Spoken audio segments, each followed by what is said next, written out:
This was a first. With the original price almost reaching for figures per night, the staff had already prepared everything for their arrival, creating an exquisite and cozy ambience.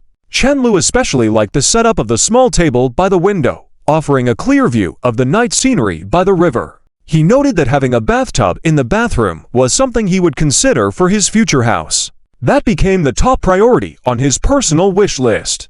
Glancing at the time, he took off his jacket and approached Liang Jiru, who was still looking at the ceiling. "What are you doing?"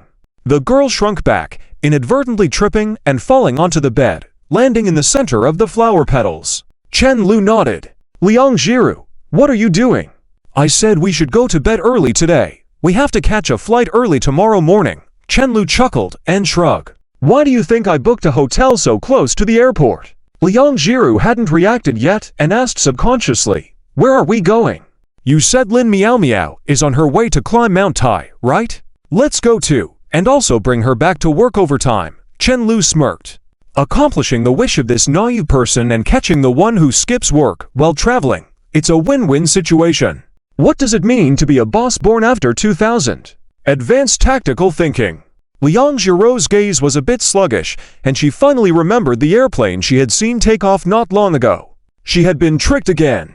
He clearly said it was just a dream, but as soon as she mentioned it, Chen-Lu went ahead and bought the tickets. Changing or refunding the tickets would waste a lot of money, Chen-Lu reminded with a smile. Liang Jiru subconsciously said, "But I have classes.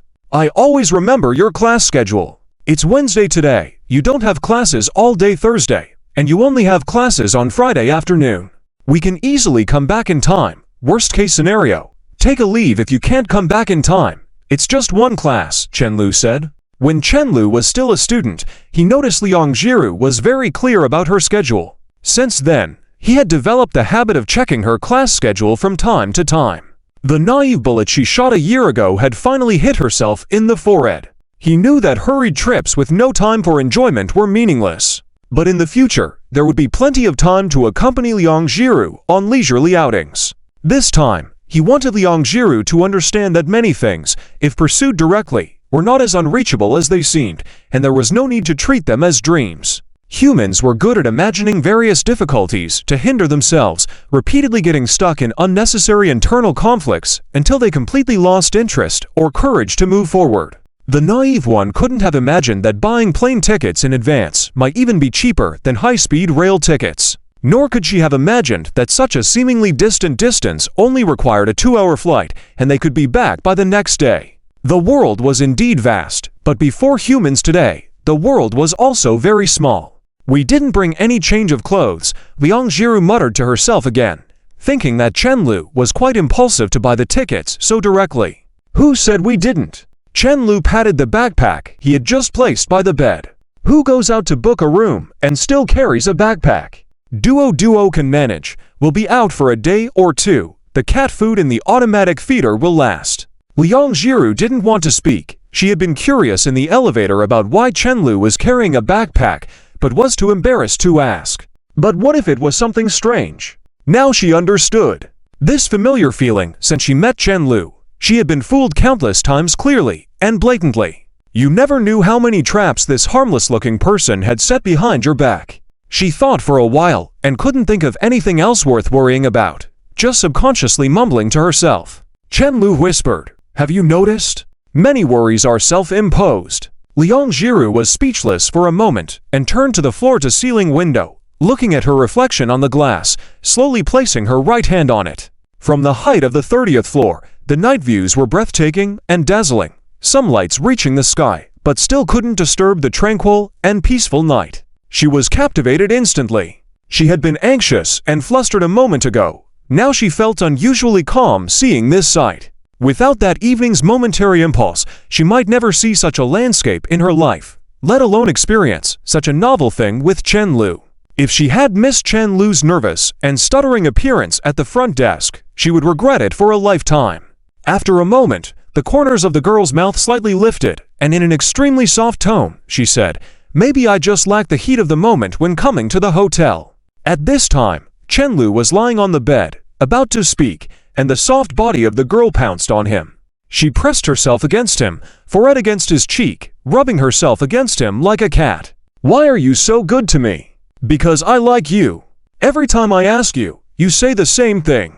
Liang Jiru clearly had some opinions on this repeated answer. Chen Lu didn't respond and simply asked, then why are you so good to me? Because I. The girl stopped halfway through her sentence, realizing she was about to say the same thing as Chen Lu. Checking the time on his phone, Chen Lu saw that it was already past 8 p.m. I'm hungry. There's a menu on the table. See what you want to eat. We'll have the hotel staff bring it up. It'll be expensive, right? We're here already. After all, a room with a river view was a room with a river view, and Chen Lu thought the soda he drank at the dining table was better than what the supermarket sold. After dinner, Liang Jiru had enough of the night view outside, crossed her hands, and stretched lazily. I'm going to take a shower. Chen Lu, next to her, was stunned, thinking that her body flexibility was next level. She could stretch so much even when lazily stretching. Let's shower together. The bathtub is big enough for both of us. And he smirked. You're dreaming, the girl said before closing the door. She had just taken off her clothes when she realized the bathroom's glass was semi-transparent. Though she couldn't see clearly, she could see Chen Lu's figure on the bed from the bathroom, all blurry. This seemed to lead to more imaginative thoughts than being able to see clearly. Can this get any more outrageous? Liang Jiru scolded silently in her mind, timidly taking off her clothes and instinctively covering herself with a towel. Chen Lu had only been joking, but seeing the girl's figure, he couldn't sit still and walked to the bathroom door insisting, "What's the harm? You've seen it before. If you come in, I'll scream for help." The girl's blurred figure visibly retreated to steps, threatening him. This fraudster, she was not going to let him have it his way today. Otherwise, he'd take advantage of her every time. What was yesterday was yesterday. She was not going to let Chen Lu pass that uncheckable bottom line today. Screaming for help in a couple's suite. Chen Lu paused theatrically. Are you sure anyone would take it seriously? Outsiders might just say these are what young people do nowadays. The hotel was really soundproof. Standing at the door, even the sounds from the corridor were inaudible. Even if they do, you can't come in, you shameless. Fine. Chen Lu sighed deeply, trying not to laugh, turned and left. If you turn off the light, maybe it's not so bad. Hearing Chen Lu's disappointed tone, Liang Jiru said hesitantly. She didn't want to let go of her bottom line, but if Chen Lu was so unhappy, what else could she do? Dealing with so many things every day, she wasn't having it easy either. Chen Lu's turnaround was quicker than a droplet of water alien, and the next second, he sneaked back in. He couldn't be bothered to find the button for the light control. He directly pulled out the room card and sneaked into the bathroom like a thief. He snuck into the bathtub in the dark, and the sound of water continued to echo in the bathroom. Stop fidgeting. We agreed to just bathe. Early the next day, with a hint of dawn breaking in the sky, the two had already arrived at the airport. It wasn't as cold as before, so standing outside wasn't too shivery. Chen Lu lazily yawned, still half asleep, while Liang Jiru held his hand, her eyes half closed, adding a hint of melancholy to her normally cool demeanor. She wasn't exactly tired, just realized they had checked out of the hotel too early, wasting a few hours of money. Chen Lu looked up at the airport sign still shining in the sky and thought the names of these airports were quite fascinating. They all sounded odd at first, but after hearing them repeatedly, they seemed fine. Like Shaoshan, Yawang, Xinchao, Baiyun, Baoan. Let's go. He nudged the girl's hand beside him. Flying now was much more convenient than before. They had bought their tickets online and even chosen seats during check-in, so the boarding process was similar to taking a high-speed train, with security checks being slightly more troublesome. Their tickets were already purchased, so they just needed to go through security. It didn't take them much time at security, as they only had one bag each filled with some clothes. Chen Lu had timed it, and before long, it was time to board the flight. These early morning flights were usually on small aircraft, but it didn't dampen Liang Jiru's excitement. However, she didn't seem as curious as Chen Lu had imagined. She just sat quietly by the window seat, gazing at the other planes outside. One could say she was truly a frosty beauty. Being cold was just social anxiety. The aloof Ice Queen was simply experiencing a mental shutdown at the moment. Chen Lu couldn't help but grin. In this era of labeling, the cute and somewhat silly often faced many misunderstandings. It was surprising that only he seemed to be able to explore these truths. You see, we came because we wanted to, right? Life is like a wilderness. Liang Jiru, you can do whatever you want. Chen-Lu held her delicate hand, raising an eyebrow at her. Liang Jiru held his hand tightly, interlocking their fingers, then sighed softly. Some people don't have a choice at all. Just like she was in the beginning. Despite the beautiful surroundings, she could only continue down her dark and lonely path. That's why hard work is important, Chen-Lu said seriously. Many parents and teachers believed that learning would lead to a better life. However, what mattered most was the opportunities that good learning brought. Learning didn't necessarily mean formal education. As long as someone knew a lot, it would lead to more choices naturally. This was why a law student like him could venture into game development. Liang Jiru could earn money through painting, and others could support themselves by playing games. The ways of making a living were varied. People would eventually stop going to school, but should never stop learning. Liang Jiru nodded in agreement. At least she could proudly say that the money for their hotel that night, plus this trip, was earned with her sleepless nights working on drafts. Chen-Lu had accidentally bought to plane tickets, but when they returned, she wouldn't let him buy them again, or she wouldn't travel with him next time. Even though she was currently earning less than Chen-Lu, it wasn't a reason for him to pay for everything. They were equals. She had covered the cost of her mother's surgery with him, so she naturally had to contribute more in other areas. Hope nothing bad happens, right? After a while, Liang Jiru whispered to Chen-Lu, wondering if there could be any accidents at such a height with nowhere to run. Chen-Lu's eyebrows raised at her naive thought. The chances of that happening are even lower than getting struck by lightning halfway through, he retorted. Speaking of accidents, he remembered the emergency or incident. He playfully poked Liang Jiru's arm, gesturing to the emergency exit nearby. Would you like to try pulling it? The girl looked at him warily. Your tone doesn't sound promising. Pulling it would cost you 100,000. Someone actually pulled it before, Chen-Lu joked, and Liang Jiru jumped slightly, making a mental note to stay away from it when they left. She couldn't afford such damage. After the initial excitement, they stopped discussing the plane and chatted about various topics until the aircraft began to move. Liang Jiru whispered in a low voice, "Are we going up to heaven?" "I suggest you rephrase that," Chen-Lu replied. He didn't have any particular feelings about flying, mainly because there were very few unruly people playing loud videos like on trains. Once the plane took off, Liang Jiru fell silent, clutching onto Chen-Lu's hand tightly, resting her head on his shoulder, trying to overcome her fear of looking out the window. The window seat on this side avoided direct sunlight, and the wing, providing a good view, clearly chosen by Chen-Lu. After some time, the plane experienced a slight turbulence, burst out of the white clouds, and soared back into the blue sky. Watching the scenery outside, Liang Jiru's clear and beautiful eyes widened slightly. As the plane flew smoothly above the clouds, the white expanse below stretched to the horizon, with the blue sky above. It felt as though they were sailing in a cloud sea. "We are above the clouds." Liang Jiru pointed out the window, gently tugging Chen-Lu's hand. Although she spoke softly due to the public setting, her excitement couldn't be concealed. Seeing Chen-Lu smile, she suddenly paused. She hadn't understood his words from that night at the time. Liang Jiru never expected to realize the meaning of his words so quickly. As the plane pierced through the clouds, she was indeed astonished. But what she found even more memorable was the desire to share this moment with the person she loved the most. After changing into suitable clothes at the hotel, they arrived at the foot of the mountain around 10 in the morning. It was almost spring now, not too cold, perfect for hiking. It happened to be Friday, not a holiday, so it wasn't too crowded. That's what Chen-Lu thought, until he saw all the people climbing up the steps along with the same thought. Well, at least it's less crowded than on holidays, Chen-Lu comforted himself, glancing at the girl hugging her arms tightly due to the crowd. Liang Jiru was dressed in a gray sportswear, with a baseball cap, exuding a youthful and energetic style he had never seen before.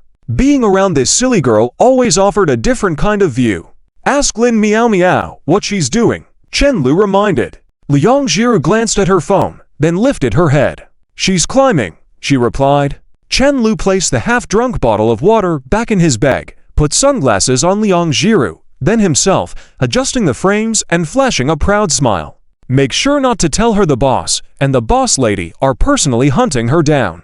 Liang Jiru very cooperatively stood on the steps to let Chen Lu take a photo. When she saw Chen Lu make the okay hand gesture, she took off her sunglasses and put them away in her bag and then put them back in the bag. The weather today is very good, with a gentle breeze and sunny skies.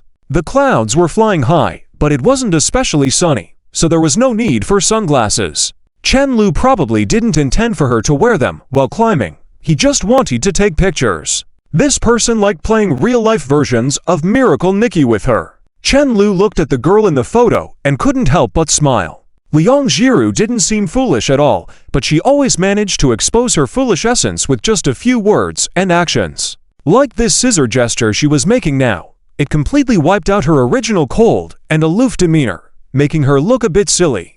Even wearing sunglasses with a straight face couldn't save her. "You're laughing at me again," Liang Jiru muttered softly. She glanced sideways. The steps here were quite steep and there were no railings on either side. She couldn't bump into Chen Lu here, as he might end up rolling all the way down the steps. "I'm laughing at how cute you are," Chen Lu said with a smile, putting away the SLR camera. It's a huge win to have a girlfriend who is both capable and sweet. Liang Jiru pulled down the brim of her hat, lowered her head to suppress a smile, let out a soft hum, and then asked, "How long do we have to climb?" "It'll probably take a few hours, we'll climb slowly," Chen Lu replied, looking into the distance. The mountains of various sizes stretched endlessly under the deep blue sky, making them feel like they hadn't even seen the face of Mount Tai. This was his first time here, the head of the 5 sacred mountains. It was the place where ancient emperors performed ceremonies to pay tribute to the heavens. It really seemed quite high. Chen Lu swallowed nervously. He shouldn't get too tired in front of Liang Jiru, or it would be embarrassing. Even though he was a national-level mountaineer, he hadn't climbed many mountains in his life, except for last night's not-so-relevant experience. Liang Jiru also followed his gaze and remarked, "So high." In reality, the two of them couldn't see the full view from here, but looking at the distant peaks, she couldn't help but be amazed. "Have you been here before?" Chen Lu suddenly remembered the saying that one could see clouds from Mount Tai. "Yes, he came here years ago. I think he climbed at night, in order to see the sunrise in the morning." Liang Jiru nodded lightly, pointing to the distance. "Looks like there's a cable car over there. If you get tired later, I'll accompany you on the cable car." Chen Lu. What does she mean by "if you get tired later, and I'll accompany you"? Who is she looking down on? How tired can I get? Chen Lu said dismissively. A serious person climbing a mountain doesn't need a cable car. Exactly, it would be pointless to come then. A passing guy chimed in, and Chen Lu nodded in acknowledgement. "I said if." Liang Jiru muttered softly. "No ifs," Chen Lu said firmly. 2 hours later. "Jiru, let's take a rest." Chen Lu leaned on his knees, out of breath, waving to Liang Jiru, who had just caught up with him.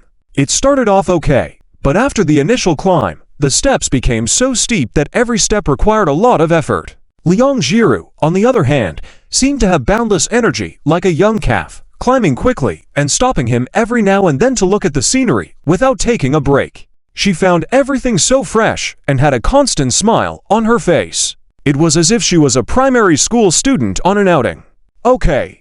Liang Jiru took out a packet of wet wipes from her bag, wiped a big rock next to them, and offered the spot to Chen Lu. The two of them sat close together on the rock. A gentle breeze blew through the mountains, blowing the girl's long hair and wiping away the sweat on Chen Lu's forehead. Chen Lu was about to take out a water bottle from his bag when he realized that the girl had already handed him a bottle of mineral water she had twisted open. He took it somewhat awkwardly, downing half the bottle in one go, finally feeling his sore throat able to speak. "You seem to really like it here." "We didn't come to the wrong place," Liang Jiru said as she took the bottle from Chen Lu's hand and took a small sip, her actions contrasting noticeably with Chen Lu's. "It's really fun here," the girl said with a smile. "But how come you're not tired, you silly girl?" Chen Lu said in utter disbelief, grabbing Liang Jiru's delicate arm with one hand. Her arms and legs were all so slender and delicate, she really embodied the phrase delicate and fragile, and yet she hadn't said she was tired while he, this big guy, was already struggling. "I'm tired," the girl said as she leaned into Chen Lu's chest, soft and relaxed. Chen Lu's mouth twitched slightly. Liang Jiru might be a bit clueless, but she definitely wasn't as silly as he imagined. She always appeared fragile and easy to push over in front of him. She almost fooled him completely. He nearly forgot that this silly girl had worn a heavy mascot costume in the mall before. That thing was so heavy to wear that without strength, how could she last all day in it? Oh no, this frog was quite skilled in tactics. Chen Lu blinked in astonishment, then silently opened a candy, feeding it to the girl. He remembered about her low blood sugar level. "Do you think we'll see monkeys later?" After a brief silence, the girl suddenly asked. "You picked the wrong mountain for that." "Okay." Liang Jiru closed her eyes and nudged towards his chest with a look of contentment. "You rest slowly and we'll continue later. I've rested, so kiss me before we go." "Don't kiss, I'm sweaty." The girl gently pushed him away. "It's just sweat. I thought someone was here." By the time they reached halfway up the mountain, it was already afternoon. There was a temple halfway up, and as soon as they entered, they found small shops on either side selling various snacks and drinks, priced quite exorbitantly. A cup of instant noodles cost over 10 yuan, and Chen Lu didn't even want to ask about the ramen next to it. Thanks to Liang Jiru's foresight from their previous amusement park visit, she had bought bread and mineral water before they came to climb. Seeing Chen Lu eyeing the Odin beside them with interest, she quickly took his hand and pulled him into the temple. Seeing the railings covered with various wish cards, Chen Lu suddenly stopped. There were staff standing next to the railing, with banners indicating 31 wish cards available, and QR codes for WeChat and Alipay payments on the table, highlighting the modern touch. He wondered if they had now switched to electronic incense burning. What's wrong? Liang Jiru was curious. With Chen Lu's past experience of buying watermelon juice in the amusement park, she didn't want to linger in such places, so she hadn't noticed this. "Since we're here, let's make a wish before we leave," Chen Lu said. Chen Lu took out his phone to take a picture and sent it to Chen Mo via WeChat. "Chen Lu, image. JPG. I'm 50 years old, help me come up with a good title." Chen Mo, haha. If this actually works, why would I bother going to school? I'd just go to the mountains every day to pray. Not long after, Chen Mo sent another message, "You went climbing without me." Chen Lu, I can take you next time. Do you have time? Chen Mo's name changed to typing for 2 seconds, then changed back. It was clear that she didn't want to talk. Chen Lu smirked, and as he sent a message, Liang Ziro had already bought 2 wish plaques. "Write carefully. I heard that the ones from this side of Mount Tai are very effective." Liang Ziro handed one over, poking his cheek, and told him solemnly, "I just saw someone returning their plaque when I bought this." Chen Lu nodded slightly in surprise, as if he had heard about people coming to return their plaques every year on Mount Tai. But this didn't really mean anything. After all, those whose wishes didn't come true wouldn't come back. He picked up a marker from the table, thought for a moment, and began to write. After hanging the wooden plaque on the railing, Chen Lu approached the girl, urging her, "What did you write? Let me see. If others see it while I write, it won't be effective." Liang Ziro quickly turned away, still wearing a serious expression on her face. Chen Lu smirked, leaning against the wall, quietly watching the girl deep in thought. It was evident that she truly believed the words spoken by those who returned their plaques, considering their wish as something that could truly be fulfilled. After a while, Liang Ziro finally finished writing, picked a satisfactory spot on the rail, and hung it up. Chen Lu chuckled at her. "Chen Mo is about to take the college entrance examination. Let's write one for her and go." "Sure." Just as Chen Lu was about to take the girl's hand, she suddenly hummed, "The wish I made will make me smarter than you in the future. Then I'll bully you every day. You make such wishes, even Mount Tai's spirits can't help you." "That's too much. You can't talk about people like that." The two of them gradually walked away amidst laughter. A gust of wind in the mountains made the wooden plaque roll, revealing the side with words written in black marker, elegant and graceful fonts. "Wishing Chen Lu happiness every day." As they walked towards the temple with Buddha statues, Liang Ziro lightly pulled Chen Lu's hand. "Let's go in and pray too." "Do you still believe in this?" Chen Lu asked in surprise. Liang Ziro glanced at the Buddha statue in the temple, then pulled Chen Lu to a place slightly farther away from it, before tiptoeing and whispering in his ear, "It's free anyway. A little belief won't hurt. What if it works, right?" Chen Lu was speechless. This silly girl had already become a qualified materialist. Many people came with an attitude of since they're here anyway, and there were indeed many people who wanted to enter the temple. After queuing for a while, the two finally entered. Inside, there were 2 cushions available, and the two sat on their knees on either side. Since they were already inside, Chen Lu lightly closed his eyes and muttered a few words, pretending to pay his respects. When he opened his eyes, Liang Zero was still kneeling beside him, with her hands together, continuously moving her lips, seemingly praying for something. Watching the girl's quiet and devout appearance, Chen Lu couldn't help but smile. This silly girl had always been a bit superstitious. During Chinese New Year, he even prohibited her from saying unlucky words, and even earlier, he made a bracelet out of his own hair for her. I have no other wishes. I only beg you to bless this silly girl with everything going well, peace and joy. Watching Liang Ziru's delicate profile, Chen Lu couldn't help but mutter silently in his heart. After saying that, Chen Lu clasped his hands together again, bowed 3 times sincerely, not just putting on a show as before. He naturally didn't believe in this. If it could bless him, good. If not, he would spend his life working towards that wish. It didn't matter. Let's take the cable car. I'm tired. As they came out, Liang Zero immediately latched onto Chen Lu's arm, leaning heavily on him. Chen Lu couldn't help but look surprised. You had no problem climbing the mountain, and now you're tired after praying to the Buddha. Chen Lu didn't know how exhausted the girl really was, but he was truly exhausted himself. Even lifting his legs would require effort. Yeah, I'm tired. The girl lightly tapped her chin. Then let's take the cable car. Chen Lu secretly breathed a sigh of relief. Finally, this silly girl couldn't take it anymore. Otherwise, he might really have collapsed from exhaustion on the mountain. In the end, it was his own endurance that triumphed. However, Chen Lu never expected that even the cable car required a ticket, and the price was almost as much as the entrance ticket to Mount Tai. After buying the tickets, they still had to wait in line. As their turn approached, Chen Lu suddenly noticed someone familiar standing in front of them. Upon a closer look, it was that guy who had greeted him at the beginning of the climb. Fantastic! He wasn't the only waste here. Hey, are you taking the cable car too? Chen Lu walked up to the guy, who was also taking the cable car, as if it were no big deal. The guy was taken aback, then awkwardly scratched the back of his head, blushing. As long as you've climbed, the trip won't have been for nothing. He clearly remembered what he had said to Chen Lu at the start. I agree. The most crucial thing is having the courage to take the first step. How you get to the top isn't important. Chen Lu nodded in agreement. The guy's eyes lit up. Brother, I feel like we're much stronger than those who didn't even try climbing.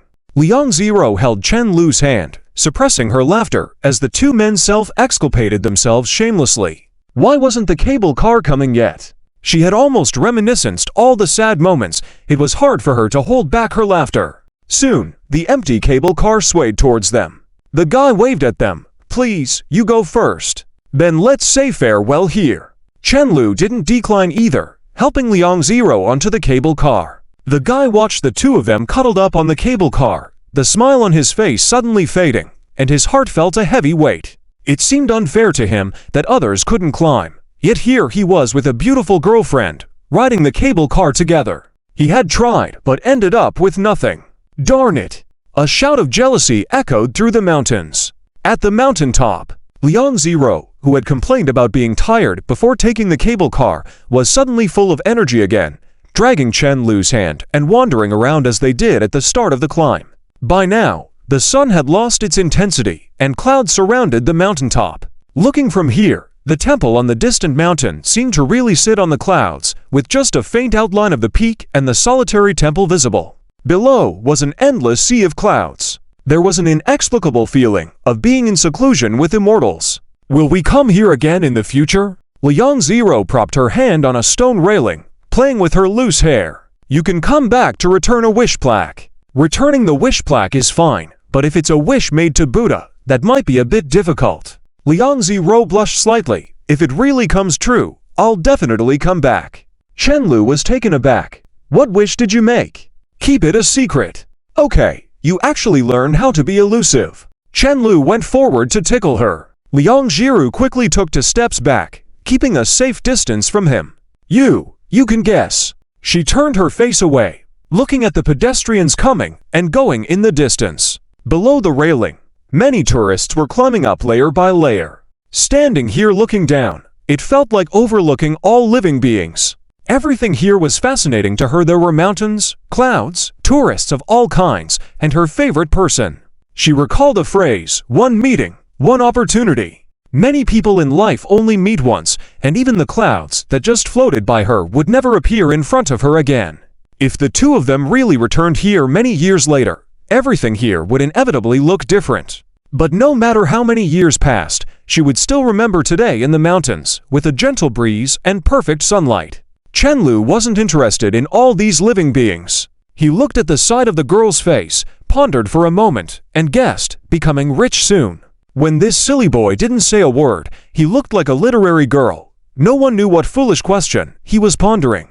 No, the girl shook her head slowly. Chenlu was shocked. Don't tell me you made a wish to become smarter than me in the future? If that really comes true, it would be quite scary. Liang Jiru couldn't help chuckling, then continued shaking her head. No. Actually, she had guessed half right, but she was too embarrassed to say it. Seeing Chenlu still pondering, she quickly walked forward and shook his arm. Oh, you can wait until the day we come back to fulfill that wish. Okay, Chenlu nodded slightly.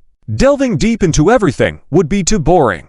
It would be more interesting to reveal the truth later. Wait, if it doesn't come true, wouldn't this silly boy not need to say anything? He suddenly realized something was off. The two were planning to stroll around the mountaintop before heading back, as it wouldn't take too much time to descend. There were more temples on the mountaintop than halfway up the mountain, and there were many monks. Chenlu was surprised. Looks like someone is drawing lots over there. Are we going? Chenlu saw a temple with strong incense and nodded towards it. Let's go. Liang Jiru was clearly interested. They walked side by side into the courtyard, still familiar with scanning the QR code for payment. Chenlu had reached a point where he didn't even bother to comment on this sense of mismatch. Maybe setting up a tablet here for tourists to tap electronic woodfish would be better, starting from 20 yuan per tap. Each tap would display additional merits, and there would be feedback. After getting the draw bucket, Liang Jiru held it in her palm, closed her eyes, and gently shook it. She felt somewhat uneasy, as if drawing a bad lot would be worse than not knowing. After hesitating for a moment, she picked up one that she found visually pleasing, then covered it with her hand and moved it slightly. 15. Great! It's an auspicious lot. Liang Jiru's first reaction was to show it to Chenlu. Seeing the girl excitedly, Chenlu chuckled along. Silly as he was, his luck seemed quite good. He should have asked her to help draw the cards earlier. Otherwise, he might have drawn all bad results. Is it the number 15 lot? Asked the elderly monk in front of them. Liang Jiru nodded respectfully. The monk searched a bit in a nearby box and brought out a piece of red-colored paper with black characters. It read, "Seeking trust and leisure, old friends wander 1,000 miles away. Messages from geese passing in the sky. A touch of plum blossoms brings back the colors of spring." As Liang Jiru blinked in confusion, the monk explained with hands together, "The lot means that the donor will have a clean mind, and everything will go smoothly." Wow, that sounded quite convincing. Chenlu muttered in his heart. Of course, it was thanks to Liang Jiru drawing the auspicious lot. Otherwise, he would have ranted that it was feudal superstition, and no one should believe it. Watching the girl attentively examining the lot strip, her face full of curiosity, Chenlu suddenly remembered the excitement of studying horoscopes with the classmates in his childhood. He wanted to give it a try. Stepping forward, he mimicked the gestures of a Taoist priest he saw on TV, shaking his hand twice and drawing one out. Lot number 34. Minor good fortune, also an auspicious lot. Chenlu was quite satisfied. For someone who usually drew the worst lots, not drawing the worst in this instance was worth celebrating. These few yuan brought at least a sense of joy, nothing wasted. What was more surprising was that Liang Jiru, seeing his auspicious lot, was even more excited than she had been drawing the most difficult to draw great lot just now. With a smile, she expressed her inner joy. "I am lot number 34. The old monk's white eyebrows raised slightly, and he took out another lot strip from the nearby box, handing it to Chenlu. Like primary school students looking at their report cards, they closely examined the piece of paper together. It was also a poem, with the missing moon reunites, dry branches showing vivid colors, a flat road ahead, gazing towards the blue sky.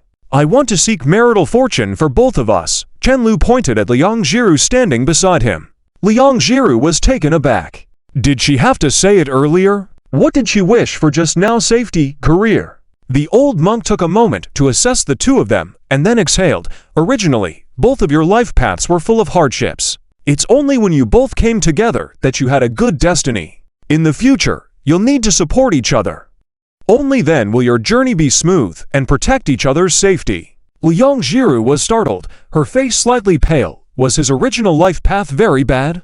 After hesitating for a moment, the monk calmly explained, he just faces more challenges, yours are even more severe. Liang Jiru patted her chest lightly, relieved. Chen Lu, why are you relieved? Didn't you hear the part about yours are even more severe? Don't worry, it's just the past. Chen Lu was about to ask further when the old monk casually said, both of you will have a smooth journey ahead just like your marital fortune. It's destined. Please let the next lot drawer step forward. Sorry, Liang Jiru quickly moved aside. Seeing the old man, who seemed otherworldly, Chen Lu suddenly felt a bit intimidated. If he and Liang Jiru hadn't met, they might still be living in their own mazes, struggling through life. At the beginning, did he extend a helping hand to Liang Jiru first, or did she pull him first? He couldn't remember. Chen Lu involuntarily glanced at the girl beside him. Liang Jiru was staring fixedly ahead, not moving an inch. She seemed to be pondering the same thing. Did you hear that, Jiru? The master said you bring good fortune to your husband. Before reaching the door, Chen Lu teasingly reminded Liang Jiru about what happened earlier. Aren't you bringing good fortune to your wife? Liang Jiru smiled at him playfully. When she noticed Chen Lu's ambiguous gaze, the girl realized something was off. She clamped her lips tightly and walked forward. Why are you walking so fast? After we walk out, there will be snack vendors. I'm afraid you'll be tricked again. Liang Jiru paused in front of a booth selling peace charms. Curious, Chen Lu followed her gaze, only to inhale sharply. Perhaps things from the top of the 5 sacred mountains were precious.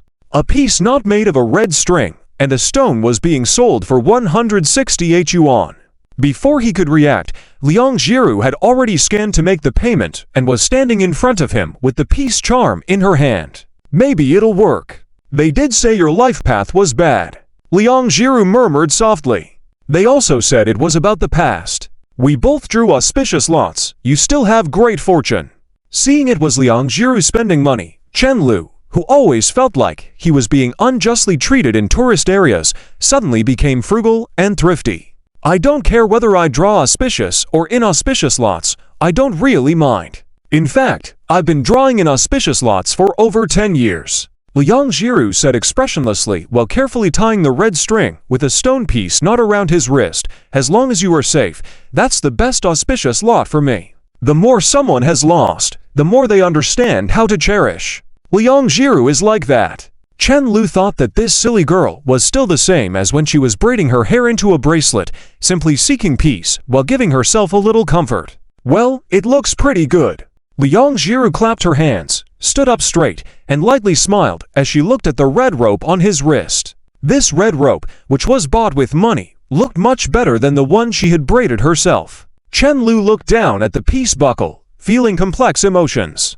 This silly girl is indeed thrifty. Thrifty to the point where she deliberated for half a month before buying herself a skirt. She would even feel slighted for a while if she saw something she had just bought suddenly go on sale. But sometimes she is also generous. Generous to the point of buying him a $200 peace buckle without batting an eye. Just as the two of them were about to leave, a familiar voice suddenly rang in their ears. Coming here alone. Are you seeking love, benefactor? No, men only affect my sword drawing speed. I do not seek love. Career. My career is going smoothly. The girl's voice suddenly softened. I just wanted to know if this thing can grow a little more. Benefactor, we can't calculate this. Our bodies are given to us by our parents. Let things happen naturally. Chen Lu bit his lip to hold back a smile, his gaze involuntarily turning to Liang Jiru. The girl noticed where he was looking, puffed up her cheeks, and shot a glare back at him. He had no choice but to turn his head and continue watching Lin Miao seek divination sticks. Initially, he wanted the shopkeeper to send a message to feign gathering information, but now it was unnecessary. He effortlessly obtained it. After thinking for 2 seconds, Chen Lu took out his phone and quickly tapped the screen with his thumb. "Sorry, I need to send a message to the boss." Lin Meow Meow nodded apologetically to the diviner, took her phone, and walked to the side. "Chen Lu, when are you coming back to work?" Lin Meow Meow. "Maybe next week. My illness hasn't gotten better. I've been lying down all day today. I feel like I'm dying." Chen Lu. "All right, I won't bother you then. Rest well." Lin Meow Meow. "I really want to go back to work, but you know that I've never been quite healthy." Chen Lu. "Health comes first." "Ha ha, health comes first. The likes of Chen Lu, still being played around by me. Lin Meow Meow sneered disdainfully. But halfway through her muttering, she suddenly felt her shoulder lightly tapped twice. Turning around, she saw Chen Lu looking at her with a kind smile, while Liang Jiru stood beside him, turning her cheek away and refusing to make eye contact. Lin Meow Meow froze in place for a moment, not moving. She felt like she had seen a ghost in broad daylight. Or was it in such a sacred place? I came here to pray for my early recovery." Chen Lu smiled at her, his expression as gentle as could be. "Go back and work overtime for me." Lin Meow Meow. Wasn't this completely absurd? If she posted this on a forum, no one would believe it. She had traveled a long way out of province for sightseeing, only to coincidentally run into the boss and the shopkeeper. No. She turned her gaze to the girl hiding behind Chen Lu. "Jiru. I just mentioned it casually," Liang Jiru said with a guilty look, but he directly bought the ticket for the next day. It was not until they were about to descend the mountain that Lin Meow Meow's eyes regained their luster. "How did you come up?" Chen Lu asked Lin Meow Meow. "I climbed up. I came early, taking breaks while climbing up," Lin Meow Meow said as she led Liang Jiru down the steps. "What about you guys?" Chen Lu rubbed his neck. We, of course, took the cable car up." "Ha ha." Lin Meow Meow's smile halted abruptly, and she forced her smile back. Once she started laughing, she couldn't stop. With Lin Meow Meow's presence, the whole journey down the mountain became lively. The two girls were full of energy, as if they had been granted a buff, while Chen Lu carried a camera and was as tired as a dog. The next 2 days, it rained in both Ganfeng and Jeju, and the three of them just wandered around without specific plans. Liang Jiru was eager to go back and paint, so they didn't visit the beach for the time being. Chen Lu thought it was just right. They should save some places to visit during their future honeymoon, or else they couldn't simply go abroad later, which he felt wouldn't be as meaningful. When they returned in early April, Chen Lu sat on the sofa, organizing his photo album.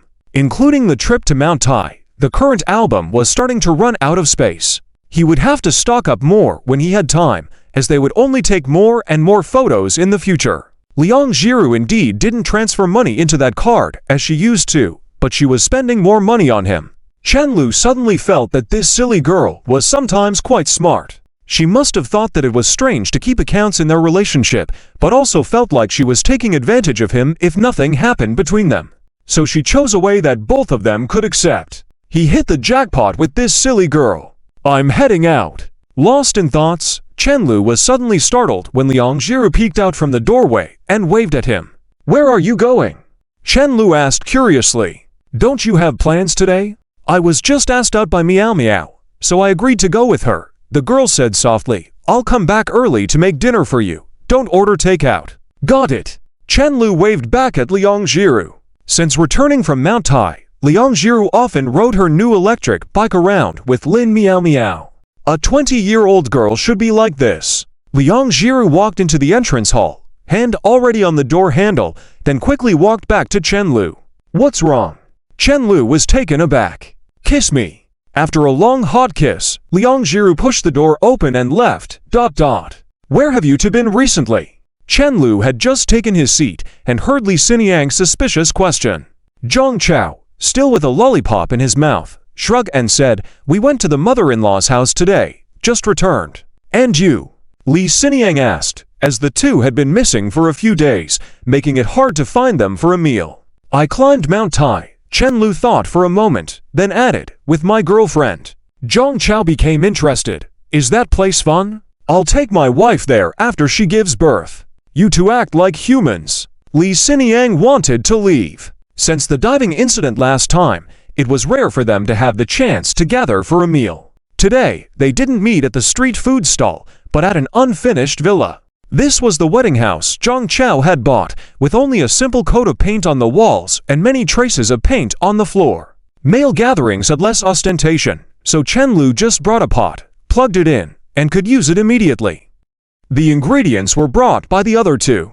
A hot pot meal was thus prepared. The guys were experienced in this matter, having been criticized many times by the dorm manager during their university days. Later, Chen Lu got smarter, connected an extension cord to the air conditioning outside without tripping the circuit. What a big house! Li Xiniang looked around, unable to help but marvel. I'm genuinely envious. Chen Lu smirked. Hurry up and have a daughter. Take his son away. This villa will be yours in a roundabout way. You planning for a daughter or son? Li Xiniang actually asked. Zhang Chao, who used to be completely unbiased about whether the baby was a son or daughter, now genuinely wished for a son. The baby must not be a girl, or they would have their eyes on it, even before it was born. In Zhang Cao's case, he was far more concerned about this, especially Chen Lu.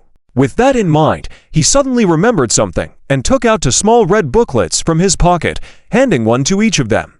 What's this? Even though they already knew what it was, Chen Lu still subconsciously asked. Zhang Chao raised an eyebrow. My wedding invitations. The atmosphere around instantly solidified for a while. Chen Lu quickly reacted. I'll go along with a villa. Saying that, he lifted his chin towards Li Xinian beside him, put it on Li Xinian's tab. I'll go, darn.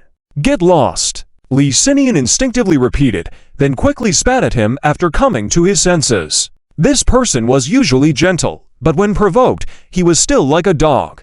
Chen Lu opened the invitation card, took a quick look, saw that the wedding date was written as May 1st, and couldn't help but sigh softly. Your efficiency is too fast. Zhang Chao didn't hurry to speak, scooped up some meat, and dipped it in sesame sauce, swallowing it in one bite. Satisfying. Eating hot pot was all about the feeling of dipping in sesame sauce. As for condiments or oil plates ... those were all heresies. Lately, he had been house hunting and visiting his mother-in-law's house, busy with arranging renovations which wore him out. He was so busy today that he only now had time to eat. Oh darn, wedding photos still haven't been taken. Zhang Chao suddenly felt like dying. He had never imagined that getting married would be so troublesome. Spending money like water was not the main issue. The main problem was feeling exhausted. Other couples organizing their weddings with ease made him and Liu Yan seem chaotic and inexperienced, always racing against time. They had no experience, and everything they did was rushed and disorganized. If it weren't a bit to rush this month, we would have gotten married this month. May 1st is an auspicious day. Plus, it's a holiday, he mumbled with food in his mouth. I had someone specially calculate it. They said something about Chonghu Shibei North, Zhangchang Wushan. I forgot the rest, but overall it's suitable for marriage. He actually didn't believe in choosing an auspicious day, but since they were getting married anyway, why not choose a lucky date? It was the mindset of most Chinese people. So you went to your mother-in-law's house to discuss this? Chen Lu asked. Yes, it's settled. You actually came back in one piece. Chen Lu lost his appetite for food and just wanted to eat melon. He still remembered that Zhang Cao's father-in-law could break bricks barehanded, but despite his precious daughter crying, he managed to restrain himself. At least he should have broken a bone or two, right? Boring. He wanted to see some action. Damn, if it weren't for Liu Yan and her mother holding me back, I could have been in big trouble, Zhang Chao exclaimed with a hint of fear. But later on, my father-in-law saw that my attitude was good, had a few drinks, and it all ended there. After all, we couldn't really let Liu Yan go to the hospital to have an abortion. I feel like your marriage is a bit rushed. I wasn't mentally prepared for it, Li Xinian remarked. Chen Lu was taken aback. What mental preparation do you need for someone else's marriage? Well, he had the same feeling, actually. If you had to describe it specifically, it felt like the first time a friend drove a car, and in a daze, you'd always feel like both of you had suddenly grown up. When friends got married, it became even more apparent. Just a year ago, you were still hanging out at internet cafes, getting into fights because of a video game, and suddenly, one day your friend tells you they're getting married. Chen Lu and Li Xinian felt like they were being dragged into a new stage of life by Zhang Chao, making them realize that their own marriages were inevitable. It was quite frustrating. No wonder so many people entering society miss their university life. We can't delay. Zhang Chao looked at the two as if they were still immature kids, then chuckled and continued, a lot of my dad's friends might come. It'd look bad if there are too few guests. His father was getting married and soon to be a father. One was too young. The other was still a bachelor. They were a couple of jerks. Chen Lu almost choked on his saliva, patting his chest a couple of times. Your dad approved. Of course. Is there anything I can't handle? Zhang Chao shrugged. Chen Lu snickered to himself, thinking that it might not be so simple. At the same time, he felt relieved. Thankfully, his own parents were quite open-minded. If they had any reservations about Liang Jiru, he didn't know how much more trouble he would have to go through. It was a wise decision to let Liang Jiru work as a tutor before they got together. It was much easier for the parents to accept a nervous friend than a future daughter-in-law who couldn't even speak when she was nervous. Thanks to this, Chen Guanglin and Wang Zhao had the patience to understand Liang Jiru more deeply, and she had the opportunity to gradually show her charming personality. By the time Liang Jiru became his girlfriend, both sets of parents had developed a good impression of this sweet and simple girl. What they call a frog cooking master. Chen Lu felt smug. He hadn't been idle back then. Why are you laughing at me for talking about my marriage? Just as he snapped out of his thoughts, he saw Zhang Chao looking at him with disdain. Let Li Xinian be the best man. Chen Lu changed the subject. Why? Both of them asked simultaneously. Chen Lu played with his hair a bit. That buddy is too handsome. He might steal your thunder if you go up. Li Xinian going up would be just right. Damn, let's get him. Li Xinian slammed the table, irking everyone present. So, Chen, Xinian, and the master were arrested on the spot. Amidst the commotion, the atmosphere eventually calmed down, and Zhang Chao smiled lightly. Don't bother arguing. When Liu Yan's roommates come over, they will specifically rush over. You and Li Xinian will both be the best men. If Zhang Haoyu comes over, we'll add Lin Miao Miao as a bridesmaid. Equal number of people on both sides is fine. There is no rule that says you can only have one best man or one bridesmaid. Even if there were rules, they would break them on his wedding day. He wouldn't let his brothers be sidelined. As for being overshadowed, well, he had thought about it. But their strong bond mattered more in comparison. Being in the limelight was not important at all. He simply wouldn't let Chen Lu be the one to upstage him. Not calling Liang Jiru to be a bridesmaid had reasons in this regard, and Liu Yan had hesitated all night before ultimately not choosing her. Zhang Chao couldn't explain the exact reasons, but thankfully, with Chen Lu's emotional intelligence, he wouldn't dig into such matters. Chen Lu had no qualms about being a best man.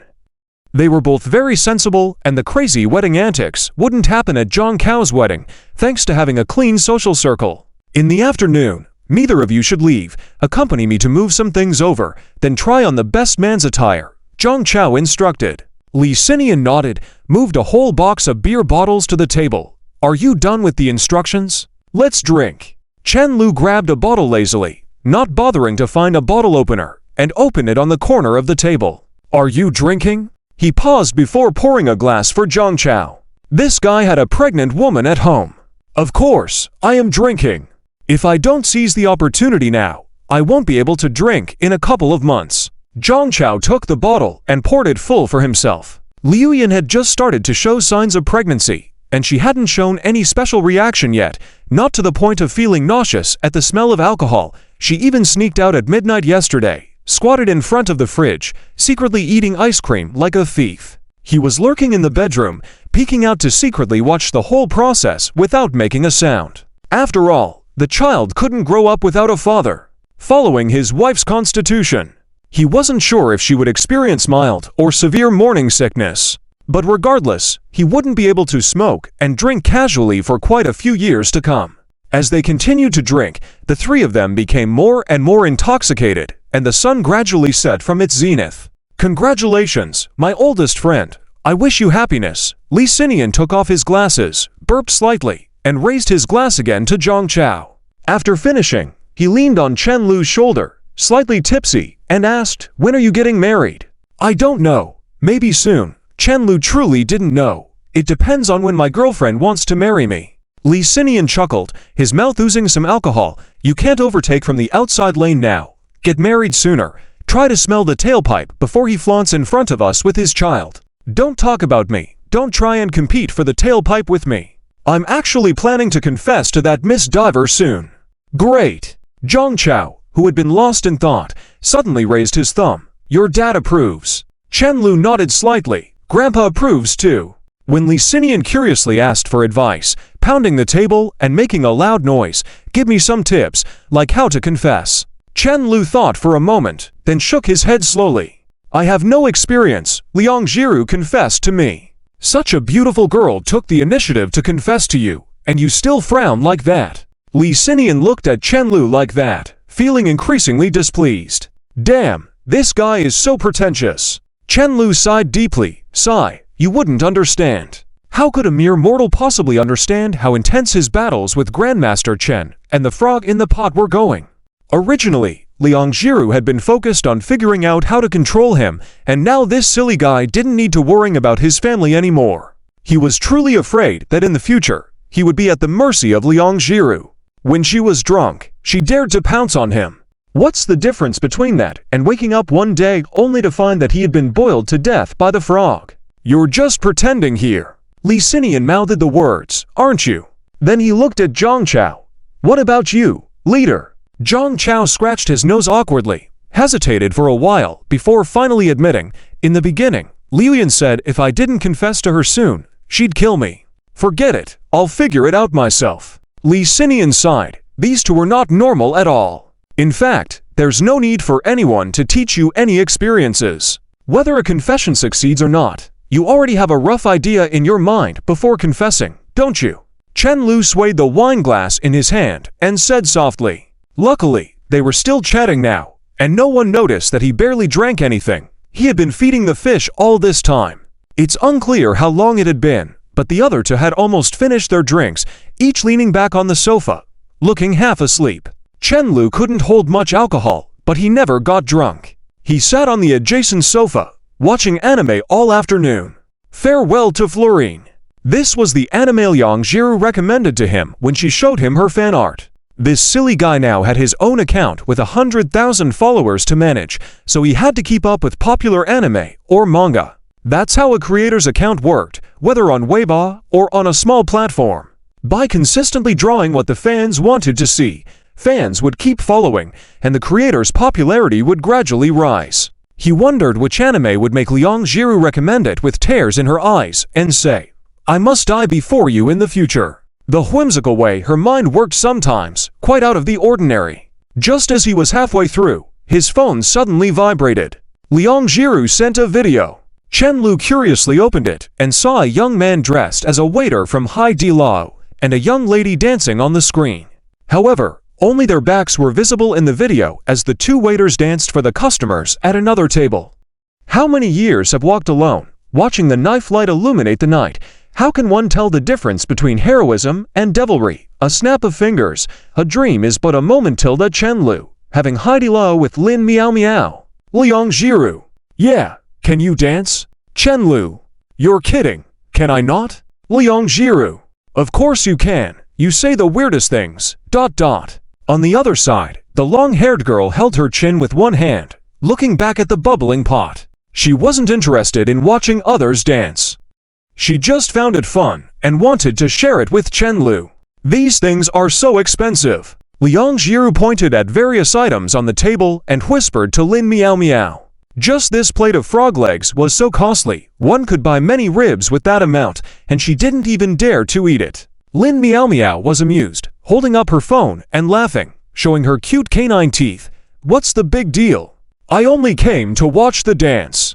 As the waiters in the distance finished dancing, she stopped watching and turned back to eat her food. She could have asked the waiters to dance at their table, but decided against it, considering it would be quite a hassle for them to repeat their performance. Not to mention that her best friend had social anxiety. By the way, how are your contract negotiations going? Lin Miao Miao suddenly remembered. Liang Jiru was really talented now, even surpassing those who had been painting since childhood. Apart from the physical limitations inevitable with a short art career, Liang Jiru's sensitivity to scenes and atmosphere was simply incomparable to many. These were qualities that couldn't be cultivated through time alone. It was innate spirituality. Lin Miao Miao sighed. It was fortunate to have met Chen Lu. Such an exaggerated talent almost got buried. 2 companies are interested in hiring me. Can I sign with both? Liang Jiru muttered to herself. The other company had just contacted her, and she hadn't figured out how to tell Chen Lu about it yet. If you can handle it, you can sign with both. You're not permanently employed with him. It's just a change from short-term outsourcing to long-term outsourcing.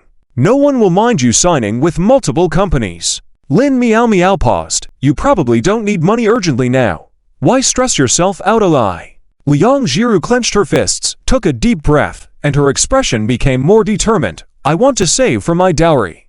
Are you planning to get married? Lin Miao Miao subconsciously reached for a public spoon, then stopped herself, shaking her hand a few times and asked, why so sudden? And when are you planning to get married? Liang Jiru's words almost made her choke.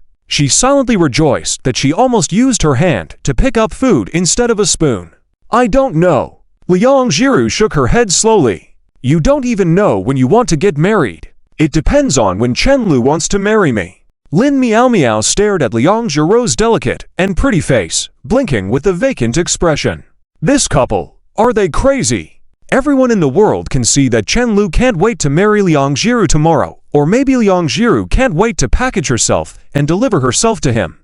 Only these 2 can't see it themselves. Or are they just afraid to believe it? They are talking about having a pure relationship while both wanting to get married. What kind of game is this? You young couple really know how to play. Damn, I won't say anything. I'll just see which of you breaks the glass window first. Lin Miao Miao angrily bit off a strand of baby bok choy in her mouth, muttering to herself. She was already a mature single dog, having learned to find her own comfort. You guys still haven't finished talking? Lin Miao Miao raised an eyebrow at her. Liang Jiru was focused on her phone screen, saying, I'm asking him what he wants to eat tonight and planning to buy some groceries on the way back.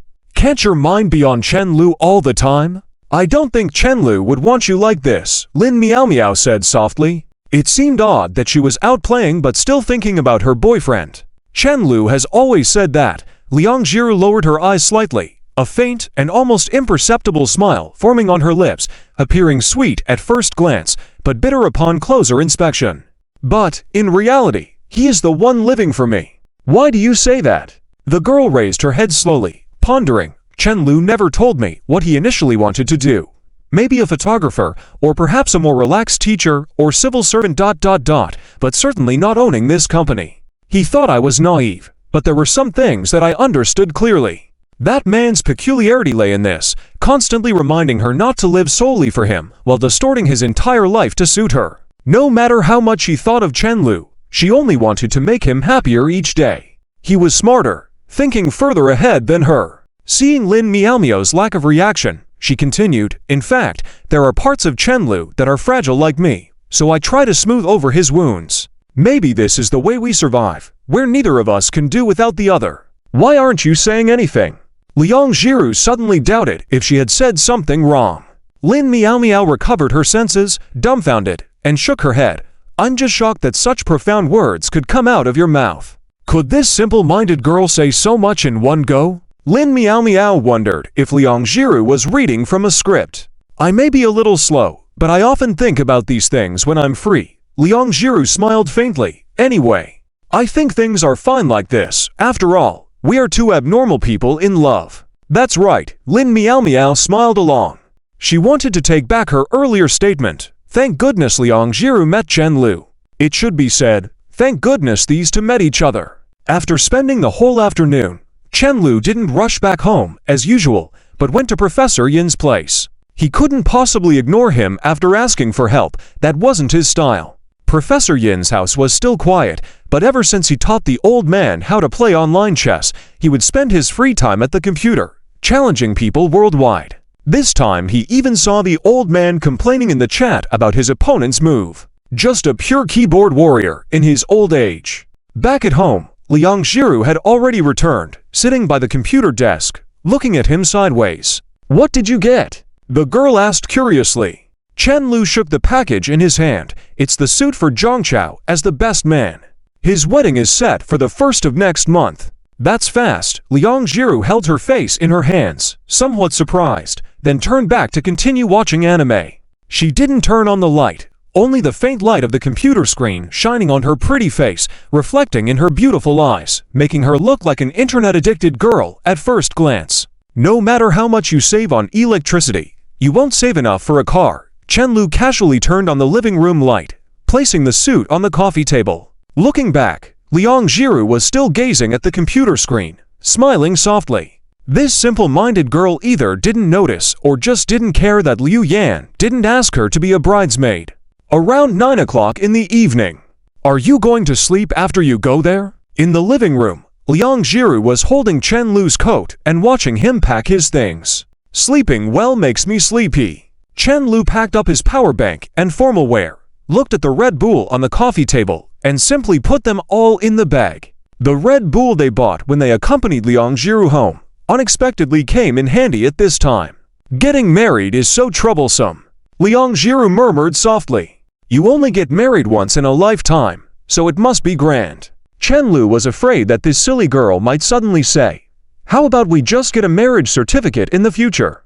Although Liu Yan's family is not here, the necessary sense of ceremony still needs to be present. A group of bridesmaids stayed in the house that Zhang Chao rented before, waiting to pick up the bride early in the morning. The groomsmen had even more to do, starting to organize things before dawn, and since there wouldn't be enough time to go from home to the venue separately, they decided to stay in the hotel together. It happened to be lively with everyone together. I'm leaving. You should sleep early. You have to go to the venue tomorrow too. There's no time for sleeping in. Chen-Lu walked to the entrance, turned to wave to the girl. I never sleep in ... Liang Jiru pouted, turning back to her room only after the door was closed for a while. Where is Zhang Haoyu? Chen-Lu arrived at the hotel. Zhang Chao and Li Sinan were sitting on the sofa in the suite, focused on their phones. This is the substitute. The pressure is so great, bro. Get lost. Can you do better than playing dead? Seeing no response, Chen-Lu knocked on the coffee table with force. The two then realized. Li Sinan looked at the time and said softly, he said he was about to take a taxi half an hour ago. He's probably still on his way over. After graduating, Zhang Haoyu was in his hometown in Yangzhou. When he heard the news, he immediately agreed to come. After all, they were roommates who had spent several years in university together. There was still a bond. Chen-Lu remembered being worried every day before starting school that they might end up with a lousy roommate. Okay. These three guys turned out to be a bit of a handful too. He had decent luck in that regard. That day, when he met Liang Jiru, if those troublemakers dared to mess with him, he bet these three would have handled things even faster than he would have. It didn't take long before there was a light knock on the door. After a year of graduation, the four roommates finally got back together. How did you end up getting married so suddenly? I wasn't mentally prepared for this. Zhang Haoyu had just stepped in and immediately started complaining. Chen-Lu hesitated for a moment. All right, another one who wasn't ready for this. Leave. Does the term getting married not suit me? Zhang Chao retorted. It does, the other two said in unison. When they were freshmen, the number of girls in his WeChat contacts exceeded the sum of their contacts. Zhang Chao fell into silence. Li Sinan pushed his glasses and said speechlessly, you randomly ran here from so far away, as if it's a rare chance to see us. Zhang Haoyu slapped his thigh. I had no choice. Taking the public service exam now is too damn competitive. I initially thought my remote home would give me an edge. Turns out, even for any position, there are hundreds of people vying. You won once. Why are you making a fuss here? You're working at the Procuratorate now? Yes, at the Procuratorate. Li Sinan suddenly fell silent, just sighing softly. Being dedicated to work, he was probably already engrossed in it.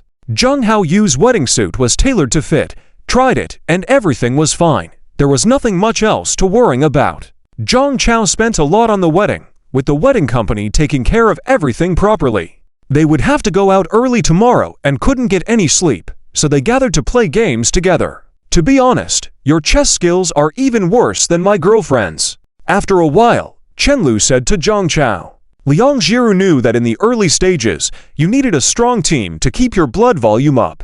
Zhang Chao started putting together his desired lineup right from the start, trivializing the importance. Zhang Chao's smile froze on his face. That's a bit insulting. Watching the lively scene at home, Chen-Lu suddenly felt a bit nostalgic. When his parents' generation got married, the guys might gather to play poker or mahjong all night before the wedding. Now, playing games together seemed like the modern equivalent, perhaps even counting as electronic mahjong. Times were changing, but some things seemed to remain the same. "Chen Lu, Zhang Chao is carding your hand." Li Sinan suddenly laughed and shouted, "I saw it when I went over. He's got to 4 fee cards in your hand." Chen Lu instantly perked up, quickly switching the screen to focus on Zhang Chao. Unfortunately, due to his drowsiness, he missed his chance to catch any signs of it when he looked over. He just traded them. Li Sinan further stirred the pot. Chen Lu looked at Zhang Haoyu beside him, seeing him nod slightly, confirming the truth of the matter. A tough guy indeed. Seeing Zhang Chao acting all innocent as he scratched his nose, Chen Lu shouted, "Don't think you'll get past the bridesmaids tomorrow." I suddenly remembered the first game of League of Legends we played together in the dorm. Zhang Haoyu suddenly smiled. Chen Lu unexpectedly scored a pentakill against Zhang Chao in the first game. Li Sinan nodded repeatedly. "I remember." "That's true." At the time, Fiora had just been reworked. Her ult had a disarm effect. Chen Lu managed a pentakill, and Zhang Chao used a mystic shot to secure the final kill. He thought he was going to ace his exams that night. Has it been that long since that happened? Zhang Chao waved his hand hastily. The two were just creating a fuss. Has it? Doesn't feel like it's been that long. I remember it clear as day with Li Sinan. Zhang Haoyu blinked. Chen Lu counted on his fingers for a moment, seriously saying, "That was back in freshman year. It's been 5 years.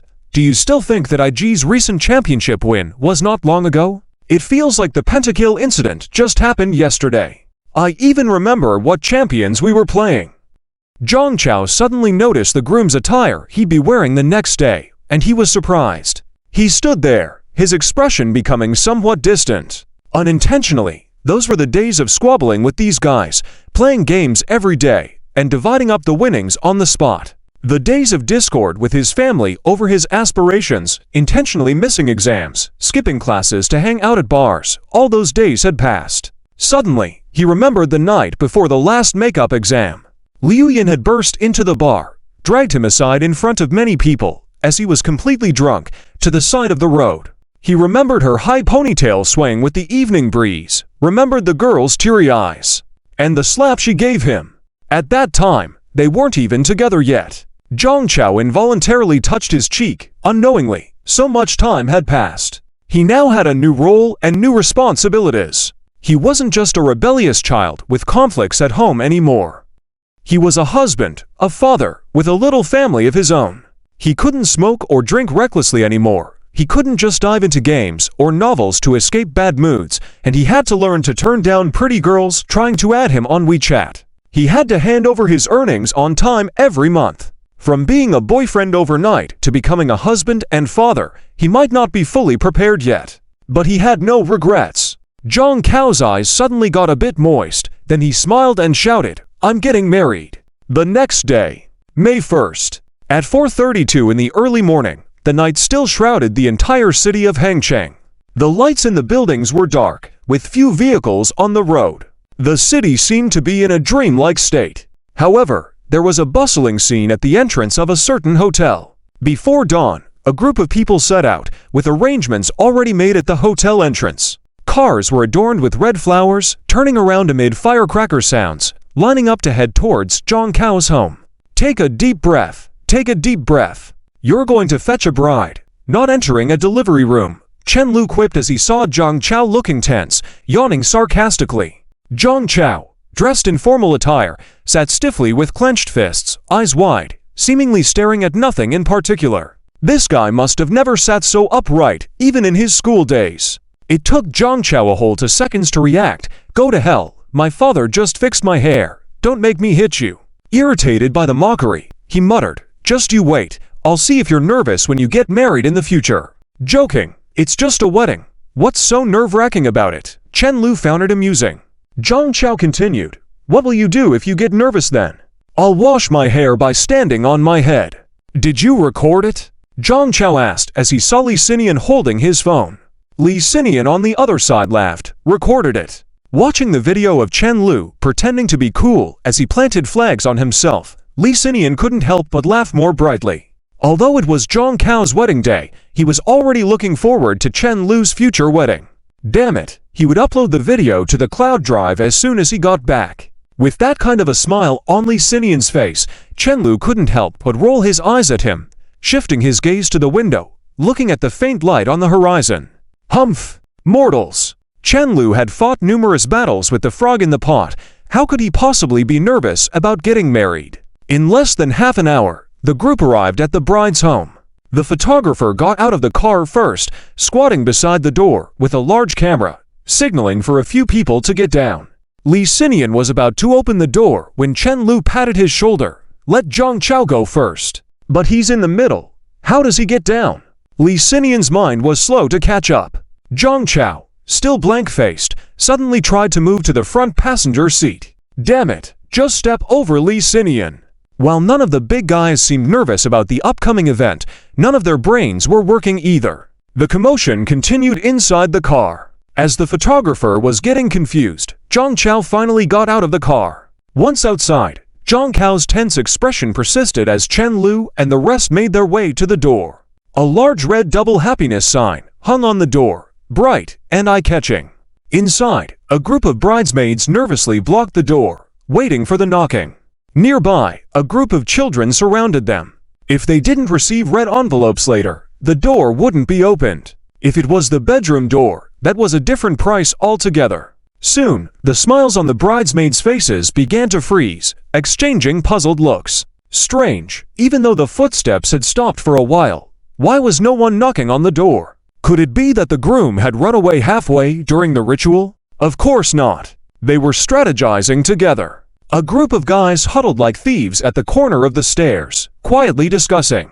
I saw a flicker from the peephole just now. Someone's peeking. Zhang Chao adjusted his clothes nervously, looking anxious, nothing like his usual rebellious self. Chen Lu smirked. Of course, you think it's easy to get through this door. The number of bridesmaids matched the groomsmen, so it was 3 on their side as well. Lin Miao Miao, who was currently working overtime, needed no introduction. The other 2 girls, Su Ninggle and Jai Lia, were naturally the other roommates Lin Yan had called. Just like Zheng Haoyu, both of these girls had rushed over from out of town overnight. While Chen Lu wasn't particularly close to these 2, and they didn't usually keep in touch, considering they were classmates for several years, there was some level of understanding. Summing up these 3 bridesmaids, not a single one was a trouble-free person, and getting through this ceremony wasn't going to be easy. Zhang Chao suddenly took a couple of deep breaths, adjusting his clothes. How do I look? Aren't I handsome in this outfit? Give me an evaluation. Don't be too harsh. You're okay. Presentable. Chen Lu gave him a thumbs up. Ha ha ha. The others burst into laughter immediately. Zhang Chao couldn't be bothered with them. Still uncertain inside, they're all troublemakers in their dorm room. Who knows what tricky challenges they'll throw at us later. If I were you, I'd use red envelopes to bribe them. Li Xinian shook a handful of red envelopes in hand. These were for bargaining. Whether they needed them to get inside or pass a challenge, they would come in handy. The bridesmaid team's mission was to collect as many red envelopes as possible. Naturally, the groomsmen aimed to save as much as they could. That's no fun. We're here to outsmart them. Zheng Haoyu straightened his collar, looking proud. After all, we have Chen Lu. Once this guy gets into the game, what could possibly go wrong with these bridesmaids? If all the guys in their dorm had 100 minds between them, Chen Lu would account for 80 plus. Don't be timid before the battle starts. Kick him out. Chen Lu rubbed his neck with his hand. I worked hard. Can't that be enough? Li Xinian stored the red envelopes away like treasures. Zhang Chao nodded. It's all up to you guys. To their surprise, the door opened after just 2 knocks. However, it wasn't the bride who opened the door, but Lin Yan's younger cousins, all of primary school age, clustering around for red envelopes. They suffered an initial defeat as they entered.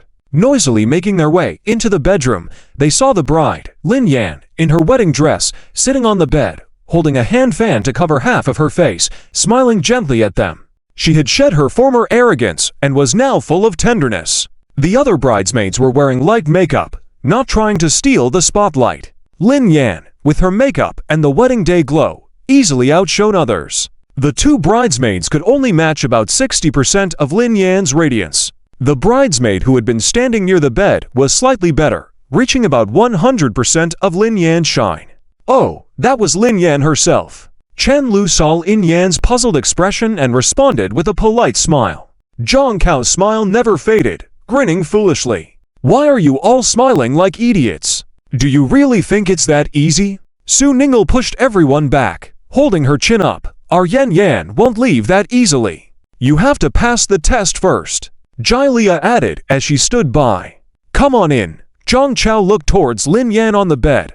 I'm taking this bride with me. As soon as he said that, Lin Miao Miao pointed to several disposable cups on the table next to them. Looking at them, they were filled with various colored liquids of unknown origins. Chen Lu was stunned. Was this going to be the classic challenge so early on? However, these were not small cups, they were of the common size seen everywhere, which was quite extreme. The bridesmaids' minds turned sinister. Let's make it a bit different this time. Lin Miao Miao suddenly put on a gentle smile. We're good-hearted. We don't want you to open a blind box. So, I'll tell you. These cups contain Cantonese herbal tea, mustard-flavored cola, Laotian grass jelly, and 1 cup of orange juice without anything added. We took an oath. The orange juice cup is entirely plain. The smile on the girls' faces suddenly turned wicked. You guys can divide the work yourselves. We believe in the bond between brothers. Must I finish drinking it? Chen Lu looked at all the paper cups brimming to the top and unconsciously took 2 steps back. Putting aside the absurd nature of Laoshan snake grass water, when he had the chance to drink some Cantonese herbal tea during his previous meeting with Zhang Chao in Shen City, he almost spat it out on the spot. It was just as awful as freshly brewed Chinese medicine. Chen Dashu had always been more sincere, and now he was starting to envy Liang Jiru. Liu Yan and a few bridesmaids smirked, especially Lin Miao Miao, who seemed the most pleased. Such a disgusting challenge was definitely thought up by Lin Miao Miao. Grinding his teeth in his heart, Chen Lu felt like he had been completely undermined. She had already sabotaged everything, starting with manipulating the emotions within the groomsmen group for the first challenge. Tomorrow, she would be transferred to the game design team. Give red packets. Zhang Chao nudged Chen Lu with his elbow and whispered softly. Li Xinian and Zhang Haoyu nodded in agreement. It was just about playing a simple game. There was no need to go to extremes. Suddenly, Chen Lu declared, No way. You guys are cowards. I'll go first. Really, no red packets. Don't back out later. Lin Miao Miao raised an eyebrow at him. Whoever backs out later is a coward, Chen Lu retorted as he stepped forward. Zhang Lia and Su Ninggle were stunned. It had been a long time since they had seen Chen Lu, and he was still the same Chen Lu.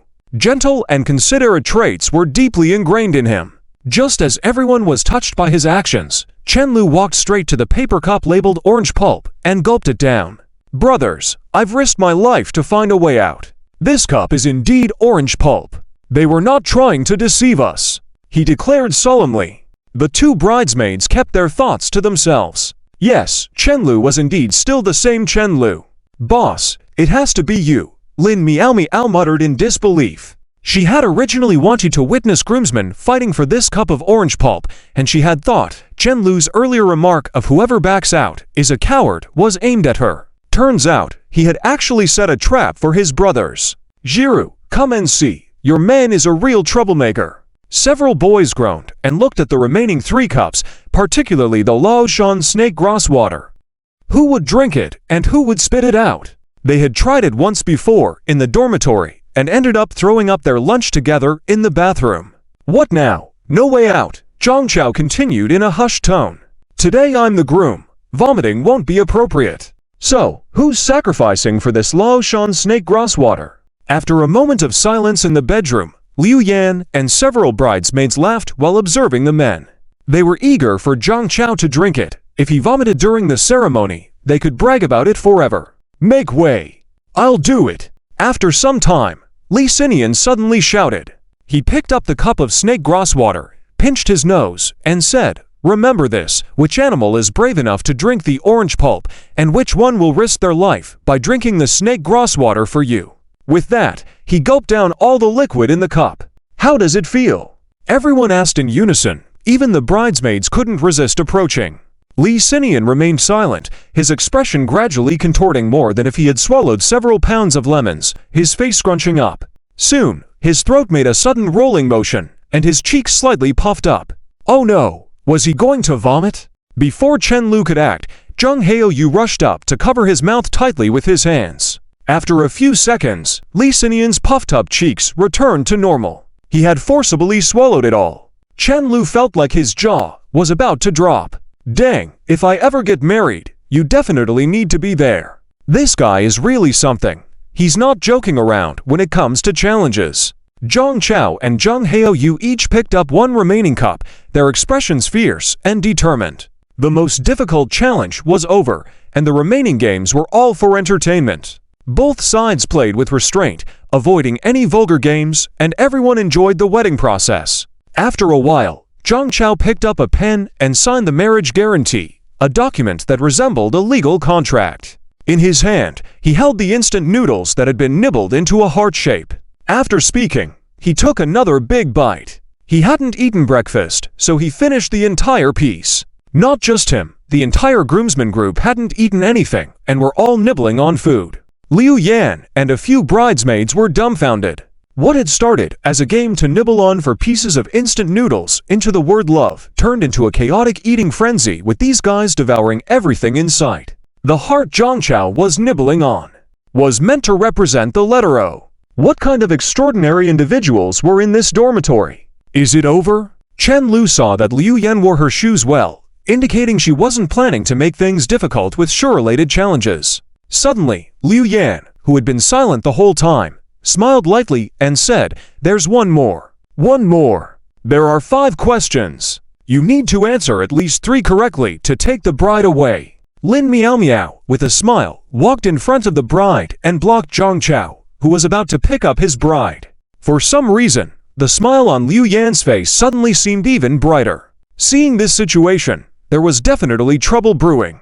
"Are you ready?" Lin Miao Miao asked with a smile. Zhang Chao sighed, "Yes." It was just typical questions like when they first met or when they watched their first movie, the kind of questions popularly used to test the bridegroom's group. He had already done his homework the night before. "Please listen to the question." Lin Miao Miao took the card from Liu Yan's hand and said, "If Zhang San's dog bites you, and you end up killing Zhang San's dog, is it considered self-defense?" "Why?" Zhang Chao. He looked at Liu Yan in a daze, only to see her smiling at him. She knew he had started a game company after law school, deliberately making it difficult for him now. Turning back to see Lee Sinian and Zhang Heoyu hiding, it was clear they had forgotten everything they had learned after graduation. "Is it ... He unconvincingly responded. Chen Lu slapped his head hard. "Not at all. The dog doesn't have a sense of law, so it doesn't constitute unlawful harm." He never expected that Elder Yin would still come to his aid. With Elder always whispering about various legal matters in his ear, he had long forgotten all these things. The bridesmaid group was stunned. How could he disrespect his teachers like this? After all, teachers work so hard to teach you all these things, and you should give them back once you graduate. Good bro. Zhang Chao was almost in tears of joy. Although at first he had eagerly drunk the orange pulp, he really came through for the later challenges. For the second question, what is Article 8 of Chapter 3 of the marriage law in our country? Lin Miao Miao suddenly pointed towards Chen Lu midway through her question. "Take this guy out first." Chen Lu was about to be kicked out of the bedroom when Zhang Chao, who was about to rush to his aid, saw Yu Yan sitting on the bed with a silly smile. He had an idea, bit his teeth, seized the opportunity to pick up Liu Yan and run to the living room, shouting back, "Hold them back, brothers." Upon receiving the bride, there was very little room for the newlyweds to showcase their freedom. The wedding procedures were all arranged in advance by the wedding company, and everything was done according to plan. Although it was grand, there always seemed to be something lacking. This was also the original intention of Liu Yan to include so many entertainment segments during the bride reception. After all, this was something they could decide on their own. Both sides were serving as best man and bridesmaid for the first time, and they were also classmates, so they could have a lot of fun together. During the wedding, Zhang Yubo and Zhang Yunying were also present. Zhang Yubo was giving face. Although he maintained a neutral expression throughout, it was still considered normal communication with Liu Yan's parents. Chen Lu took on a leisurely job, standing at the door with the person in charge of accounting and also welcoming the guests attending the wedding. He was in charge of collecting money, while the person next to him was responsible for the accounting. The accountant was a few years older than Chen Lu, named Zhang Zihai. This kind of task was usually entrusted to the most trusted person by the host family, probably a distant cousin of Zhang Chao. In any case, Chen Lu was not familiar with him, never having met him before. "Are you a friend of Adan?" Zhang Zihai took the initiative to start a conversation, as it was a bit boring for one person to collect money and the other to do the accounting. Yes, Chen Lu bit his lip to suppress a smile, never expecting to hear something so explosive while coming out to do a side job. Zhang Adan, this was much more exaggerated than Lin Liushui. Then you have to hurry. Now that they are married, you need to find a girlfriend who is as beautiful as his wife. Zhang Zihai suddenly asked, "Oh, wait, I forgot to ask. Do you have a girlfriend?" He didn't know what his own mindset was, but seeing his cousin-in-law marry a beautiful woman, he felt quite proud. "My girlfriend is nothing special, but she has a good personality." Zhang Zihai was taken aback for a moment, then quickly reassured him, "Well, looks are not important. Even if someone is very attractive, you will get tired of it sooner or later. A good relationship is what matters." Some people were like that. When they saw others not doing well, their comfort was genuine, but deep down, they might feel a sense of satisfaction.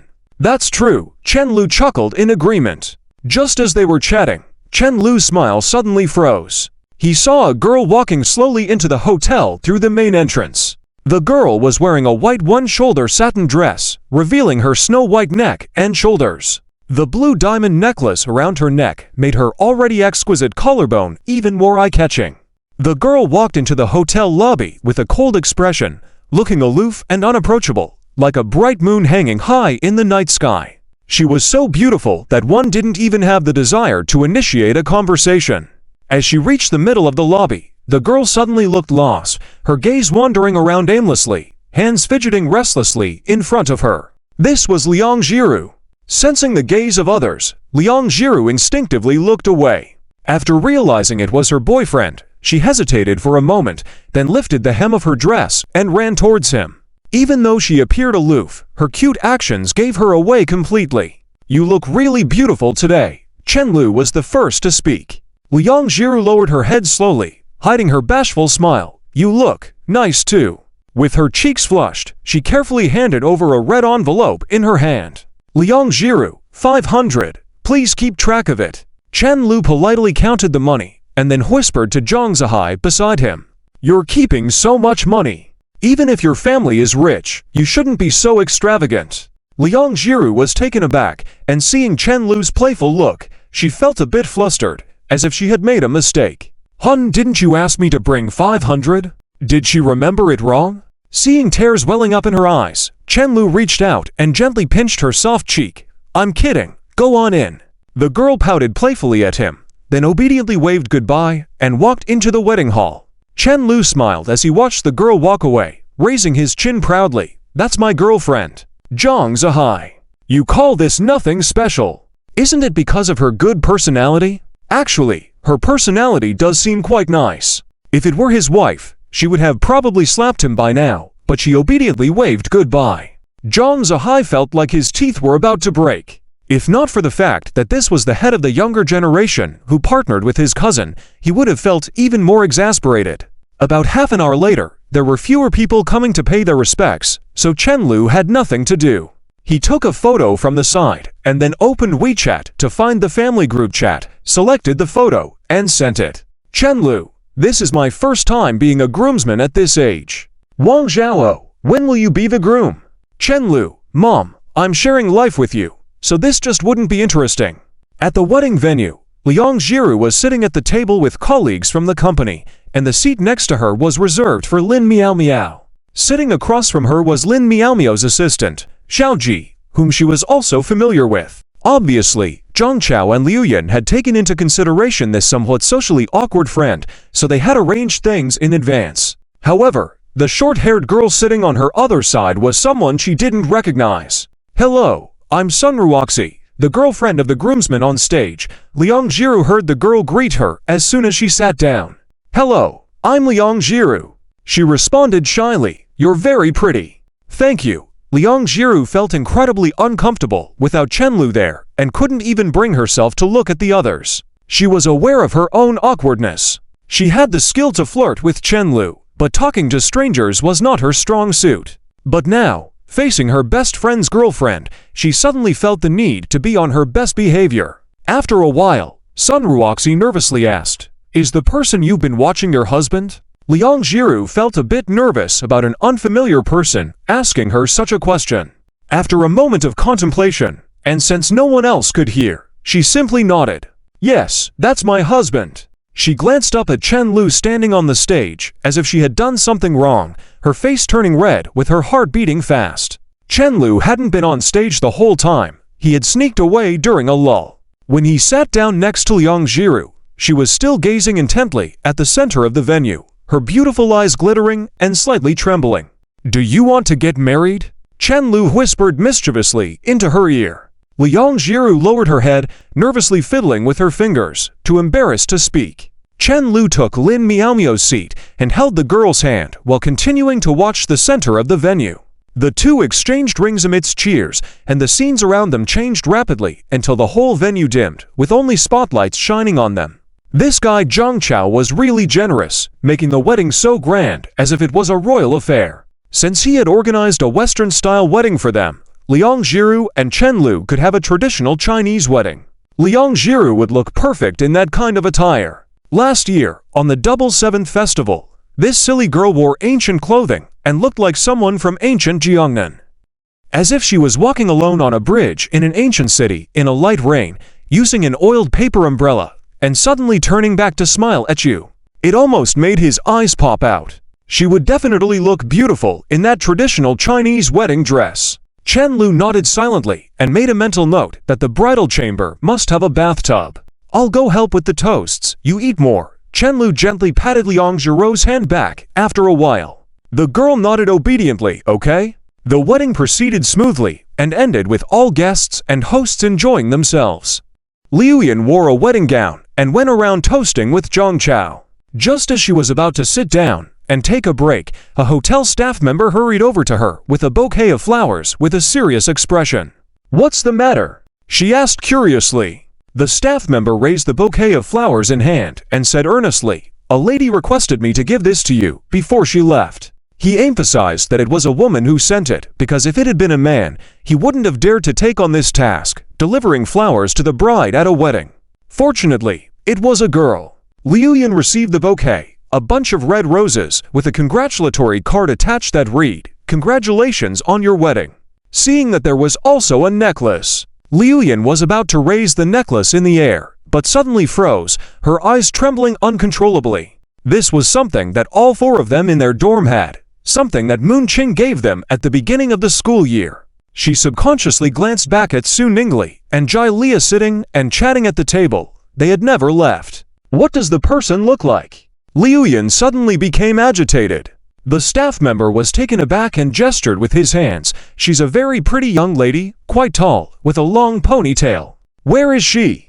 "I don't know. As soon as the lady left after the wedding, she didn't stay." Meanwhile, as Liang Jiru put down her chopsticks, her phone suddenly vibrated. Upon closer inspection, she received a text message from an unknown number. "Let's meet. I'm waiting for you at the coffee shop.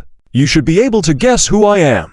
Next to the hotel is a cafe. The decorations inside are very retro, with several pendant lights hanging from the ceiling, emitting a soft warm light. Just a wall away, it feels like two different worlds compared to the bustling steel jungle outside. The music plays softly, classical and elegant, flowing slowly through the cafe.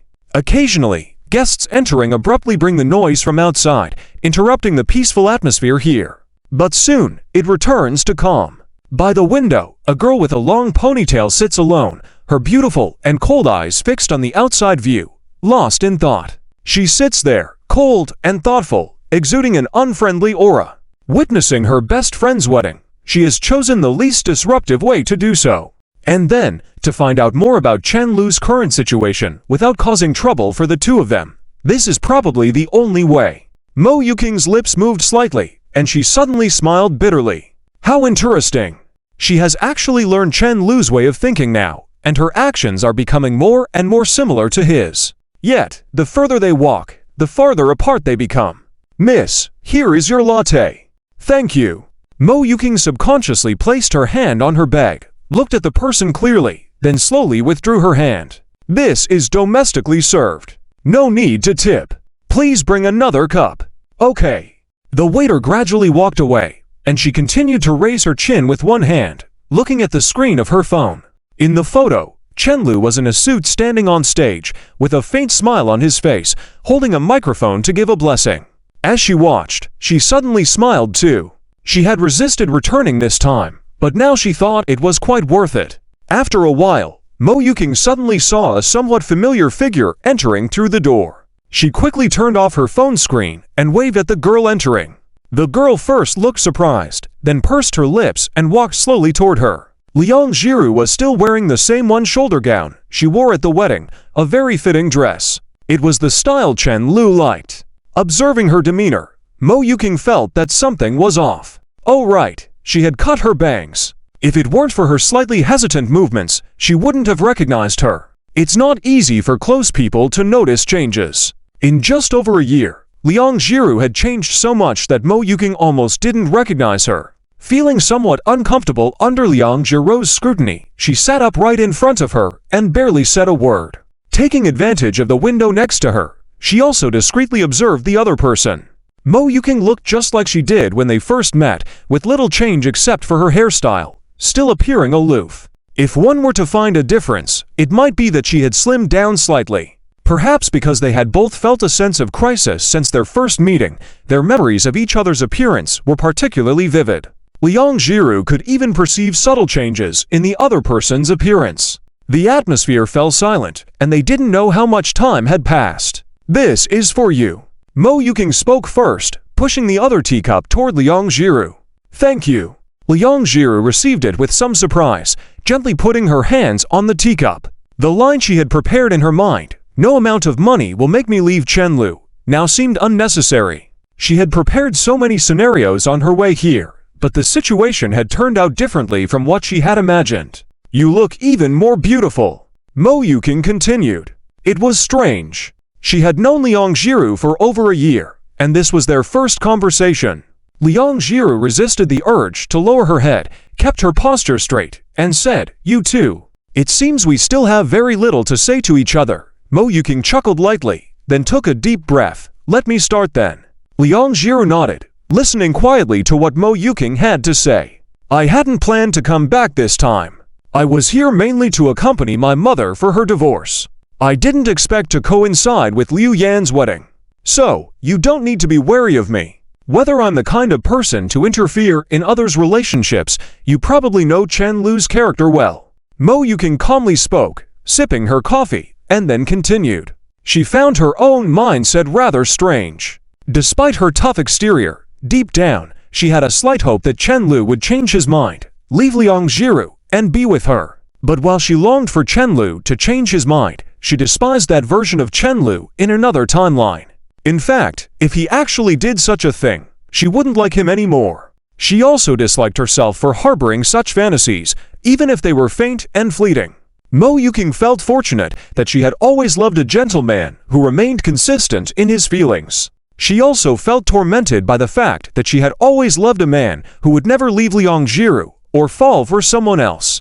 Whenever she thought of this, her affection for Chen Lu deepened, and her internal turmoil increased. Lost in her thoughts, Mo Yuking was suddenly snapped out by the voice of the girl in front of her. "Don't be too upset about your parents' divorce." Despite Mo Yuking's earlier wariness, Liang Jiru's current concern was clearly focused on the divorce. That's just the kind of girl she was. Mo Yuking was stunned for a moment, then chuckled wryly and shook her head, softly saying, "You know what? I've always been curious about what kind of person you really are." Or rather, she had always been curious about how she had lost to this girl. "I'm just an ordinary person." Liang Jiru found this strange.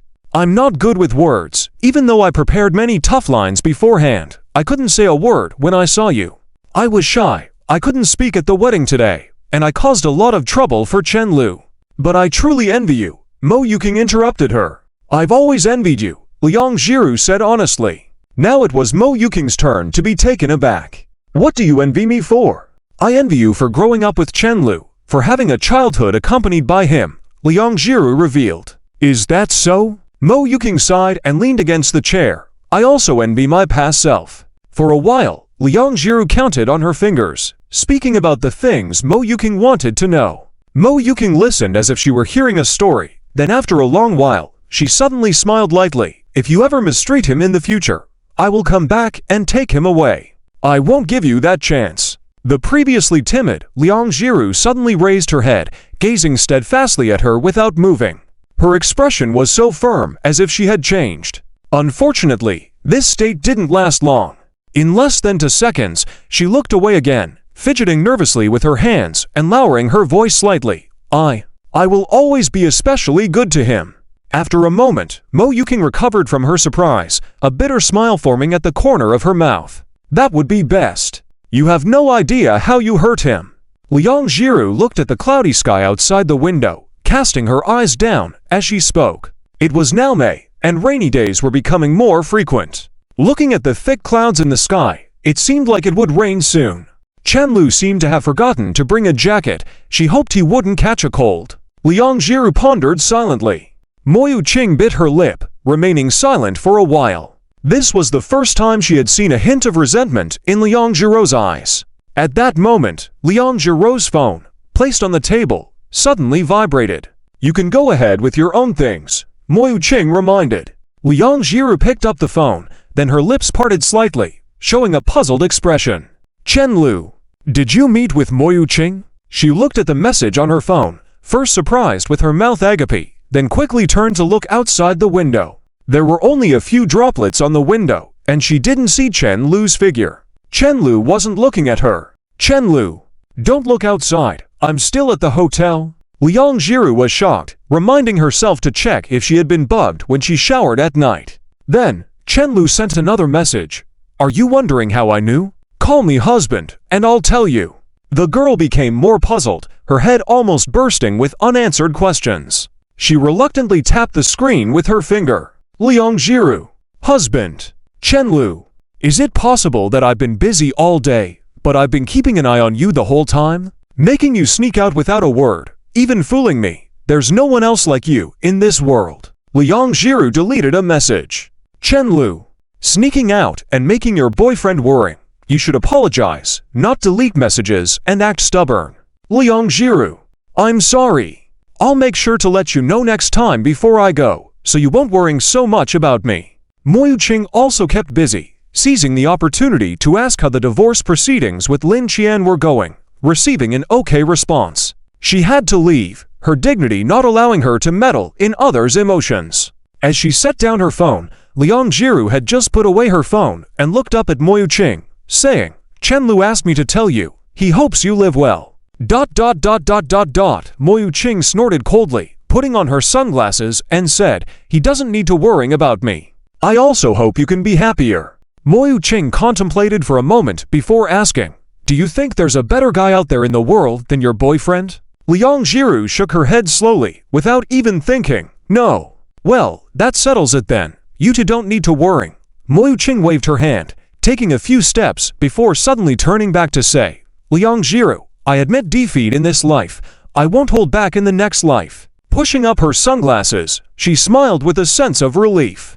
I won't let you either in the next, Liang Jiru murmured softly. Mo Yuqing clicked her tongue. Isn't it too much? At least a fair competition. Liang Jiru didn't expect her words to be heard. Startled, she shivered, then turned her face away, pretending as if nothing had happened. I'm leaving. Won't see you again.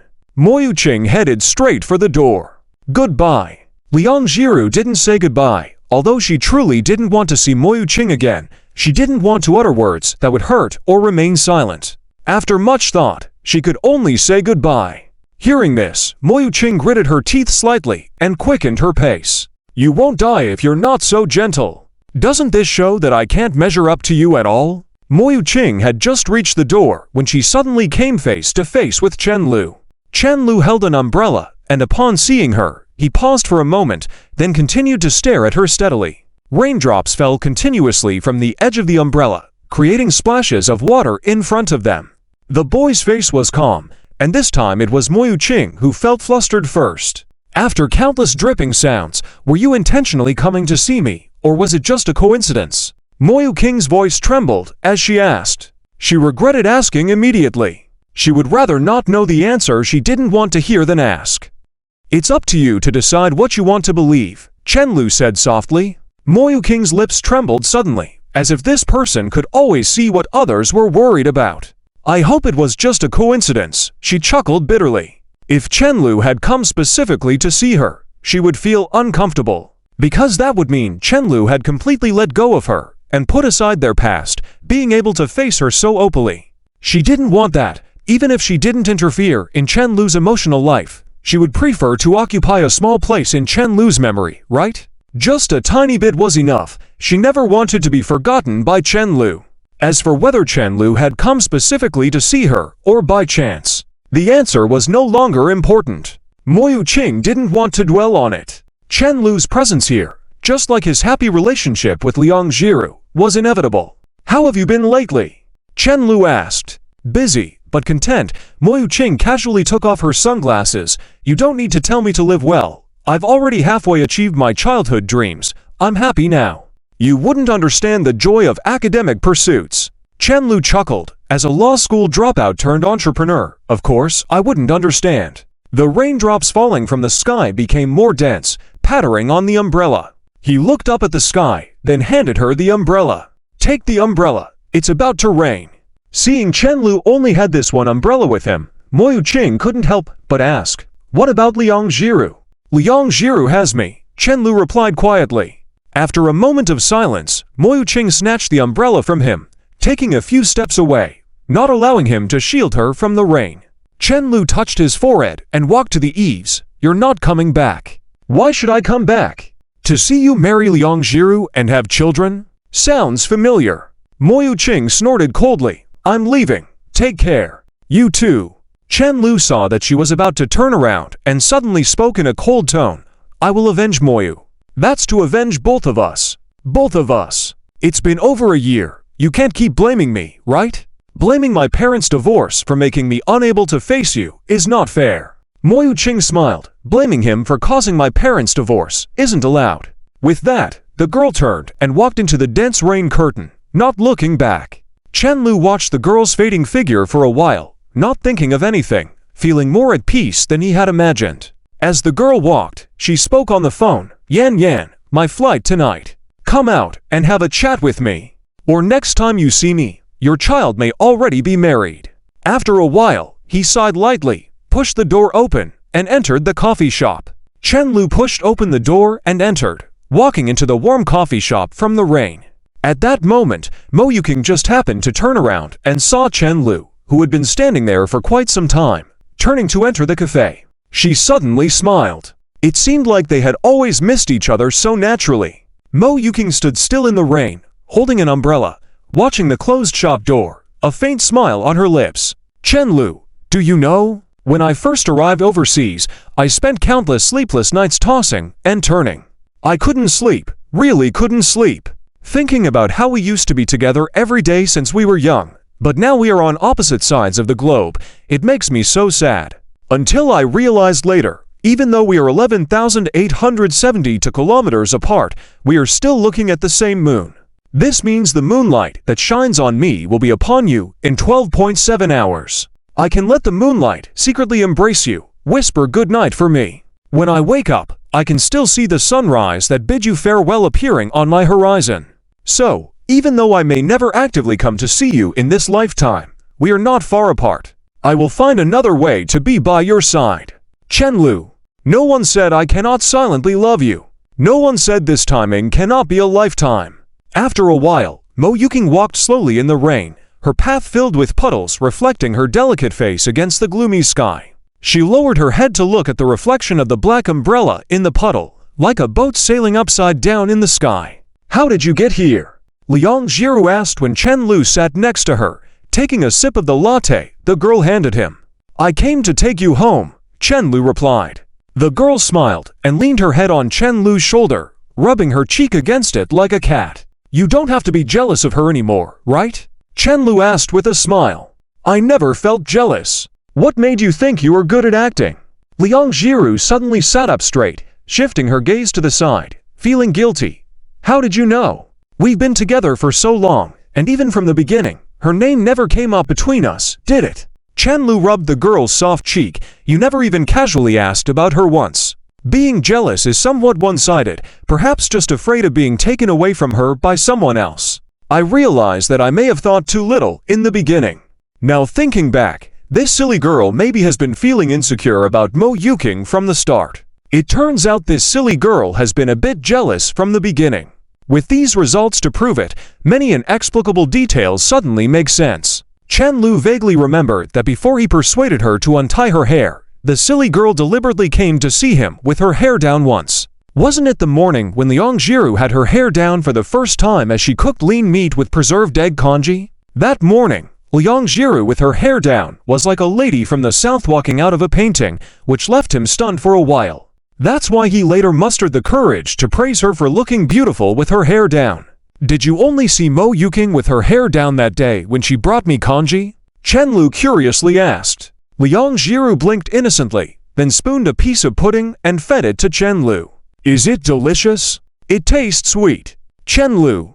Okay, no need to continue asking. He looked at the girl who was eating the pudding delicately and contentedly and suddenly felt like the world was collapsing. When did Liang Jiru jump out of the pot? It seemed like this frog had never been honest with him from the beginning. Let's go home after the rain stops, Liang Jiru said, not having had enough of the desserts there. Okay. After a while, Liang Jiru suddenly held Chenlu's hand and whispered, you don't have to stay silent about it. Even if you haven't forgotten her, it's okay. I won't blame you, let alone be angry. If you can't forget that she's better than me, I will try to become better than her. She paused, then Chenlu poked her forehead. The girl covered her forehead with her hands, tears welling up in her eyes as she looked up at him. Chenlu pondered for a moment, then sighed with a smile. Most people probably have a moonlight in love, but in reality, they are just nostalgic for the feeling, not the person involved. Just like the goddess mentioned by Zheng Heoyu, who could supposedly be one by going to a certain university. The power of this moonlight is that even if the girl in question is now in front of Zheng Heoyu, it may not work anymore. That person probably only likes the image of the girl he had in his mind. You cannot say such things in front of your girlfriend. Chenlu lifted the girl's hand and gently kissed the smooth back of her hand, because I believe you can feel that all my heartbeats in this life are with you now. You don't need to be better than anyone else, because you are the moon in my eyes, the moonlight in my heart. Also the only one in my night sky. The moon never competes with a group of stars to shine the brightest. The girl was quiet for a long time, then turned her red cheeks away and asked softly, have you brought the ring? What ring? Chenlu tilted his head. Nothing. After the rain cleared, the two walked hand in hand on the street, passing through puddles one after another. The sun shone brightly, the air was fresh, just like the afternoon when they first walked together. Liang Jiru attended a wedding for the first time at this age, a friend's wedding, and she had many things to say. Your friend's girlfriend seems a bit strange, she said, puzzled. Which friend? Li Xinian. Chenlu was curious to hear that this silly girl found someone strange. Li Xinian seemed to have said in the group chat that his confession was successful. Yes, the girl nodded gently. What's strange about her? I asked how they got together, and she said she thought he was good. Her mom thought he was good too, so she should give him a try. Chenlu's eyelids twitched twice. This girl was really straightforward, with no ulterior motives. Zhang Erden was right at that time. This girl is indeed a mommy's girl. Jiru, HM. If Ansi really does not like me, would you still be with me? Liang Jiru looked at him with a tilted head, of course. What if she keeps refusing? The girl pondered for a long time, then held up her fingers. Then I will secretly be with you without telling my mom, and when I come of age, I will sneak the household registration book, then we can get married. When this socially anxious girl spouted a long passage all in one breath, it only meant one thing. She was considering this as a real-life scenario. Silly girl, even thinking of sneaking a household registration book. Chenlu smiled and suddenly felt his nose tingling. He suddenly realized that all his worries were unnecessary. Living only for one person. Compared to that mommy's girl, Liang Jiru had become so independent. This silly girl genuinely wanted to live her life for him, which is why she was willing to do all this. She wasn't someone who couldn't live without him, constantly revolving around him. It was quite touching. Chen Lu suddenly turned his head and gave himself a hard smack. Damn! How did he start cooking himself? End note. Thank you to the king of the gifts in early spring late winter. In mid-May, the weather gradually warmed up. Zhang Chao and Liu Yan had been busy with work lately, so they had not gone on their honeymoon. Nevertheless, they continued with their daily lives after getting married. The time had come for Beiji Crossing to completely transition from the Penguin platform, as Chen Lu had previously mentioned. Over at Liu Yan's end, they were at a crucial juncture in their case and couldn't free themselves up. People are creatures who especially like to stay in their comfort zones, so some of the senior veterans in the company, who held some authority, did not fully support this approach. Thanks to Chen Lu, the leader who, despite being known for late arrivals and absences, always had a tight grip on decision-making power. Therefore, these people only made minor protests before letting it go. They understood that their boss, who seemed gentle and accommodating, would listen and consider suggestions but wouldn't allow them to make choices for him. Chen Lu was well aware of the high risks and difficulties associated with the transition. However, the potential rewards were also substantial and stable as long as they didn't do anything reckless. Only by making a move like the early humans could they have a chance to break into the leading position in the industry. This game was certainly not something everyone liked, but creating a product of this scale was the dream of all mobile game practitioners. Leaving aside the game itself, as a commodity, it was exceptionally outstanding. On this morning, a group of people from Beiji Crossing gathered in the conference room for their 5th meeting this month. Peng Leian was still the one speaking on behalf of Chen Lu, gesturing on the projector screen, while those with authority in the company sat on either side of the table. Chen Lu, sitting at the head of the table, supported his chin lazily in one hand, yawning lazily. It was unprecedented for Lin Miao Miao to attend the meeting this time, although she wasn't really paying attention.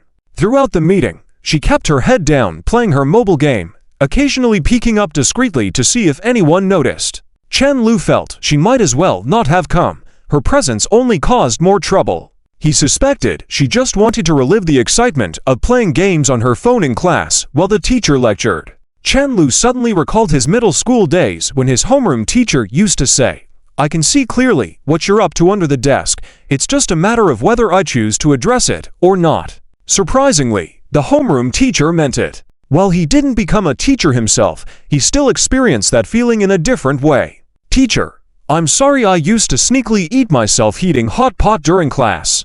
Those who have actually done that or taken sick leave probably understand that feeling when you're at home playing games while suddenly remembering your classmates toiling away in school, making the game feel so much more enjoyable than usual. Lin Miao Miao, am I also part of your play? Then you're in big trouble. At that moment, Peng Leian sighed. It feels like the weather is getting hotter and hotter. Chen Lu suddenly had a bright idea and raised an eyebrow at Lin Miao Miao next to him. What does the head of the art department think of this proposal? Lin Miao Miao was stunned for a moment and then awkwardly adjusted her hair. "I think it's quite good." "Yeah, it's quite good." Laughter erupted in the conference room. After a while, Peng Leian looked at the report in his hand and continued, "The main reason for the sudden slowdown in the company's expansion speed, I believe, lies in the fact that although the games we operate bring in considerable revenue, in the long run, these two games are just like those temporarily popular Wikes-in mini-games with no long-term sustainability. Experienced and well-off top talents, under the premise of receiving similar salaries, tend to switch to working on games that have long-term operation, which is more conducive to their stable career development." This was a problem Chen Lu had always been aware of. While Beiji Crossing was somewhat well known in the market, they were still not taken seriously by the bigger players in the industry. Because they did not have a game that could be operated in the long term, in the eyes of companies that ran mobile games for 3 to 5 years, they were not much different from newcomers who were just in for quick money. The same went for many job seekers, so often the talents they truly needed were not their first choice. In short, the company wanted to expand while transitioning to legitimate mobile games. However, they couldn't hire the people they wanted. It was one thing to offer high salaries to 1 or 2 individuals, but if the whole team was asking for raises, it would be unfair. Let's start with how our company began and how to proceed with the transition. Chen Lu tapped the table lightly a couple times with his fingers and continued softly, let's make a plan first. Create an appealing and appetizing vision, then use this project to attract investors from around the world. While attracting investments, also attract some employees. All will be well. I'll finalize the specifics later. Let's adjourn for now. After speaking, he looked at Peng Lian. If Li Yang needs anything, Peng Lian, help Zhang Chao with the handover. Peng Lian was taken aback and looked hesitant, but Big Brother Lu, he doesn't like me. That's the effect I'm looking for. The more he dislikes you, the more he'll remember the promise I made to him to be the studio director. Chen Lu smirked. Dealing with such people was easier. Peng Lian, who didn't chase after money or power and simply pursued his dreams, was the hardest to control. Thankfully, he had a good relationship with Chen Lu, genuinely respected him, and remembered his kindness. The people who were the hardest to control were the ones who didn't need controlling. It was no wonder that Boss Cao relied on his own trusted people when he was taking over. He could send Peng Lian or Zhang Chao to do something and not worrying about it, whereas he had to be cautious with Li Yang, who was like a hidden threat. That's it. Meeting adjourned. The people who were crammed in the conference room left in pairs, and just as Chen Lu was about to leave, he noticed Zhang Chao looking troubled beside him. What's wrong? He asked curiously. I feel terrible, Zhang Chao groaned, crawling wearily onto the table. I had just barely started enjoying myself on Valentine's Day, and now I have to endure for half a year. The wedding was timed just right. It hadn't been long since they got married, and Liu Yan's belly was already visibly growing. He didn't understand what the doctor meant by the first and last 3 months. Even if he did, he wouldn't dare to. The baby was so small during the ultrasound. Regretting something for a lifetime. It was better to just endure continuously. The smile didn't disappear from his face, but transferred to Chen Lu's face. Chen Lu chuckled. Why don't you join me in being a good husband? Let me go home and think about what type of game to create. I'm not feeling inspired in the office. Transitioning was like crossing a tribulation. It either took them further or broke them. There was no other choice. It had to be handled with extreme care. While Chen Lu pondered this important decision in life, Liang Jiru wasn't idle either. She had no classes today and spent the whole day at home. Even though it was noon, the rental apartment was dimly lit, with the balcony curtain tightly drawn, blocking out any hint of light. The atmosphere was mysterious. After Liang Jiru closed the curtains, she slowly moved towards the entrance of the bathroom. Even though she was at her own home, she still cautiously looked left and right as if she were a thief, confirming that there was no one else before swiftly slipping inside. She carefully opened the toilet tank and took out a blue box wrapped in a waterproof bag. The packaging was intact, and Chen Lu had indeed not noticed. Smirking to herself, the girl thought, this is what I learned from TV dramas. Fool Chen Lu would never imagine that I could learn to hide and keep these things. I must be quite clever. After a moment, she took the blue box back to the living room and sat in front of the computer desk. Even though Chen Lu had confiscated it for so long, this was the first time she seriously studied the contents. It was a blue paper packaging box with the words 10 packs written prominently on it. After taking a deep breath, Liang Jiru bravely tore open the plastic wrapping, revealing 10 neatly packed plastic pouches inside. Feeling the outline of the small circular rings inside with her hands, she accidentally dropped some of the pouches in her nervousness. Frantically bending down to pick them up one by one, she felt relieved only after counting that none were missing. If the manufacturer had mistakenly packed one less pouch, she would have to spend the whole day looking for it. Along with these plastic pouches, there was also a set of usage instructions. Liang Jiru unfolded the instructions and read them word by word. After a short while, the girl's cheeks were burning. Why are there illustrations? I don't need to learn how to wear them. After scolding indignantly for a while, she immersed herself into studying them. Please do not use sharp objects to damage the items, she muttered to herself. No one would be foolish enough to ruin these things, Liang Jiru thought quietly. Some time passed, and the girl suddenly threw the small box into a drawer, refusing to look at it again. The open pouches were already thrown into the trash can. Looking at the trash can beside the coffee table, she couldn't shake the feeling of unease. Later, Liang Jiru went back to her room to retrieve a cap and a mask, put on sunglasses, and disguised herself thoroughly. She even double-wrapped the black trash bag to conceal its contents completely. Standing in front of the mirror, once she was certain that even she couldn't recognize herself, she carried the black bag downstairs. Just as she was about to leave the doorway, she coincidentally met Auntie, who was returning with her grandson. Auntie was briefly startled upon seeing her, and the little boy beside her even recoiled in fear. The atmosphere turned awkward. "Hello, Auntie. Liang Jiru greeted without looking up. Auntie regained her senses and said, "Oh, it's Jiru. Why are you dressed like this in such hot weather? You scared me." "I have a cold." Liang Jiru quickly made up an excuse. Auntie lectured her about not using air conditioning until it's really hot outside and bid her goodbye. Watching the girl's hasty departure, Auntie couldn't help but click her tongue while looking at the dark plastic bag in her hand. If she didn't know any better, she might have even suspected her of doing something suspicious. After dealing with the crime scene, Liang Jiru returned to her rented house. Without even changing her clothes, she collapsed onto the table, burying her face in her arms without moving. After a moment of silence, she let out a few embarrassed sighs. "Chenlu thinks he's smart, but he's such a fool. When I was worried before, he used to flirt with me every day, asking when we could meet. Now that I'm not concerned, he acts like a gentleman again.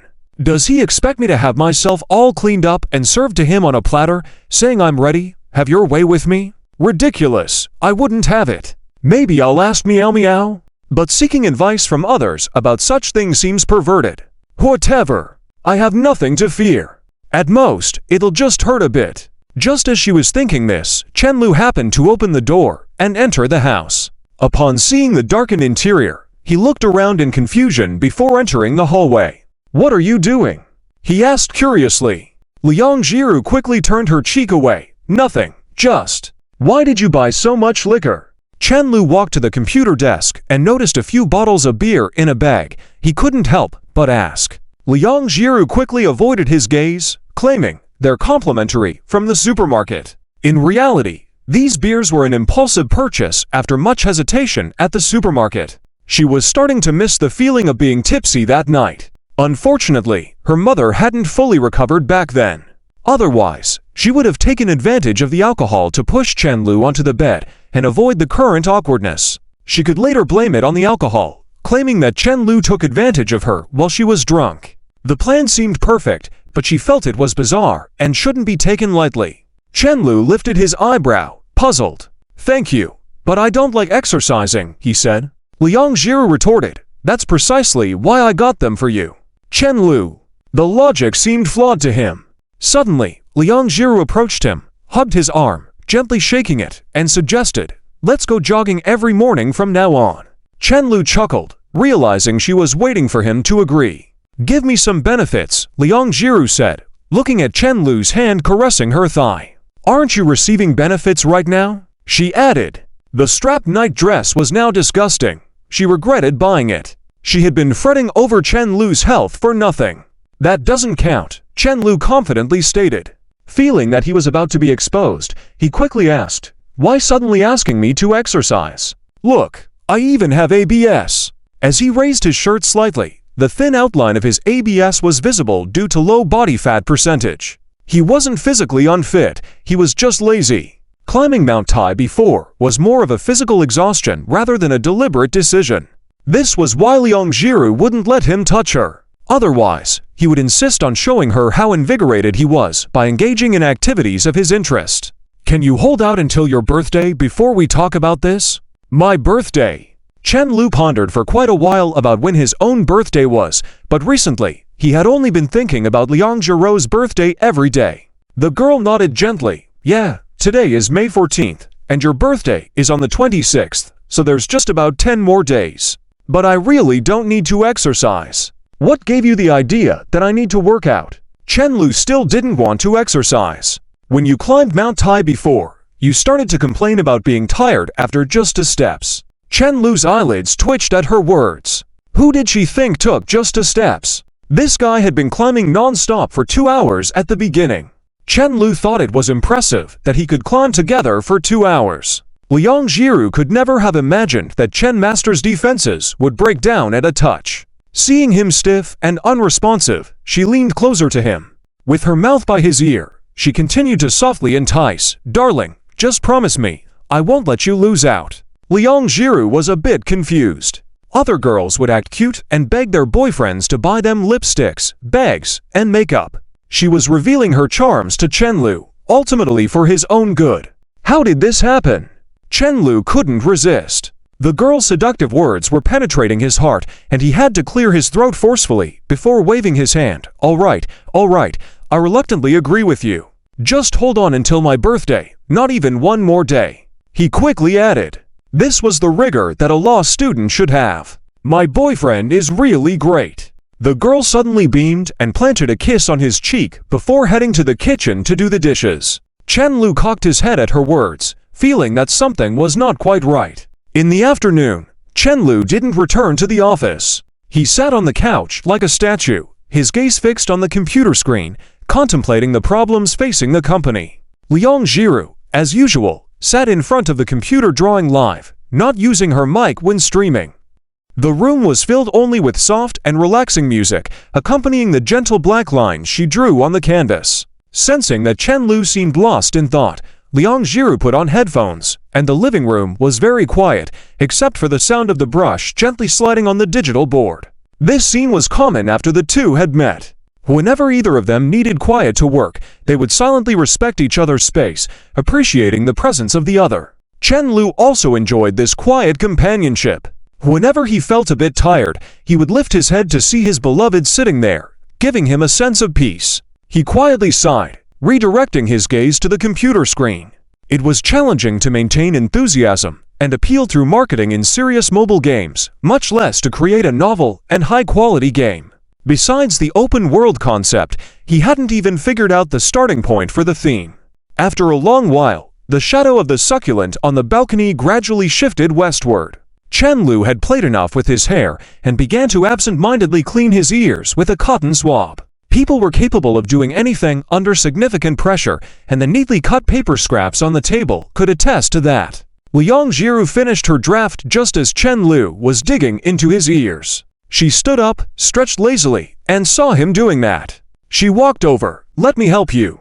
Chen Lu glanced at the girl. "This is my way of relieving stress." Liang Jiru sat beside him, leaning her head on his shoulder. "Is the company not doing well recently?" "It's not exactly going downhill, but I'm just uncertain about it." Chen Lu explained the current situation of the company and what he planned to do. Finally, he sighed. "So if things work out, it will be a leap forward, but if they don't, I might lose all the money I've earned so far. That would be the worst-case scenario."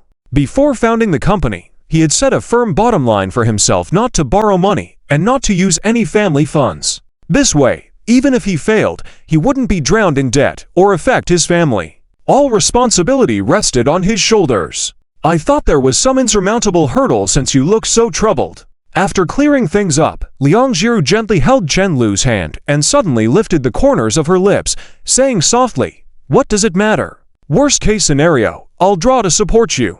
Chen Lu was taken aback. He expected Liang Jiru to advise caution or comfort him. But she didn't. This girl, who seemed to be obsessed with money, how could she be so generous with several million?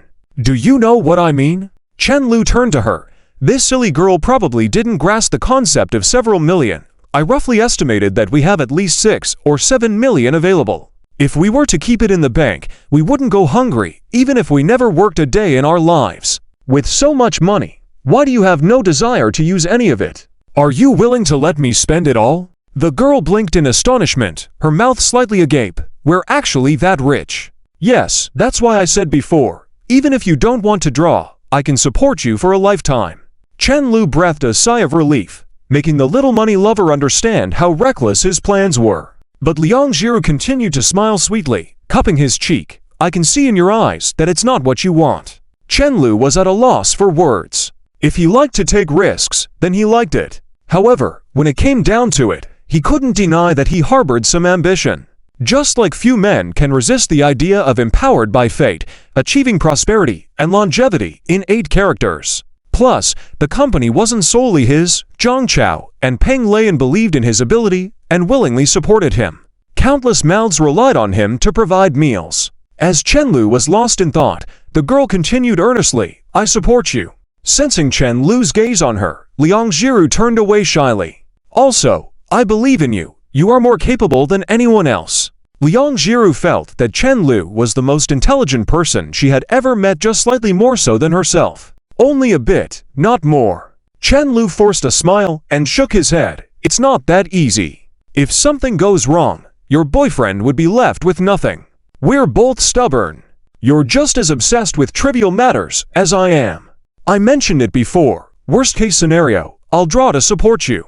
Liang Jiru took Chen Lu's hand and explained gently, I always keep records. Look, we don't spend much on a normal basis. We don't go out to eat much, spend only on groceries for meals, and even if we factor in utilities and clothes, it's not that much. With my monthly earnings from streaming, ads, and commission, I could likely make over 10,000, sometimes even over 20,000. So, even if you stop making money, I could support both of us by drawing. Liang Jiru was not worried about this. She was investing in business, not gambling. Not to mention, Chen Lu was not the type to stay down if he ever fell. Besides, he had quietly lent her 100,000 to cover his mother's surgery. She would support him for a lifetime if needed. Have you ever thought about it carefully? Have we ever touched the money you earned? No? Chen Lu has always known about this, even though his bank card is always at home, and the password is still Liang Jiru's birthday. But for a long time, Liang Jiru has been the one providing for their food and clothing. Mainly because he doesn't really buy groceries and doesn't have the habit of leisurely shopping for clothes for himself. Gradually, Liang Jiru ended up taking care of all these things. Even the bath gel in the house seems to be bought by Liang Jiru. And the big villa. Chen Lu murmured again. I originally planned to use this money to buy a house. You've seen the house where Li Yan lives. It's so old. I think the current house is fine. I feel even going to the bathroom is a struggle in Yan Yan's house. Liang Jiru put her index finger in front of Chen Road's lips, not giving him a chance to dwell on it again. Don't be unhappy, okay? Just consider this money gone. I'll support you from now on. As the girl thought this over, she suddenly felt that it wasn't a bad idea after all. This way, Chen Lu wouldn't even need to go to work every day. He could spend the whole day at home painting with her. After they get married, they can even have children. Now Chen Lu shouldn't be able to bully her easily, right? Chen Lu couldn't help but chuckle. He was just afraid of wasted efforts, not that he wanted a free ride. In case it really happened, even if he had to go work construction, he wouldn't really be able to stay at home doing nothing, letting Liang Jiru support him. But thanks to this, most of the pressure in his heart suddenly dissipated. He reached out and pulled the girl into his arms, gently smelling the unique fragrance on her body, just a silly puppy still thinking about being taken care of. Liang Jiru pouted in dissatisfaction and pointed at his Adam's apple.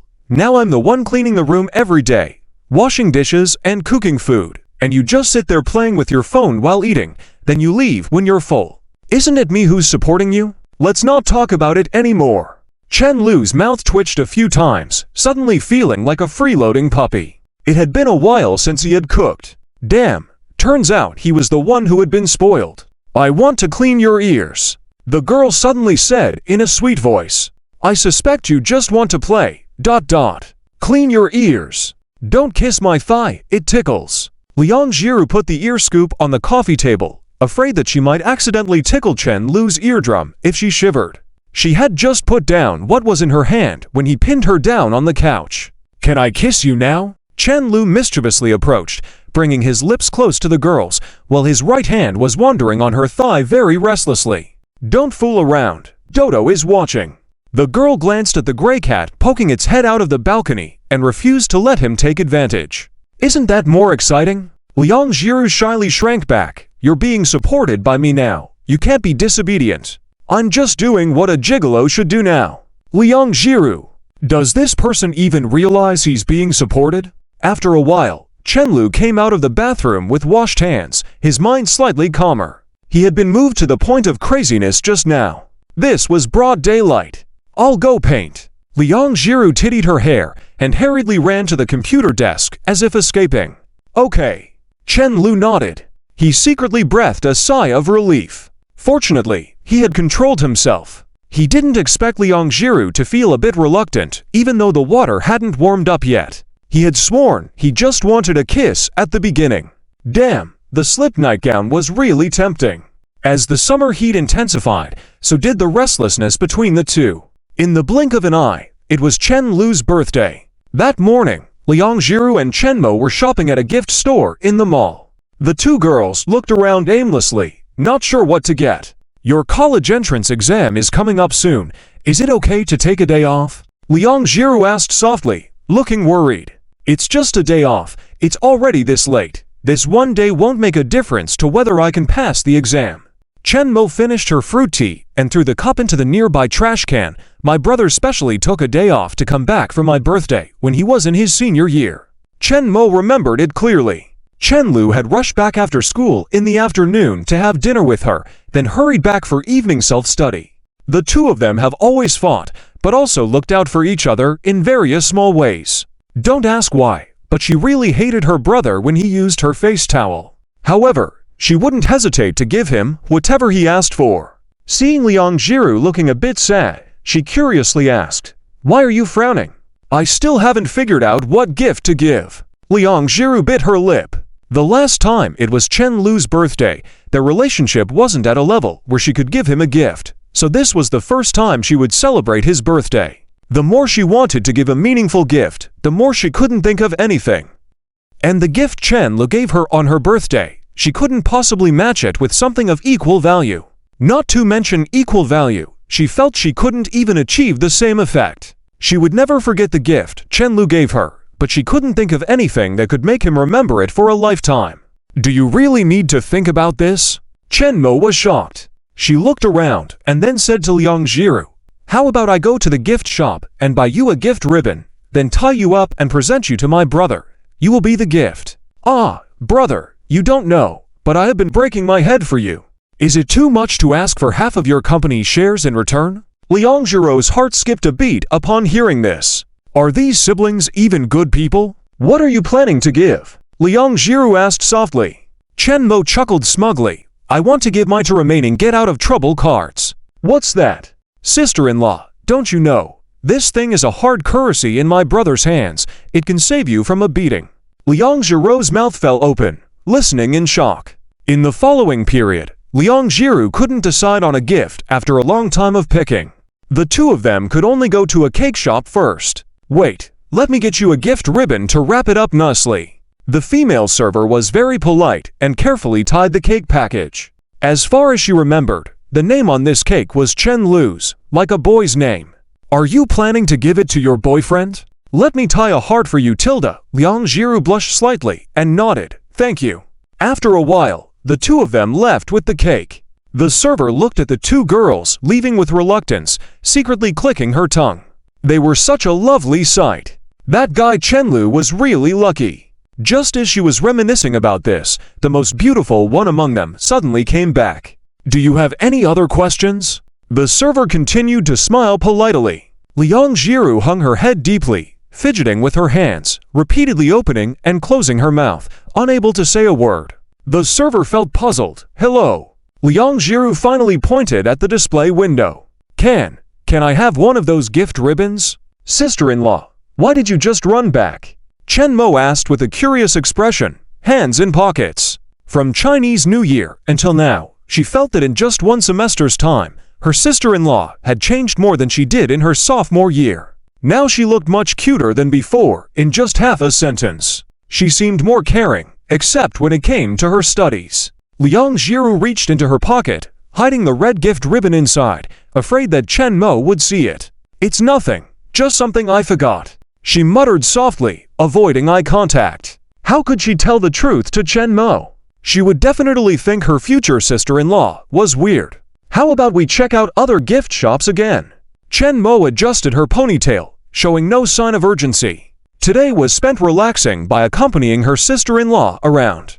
Oh right, she couldn't fully call her sister-in-law yet, that was only 4 when they officially become family. For now, it was just a result of Liang Jiru's persistence. Why was her brother so useless? So utterly useless. Although Chen Guanglin and Wang Zhao never mentioned it, Chen Mo had secretly looked at both their graduation certificates. Putting together the information with Chen Lu's birthday, she startlingly realized that their mother got pregnant with Chen Lu before finishing university.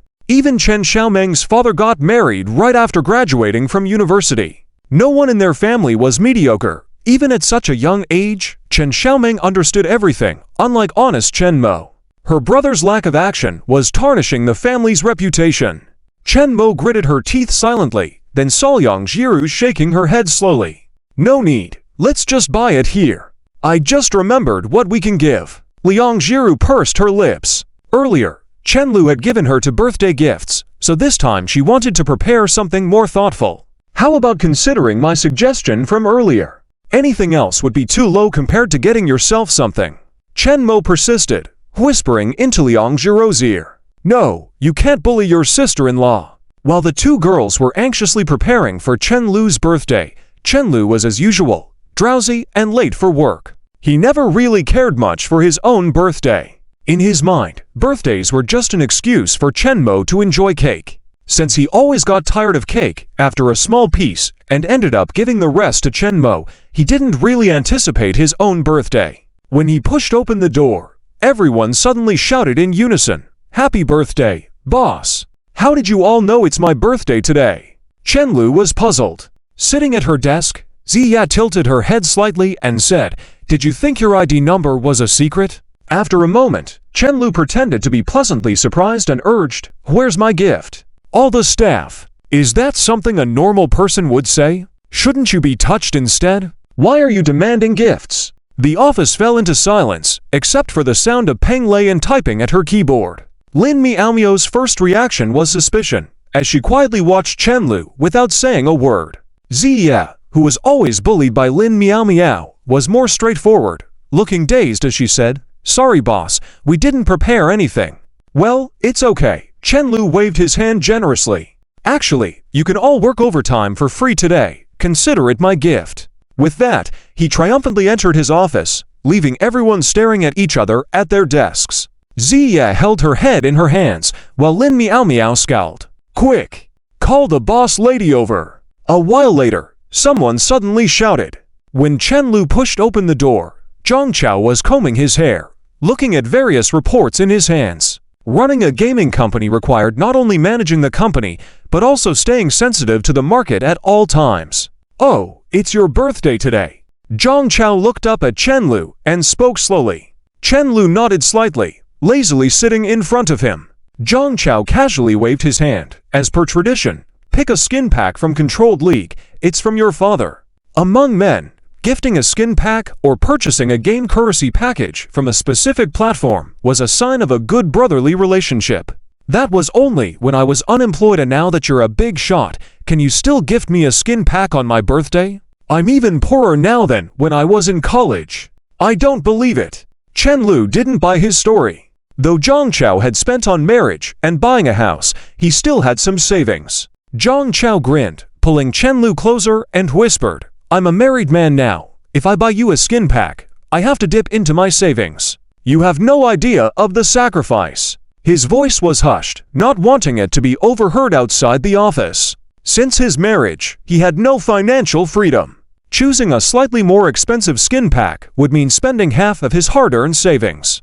And here was Chen Lu, relentless. G and HUA didn't know that a $10 increase in the price of a skin pack was a huge deal for a married man. "You're already hiding savings?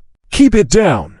Are you doing this on purpose?" Zhang Chao hurriedly covered Chen Lu's mouth. "Just you wait, I'll get back at you later." Chen Lu huffed but said nothing. He was aware that Liang Jiru would give him her entire hard-earned manuscript fee if he asked for it. But he couldn't say that in front of Zhang Chao, who might silence him. "There's a gaming exhibition in Shanghai. Let's head over now, and we can be back by evening. It's a good opportunity for market research. Will Liu Yan reimburse you for gas expenses?" Chen Lu raised an eyebrow. "Joking. Can I drive your car?" In the evening, as the sky darkened, with the tall buildings and streetlights gradually lighting up, Chen Lu finally returned to the company, strategizing with Zhang Chao about undiscovered areas in the market. The organizers of the gaming exhibition were quite courteous, especially after learning that they were the founders of North Star. Though they didn't find much inspiration, they met sincere independent game developers. After organizing their findings, Chen Lu bid farewell and left. Outside the startup center, a long-haired girl stood quietly by the entrance, hands clasped in front of her, fixedly staring inside. No matter who came out of the startup center, her gaze remained unmoved. It wasn't that she overlooked everyone, but rather that she didn't dare to. Liang Jiru was wearing a white shirt today, paired with a short blue strap skirt that didn't even reach her knees. The British-style black leather shoes were matched with white ankle socks, wrapping her slender legs tightly and drawing extra attention. Many people coming in and out of the entrepreneurship center couldn't help but steal glances in her direction, but some quickly looked away feeling inferior. The people who could enter and exit the entrepreneurship center at this time were more worldly wise than the average college student. But they had never seen such a beautiful girl before. Soon, whispers began to circulate in the vicinity. Two boys stood under a tree, whispering to each other. "Who is this girl? I haven't seen her around here before." One boy with short hair asked quietly. The boy with glasses shook his head and sighed. "She's the campus belle from the accounting department. Now if you look across the entire Yuhang University, from freshmen to seniors, you can't find anyone prettier than her." The boy's eyes lit up. "I'm going to ask for her WeChat." "Wait a minute." The boy with glasses reached out and pulled him back. "Wait until she leaves." He held up his phone in front of him and gently shook it. "I know you're eager, but hold on. Watch this video first." The video was not long, just a few minutes, but it captured the essence of the recent physical altercation, from the loud slap Chen Lu received, to the public apology the boy made on the playground, in full view of everyone.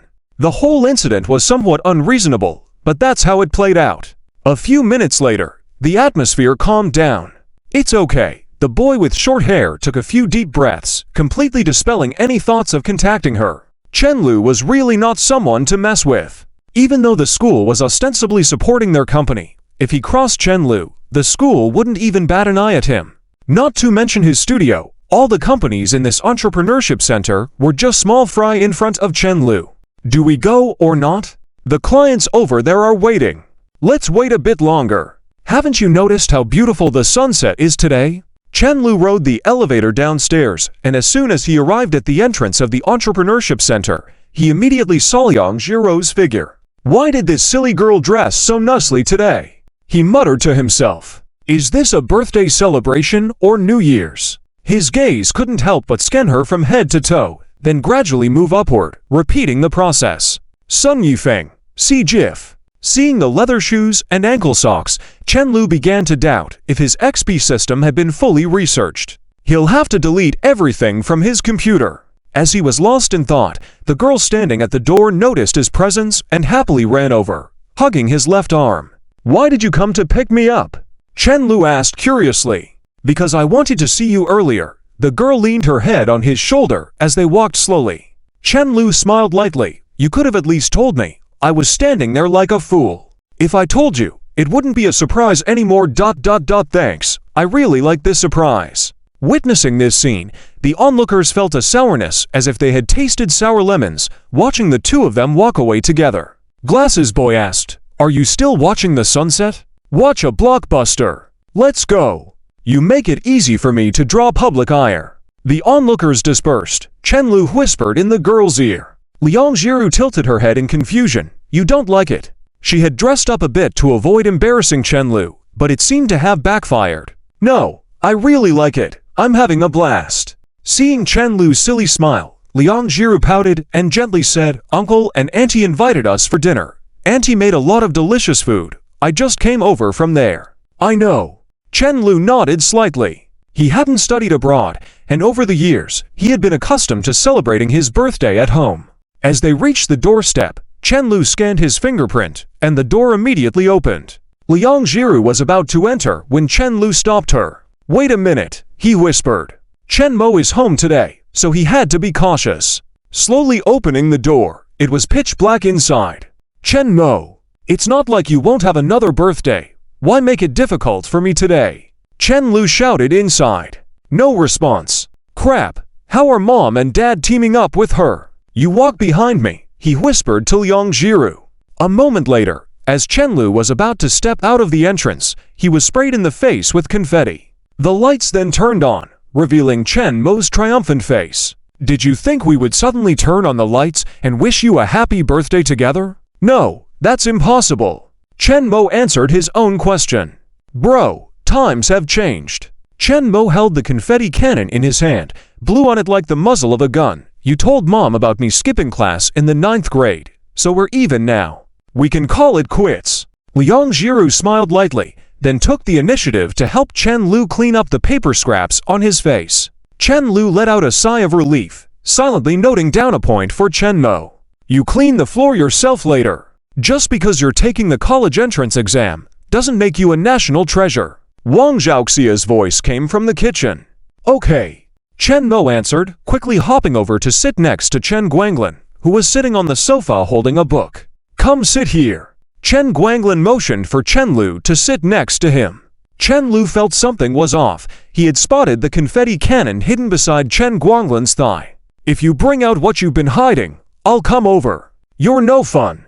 Chen Guanglin sighed, placed the hidden confetti cannon on the coffee table. Liang Jiru kept a gentle smile on her face. She enjoyed this atmosphere. It was an experience she had never had before. I'll go help in the kitchen, she said softly to Chen Lu. Chen Lu nodded, and seeing Chen Guanglin still gesturing to him, he had no choice but to sit on the sofa with a cold face. Dad, do you even know how old you are? Before he could finish his sentence, he was sprayed in the face with confetti once again. The clearly visible confetti cannon Chen Guanglin had hidden earlier was just a distraction. The real surprise was hidden behind the book he was holding. You thought I wouldn't pull it off convincingly? Your old man will always be your old man. Mimicking Chen Mo's actions, Chen Guanglin also brought out a confetti cannon from behind the book and blew on it, as if it were a gun. Chen Mo. This father of his, to ease Chen Mo's stress, was willing to turn on his own son, the birthday celebrant. Look, the Chen family only has one good person, one gentleman, and that's Chen Lu.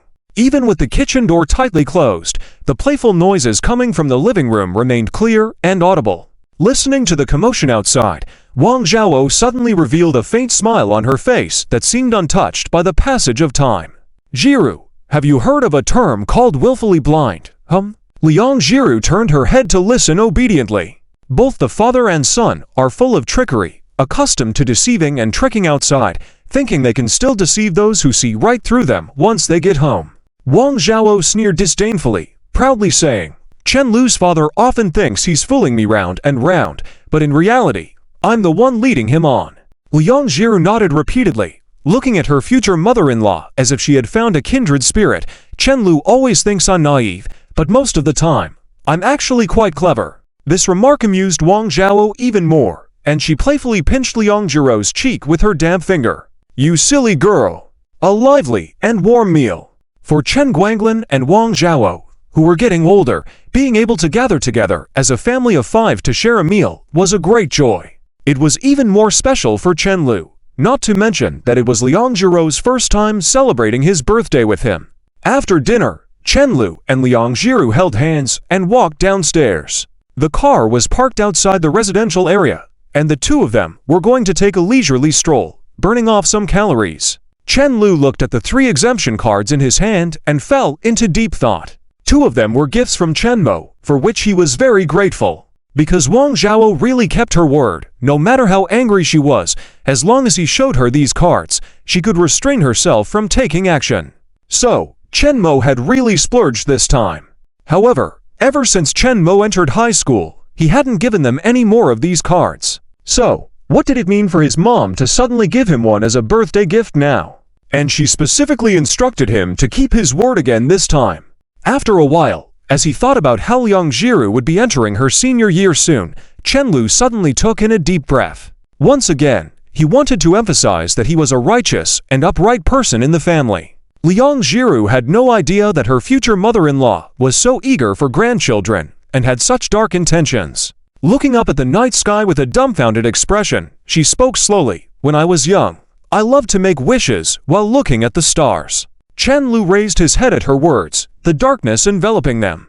Unfortunately, we can't see the stars here, but if you have a wish, you can make it to me, he said softly. The last time he saw the starry sky was last year when he accompanied Liang Jiru back to her hometown for the first time. But there's still the brightest one. Liang Jiru pointed excitedly at the brightest star. Today is your birthday, and I know the stars. Stars can grant any wish for you. Any wish. The girl emphasized. Can any wish really be granted? Chen Lu teased. Startled by his words, Liang Jiru shrunk back for a moment, then nodded seriously. Yes, any wish can be granted, as long as it's within my ability. And today is your birthday, so it's definitely very effective. Watching Liang Jiru stuttering, Chen Lu couldn't help but smile slightly as he gazed into her eyes, then looked up at the only star, and softly said, "Then I wish for my girlfriend to be happy every day." Liang Jiru, ... This wasn't what she had in mind. You're already smirking. Shouldn't you have said something like make me the center of your world? How can I object to that? Since today is your birthday, I'll just have to reluctantly, very reluctantly, agree. What's going on now? This wish has long been fulfilled, the girl said after a moment, sucking in her breath. It was fulfilled from the day we reunited. Wow, Chen Lu exclaimed, that's really magical. Pouting, Liang Jiru turned her face away. You wasted an opportunity. It's not a waste. I'll make the same wish next year on your birthday. Chen Lu continued to look up at the star. I'm afraid it might forget, so I'll remind it every year at this time in the future. Annoying. Liang Jiru felt that Chen Lu's words were a reminder for himself. Before they reached home, Chen Lu kept asking what his gift was. But Liang Jiru remained tight-lipped, insisting on waiting until they got back to talk. Finally, upon opening the door, Chen Lu stood in the entrance and didn't even bother turning on the lights. Where's my birthday gift? Don't be so impatient, the girl said as she changed her shoes, pushing him into their bedroom, and then fumbling to open the door. Inside lay a heap of gifts, from the floor to the bed, barely fitting in their tiny rental bedroom. Why are there so many? He murmured, seeing the girl smiling quietly, not saying a word. He slowly walked up and picked up a gift box, a remote-controlled helicopter. I'm all grown up now. As Chen Lu said this, he saw on top of the box, Chen Lu's 10th birthday gift. Seeing Chen Lu frozen in place, Liang Jiru had no choice but to step forward and introduce herself with a smile. She crouched down on the ground, smiling faintly as she softly said, "This is your 1-year-old gift. Then, this is your gift for when you turn 2, 3. I didn't get you a birthday gift that year. At that time, I gave you a handcrafted bracelet. You can think of such things." Chen Lu's mind had completely stopped, and he just spoke on instinct. Liang Jiru paused for a moment, the corners of her mouth turning up slightly, because I envied Mo Yuking. I couldn't spend as many years with you as she did, so I decided to make up for all the gifts I owed you before. A normal person shouldn't think that it's me who owes her years of companionship, right? Chen Lu was at a loss for words, only staring at Liang Jiru as she introduced the gifts for each year. As she finished, Liang Jiru picked up the largest gift box on the bed and walked slowly to him. Open it. Okay. Chen Lu carefully opened the gift box to find a meticulously crafted photo album, one of a kind in the whole world. The reason being, the cover was painted by Liang Jiru herself. The painting depicted a man facing the sun with a gun pointed at his temple, and there were 3 large spheres in the sky. On each sphere were the same words, "Stop." This was his favorite character, Logic. At that moment, a soft voice echoed in Chen Lu's ears. I thought for a long time, and I couldn't come up with something as memorable as what you gave me last year. Something to remember for a lifetime. She placed her hand on the photo album, gently caressing it. So, I chose this photo album in the end. Though it's currently blank, I will use my future life to continuously add new meaning to it. I will endeavor to create many moments that will make you happy and want to record them. I will work hard to make it richer and richer until the day when we are old and can't walk anymore. When you open it in the future, it will become the most meaningful gift. As she was about to continue speaking, she was suddenly hugged tightly by Chen Lu. As long as you like it ... Liang Jiru let out a sigh of relief, her hands resting on Chen Lu's back, allowing him to hold her in his arms. After a while, Chen Lu arranged all the gifts in order along the wall and looked at them like a child. At that moment, Liang Jiru had just finished blow-drying her hair, wrapped in a towel and walking slowly into the room. The towel was tightly wrapped around her, revealing only her lovely neck and collarbone, looking like she was wearing a strapless dress. Chen Lu discreetly swallowed and cast his gaze aside. You should go to sleep soon, he whispered softly. Chen Mo had been playing games with Lin Miao Miao since dinner, and he had a headache from the constant noise. The girl lowered her head slowly and gently bit her lip. "I'll sleep soon." "What's wrong?" Chenlu looked up at her. There's still one gift I have to give you." Chenlu curiously sat up. "What is it?" The towel suddenly fell to the ground. Me. ... Extra chapter. Thanks again to the gift-giving king for the summer Christmas, and to all the readers for your support. I finally made it to this moment. Please give me some energy, and gifts too. Liang Jiro's words were like a bullet that pierced through his eardrums and hit him right in the center of his heart. Chen Lu's gaze couldn't help but be drawn to the girl's body, and he swallowed nervously before earnestly asking, "Have you really thought this through?" I've been preparing for 2 days, 3 days, no, for a very long time." The girl lightly placed her hands on her chest and took a deep breath. "Anyway, I'm ready." She slowly leaned in, as if declaring sovereignty, and lightly kissed between Chen Lu's eyebrows. After a moment, with a cry from the girl, Chen Lu flipped over, pinning the girl beneath him. Looking at Liang Jiro's attire, Chen Lu couldn't help but smile. Silly girl. She even tied a ribbon around herself as if she were a gift. Carefully, he unraveled the bow in front of the girl and gazed at her rosy lips, leaning in slowly. As they kissed, Chen Lu's shirt began to gradually come off. Suddenly, he hesitated, almost forgetting the most important thing. "That thing?" he hurriedly asked, unsure where it was hidden. "Don't use it." Chen Lu was stunned for a moment. Even though he had heard it clearly, he felt as if he had hallucinated and quickly asked, "What?" "I said ... don't use it." The girl turned her reddened face away, her voice trembling slightly, clearly embarrassed but still determined. Chen Lu remained rational, about to get off the bed when Liang Jiro's hands wrapped around his neck, gently pulling him back. "It's okay," the girl whispered softly in his ear, her voice sultry and gentle, mixed with warmth as it caressed his ear. She had said earlier that she had been preparing for a long time. A lot of preparation. "I want to do my best for you, to let you experience the most complete love." Liang Jiru buried her face in Chen Lu's neck as she continued to murmur softly, "I'm giving my whole self to you. Devour me completely. Husband." Then, the girl lowered her eyes, refusing to look at him again, the blush on her cheeks growing more prominent. She had thought about these words for a long time, and now she had used up all her strength to finally say them. In this love affair, she had been moving very slowly. Even when Chen Lu tried to kiss her forehead for the first time, she pushed him so far away that she almost fell. Just when she thought Chen Lu might be angry, and their relationship might come to an end, Chen Lu just smiled and even turned to apologize to her. Since then, the word test had been prevalent between the two of them. Testing when holding hands, testing when hugging, testing when kissing. Chen Lu seemed to be in a somewhat peculiar relationship. As if he had vowed in his heart never to scare her again, he was cautious in everything he did, and sometimes, even before her fear and reluctance lingered in her mind, Chen Lu would already sense it. No matter how slowly she moved, Chen Lu would always wait for her quietly ahead. But today, it wasn't necessary. "Chen Lu, I'm not afraid anymore. I want to give you all of me. This is the best I can give you."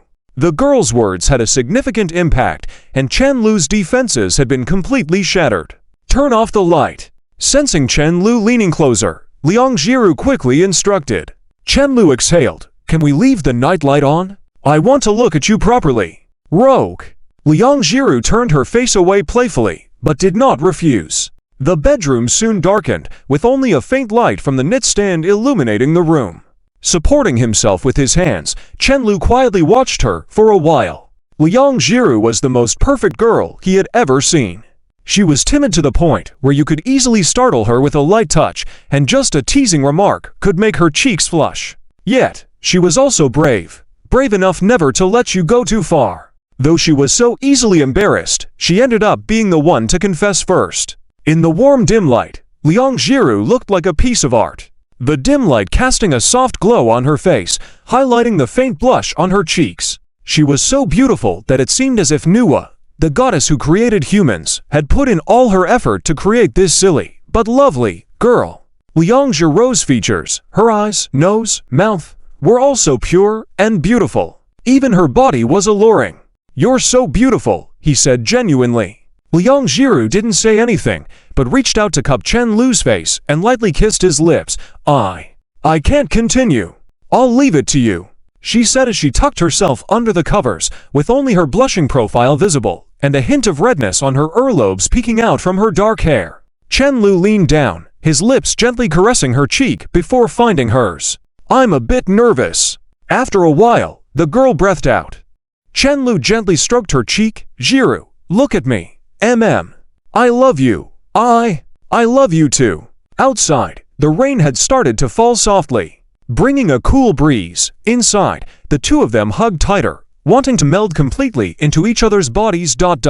In the early hours of the morning, Chen-Lu slowly opened his eyes. The rain outside hadn't stopped, the sound of raindrops tapping against the windows, then trickling down the glass in thin streams. "It seems like it's getting heavier," he muttered softly in his mind. It was a bit chilly for rain in May, but he now only felt warmth. Looking back now, everything that had happened since he returned felt like a dream.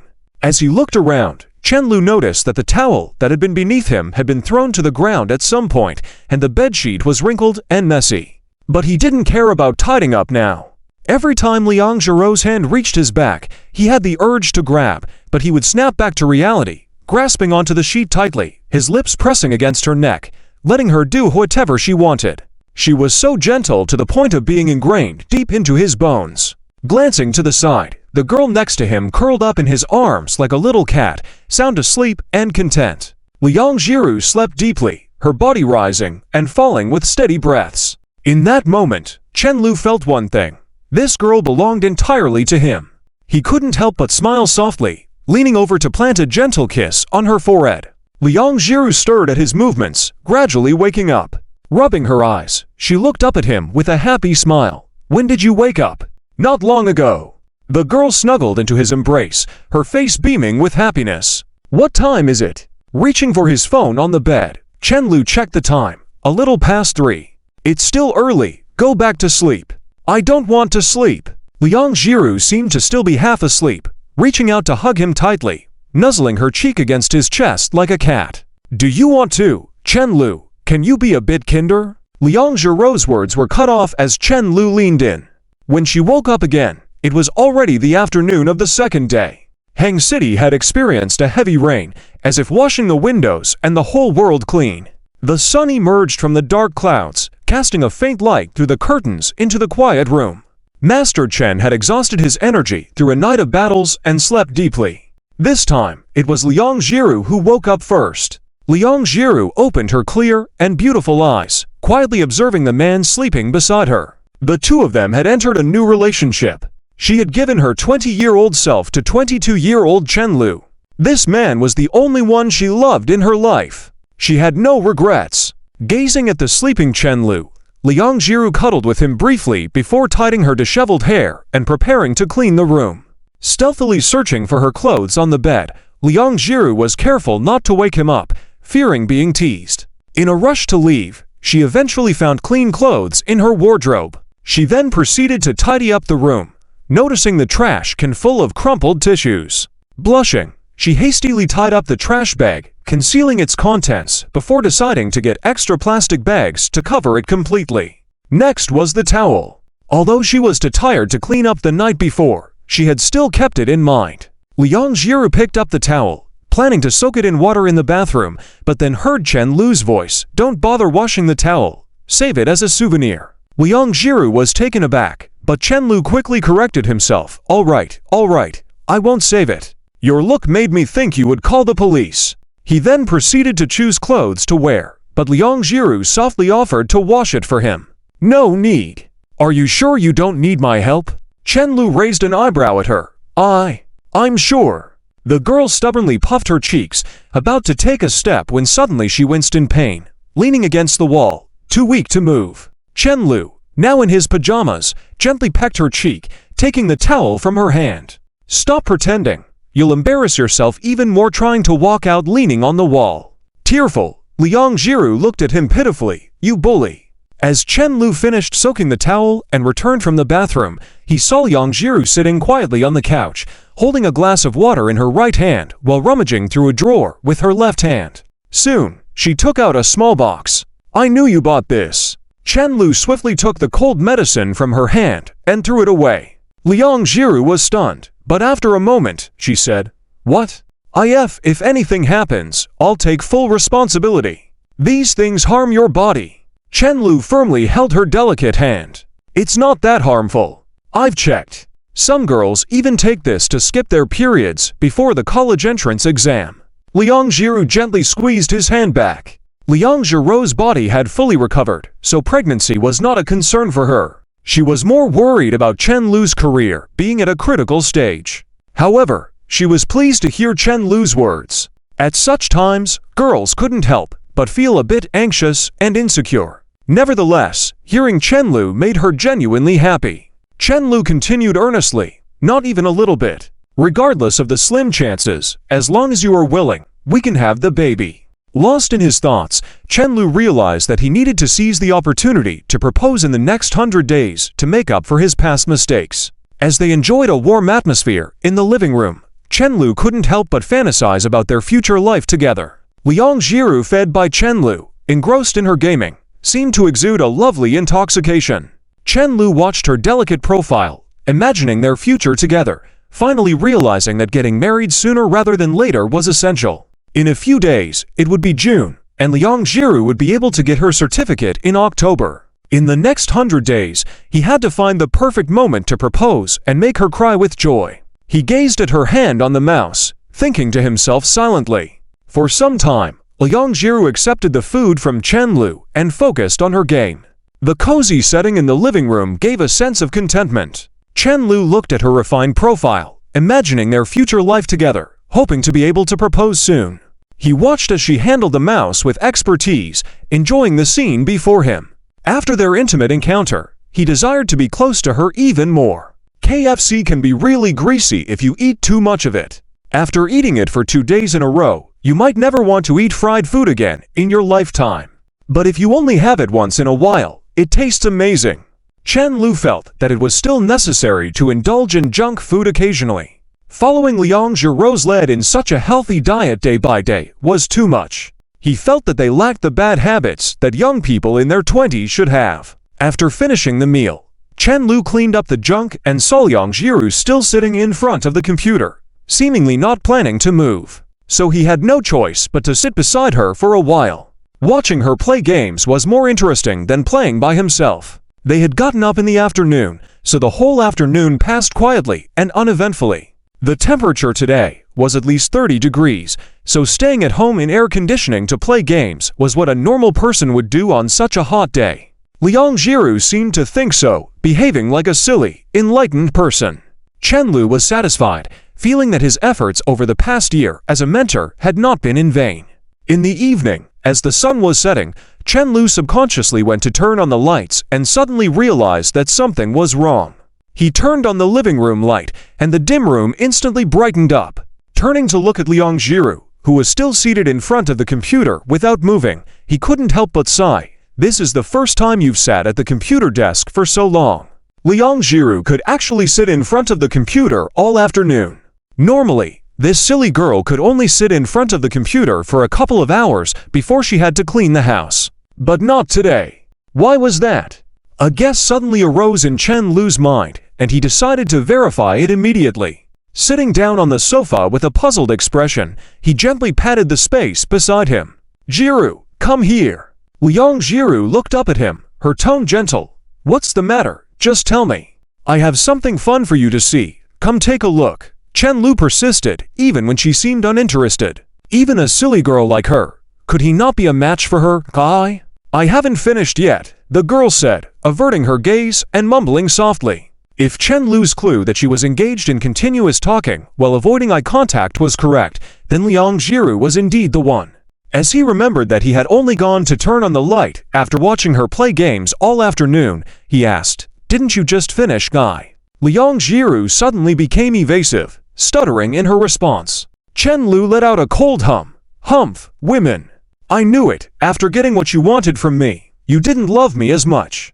Back then in the light rain of the apricot blossoms, you said you wanted to love me forever, but now you can't even come over to see me. Alas, it was a mistake after all. I can't walk." Liang Jiru blushed and said firmly, "It's not that I don't love you after getting you.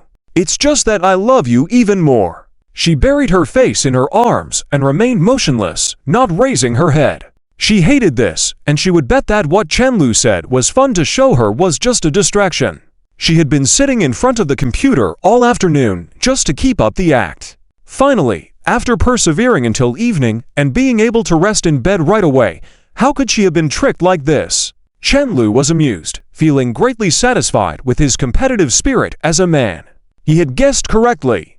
"Are you silly?" Chenlu said helplessly. "There's no school today. And if you can't walk, why not just lie down and rest or look at your phone, instead of pushing yourself like this just to avoid being teased by me?" "I'm not pushing myself. I'm just a little tired," Liang Jiru replied with a muffled voice, burying her face in her arms. "Just a little tired. So last night, who was the one with tears in their eyes, begging me to take a break?" Chenlu reiterated each word deliberately. "Huh? What are you talking about?" Liang Jiru covered her ears with her hands. Still not looking up, the game volume was too loud. "I didn't hear clearly." As Chenlu leaned over to remove her hands covering her ears, intending to listen to what she was saying, she suddenly grabbed his hand, and he ended up banging his head against her head. He felt like he saw the earth spinning. The silly girl played dirty in their encounters, without any fair play. The morning run that the two of them agreed on was to continue until Chenlu's birthday. Now that he had gained so many benefits, the contract naturally had to continue from then on. In the park near their old community, there was now an almost lifeless figure running every morning. Several days later, June 4th, Saturday. Early in the morning, just as the sun was rising from the horizon, they had already arrived at the park for their run. The park here was not particularly large, with a fountain in the middle and a large platform where many elderly people wearing white or red Tai Chi uniforms gathered to practice sword dances. The park was surrounded by neat paths, and Chenlu had been running laps around it every day. "Hurry up, the old man is running faster than us," Chenlu panted, and the girl in front suddenly turned around. Liang Jiru, who had bought exercise clothes and a duckbill hat before climbing Mount Tai, was now wearing them. Her long, smooth hair was tied up in a ponytail that swayed as she ran. Chenlu, seeing that there was no one ahead, looked back and saw an elderly man not far behind them in a separate morning run. Laughing, he waved and greeted him before turning back speechless. "Isn't he behind me? You both started running about the same time." "The old man is on his second lap now." Liang Jiru puffed up her cheeks. Chenlu didn't lack strength, he was definitely intentionally slacking off. If she couldn't figure out what bad intentions Chenlu had, then their long acquaintance was truly in vain. "Liang Jiru, I'm not criticizing you, but your competitiveness is uncalled for." Chenlu caught up with the girl, teasing her by tugging on her ponytail. "As long as you persist, you deserve praise. This is an exercise, not a race. Why compare yourself to others?" Liang Jiru. She actually wanted to argue, but her usually quick-thinking brain couldn't come up with any arguments at this moment. She seemed to have been unintentionally drawn in by this bad guy again. "Why aren't you talking?" Chenlu suddenly started panting heavily again, coming closer with a mischievous smile. "If you give me some benefits, I'm willing to make an effort too." "I knew you would bully me," Liang Jiru muttered unhappily. Wasn't putting all her effort into running good enough? Roughly 10 minutes passed, but Master Chen stubbornly refused to run anymore. Liang Jiru had to pull him to sit on the nearby bench to rest. The girl leaned her head lightly on his shoulder, and the two quietly watched as the morning sun climbed higher from behind the sea of clouds. Unlike the cool feeling just now, they could now clearly feel the warmth of the sunlight shining on them. "Chenlu, you're so lazy now," Liang Jiru teased, poking Chenlu's cheek with her fingertip. Chenlu, like a biological clock, would run precisely for 20 to 30 minutes before taking a break. "It's been so long, don't you get tired from standing?" The girl suddenly smiled lightly. "I'm not tired from standing. I used to distribute flyers standing all day long." "Are you polite?" Chenlu felt insulted, but he didn't blush. Some people are just not naturally inclined towards exercise, and running was truly a torture for him, not physically, but mentally. Running brought back memories of his childhood habits. In middle school and high school, he had to do daily exercises, and eventually, he got tired of it, even going as far as getting a medical certificate to skip it. Liang Jiru accompanied him on his runs for his own good, but he didn't believe the school's claims that it was beneficial for him. It was merely a formal requirement, repulsive. People running in neat rows like snails, their movements as precise as well-oiled machines. For a student, 20 minutes could be spent doing many other things, yet it had to be spent running, which was no different from walking. Whether it was about exercising the body or something else, those who understood knew. While Chenlu reminisced, Liang Jiru was chatting with Liu Yan.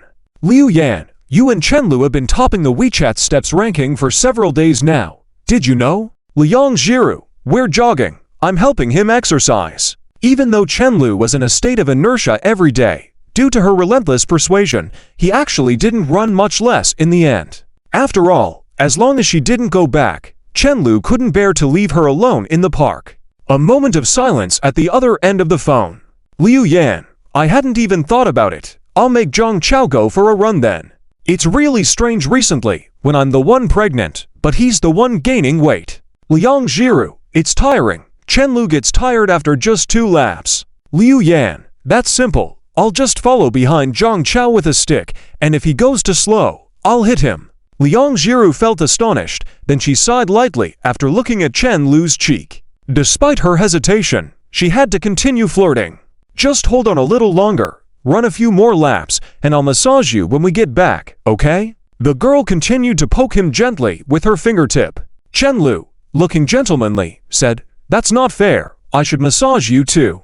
Liang Jiru turned her face away, took off her cap to hide her blushing cheek, and said softly, Okay? Deal. Chenlu seemed as if he had been waiting for those words. He immediately stood up and said, Let's run. The sooner we finish, the sooner we can go back. Liang Jiru felt as if she were dreaming. Just a moment ago, Chenlu had been reluctant, but now she couldn't catch up with him even if she tried. Not long after, Chenlu completed the prescribed number of laps. He used his palm to fan himself and walked over to Liang Jiru, panting heavily, and said, Let's go back. I need to quickly take a shower. I'm covered in sweat. Running in summer was better than running in winter. Although they both resulted in being covered in sweat, taking a shower in summer was still more refreshing.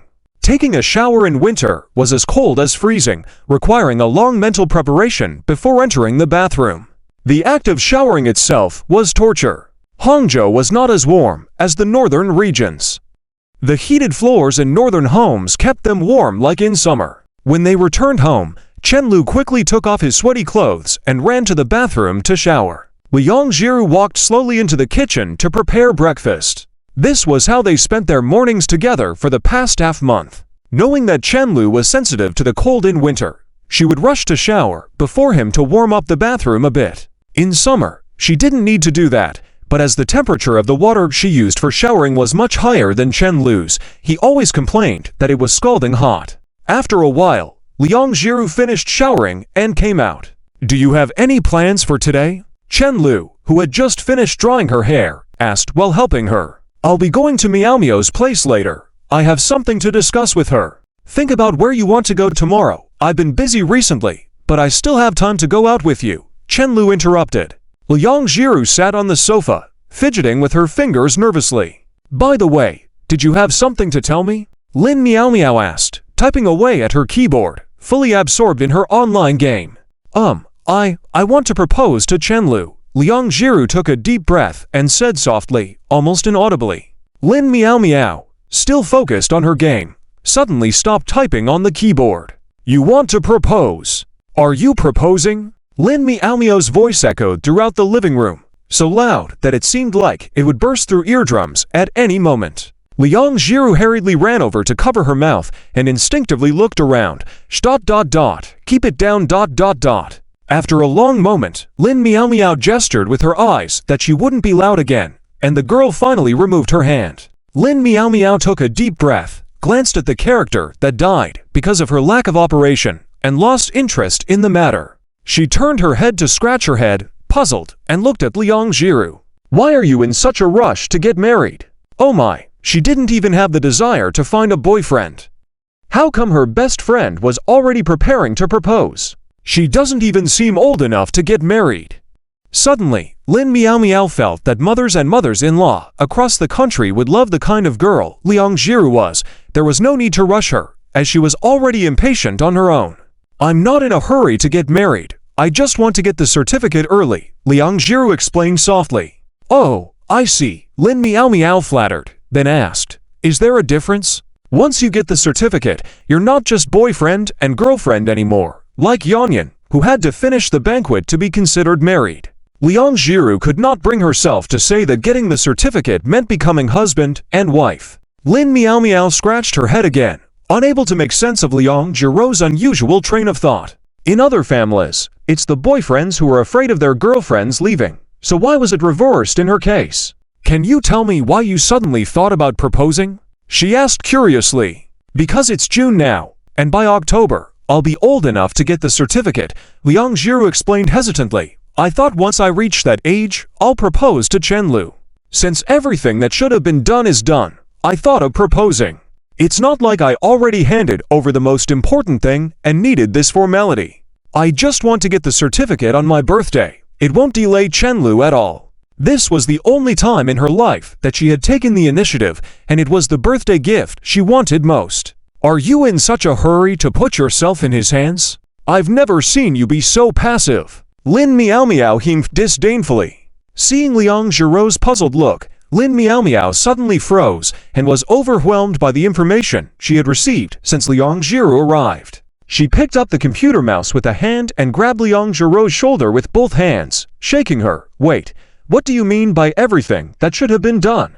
Explain it clearly. Liang Jiru kept her head down, lips tightly pressed together. Are you too? Seeing Lin Meow Meow's strange look, Liang Jiru felt too embarrassed to tell the truth, so she quickly waved her hand in denial. Lin Meow Meow suddenly realized she didn't need to ask anymore. Liang Jiru's actions and eyes had already given her away. Jiru, you know, you can't lie in your life. Your honest thoughts are written all over your face. Is it that obvious? I thought I was getting smarter. Lin Meow Meow felt like she had a mouthful of old blood ready to spit out from anger. Before she knew the truth, teasing Liang Jiru had been fun, but now realizing her jokes were true, she couldn't accept it. The pure Liang Jiru had fallen for Chenlu. Damn it, that animal. Chenlu, you're an animal. The living room fell silent for a long time. Lin Meow Meow stared at the saber model on the table and asked softly, are you sure you want to propose to him? Chenlu is a good guy. Doesn't he deserve it? He is. I've never seen a guy as deserving as him in all my life, but I still feel like this makes Chenlu a bit useless. Lin Meow Meow hesitated. Her use of the word useless wasn't meant to be derogatory, it just felt off. She had never seen a girl propose before, so it seemed strange to her. Why would he be useless? Liang Jiru tilted her head in confusion. Isn't it that only boys can propose? I guess you're right. Lin Meow Meow was speechless for the first time, unable to argue back. It's not that Chenlu is useless. Liang Jiru pouted, then began counting on her fingers. Look, if he proposes in the future, I'll be by his side every day. If I accidentally catch on too early, there won't be any surprises, and I'll have to make an effort to cooperate, but my acting skills aren't good. Even if I don't notice early, what if I'm not dressed up when he proposes? This kind of thing only happens once in a lifetime, and I want to look a little prettier. He was willing to invite so many drones for my birthday. If he proposes, he might spend a lot of money. It's a waste.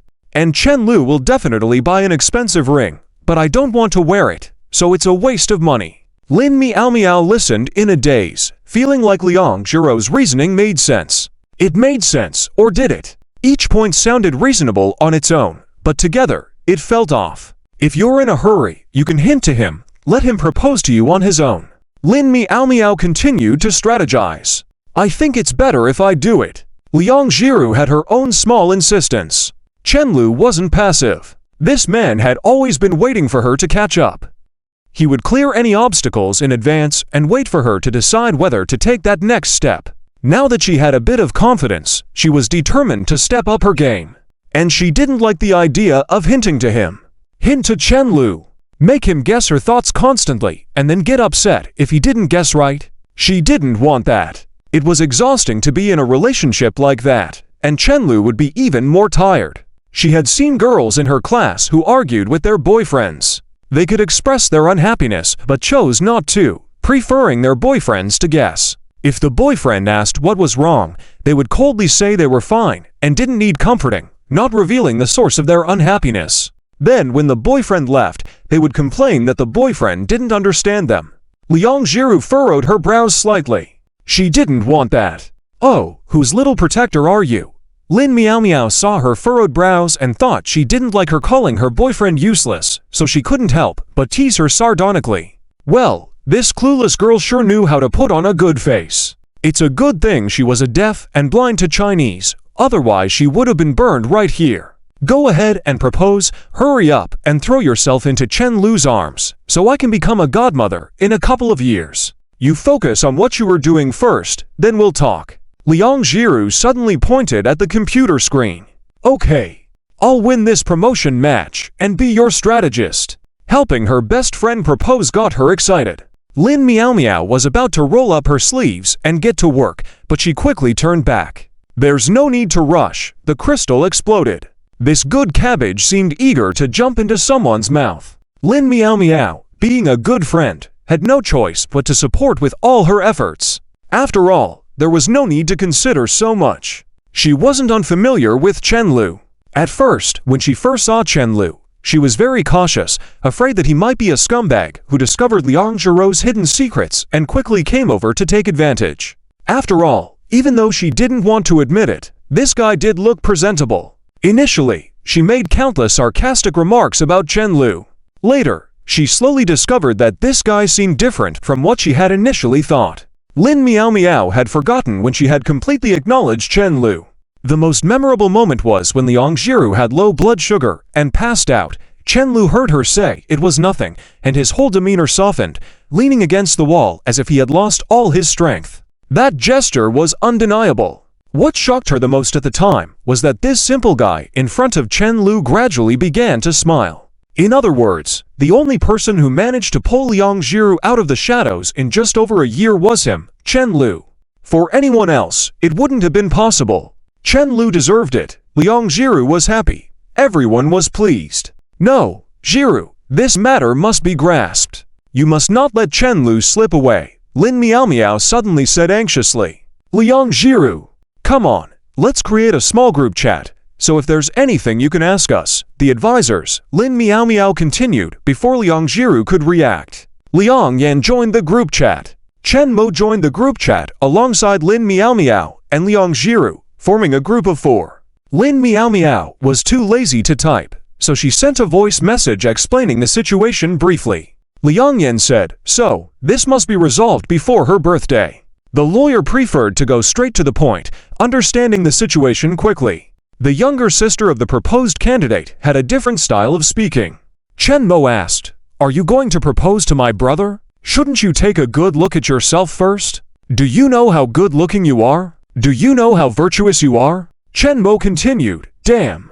What kind of luck does my brother have? Liang Yan, Lin Meow Meow. Liang Yan's mouth twitched on the other side of the screen. Although she hadn't spoken to Chen Mo, it was evident that he was Chen Lu's biological younger sister. She seemed to not understand why Liang Jiru was proposing, but when speaking, she called her sister-in-law affectionately. She was truly two-faced. In the evening, at a hot pot restaurant, Chen Lu told Li Xinayan and Peng Lian to hurry and eat and drink quickly as they had half an hour before he and Zhang Chao needed to run errands outside the city. Li Xinayan and Peng Lian were puzzled as to why they were called there. Peng Lian was patient and accepted the beer handed to him by Chen Lu, silently watching him. Zhang Chao, being excited, looked at Chen Lu with bright eyes. It was great news as XX, who couldn't even take precautionary measures, wouldn't be the only one in that situation anymore. No need for mockery from Liang Yan in the future. Chen Lu explained that he had called them to seek advice on how to propose for marriage. After eating, they discussed the proposal over drinks, offered each other advice, venting frustrations, and teasing whether Chen Lu had truly become a traitor. Chen Lu was tight-lipped the whole time. He settled the bill in a hurry and left, leaving Li Xinayan and Peng Lian to get acquainted. Would that be the end of it? Certainly not. Chen Lu, known as a strategic expert, relied on meticulous planning. What if Liang Jiru truly loved him to the extent of wanting to propose herself? Chen Lu needed to prepare for that possibility as well. He needed to insert a spy on the other side to find out Liang Jiru's thoughts and actions, keeping her in check and preventing her from preempting the proposal, just like on the day of his confession. Chen Mo joined the group chat a few seconds later.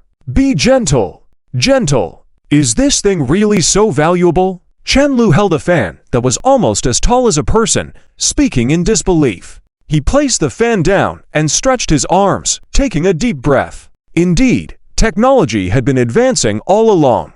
This old-fashioned fan was as heavy as the old televisions and computers from years ago, ridiculously heavy. Liang Jiru pursed her lips and said, mainly because this fan is very cheap and has been used for a long time.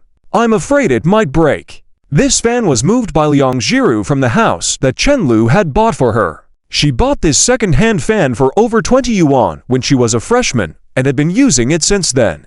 It had broken a few times during that time, but Liang Jiru fixed it and continued to use it. Although it had some minor issues, it had never been scrapped. Well, she admitted that she wasn't smart enough to repair electrical appliances. She just gave it a couple of strong pats. But this showed how durable this fan was. She had a sentimental attachment to this fan. Chen Lu, seeing this fan, evidently recalled the first rental house that Liang Jiru had lived in. Suddenly he softly said, "It seems like that area has been cleared for redevelopment." A few days ago, he passed by there and found that the area had been mostly cleared, but he didn't know what they were planning to build. After finishing his sentence, he couldn't help but chuckle. It just happened to stop the demolition near the house you originally rented. That disgusting landlord probably can't sleep at night. Evil people eventually get their comeuppance. Liang Jiru blinked her eyes blankly. Is redevelopment a good thing? It's like winning the lottery, right? My childhood dream was for our house to be redeveloped. Chen Lu casually explained, but since it never happened, I had to go out and make a living myself. If Miao Miao were here, she would definitely say you're being extravagant. The two of them chatted casually as usual, as if nothing had happened. After all, marriage wasn't something you could rush into. Not to mention Liang Jiru's birthday was in October, still 6 months away. They had to continue living their lives normally until that day arrived. So while both of them were living their everyday lives, they were secretly planning marriage proposals without letting each other know. They were both trying hard to act like they had nothing to hide. Maybe this was a kind of shared dream. Okay, is this enough? If you're still worried, I'll get something to test the radiation levels in this room. After setting up the fan, Chen Lu teased. This silly guy really had an endless supply of worrying thoughts. Liang Jiru lightly wiped the sweat off Chen Lu's forehead with a tissue.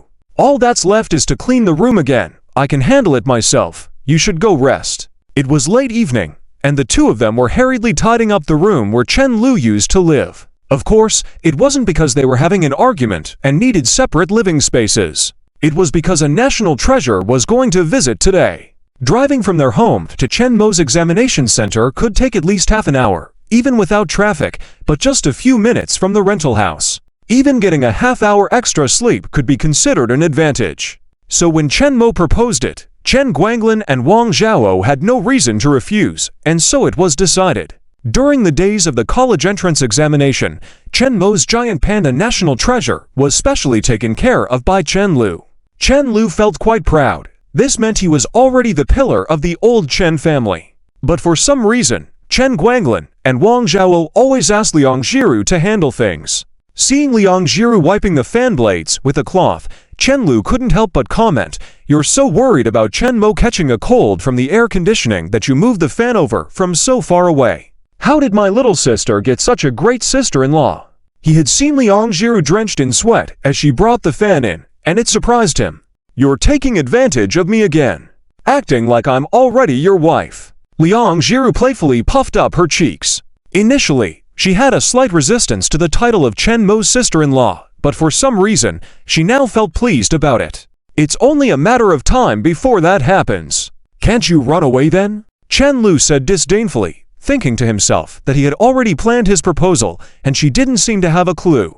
Putting the cloth in the water bucket, Liang Jiru turned away without responding to his comments. "Next time you move something heavy like this, remember to tell me in advance. I'll come help you carry it downstairs." "Got it." Chen Lu kept up his stern expression. He had mentioned this more than once or twice, but this silly guy always acted like he hadn't heard and insisted on carrying heavy things upstairs by himself. "I'm afraid you'll get too tired." The girl muttered softly, but obediently nodded. This silly girl was busy bustling around.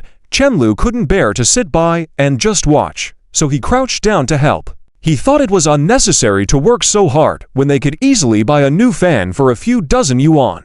He wondered when their child would realize that they were actually quite wealthy. After a while, as the sky darkened and the fiery sunset hung in the sky, casting a gradual darkness over the city of Hangzhou, Chenlu looked up at the lights in the neighboring building.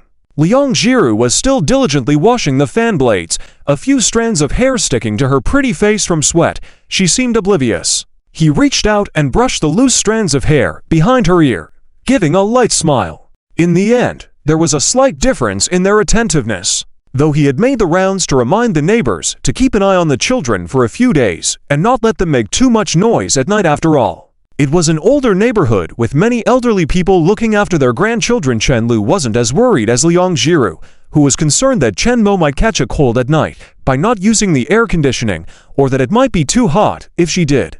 Especially considering that he himself had spent the last night before his college entrance examination playing games. Chenlu scratched his head, feeling like he wasn't being a responsible older brother. By the time they finished tidying up the room, it was past 6 in the evening. Chenlu sat down on the couch, placing Liang Jiru's legs on his thigh. He was contemplating the market trends he had been investigating these days while he absent-mindedly caressed the girl's legs. Liang Jiru was used to it by now. If he patted her thigh, she would automatically extend both legs, as resistance was futile. Her slender and beautiful legs were smooth and soft to the touch, offering a comforting sensation.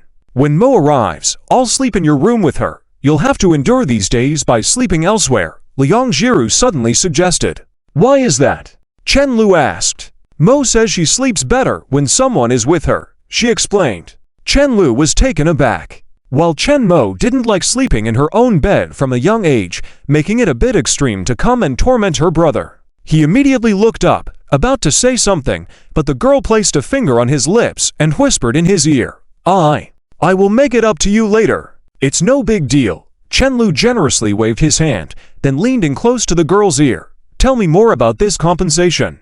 Before another word could be said, there came a knock at the door. Upon hearing the knock, Liang Jiru stood up, smoothed her skirt, and walked over to open the door. Chen Mo entered without any hint of hesitation, walking as if on an inspection tour, her chest held high and back straight. I've come to inspect. Let me see how little Lu's personal work ethic is, she said. Chen Lu took a deep breath, feeling the faint throbbing of his temples. Endure, endure. She's about to take the college entrance examination. Wait until after she finishes the exam. Just then, Chen Mo bounced over to him again, mischief gleaming in her eyes as she said, Brother, just remember we're siblings. I advise you to treat me like an emperor these days. You won't regret it. It's precisely because we're siblings that I won't kick you out. HMPH. Chen Mo seemed not at all annoyed, still smiling, and with a light snort, she flung her school bag onto the coffee table and then sat on the sofa. Of course, her words were not about the college entrance examination, but were clearly hinting at the marriage proposal. It was so obvious. Unfortunately, her brother, with such a sharp mind, ultimately erred on arrogance. However, Chen Mo was an honest person and wouldn't turn against him just because of this. Zemo, what would you like to eat? I'll make it for you, Liang Jiru said softly as she stood by. Coke chicken wings. I also want shredded cabbage and boiled fish. Anything else? Liang Jiru asked. Chen Mo blinked a couple of times, glanced sidelong at Chen Lu with a bit of guilt. Anything else? Chen Lu saw her looking at him. Can't we? This guy really came to enjoy life. Chen Mo shuddered and quickly waved her hand. No more. After a while, Chen Lu saw Chen Mo quietly sitting on the sofa reading, so he didn't disturb her and walked slowly into the kitchen to help Liang Jiru cook. Looking around the living room and seeing no one, Chen Mo casually tossed her book aside and quickly opened WeChat, taking another look at the 2 group chats at the top. Suddenly, there was a person on the sofa, covering their mouth while laughing and rolling around. This couple was truly something else. She was in class at the time, so she hurriedly said her stomach hurt and ran outside to laugh for several minutes. These two must have no idea that there was a double agent in their inner circle. What a concept! It was practically like viewing the battle from God's perspective. In the future, she could easily switch sides and play both ends. Just the thought of being able to showcase her acting skills on both sides made Chen Mo excited to continue rolling on the sofa. No matter how smart Chen Lu was, in this matter, he was bound to be foolish in front of her. As long as she didn't get caught by her brother, there was no need to worrying about anyone else. Which side would she stand on? Too small-minded. Until she thoroughly enjoyed this, she wouldn't be called Chen Mo. Her brother was family, and so was her sister-in-law. There was no way around it. Reluctantly, she had to become a double agent. No, it was no longer as simple as being a double agent. In this elaborate marriage proposal operation, she was the only one who could stand on the 5th level. The cost might be a bit high, but in the face of such fun, life and death were no longer important. In less than 2 seconds of hesitation, Chen Mo firmly held onto her belief. How Chen Lu would retaliate against her was a future matter. She left it to her future self to deal with. What did it have to do with her present self? Enjoy now, deal with it later. Those who were constantly anxious about the future were obviously lacking her mindset. Chen Lu was busy helping Liang Jiru in the kitchen, and soon the meal was ready. Chen Mo conscientiously moved a chair to sit on the other side, leaving the adjacent seats for her older brother and sister-in-law. While eating, Chen Lu suddenly asked, "Hey, our parents said you were stressed before, but now you seem so carefree."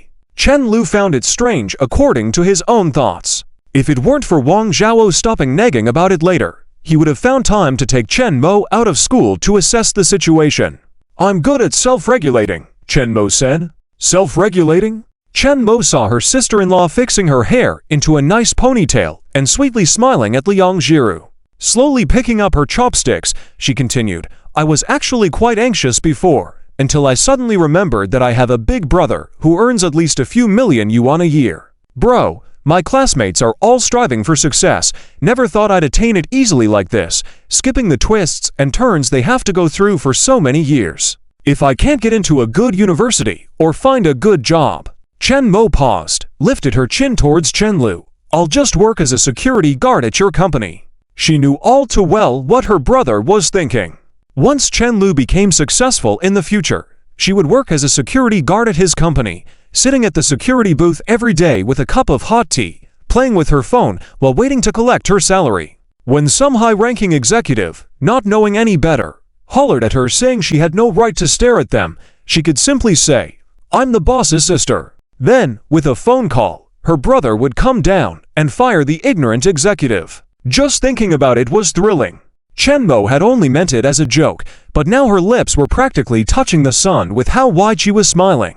She had to thank Liang Jiru for this. She was completely basking in the glow of her sister-in-law. Without her sister-in-law, her brother would likely end up as a civil servant or follow in their dad's footsteps to become a teacher, spending his leisure time playing games and dabbling in photography. Then the company would never have been established. It would have been a waste of such a great mind. As a security guard? Chen Lu's mouth twitched uncontrollably, feeling his blood pressure rise. Liang Jiru next to him also froze, looking from Chen Lu to the mischievously smiling Chen Mo, feeling utterly confused. She knew Chen Mo was only joking. If Chen Mo had any stress, it would likely be about not getting into the university she and Chen Lu were attending. Not getting into university or not finding a job was definitely not something Chen Mo would worry about. Chen Mo was much smarter than her, spending most of her high school days studying, and Chen Mo would even sneak around when listening to her lessons. These siblings were truly something else. She suddenly started worrying about what kind of devil their future child would turn out to be. As night deepened, Chen Lu lay alone in bed, quietly gazing at the night outside. After a while, he checked his phone and saw it was past midnight. He was actually having trouble sleeping. Since New Year's Day, he had been sleeping with Liang Jiru for nearly half a year now. Now that he was back to sleeping alone, he felt a bit uncomfortable. The main reason he was easily stuck in the net of melancholy was that nights were quiet, and his mind easily fell into contemplation. Every time he closed his eyes now, all he could think about was the company. In other words, two things: the specific theme of the new game, and funding. Currently, money was not lacking, but the more the better, as more funding meant more room for trial and error during the production phase.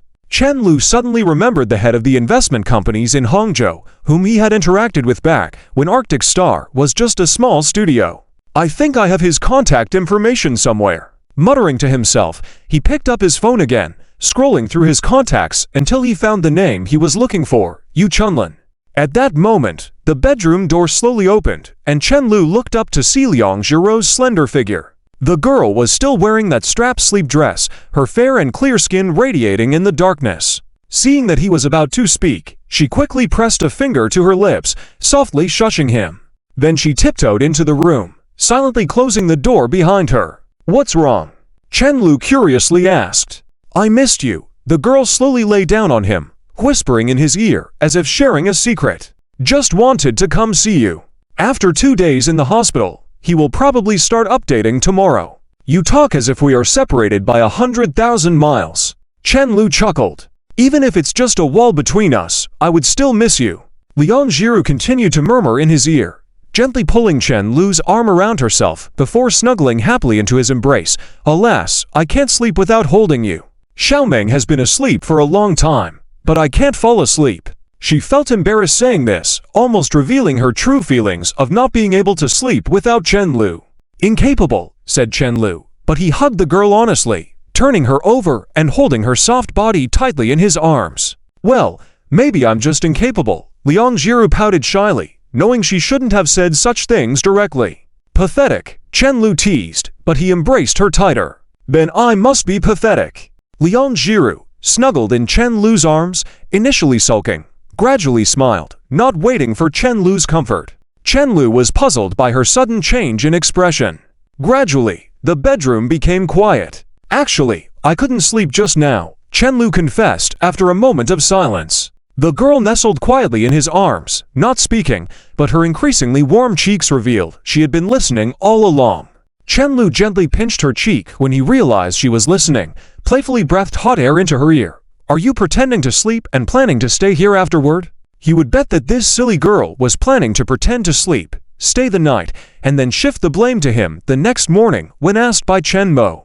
She had come over just to see him and chat, but ended up falling asleep by accident, and he didn't plan to wake her up, leaving her overnight. She was up to something sneaky. Thinking it through, being a bit pathetic might not be so bad after all. Liang Jiru gazed up at Chen Lu, her face slowly transforming from sulky to content. She didn't wait for Chen Lu to comfort her before leaning into his embrace. Chen Lu, utterly confused, watched her quietly. "I couldn't sleep either," Chen Lu suddenly confessed. The girl, nestled in his arms, didn't say a word, but her increasingly rapid breaths betrayed the fact that she had been listening all along. Chen Lu noticed her reactions and affectionately bit her shoulder. Liang Jiru crabbed, "Ouch, be gentler." "I wasn't pretending to sleep," she said cheekily. Chen Lu couldn't help but laugh. This silly girl was too adorable. Liang Jiru hummed softly, lightly brushing her fingertip over the little teeth marks on her shoulder, and said, "I hope my period comes on time." Why the sudden topic? Even in the pitch-black bedroom, Chen Lu could vaguely discern Liang Jiru's ears taking on a blush. The girl, embarrassed, buried her face in his chest, mumbling, "If we have a baby, we won't be able to spend as much time cuddling like this every day as we do with Xiaomeng." Since learning that Chen Lu did not mind having children, she felt both happy at the thought of a baby, but conflicted because she hadn't had enough time alone with Chen Lu. There was some anticipation, but worries about actually getting pregnant crept in. She felt guilty at the thought. "Are you even jealous of our own hypothetical child?" Chen Lu teased, rubbing the girl's head. "No, Liang Jiru responded softly, looked up at him and said, "Chen Lu, you should keep your promises." "When did I break my promise?" "You promised to teach me how to fold paper rings that day, and it's been over a year, and you still haven't taught me." Chen Lu raised an eyebrow, wondering if bringing up past promises was a genetic trait inherent in women. "It's late." "You lied to me," the girl said, pretending to be upset. She had a plan in mind. If Chen Lu didn't teach her, she would ask, "Do you not love me anymore?" These were tactics advised by her group of friends, a surefire method. Stop learning weird things from Lin Miao Miao. No matter how indifferent you act, you couldn't give off that effect, Chen Lu jokingly scolded her, poking her forehead. Liang Jiru might never know how to stay mad. Seeing her persistence, Chen Lu slipped out of the room like a thief, grabbed a few pieces of A4 paper from the living room, worried about disturbing Chen Mo's sleep with his slippers, so he went barefoot. "Fold a strip of paper like this first." Upon returning to the bedroom, Chen Lu, in the middle of his explanation, suddenly froze. He realized Liang Jiru made it easy for him. He no longer had to figure out a way to measure the size of her finger. Revisiting all the tough times, he managed to suppress a grin, then took the girl's left hand, folding the paper while taking measurements. "Let me demonstrate with your finger. I failed with the previous one," he said, the ring being a full circle larger than Liang Jiru's finger, almost big enough to spin around freely. In no time, a perfectly fitted ring for Liang Jiru's finger was folded. Liang Jiru blinked, "Simpler than I imagined." Chen Lu grinned, "It's just paper folding, not difficult. It's all about the effort put into learning." He looked at the ring in his hand, unexpectedly nailing down the specific size of Liang Jiru's finger. Something felt off. "I want to try, too," the girl said, sitting up on the bed, folding an unused piece of paper on her own. As time passed, her faint smile diminished, and her once bright gaze became vacant. She learned it mentally, but not physically. "Let me teach you again." Chen Lu, always patient with Liang Jiru, demonstrated once more. Seeing her still slow progress, he extended his hand, letting Liang Jiru fold while he guided her step by step. After wasting countless A4 papers, Liang Jiru finally managed to fold something presentable. Chen Lu, with a faint smile on his face, silently watched the girl making her way back. Returning to her room, Liang Jiru fixed her clear, beautiful eyes on the ring in her hand, with a sparkle that seemed to light up the room. She had been worried about the ring size these past few days, fearing that Chen Lu would notice her tactics if she measured her finger sneakily while he slept. But now it was solved so easily. Just then, Chen Mo teasingly said, "I just taught you the tactic before bed, and you already used it on my brother tonight?" Startled, Liang Jiru took a moment before patting her chest and whispered, "When did you wake up?" Chen Mo lazily yawned, his hands propping up his chin. "I've always been a light sleeper. I woke up as soon as you left."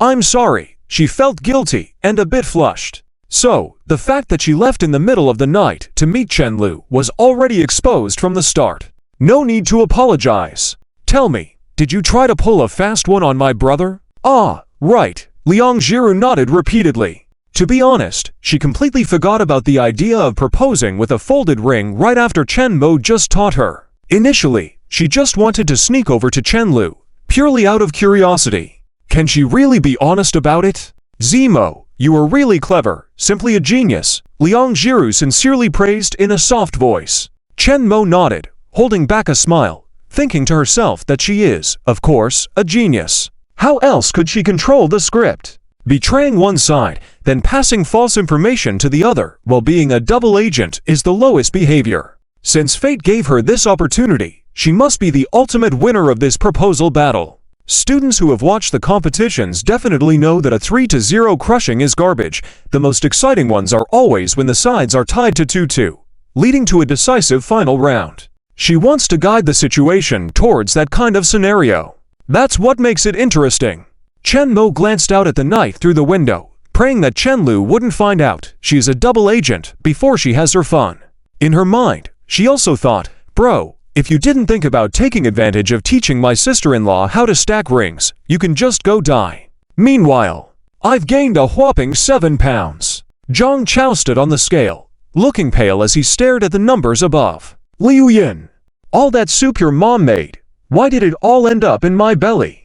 Although Zhang Yubo had never come, Zhang Yunying kept coming over recently, always bringing various pots of soup with her. Liu Yin would take a few sips and then vomit, leaving the rest for him. He even doubted if he was truly their biological child. Otherwise, why wouldn't Zhang Yunying understand that this period was when pregnant women experienced severe morning sickness and couldn't drink so much? Yet, she kept bringing so much. "What nonsense, I'm doing it for your own good." Liu Yin lay calmly on the bed, playing on her phone, saying, "It's all for your health. I wouldn't let anyone else drink it, even if they begged." She sighed lightly in her heart. They say pregnancy makes women somewhat foolish for 3 years, but why was it that when it came to her turn to have a child, the child's father became foolish? Thinking those things were all for her alone, foolish. Zhang Chao might have benefited initially from her pregnancy glow, but after Zhang Yunying noticed that her own son had gained weight, she significantly increased the soup portions. Taking advantage of this, she forced Zhang Chao to drink more. Consequently, his mother-in-law seemed to like her more. All right, I helped you get rid of all the stuff you didn't want to drink, so why complain about me getting fat and making me run? Zhang Chao continued to protest. Liu Yan, tired of explaining, raised her eyes coldly. Stop babbling, just say if you're going to run or not. I never said I wouldn't run. Zhang Chao grumbled as he turned off the light and lay on the bed. He realized that his wife, purely due to pregnancy emotions, was releasing their tensions on him. Every time he went jogging, Liu Yan would cheer him on with a stick in hand. This child is sure to be as strong as you. I feel like the kid is already kicking me, he said with a silly grin, his ear against Liu Yan's abdomen. The latest they could open the blind box was in January next year. He felt a sense of excitement, the kind he had never experienced before, with each passing day only escalating his emotions. If it's a girl, I bet you want her to be as strong as you. That's right, Zhang Chao nodded repeatedly. If it's a girl, he hoped she have the same strength as her mother, so she wouldn't have to fear bad people on the streets and won't easily be taken by someone else's family members. He could even use force with that brat who likes her to confess to him. Chen Lu and Li Xinian, especially Chen Lu, that bastard was always eyeing her. If his daughter lacked assertiveness and couldn't be handled, things would be terrible. If Chen Lu could hurry up and marry Jiru, that would be great, Liu Yan sighed softly. Then the children from the two families wouldn't have a big age gap, they could play together, take care of each other. After saying that, she kept a close eye on Zhang Cao's expression, then asked in a gossipy tone, Jiru will be able to get her license in October. Do you think they have a chance this year? Zhang Chao yawned. How would I know? I'm not a fortune teller. Ever since Chen Lu shared his proposal plans and asked him to keep it a secret, he and Liu Yan had a thick wall between them. He had promised Chen Lu to keep silent. Moreover, Liu Yan wasn't discreet at all. Secrets couldn't be hidden from her, which meant he couldn't share this exciting news with her. He felt like even his own wife was now a barrier. You see, I sacrificed too much for you, Lu. So after probing around a bit, Liu Yan discovered that Chen Lu didn't have immediate plans to propose. She then posted a message in their group, suggesting that they didn't need to rush the proposal plan. They could prepare for it more elaborately. Zhang Chao won this round. It was a deadlock between the two spouses. Whoever tested first was bound to receive false information. He won because he never thought of testing his wife while sticking to his promise and not passing fake information within the organization. Using his own foolishness, he became the first MVP of this marriage proposal battle, helping Chen Lu gain the upper hand. While they could take their time to prepare for the proposal, their giant panda back at home was still more important, so Chen Lu spent the next 2 days in nervous anticipation. Before he knew it, it was Chen Mo's college entrance exam day. In the afternoon, when the math exam was about to finish, Chen Lu stood at the school gate waiting to pick someone up. Wearing sunglasses, he stood nonchalantly by the roadside, holding Liang Jiru's hand, with an extremely smug smile on his face. He was very happy today. Not because his younger sister was taking exams, but because he had been eagerly awaiting the arrival of Liang Jiru's period.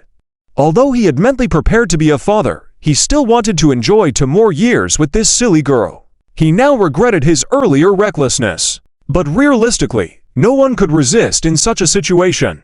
Even if she had asked for his life that night, he would have given it to her. But having a child, too soon or too late, neither was ideal.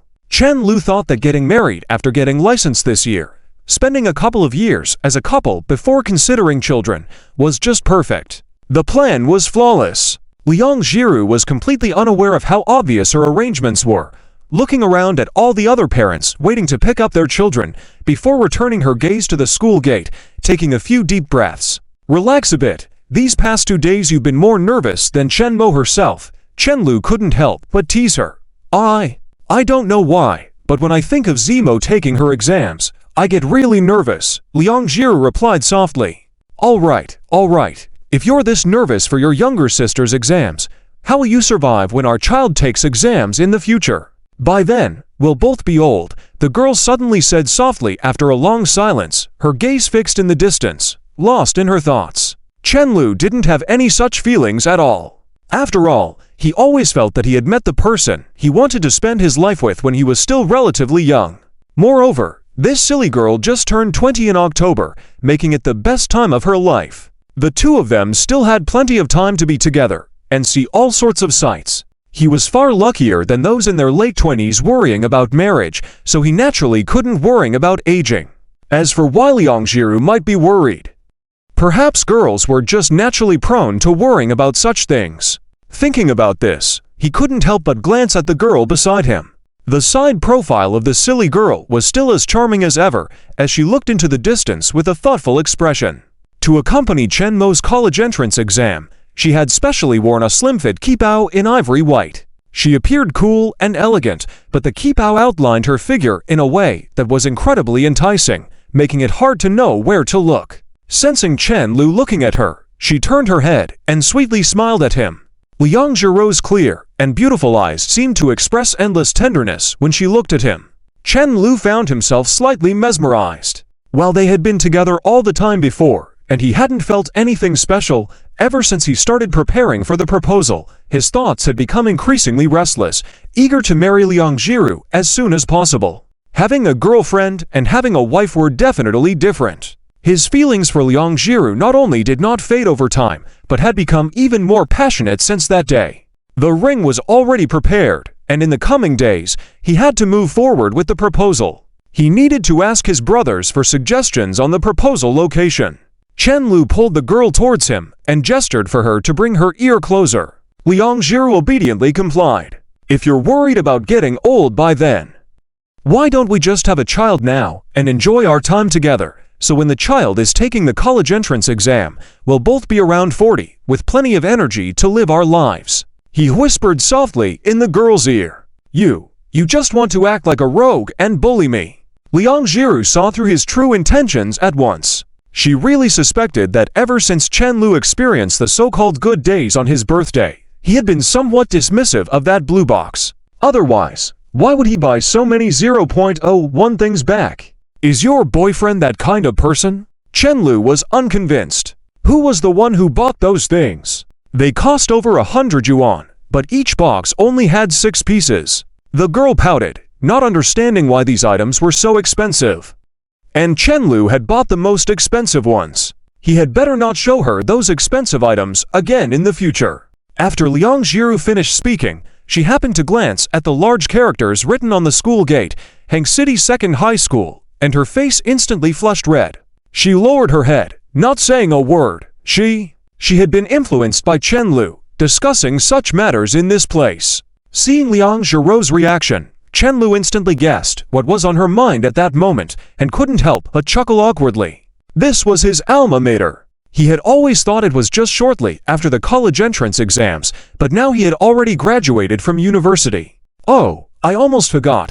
We've been together for so long, but I don't even know how many points you scored on the college entrance exam."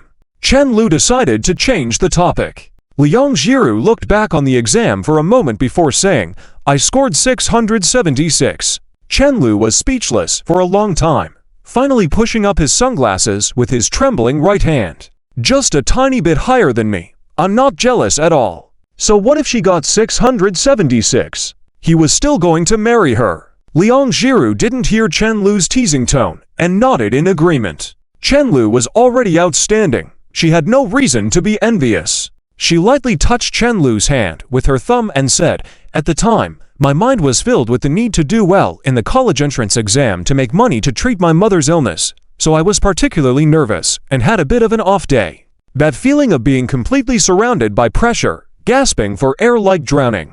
Luckily for you, you had an off day." Chen Lu unconsciously held her hand tighter. If that silly girl hadn't had an off day, if he hadn't agreed to go out for dinner with Zhang Chao that day, if he had left the school gate a little earlier or later, there might have been just a minute or two difference, and he never would have met Liangjiru. It was as if they had to avoid so many ifs to be together. Or did they need just the right amount of coincidences? Suddenly, fate seemed to work that way. Liangjiru understood the meaning in Chen Lu's words and barely curved her lips into a faint smile. "Actually, I definitely would have come here even then." "Why is that?" Chen Lu curiously asked. "What do you think?" The girl playfully replied, asking him in return. Chen Lu took a deep breath and quickly looked away. This silly girl had changed so much in just over a year. Even half a year ago, she wouldn't have dared to tease him like this. After a while, Liang Jiru checked the time on her phone and said seriously, Zimo should be done with the exam soon. Finally, she be free. Chen Lu nodded slightly, feeling a bit nervous all of a sudden. Once Chen Mo, their insider, was finished with the college entrance exam, it meant his proposal plan was about to go into action. Even though they wouldn't be able to get married until October, the sooner the proposal happened, the better. Maybe even in the next few days, he was starting to get impatient. Many people were now crowded at the school gate holding bouquets. Liang Jiru scanned the area and said to him, I'm going to buy a bouquet for Zimo. Chen Lu agreed without objections, but mentioned that he needed to push forward a bit. Watching the girl in the kipao walk away, along with the bouquets around her, Chen Lu suddenly thought of something. While Liang Jiru acted completely natural when asked about the process of making the ring a year ago, why did she suddenly remember it now? No, he had to be careful. He couldn't give the undercover Chen Mo his full trust. This guy was actually quite mischievous. He squeezed through the crowd to the front, took out his phone, and messaged Zhang Chao. Chen Lu, tell Li Xinian and Peng Lian that we'll go out for a meal these next 2 days. I've already bought the ring, so let's quickly finalize the proposal plan. Zhang Chao, is it that urgent? Chen Lu didn't respond to that and asked, has Liu Yan asked you when we're getting married? Zhang Chao, no. Zhang Chao, wait a minute. That woman asked me if I think you two will get married this year. Chen Lu, one she probably won't. He muttered to himself silently, glancing at Liang Jiru, who was hesitantly holding her fingers and stuttering before making a decision on the bouquets. Could this girl, who was so shy and hesitant, really have the courage to do this? When Chen Lu turned back and focused his gaze back on his phone screen, he suddenly caught sight of Chen Mo dashing out. How was this possible? There were still 15 minutes left before the exam ended. Chen Lu mocked himself with a look before rubbing his eyes hard. The next second, he was dumbfounded. Damn, it really was her. Chen Mo ran out of the school gate and suddenly stopped, making a face at the girl who hadn't managed to catch up with her. Then she continued walking out with a cheerful smile. Chen Lu quickly captured the moment with his camera. He himself had never dared to hand in the exam early. No, he had to go back and have a serious talk with his mother. He had wanted to record the moment when Chen Mo finished the exam, but now it had turned into crystal clear evidence of her mischief. In the photo, Chen Mo took only a few steps before being surrounded by a group of reporters coming towards her. Is that Zimo? Suddenly, an incredulous voice from Liang Jiru came from beside her. Turning her head to look, she saw Zimo holding a bouquet of sunflowers, her small mouth slightly open and beautifully dazed eyes. She no longer had that cold demeanor she had a moment ago. Liang Jiru found it increasingly absurd the more she looked. If it were her, she would have definitely slipped away on the spot. And if Zimo did not run away, that would have been fine, but she actually posed for the camera. Which TV station are you from? Zimo proactively asked. We are from Yuhang Weishai News Channel, the reporter replied. Zimo hesitated to say something and politely smiled and nodded. Was she being too serious? How could she loosen up a bit more? The female reporter, noticing that Zimo didn't leave due to stage fright, continued to ask, May I ask if you chose physics or history for the exam? Physics, Zimo replied, stealing a glance to find her older brother and sister-in-law. Do you find this year's questions difficult? I think it's okay. The kids really like it, so I'll come back next year, Zimo replied calmly, still scanning the surroundings. She was actually doing quite well. After all, this year's English paper was very simple. The simpler the English, the smaller the gap between her and those good at English, but when it came to science subjects, it would be her turn to face the challenge. The reporter couldn't understand how she could speak so nonchalantly, twitching her lips slightly a few times before finally squeezing out a polite smile. You're really humble. I saw how fast you ran just now. You must have confidence in yourself. This afternoon's exam happened to be my strong subject. And this kind of thing only happens once in a lifetime. If I can be the first, I'll definitely be the first, Zimo said, pausing for a moment before lowering her gaze slowly. But most importantly, I have to thank my sister-in-law. I have always been weak in English, and she has been tutoring me for more than a year. Without her, I wouldn't appear this relaxed now. My sister-in-law got up in the middle of the night for several days to organize notes for me secretly. Although initially I went out to find my brother, later on, she really did help me with note-taking. The reporter, whose ability to read people was quite strong, immediately noticed a glimmer of tears in Zemo's eyes. She suddenly became nervous, as this seemingly difficult girl was unexpectedly giving her consent voluntarily. Just as she was preparing to ask if there were any other touching stories, planning to finish a piece overnight, Zemo suddenly smiled again. "Oh, and I have to thank my brother too." "What did your brother do for you?" The female reporter's eyes lit up. She didn't expect that she had come over just to try her luck, and ended up with such a sensational news material. "Thank my brother for marrying such an excellent sister-in-law into our family." The reporter's spirit died a little. As the atmosphere froze, a boy suddenly ran out like a gust of wind, shouting loudly facing the cameras, "Strengthen Kiana." Zemo was stunned for a moment, then shouted back, "What's there to strengthen?" "Buff Yasuo." Why does Ying lead the team with no risk at all, while Yasuo's margin of error is so low? Is it too late for me to wish to be an only child now? Zilu showed a half-smiling expression to Liang Zero. Liang Zero, also taken aback, shook her head slightly with a faint smile. She thought she had been hiding her actions well, but obviously, Zemo had noticed everything, her sneaking out in the middle of the night, all of it. Zilu gave the girl's hand a strong squeeze and said, "So you've been staying up late these past few days, huh?" Liang Zero shivered and lowered her head, saying, I'm sorry. I'll deal with you later after Zemo leaves." As the two chatted, Zemo suddenly waved towards them. "Brother, sister-in-law." Immediately, the cameras turned towards them. Zilu, acting like he didn't see anything, turned his face away casually, put on his sunglasses expressionlessly, and said, "Don't wander around. I'm going to the bathroom." Huh? Only now did Liang Zero react, watching as the reporter walked towards them. Unable to bear the pitiful look on the girl's face, Zilu, who had just raised his mouth, froze in place. This time, he was the one who was stunned. Was this silly girl intentionally using the word abandoned? Zilu was willing to bet he was definitely going to be interviewed if he stayed here. After all, as long as there was traffic, being the first to leave the exam room was not important at all. "Shall we run away together?" Zilu reached out his hand as if grabbing onto something, gesturing for her to join. The girl bit her lip with some hesitation, feeling unsure. Running now seems even more embarrassing. How did she end up being the center of attention here? She was being forced to watch the show, after all. She was torn between whether being interviewed was embarrassing, or running holding hands with him in public was a little more humiliating. Zilu had a sudden idea. "Then how about we don't run, you try to communicate normally. I'll add a point to you for being a good girlfriend, and you'll pass right away." It seemed like it wasn't often that such opportunities for social anxiety improvement presented themselves. A little bit of embarrassment for the silly goose was a small price to pay. Moreover, it was likely they would end up a subject of ridicule by Zhang Kaol and Meow Meow and their group at most. After taking a deep breath, Liang Zero was about to agree, but the female reporter was already holding a microphone in front of them.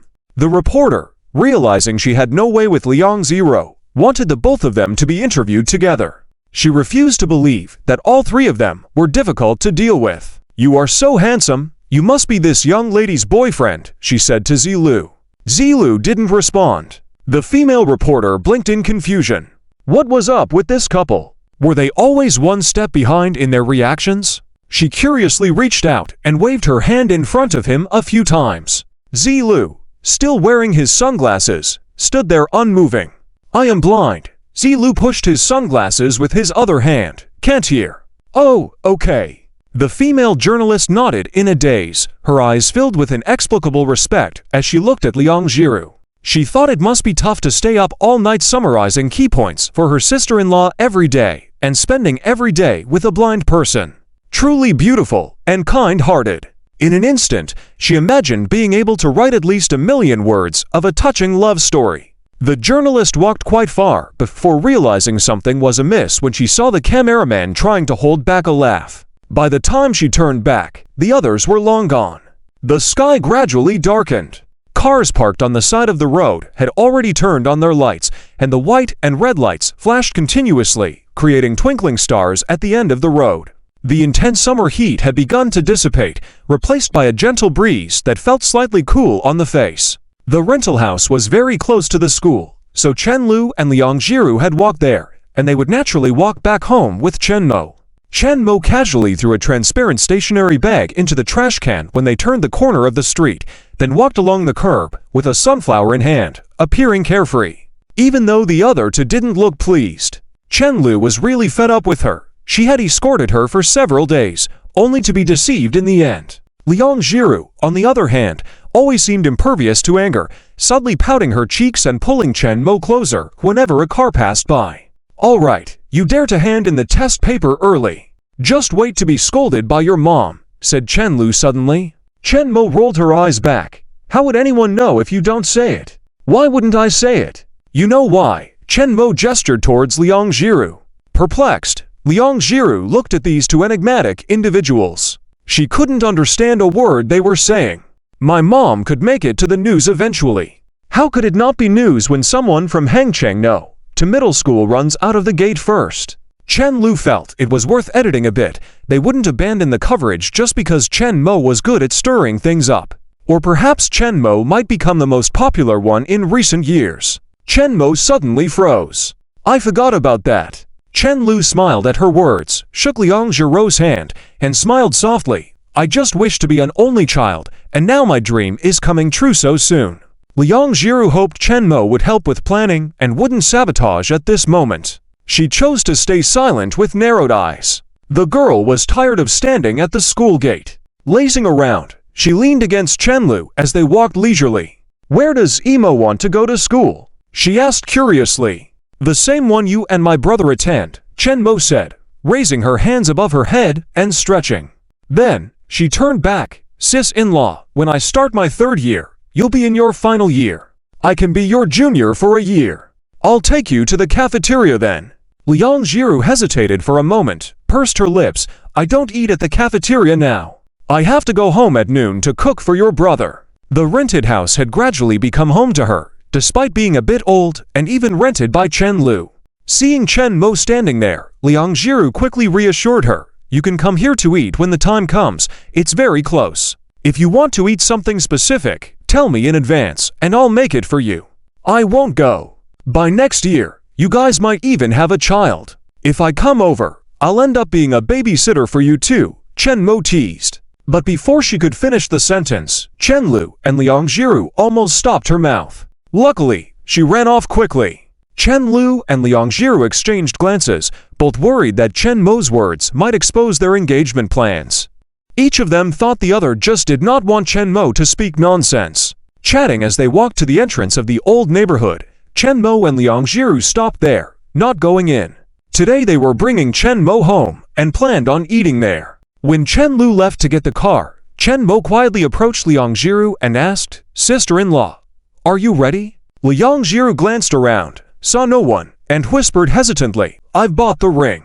"Good, don't be nervous. With me as your spy, I am loyal to you," Chen Mo reassured her. Liang Jiru nodded earnestly, "I know." Chen Mo even coached her on measuring her finger size, clearly showing her allegiance. Chen Mo nodded in satisfaction. "Listen to my advice. Don't listen to Sister Yan. Preparing for too long makes it lose its meaning. When you're ready, propose immediately." She couldn't understand why that day Sister Yan suddenly said that Chen Lu had no immediate plans for a proposal. Could it be that Sister Yan was influenced by her husband? Chen Mo suddenly felt like she was playing a game of werewolf. Quite thrilling. Liang Jiru looked at the passing cars on the road, nervously fingering her hand. I'll try my best. I'm really nervous." Half an hour later, the car stopped at the entrance of Lijing Garden. Seeing Liang Jiru get out of the car from the passenger seat, Chen Mo quickly came from behind. "Bro, if there's anything, just discuss it with me. I'm your dear sister and absolutely loyal to you." "I know. You go down first, I'll find a parking spot," Chen Lu responded. "Okay." Chen Mo got out of the car promptly. Chen Lu looked at Chen Mo walking away and tapped his fingers on the steering wheel in thought. "You finally decided to come back." As soon as he entered the house, Chen Mo heard the soft but chilling voice of Wang Zhaowo. Lounging on the sofa, Chen Mo heaved, "I've been busy taking care of that giant panda. Otherwise I would have brought Jiru here earlier." Staying here for these few days made Chen Mo feel that her brother was living a very comfortable life. He was just lazing around at home, as Jiru even took his coat off for him when he came in. Sometimes, Chenlu would be sitting on the sofa with his laptop working late at night, and Jiru would make a late-night snack for him willingly. If Chenlu was too busy, she would even feed him. Chenlu stared at the computer screen without looking. He only needed to open his mouth. Jiru, with endless patience, would sit beside him, blowing cool air and then offering the food to his mouth. She was truly enviable. Wang Zhao patted Jiru's hand and said sternly, "Jiru, this brat has always pushed his luck since he was young. Don't let him have his way." It was absurd. She heard her colleagues at work every day complaining about their daughters-in-law showing attitude and being disobedient, not working or doing housework, quarreling all the time, overspending online shopping, and so on. Yet here she was worried that her daughter-in-law might be too understanding and let her son take advantage of her. She'd have to find an opportunity to accidentally bring this up during a conversation in the future. Having such an understanding daughter-in-law was also a worrying matter. What was the use of marrying off their son early? Was it useful? Was it? Okay. Jiru obediently nodded. Wang Zhao lightly tapped her forehead again, a mix of anger and amusement in her actions. By now, she had already figured out Jiru's temperament. Nowadays, she was agreeing obediently just to give face to her future mother-in-law, knowing she had to treat Chenlu well when she got back. Ah, this silly girl. Zhao, Chen Guanglin, who had been silent until now, suddenly spoke up. "What is it?" She turned to see him stifling a smile. "Watch the video I sent you." "What video?" People who are about to become grandparents are still laughing so childishly. Wang Zhao muttered to herself, reaching for her phone on the couch. She was also about to become a grandmother. After all, she had already given out all her get-out-of-jail-free cards. Chenlu was clever enough to understand what she meant. Of course, if Chenlu dared to resist the order. In history, many people who held such powerful tokens had met unfortunate ends. Just 2 years ago, she was eagerly awaiting for Chen Mo to finish his college entrance examination quickly so she could free herself from the business of raising children. If Chenlu suddenly asked her to help take care of the children, she would have to pack her bags and leave overnight. And now, she found herself unexpectedly looking forward to taking care of her grandchildren. It's amazing how one can age imperceptibly. Just as she finished reflecting, the smile on Wang Zhaoxia's lips suddenly froze.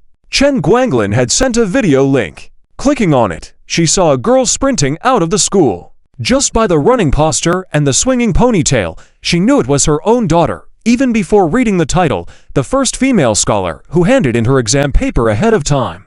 Her blood pressure rose. Handing in the exam paper ahead of time? Every year when she saw such students on videos, she couldn't help but marvel at how amazing these children were. But now that it was happening to her own daughter, she felt like hitting someone. This was the only college entrance examination. Couldn't they double-check the answers? Did they even know how many points a multiple-choice question carried?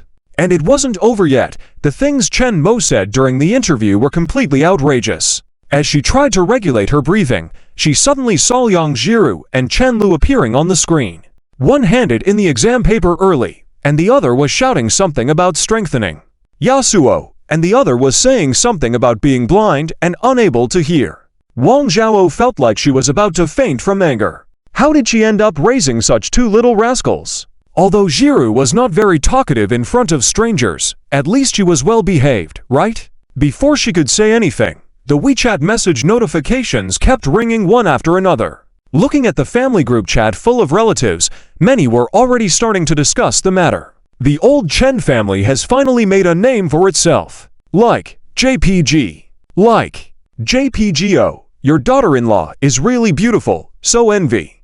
At Wang Zhao at Chen Guanglin Chenlu is really lucky. It's been 2 or 3 years since I last saw him. My cousin is still so mischievous, haha. Are we really going to have a top scorer in the college entrance examination? Even in one subject is fine.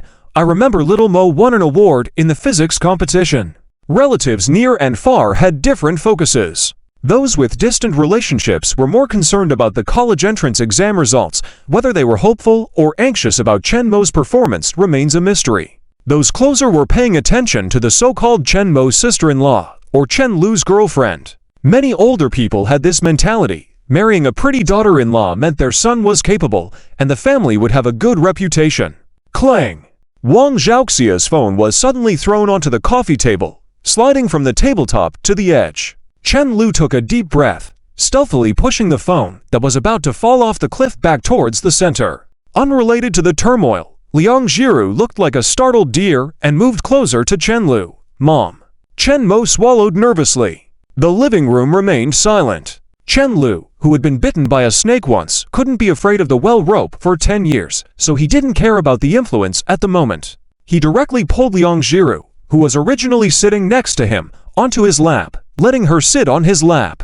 Liang Jiru was surprised and whispered to him, "Uncle, Aunt is here too. If you don't want to be a widow, then sit properly," Chen Lu said in a small voice that sounded like a shout. The girl sat obediently on his lap. They both tried to maintain an intimate but non-vulgar sitting posture. "Chen Mo, come here." Wang Zhao pointed to Chen Mo's room. Oh no, she didn't even call him by his nickname. Chen Lu found it amusing that it seemed like it had nothing to do with him, and cheerfully began to explain. Chen Mo shivered, quickly casting a glance at Chen Lu. "Brother, where are the 2 get-out-of-jail-free cards you gave me? Quickly, give me one." "I didn't bring them, sorry. I can't help you, little sister. I can't bring that thing with me every time I come home, right?" Chen Lu hugged Liang Jiru's delicate waist with one hand, the other hand gesturing helplessly. It seemed absurd to ask for the get-out-of-jail-free card from someone you wished harm upon. He was currently in need of Chen Mo's help and wasn't sure if she was as loyal as she claimed to be. Otherwise, he would have already ridiculed her. "Mom, I may not be able to get into Yuhang University. I want to work during the summer and give all the money to the family, because I feel like I've grown up, Mom. Chen Mo kept thinking of ways to persuade Wang Zhao to spare her life, but she was gently dragged back into her room. The real mastermind of this whole thing, Chen Guanglin, absent-mindedly touched his hair a few times, carrying a teacup, and busied himself in the kitchen, concealing his true intentions. Chen Lu couldn't help but sigh in secret. He had indeed taught Chen Director how to use someone's weaknesses against them. Liang Jiru, watching the closed door, looked worried. "Don't worry, Chen Mo is an adult and won't cry from being scolded, right?" Chen Lu said casually as he scrolled through his phone. All right, maybe it was possible. If it was his son who handed in the exam paper early, he'd probably break his legs. Liang Jiru felt a little relieved, and with no one in the living room, she leaned into his arms, soft as water. The two of them looked at the phone screen together. "Hey, there are comments from your fans in the comments section," Chen Lu suddenly exclaimed. "Oh." Liang Jiru blinked her eyes in confusion before looking at where Chen Lu was pointing, where someone recognized her as an illustrator who often did live painting on a small website. Chen Lu clicked his tongue. "Someone recognizes you and says your talent in drawing is even more amazing than your looks. Wow. What a compliment. I need to learn from you." "Do you still need to learn?" Liang Jiru was perplexed. She was already being sweet-talked into becoming his wife. Learning is endless. It was unexpected that someone in the comments section recognized Liang Jiru. It was clear that the internet had made the world both larger and smaller at the same time. Perhaps because Liang Jiru initially gained attention by participating in offline comic exhibitions, some people already knew what she looked like. Even if she didn't take photos with fans, there were still a few pictures online.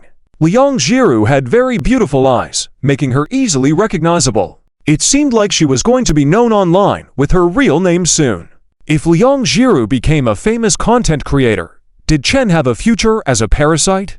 In the age of big data, things could spread quickly. It had been less than 2 hours since Chen Mo left the exam room, and the video and news about it were already everywhere. Chen Lu looked at his phone and couldn't help but feel something was off. Towards the end, aside from the news specifically about the college entrance examination, some self-media accounts directly cut out the interview clip of Chen Mo, showing Liang Jiru's shy and uncertain appearance in front of the camera. In the video, the girl was so beautiful that she seemed to belong to a different style compared to the background, wearing a white cheongsam with her long hair cascading behind her. She looked cool yet fragile, like an impeccable but vulnerable piece of art, evoking a protective instinct. He turned his head to look at the delicate and bewildered face of the girl sitting on his lap.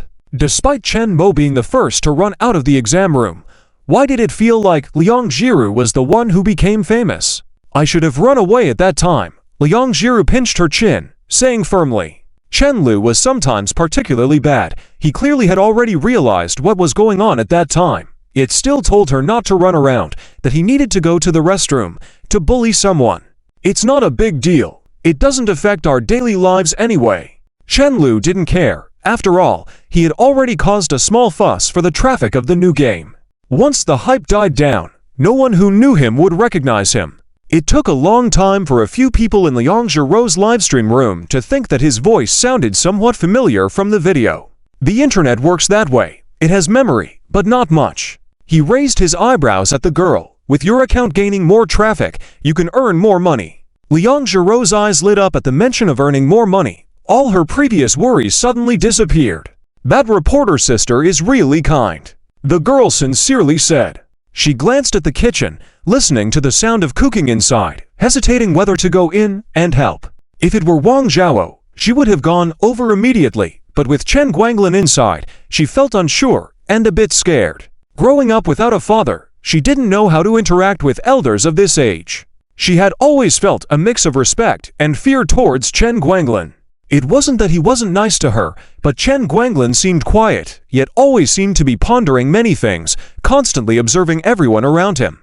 Sometimes Chen Lu was silent in the same way, always making her doubt if she was about to be fooled. In this aspect, the two father and son were very alike. As they chatted, Chen Mo suddenly opened the bedroom door. Chen Lu looked up eagerly, only to see Chen Mo come out smiling and casual. Chen Mo's face was smiling, as was Wang Zhaoxia's. This change made Chen Lu sullen. Even if Chen Mo didn't cry, she should have come out looking dejected. So why was she smiling so much now? What did they talk about inside? He suddenly had a bad feeling. After Wang Zhao and Chen Mo returned to the living room, it was as if the incident of ending the college entrance exam early didn't happen, completely skipped over. Wang Zhao even asked Chen Mo if she wanted to buy a laptop with better specifications. Chen Lu felt uncomfortable, like a stone in his heart. Seeing that Wang Zhao didn't look at him and Liang Zhiru with any strange eyes, he didn't think much about it for the time being and stood up, saying, "I'll go help my dad cook." He teasingly ruffled Liang Zhirou's hair before walking towards the kitchen.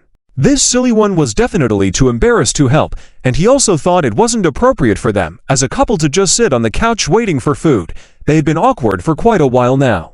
So he might as well go straight over and solve all the problems instantaneously. Sure enough, Liang Zhiru looked at him as if he were a hero saving the world. In the kitchen, "Dad, how did you propose to Mom back then?" Chen Lu washed the tomatoes, looking seemingly nonchalant as he asked. Chen Guanglin paused for a moment, shook his head. "It's a secret. Bring this dish out first." "Dad, just teach me. I really want to improve. Be responsible at home. I'm afraid one day, I won't be able to outwit you." Chen Lu's speechlessness smirked. Despite his age, he was still surfing the web every day. "Liang Zhiru, so silly, would never play along like this old man of yours." Seeing that Chen Guanglin still had no intention of telling him, he continued, "Director Chen, can you just give me a hint? Your focus is wrong from the start." Chen Guanglin raised the volume of the range hood, drowning out their conversation. "As long as the girl wants to marry you, standing with flowers kneeling is already moving enough. If she doesn't, no matter how romantic you are, it won't work. Proposing should only enhance the relationship in the right circumstances, not really asking the other person to marry you. I'm asking for advice. Why do I feel like you're throwing cold water on me?" Chen Lu felt more awkward as he listened. "You're stubborn in this regard. Every time you come back with Zhiru, you shout I brought your daughter-in-law back and end up feeling uncertain, like a fool. Even when that girl is so shy, admitting in public that she's your sister-in-law, can't you see she is more anxious than you? No, I need to bring all those Maotai bottles back. The reason is that your girl owes my son." Chen Guanglin shook his head helplessly and tapped the dish beside him that was already cooked with chopsticks. Chen Lu seemed to have understood something. This dish had just been cooked and now was ready to eat. "Are you saying the timing is right?" he hurriedly asked. "No, I'm talking about your dish, ... After eating. After sending Chen Mo, this big panda, oh, she's not a big panda now, just finished the college entrance exam. In a few days she'll be like many of her classmates who are tired of using the National Treasure Experience card."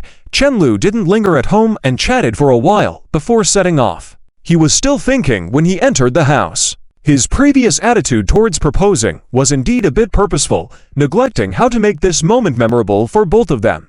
Proposing should not just be proposing, it should be something that they can remember for the rest of their lives. Proposing should evoke memories and emotions, not just a formal act. What are you thinking about? You look unhappy. Liang Jiru sat on the couch, looking worried.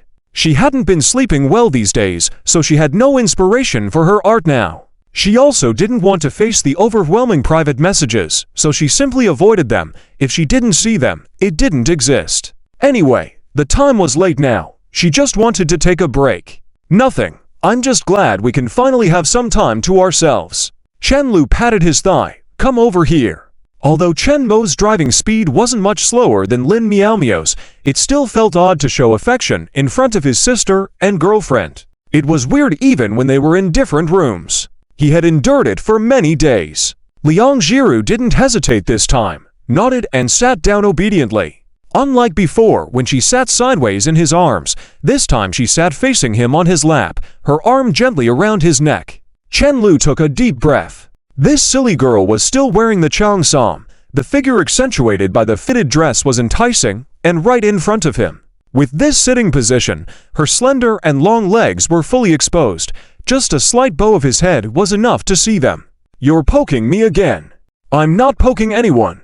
Chen Lu's hand seemed to automatically seek, wandering onto the girl's thighs. Humph! The girl snorted lightly, burying her face in his neck and gently nibbling. Soon, Chen Lu's neck was dotted with several love bites. It didn't stop there. Liang Jiru lightly touched his Adam's apple twice, then pressed her lips against it. Her gentle nibbling and occasional brush of her hair against his chin were ticklish. Chen Lu was becoming very restless. Was she implying something? Well, it wasn't normal if she wasn't implying at all. After all, he wasn't the only one opening new doors to possibilities. So you can blush and not look at me too. Liang Jiru suddenly said. You brought this upon yourself. Now there's no one at home. Am I going to let you bully me? Chen Lu picked up Liang Jiru as if to fight with her. Just as he subdued her arm and pinned her on the bed, he saw Liang Jiru blink her eyes cutely, looking at him with a dumbfounded expression. I'm on my period. Chen Lu was stunned, as if frozen for a moment, then lay down next to the girl, staring blankly at the ceiling. The girl giggled a couple of times, rolled around on the bed, and returned to his arms. Behave, it's late, just sleep. Liang Jiru's warm breath lightly brushed against his ear. You're getting naughty. Chen Lu sat up from the bed, realizing what just happened. This silly girl planned it all along. He was just surprised a moment ago, thinking to himself that Liang Jiru might have never been so proactive in her whole life. Well, turns out she was waiting for him here. The entire process just now was clearly something he usually used to tease Liang Jiru, but after going through the whole process this time, this silly guy couldn't even find his courage to argue back. And as a result, Liang Jiru managed to playfully tease him today. And just when he was feeling uncomfortable, she suddenly mentioned her period. Periods. How could they be so annoying? Liang Jiru lay on the bed. Seeing his reaction, she couldn't help but smile again lightly. Am I being a bad influence? I just wanted to give you a kiss. It must be Lin Miaomiao who's a bad influence on you. Chen Lu put it righteously, considering Lin Miaomiao to be the only bad person around Liang Jiru. The girl hummed in response, not confirming or denying. Have you seen enough? Should I go change now? Perhaps Chen Lu just wanted some good luck, so he didn't want her to wear that outside anymore. Go ahead and change. Chen Lu said with a stern face, now just torturing himself by looking at her. He suddenly wondered how he managed to endure all these for over a year before. Maybe this is what they call going from frugality to extravagance is easy, but going back is hard. Liang Jiru ran out like a little deer to change her clothes, and soon returned in pajamas, satisfied as she snuggled into his arms. If you can't sleep, I can help you, she said with a trembling voice as Chen Lu had still not fallen asleep. No. Why? Liang Jiru found it strange that this big bad guy would decline at a time like this. Chen Lu coldly huffed, you must have your period. The girl suddenly froze. She had been so focused on her revenge just now, she hadn't thought about how Chen Lu would seek revenge on her. Is it still enough time for me to apologize now? The next morning, The sky was as gloomy as in the evening. Chen Lu was awakened by the sound of raindrops hitting the window. He rubbed his eyes and walked to the window, silently watching the heavy rain outside. The rain was pouring down heavily, creating a soothing sound as raindrops hit the window and then slid down, forming tiny streams. Feeling the chill coming in through the window crack, Chen Lu decided to stop watching and stretched his back, preparing to cuddle with Liang Jiru again and catch some more sleep.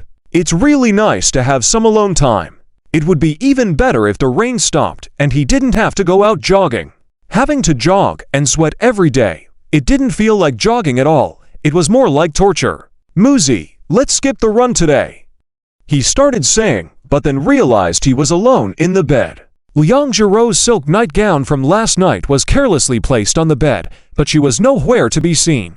Huh, what happened to my big girlfriend? Chen Lu yawned as he walked to the living room, still not finding Liang Jiru, but only seeing Duo lying on the coffee table, motionless, staring outside with a deep look in its eyes. Duo was a cat that really knew how to enjoy life. Chen Lu picked up Duo and sent a quick message to Liang Jiru using his phone. Chen Lu, where are you? Black mark question mark. JPG Liang Jiru, we were out of groceries at home. I went out to buy some. Chen Lu, it's early in the morning and it's raining. You went out to buy groceries. Liang Jiru, it's almost noon. You like to sleep in on rainy days, so I didn't wake you up. Chen Lu paused for a moment, carefully checking the time. Indeed, it was almost 11. Liang Jiru, is there anything special you want to eat? I'll buy it and make it for you. Chen Lu, I just want you. Come back soon. Why aren't you answering? After a while, he asked again. This time Liang Jiru responded quickly. I got excited and dropped my bag on the floor. Theft, so clumsy. Just as weak as paper. Chen Lu chuckled triumphantly, put Duo aside, and thought that a rainy day was perfect for listening to the rain while sipping tea and engaging in some elegant activity like playing chess. Cloud top chess activated. Duo, who was pushed aside, stared at him blankly. So, does love disappear? Before finishing a game, Liang Jiru had already returned. You didn't even call me down to help you carry the stuff, Chen Lu said, hearing the door open, and walked towards the entrance. There wasn't much stuff. Liang Jiru left the umbrella outside to dry, and then quietly closed the door behind her. She was wearing a white t-shirt and jeans today, looking pure and neat, just like the first time Chen Lu saw her last year. Upon closer inspection, it was indeed the same outfit. This silly girl seems to keep clothes that she can still wear even if they're faded. Just as Chen Lu was about to start teasing her, he suddenly noticed her holding a bouquet of flowers in her other hand. It was a bunch of 11 champagne roses with some water droplets hanging on them, making the flowers look fresher. While he was observing, Liang Jiru walked over to him, placed the bag of groceries on the floor, and held out the flowers towards him with a shy smile. Are these for me? Liang Jiru looked away, nodding a bit shyly. After a moment of silence, she explained softly, I saw a lady selling these on the street and suddenly realized that we've been together for so long, and I hadn't given you flowers. The lady was about to close her shop because of the rain, so she gave me a good discount. They were much cheaper. She seemed to add another explanation. Chen Lu tugged at the t-shirt she was wearing. Even if they were on sale, the money saved could have been used to buy yourself a new shirt. This one is fading. Liang Jiru seemed to ignore his words and asked him, seemingly lost in thought, has anyone ever given you flowers before? As her hair got wet from the rain, sticking softly to her face, with a droplet sliding from her cheek and hanging on her smooth neck, it was clear she had been completely focused on protecting the flowers while holding the umbrella. Chen Lu hesitated for a moment, then softly said, no. Back when he was taking the college entrance exams, he specifically asked Wang Zhao not to buy flowers like other parents did because he found it embarrassing. And since then, throughout all these years, he had never received flowers from anyone, not even from parents, friends, or girls. Never. Today truly was the first time. Upon hearing this, Liang Jiru suddenly smiled sweetly at him, took his hand, and accepted the flowers, whispering softly, well, now you have them. Thank goodness. I didn't hesitate back then. She felt lucky in her heart. If she hadn't bought those flowers, Chen Lu might have never received flowers from anyone till now, and he might never have the chance again. Give me a kiss, Chen Lu said. No, My face is still wet." But Chenlu ignored her words, gently lifted her chin, and leaned in for a kiss. The girl's soft lips were cool at first, gradually warming up after a while. After a long while, Chenlu placed the flowers on the coffee table and carefully examined them. "I'll go to Aunt He's house later to get a vase for it, to put it in water. He used to not like flowers before, but now the more he looked at them, the more comforting they felt." Just as Liang Jiru finished drying her hair and came out, with a hair tie in her mouth, tying her hair up to prepare dinner. "You should cherish it. Who knows when you will receive flowers again. It's better to buy some pork ribs for your health." Chenlu nodded, took a camera, and wandered around the coffee table, curious. The silly cat came over to sniff, then suddenly opened its mouth as if to take a bite, but he quickly pushed it away with his hand. What a silly cat! After dinner, the weather cleared up. Liang Jiru only spent half an hour painting before heading out, while Chenlu stayed at home organizing market research documents, taking a while to finish. Just as he finished organizing, he received a message that the engagement ring had arrived. He randomly picked out a set of clothes from the closet that he could wear out, then headed out the door. He had never planned to order a custom-made ring from abroad like Zhang Chao did, as Liang Jiru would feel awkward knowing the price, so it wouldn't make her happy. The cost of ordering from a jewelry designer seemed like it could buy a ring directly, so there was no need to choose an expensive one, as long as it made the silly girl happy. Perhaps due to the recent heavy rain, there weren't many people in the mall at that time. The floor tiles were a bit muddy, and the staff responsible for cleaning were diligently moving around with mops. Chenlu walked briskly with a cold face, feeling quite depressed. He thought he wouldn't need to wash the car after the heavy rain, but he ended up being splashed with mud by a few reckless drivers speeding past puddles along the way. Even though he caught up and splashed back later. As he neared the jewelry store, he suddenly caught sight of a girl with a very attractive figure, just his type. He didn't look for long, as he already had a girlfriend with an amazing figure. He was devoted to his wife. He took a few more steps, but gradually felt something was off, almost as if her figure and outfit looked familiar. The girl was sitting in front of a barbecue restaurant, waiting for a table, and upon closer inspection, he realized she was his girlfriend. After staring at her for a while, how could he not recognize her? The girl had been looking elsewhere the whole time, but then glanced at him as if by accident before quickly turning away. Chenlu felt like she had shuddered at the moment they made eye contact. Seeing Liang Jiru's reaction, she must have spotted him earlier and was pretending not to have noticed. Chenlu grinned and walked over leisurely, sitting down next to the girl. He didn't say a word, just crossed his legs and looked where she looked. Foolish girl, pretending not to recognize her own boyfriend. Oh, how embarrassed she must be. The two of them sat quietly for a while, until the girl's face turned red as a tomato. She had slept shamelessly with him last night, then kissed him for so long on the couch at noon, and now she was pretending not to know him. Such a pervert. Liang Jiru had completely immersed herself in the perspective of a stranger. Just because you're good-looking doesn't mean you can act however you want. Chenlu stopped looking at passers-by, resting his arm on the table, propping his chin with one hand as he kept his eyes fixed on her. Liang Jiru felt her cheeks, no, her whole body, burning up and unable to breathe, feeling like she was going to die. Who are you? Aren't you afraid your girlfriend will be jealous? After staring at her for a while, Liang Jiru couldn't bear it and spoke with a cooler tone.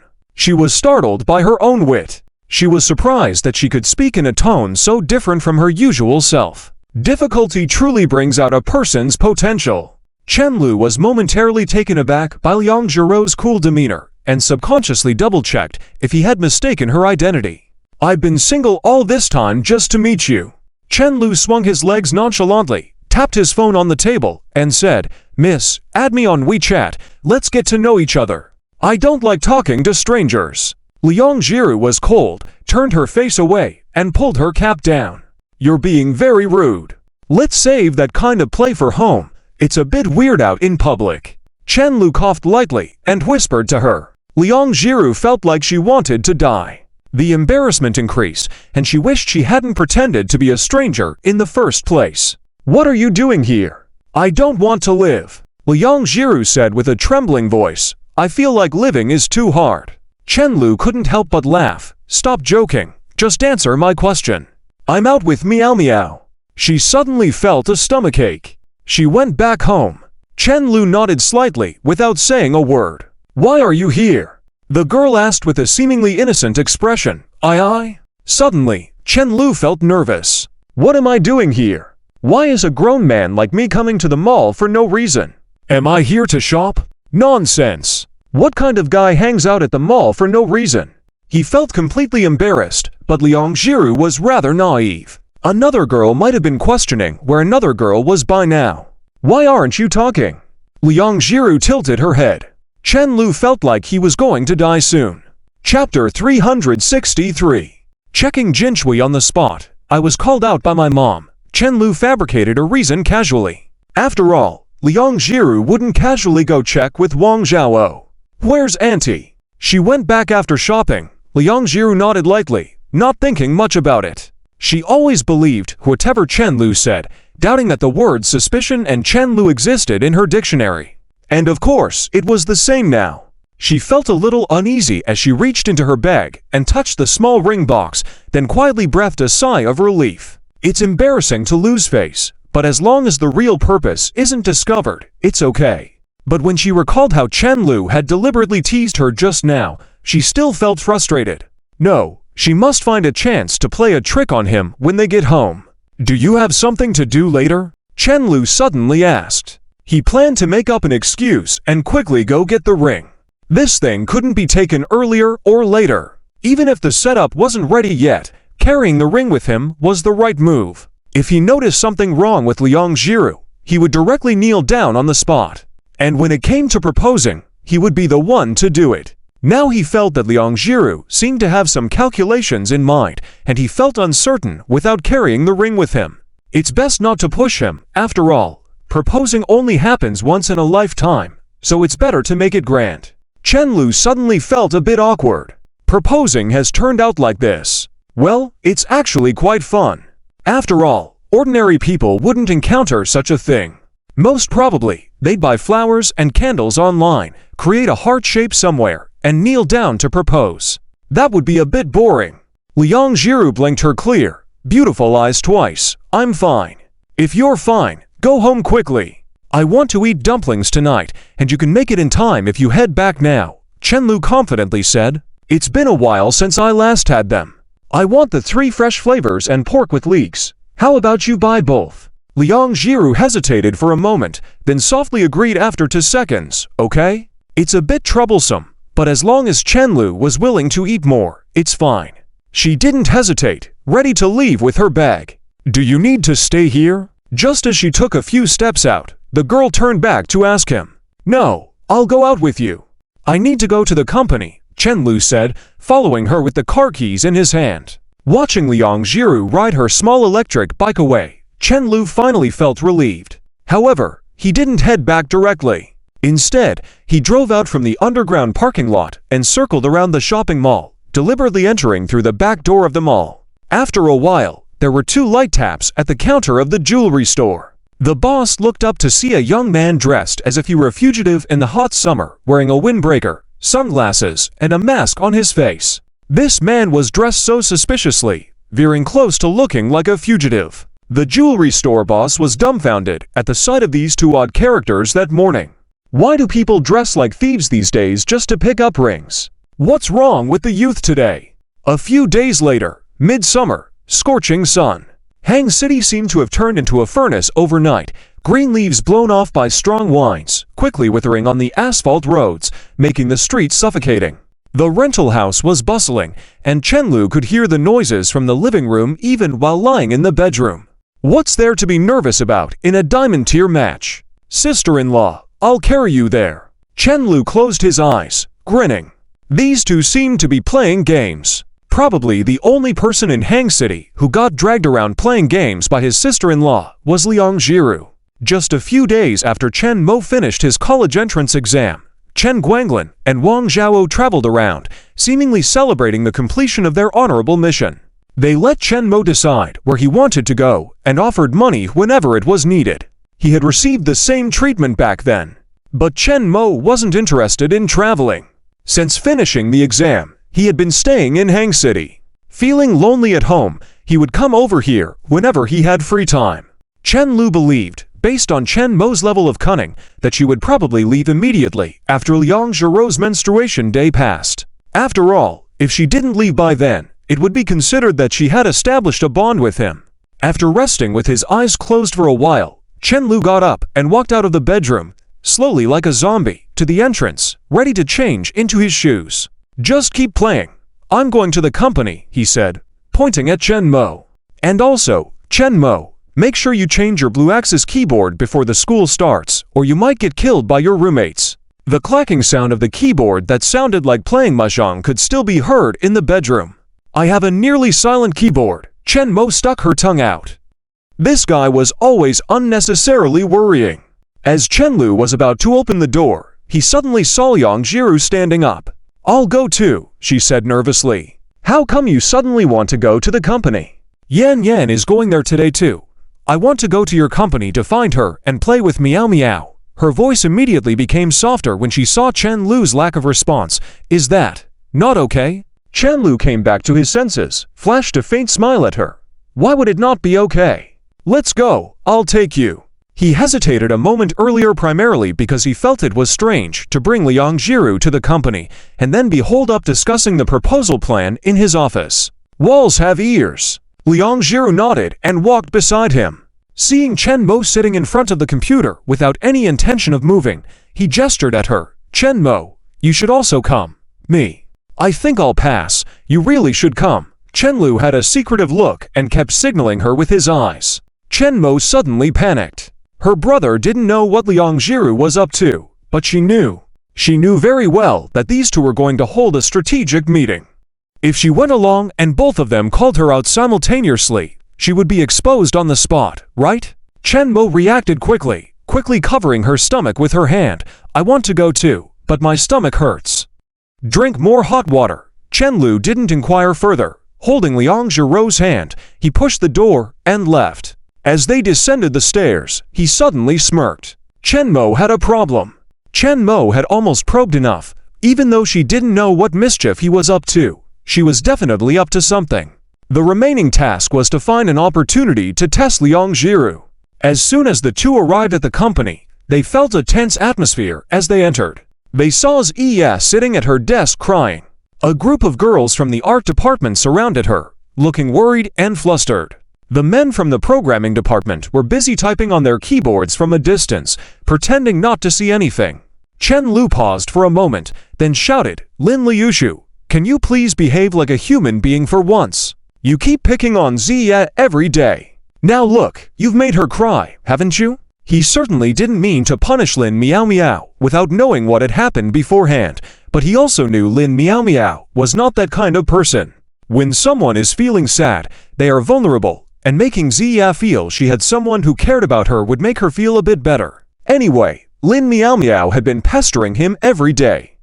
Now it was just a chance to use her as a tool. "It's none of my business." Lin Meow Meow came over angrily. Chen Lu snorted. "Would the People's Police believe your nonsense?" Lin Meow Meow glared at Chen Lu and then glanced at Liang Zhiru. Whispering to the two of them, she broke up with her boyfriend. Chapter 364. Why break up? Why did she break up? Wasn't she and her boyfriend together for 6 or 7 years, getting ready to go from school uniforms to wedding gowns? Chen Lu murmured, feeling somewhat incredulous. To be honest, Xiaoji was one of the first few people who boarded the pirate ship called North Star shortly after it was founded. Although she couldn't compare to the founding elders, who made their first fortune together in a competition, she actually had a lot of influence in the company. After all, not just anyone could be the only assistant to the head of the art department. Lin Meow Meow was a powerful figure who didn't use her authority much, but Xiaoji indirectly had control over many people. Perhaps she didn't care, or perhaps she was completely unaware of this, so she always felt a bit invisible in the company, transparent to the point that she only felt a presence when Lin Meow Meow publicly bullied her. Other times, she just worked diligently. When Liang Zhiru poured her a cup of hot water, she had been grateful and teary-eyed ever since. She was such a down-to-earth girl. In theory, the emotional life of such a person should be stable. If you're feeling upset, go back and rest. Find a place you like to travel to. I'll still pay your salary. Chen Lu walked slowly to Xiao Ji's side and said softly, When the people gathered here saw Chen-Lu coming to the company, they felt awkward to skip work in front of the boss, so they immediately dispersed and went back to their desks. Liang Jiru didn't stand still either. She deliberately got a cup of warm water at the water cooler and silently brought it to Xiaoji. Xiaoji clasped her hands tightly together, seeming to want to comfort her, but her mouth opened and closed without saying a word. Xiaoji took the tissue Liang Jiru handed her and wiped her tears, looked up at Chen-Lu, and then at Liang Jiru, who had just handed her the water. Suddenly, she started crying even harder. Chen-Lu. After half an hour, Liang Jiru finally managed to comfort Xiaoji to some extent. After seeing her leave the company, the busy atmosphere in the company quickly returned. Chen-Lu glanced around and decided not to comment on the behavior of those who had skipped half a day of work. Except for the people over at the Penguin side, most of the employees at North Star were under 30 years old, so they gathered together every day with a lively atmosphere, and the relationships between colleagues were quite sincere. However, none of the girls were very good at comforting others, and after consoling for a long time, there was little effect. This is why they say the boss's skill at comforting is so remarkable.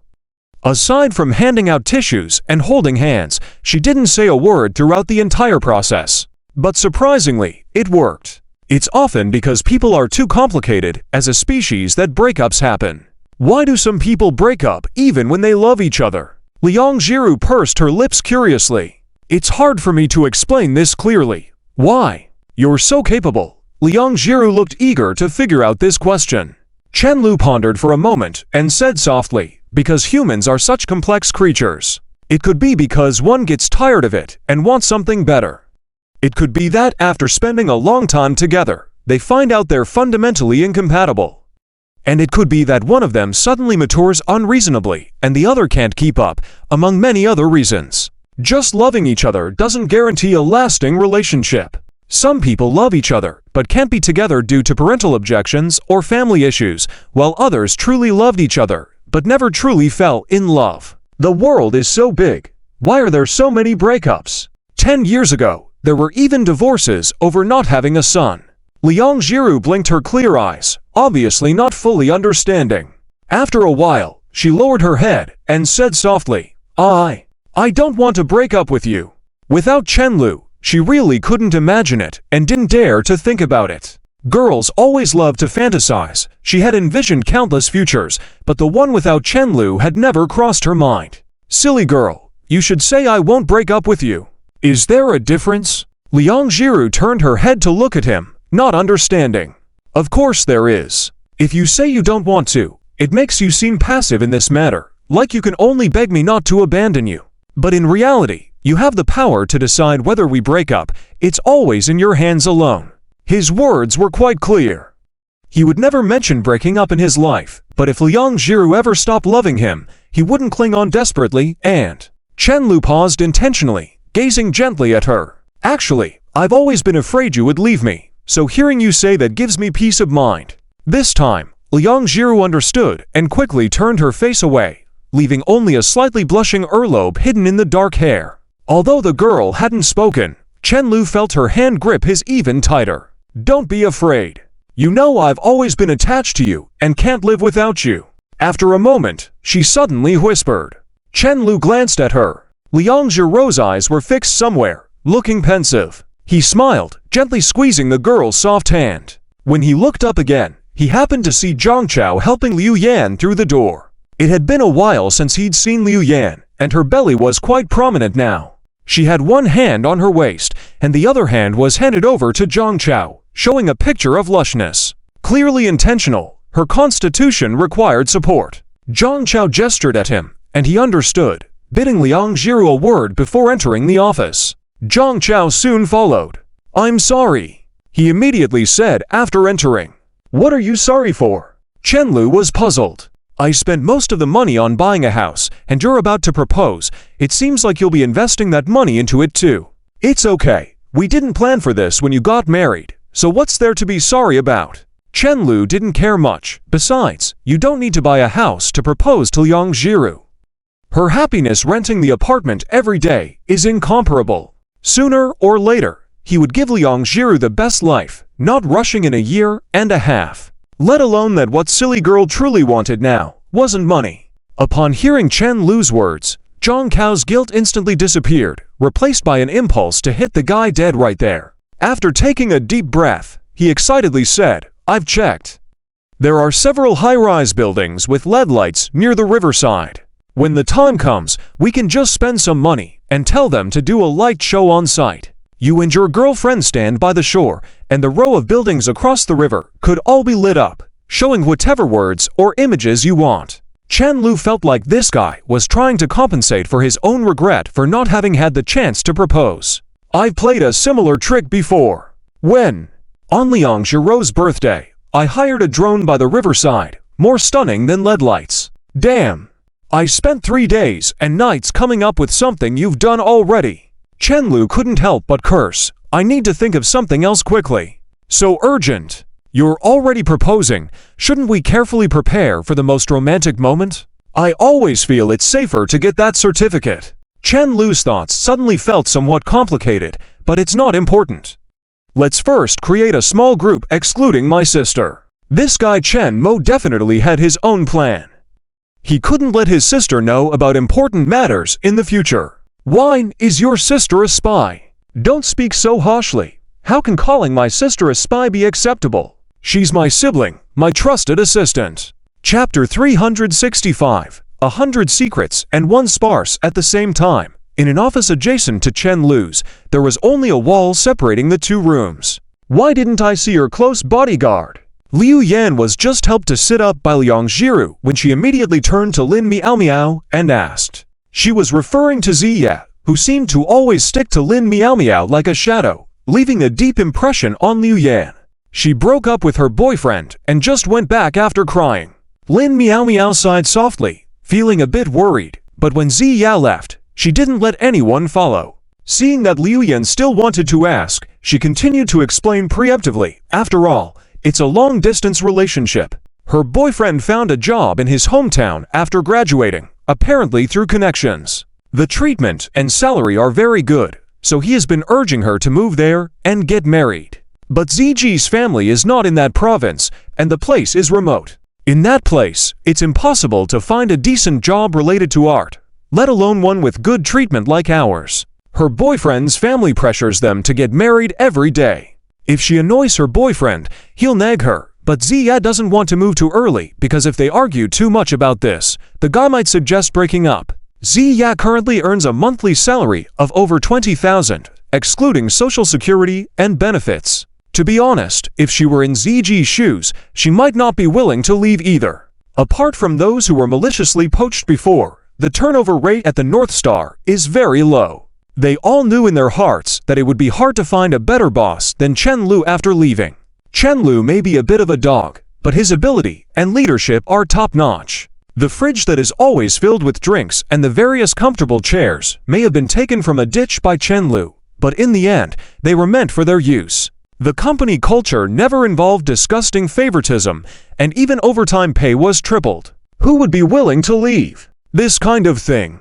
It's hard to place blame all at once. If negotiations fail, it's better to attribute it to shallow fate. Lin Miao Miao sighed once again. This was one of the reasons she had always avoided romantic relationships. With her hands crossed in front of her, Liu Yan coldly snorted. "I still think that guy needs a good beating, right? Xiru." "Huh?" Liang Xiru seemed as if she had just woken up from a dream, and softly echoed, right. Liang Xiru felt she couldn't quickly grasp all the contexts like Chen Lu. She simply felt that Chen Lu would never disregard personal wishes like Ziji's boyfriend did, nor would she hesitate like Ziya. She was determined to be with Chen Lu. So, rather than figuring out who was right and who was wrong, she simply didn't understand these two people. Liu Yan's reaction amused her, so she quirked her mouth and said, "If the proposal is possible, then do it now. I can put up with you two for another 2 months, but I may not be able to make it later." Liang Xiru, who rarely spoke much, murmured softly, "I think the sooner, the better." After some deliberation and discussion among themselves, Liu Yan looked at Liang Xiru and said, "Just choose any location you like. You just need to be mentally prepared. When you are ready, we will start arranging." Liang Xiru fidgeted her fingers, whispering softly, "I want it faster." The room fell silent once again for a while. Are you not nervous anymore? Liu Yan deliberately pinched Lin Miao's face to confirm if she was dreaming. This person had previously hesitated and claimed not to have the courage to come. Liang Jiru subconsciously glanced at the door, envisioning Ziji's heartbroken look, and then exhaled slowly. I'm not nervous, she said with rare determination, her slightly trembling hands showing her resolve. We can do it tomorrow. That night, the sound of rushing water came from the bathroom. The bathroom door was closed, emitting a warm light from inside, indicating that Liang Jiru was showering. While she was occupied, Chen Lu sat on the couch with his laptop, listing out the proposals agreed upon by several people on WPS and carefully considering them. His suggestions were all laid out on the screen. His face was composed and concentrated as the light from the display reflected in his unwavering eyes, resembling a small white cube. Li Nian and Zhang Cao's advice all centered around setting up LED lights by the riverside, but he had already used similar tricks when planning a surprise birthday for this goofy guy. It lacked novelty. Peng Lian's suggestion was even more outlandish, proposing to create a puzzle escape room for Liang Jiru. It was fun but impractical. Chen Lu couldn't allow this goofy guy to rely solely on hints to get through. It wasn't a bad idea, but it still outranked going for LED lights. Chen Mo was more practical, suggesting the amusement park as many young couples preferred to propose there, and the staff were more willing to accommodate such requests. However, there was a high probability of a mole in this plan. What are you doing? A soft, gentle voice suddenly came from beside him, startling Chen Lu. He quickly pressed the Windows key +D to switch the screen back to the computer desktop, pretending to be cool as he turned his head. What's up? He had learned this move when playing first-person shooter games in the past, never imagining he'd have to use it now. Luckily, he had foresight back then, otherwise, he would have been caught red-handed today. Liang Jiru was sitting beside him, rubbing her hair, and was stunned by his intense reaction. Her small mouth ajar, she blinked slowly, staring blankly. Not much, I called you several times, but you didn't respond, so I thought you were busy, she said, and her voice got smaller as she spoke. I was a bit busy, Chen Lu pretended to be calm, but his heartbeat was almost visceral. Do you have plans for tomorrow? Liang Jiru gently hugged him, resting her chin on his shoulder, softly asking. Not really, Chen Lu immediately responded. In reality, he did.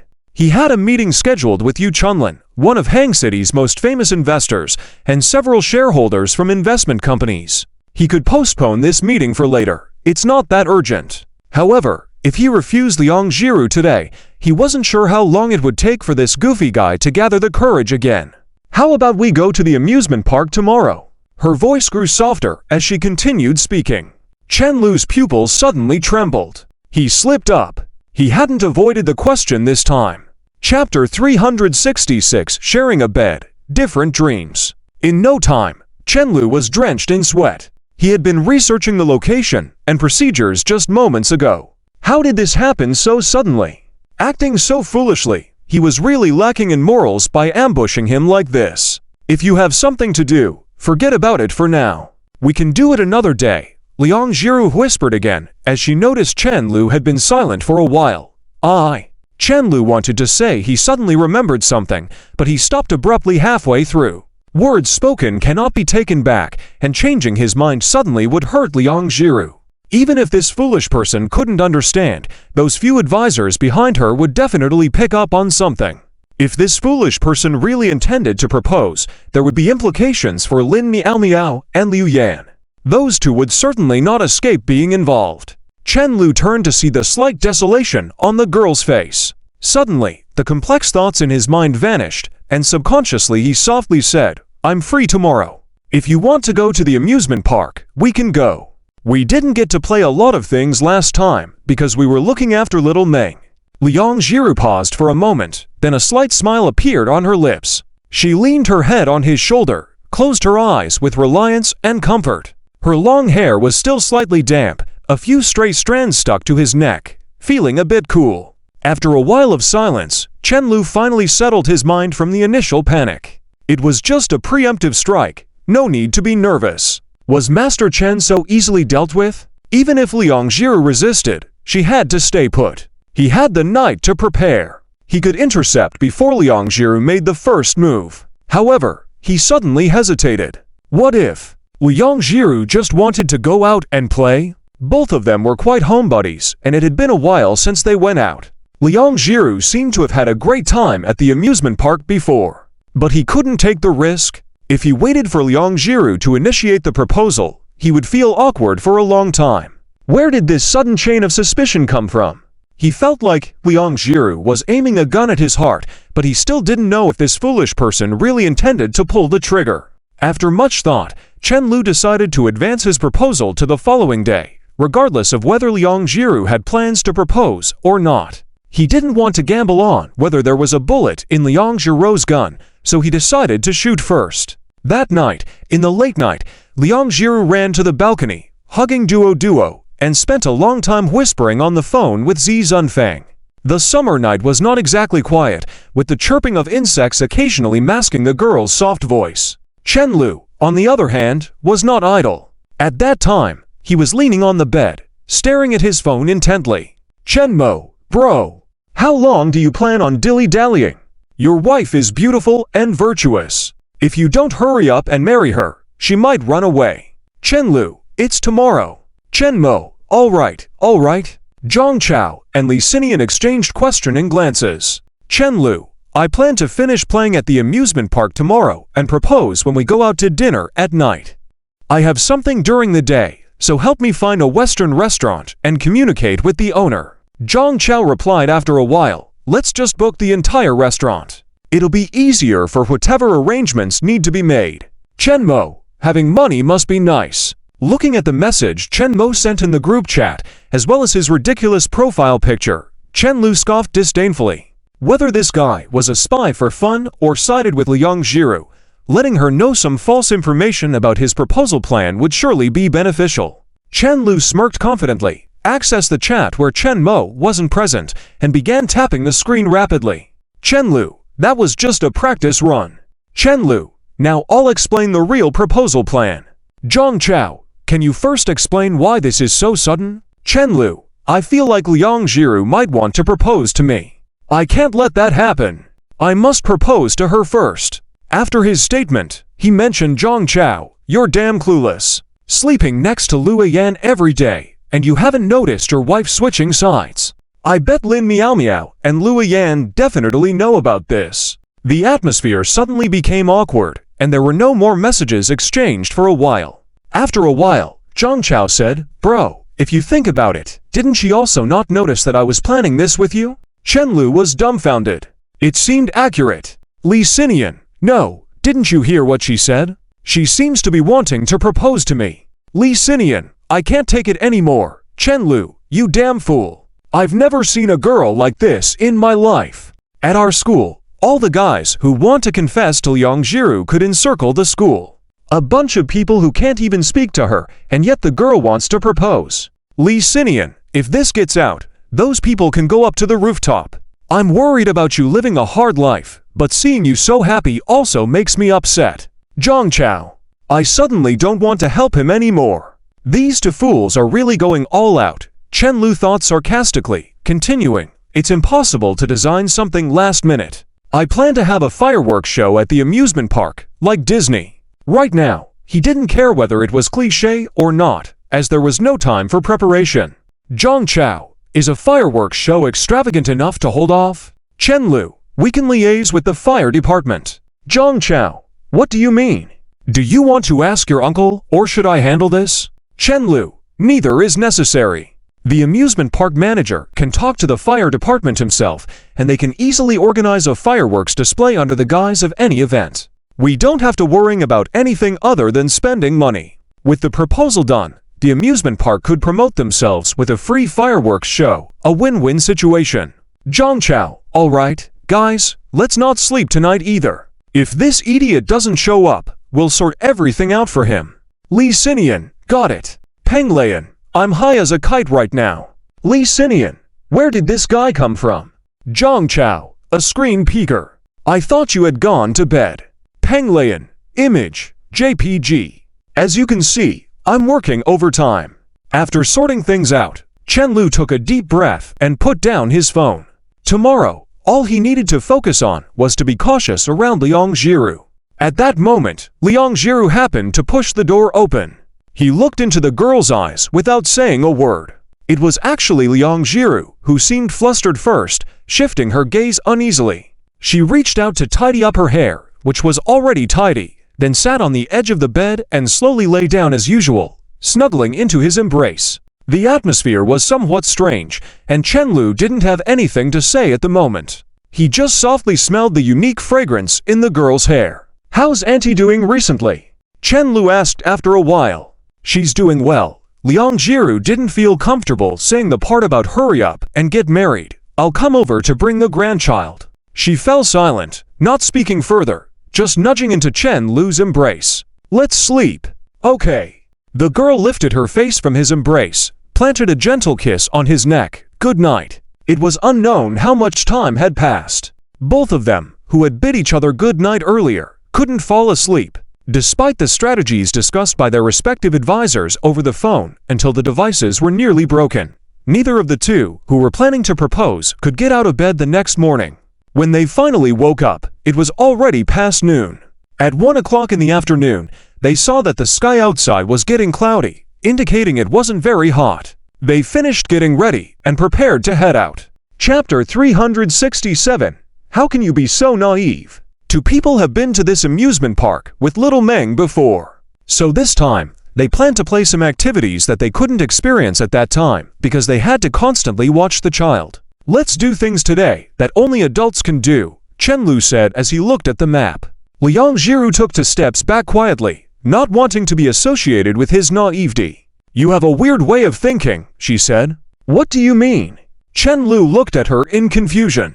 Because Chen Lu's act was too natural, it made Liang Jiru blush even more. She stuttered and hesitated to speak, feeling embarrassed and annoyed as she looked at him. Chen Lu was satisfied this time. Even though he was naive, he wouldn't feel embarrassed in front of so many people, and it seemed to be out of consideration for his dignity. Ah, he's really considerate. It's a pity that Chen Lu is not a good person. Perhaps he had anticipated that they would be playing roller coasters and other thrilling rides. Liang Jiru was wearing a simple t-shirt and jeans today. However, with her good figure, no matter how simple her attire was, his gaze never left her. Today, he wasn't wearing a mask and a duckbill cap. He had thought about wearing it when going out, but he didn't. Dressing modestly when he's alone is one thing, but dressing like this while with him she might never get over her social anxiety. Okay, I won't tease you anymore. Chen Lu reached out to her. The amusement park closes late in the summer, so we should be able to enjoy a full day. Liang Jiru didn't respond, her face expressionless. The girl's eyes sneakily glanced at his hand, but quickly looked away. Chen Lu grinned, shaking his right hand in the air mockingly, not holding hands. Without any panic in his heart, after all, this naive person is just so spineless. "If you don't hold my hand, I'll leave." He was about to retract his hand when suddenly the girl firmly held onto it. "Hold." Liang Jiru muttered softly, "I didn't say not to hold, so why are you threatening me?" Her voice was strangely assertive. Chen Lu squeezed her hand and thought to himself. Liang Jiru still couldn't hold on for even 5 seconds this time. "Next time, you can't come over and hold my hand first," Liang Jiru suddenly said in a slightly aggrieved tone. Unexpectedly, Chen Lu sighed. "I've always wanted to hold your hand first, but you can't hold on for more than a few seconds. What can I do? It's not my fault." All right, it's not your fault. I promise to comfort you before comforting myself in the future." Their first activity was the roller coaster they missed last time. They lined up together and entered orderly. Upon hearing the announcement that seniors, children, and patients with heart conditions were not allowed to ride, Liang Jiru poked Chen Lu's shoulder nervously and whispered, "Have you ridden this before?" Of course, Chen Lu pointed to a trash can in the distance. "Do you see that trash can?" Zhang Chao got off the roller coaster once and vomited holding onto it for several minutes. "Liang Jiru, if you're scared, we can ride something else," Chen Lu teased. Liang Jiru bit her lip and said, "Since we've already bought tickets, let's not waste them." Far away, a group of people were screaming as they were tossed in the air by the roller coaster. The girl quickly averted her gaze. It felt like being in line for execution. This execution was oddly unique, as you had to pay for it. She regretted it, but couldn't waste the money. Liang Jiru wished time would pass slower, hoping she would get her turn later, and also wanting to get it over with soon. While she was struggling with her inner thoughts, they had already boarded the roller coaster. Fortunately, they got seats in the front row. "Why aren't you scared at all?" She looked at Chen Lu's calm demeanor and couldn't help but ask. "Because this is my first time riding a roller coaster with you." He smiled gently, slowly extending his right hand. "Since we started dating, I suggested going to the amusement park, wanting to ride with you on the roller coaster and have you hold my hand when you were scared." Chen Lu was halfway through his sentence when the girl tightly held his hand, intertwining their fingers. Before he could react, Liang Jiru smiled sweetly at him. Chen Lu chuckled and squeezed her hand back. The roller coaster jerked and then started moving. Liang Jiru was stunned. She remembered watching Interstellar before, where there was a planet with a slower time flow compared to Earth. She felt that the time on the roller coaster was different from that on Earth, making every second feel much longer than usual. When the roller coaster reached the end of the track, it suddenly stopped again. "Wuhan." Chen Lu raised Liang Jiru's hand and whispered softly. Today, there were a lot of young people around, and many in the back row shouted, "Take off." Unfortunately, they all choked the next second. After what seemed like an eternity, the roller coaster finally stopped at the end. Liang Jiru sat motionless, staring ahead with a dazed look. Chen Lu brushed her nose gently and fixed the strands of hair on her cheek. "You and your partner are amazing. I watched you both the entire time. Not a trace of fear." The boy in the second row turned back before leaving, praising them. "Hey, my hands are still shaking." Chen Lu was also surprised, considering that Liang Jiru had a fear of heights. He had expected to see her frightened reaction, but she remained silent the entire time. "How come you didn't shout like the others, whose throats are probably sore by now?" Chen Lu immediately asked as they got off the ride. "I was just a little embarrassed," Liang Jiru murmured, pointing to her lips. They were almost bleeding. It seemed she bit them every time she wanted to scream. "Silly, aren't you?" Chen Lu took out a tissue to wipe the corners of her lips. "Luckily, you didn't bite your tongue, or you would have been the first person to bite their tongue to death on a roller coaster." "Are you ready to go?" the girl asked with a trembling voice. "Shall we rest a bit before leaving?" And so, they stood facing each other, leaning against the wall. "This kind of activity isn't as exciting. Let's skip it," Chen Lu suggested before realizing his legs were still a bit shaky, so he continued leaning against the wall as if he was fine. "Yeah, I agree," Liang Jiru nodded, clearly feeling worn out. They both felt genuine about it, so after the roller coaster, they skipped the pendulum and bungee jumping activities. 10 minutes later, Chen Lu felt his legs regain some strength, so he continued to stroll with Liang Jiru.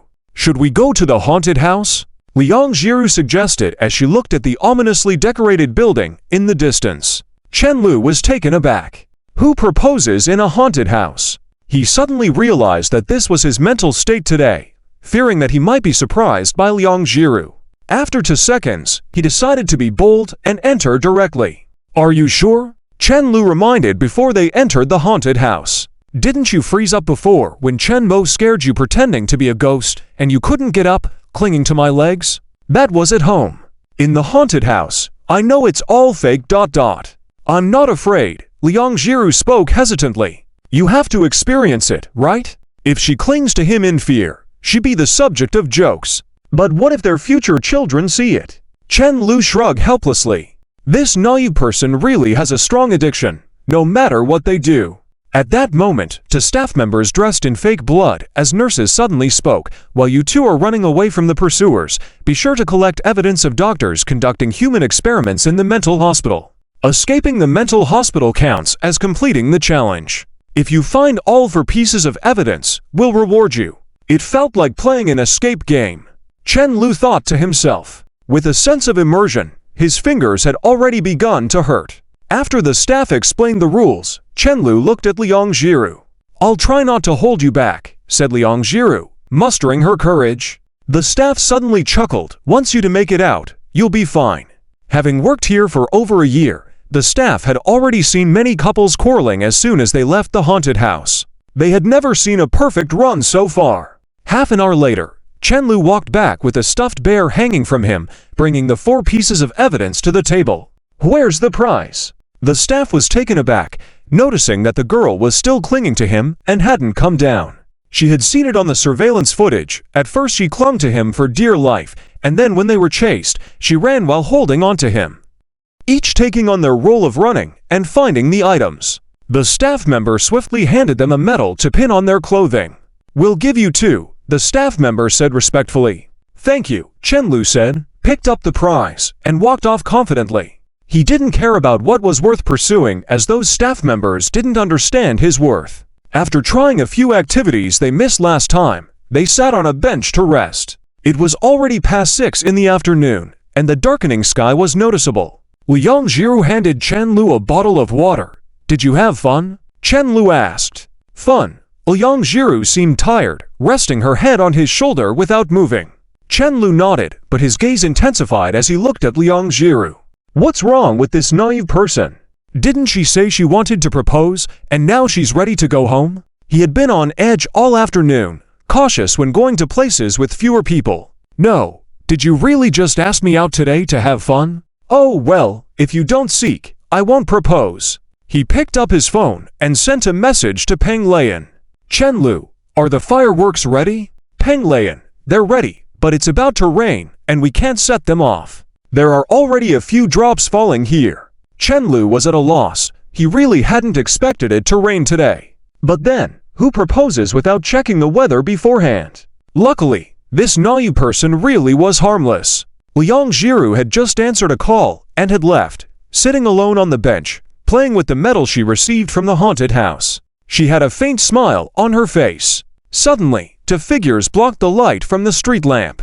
Looking up, she saw Lin Miao Miao and Liu Yan anxiously staring at her. Lin Miao Miao shook her arm, asking, "Why weren't you replying to messages?" Liang Jiru felt dizzy from being shaken. "My phone is about to die. It still has about 10%. Tell us quickly, did the proposal go well? Did Chen-Lu cry of happiness?" Lin Miao Miao continued to inquire. Liang Jiru was stunned. She reached into her pocket, feeling the small ring box, and her eyes were filled with confusion.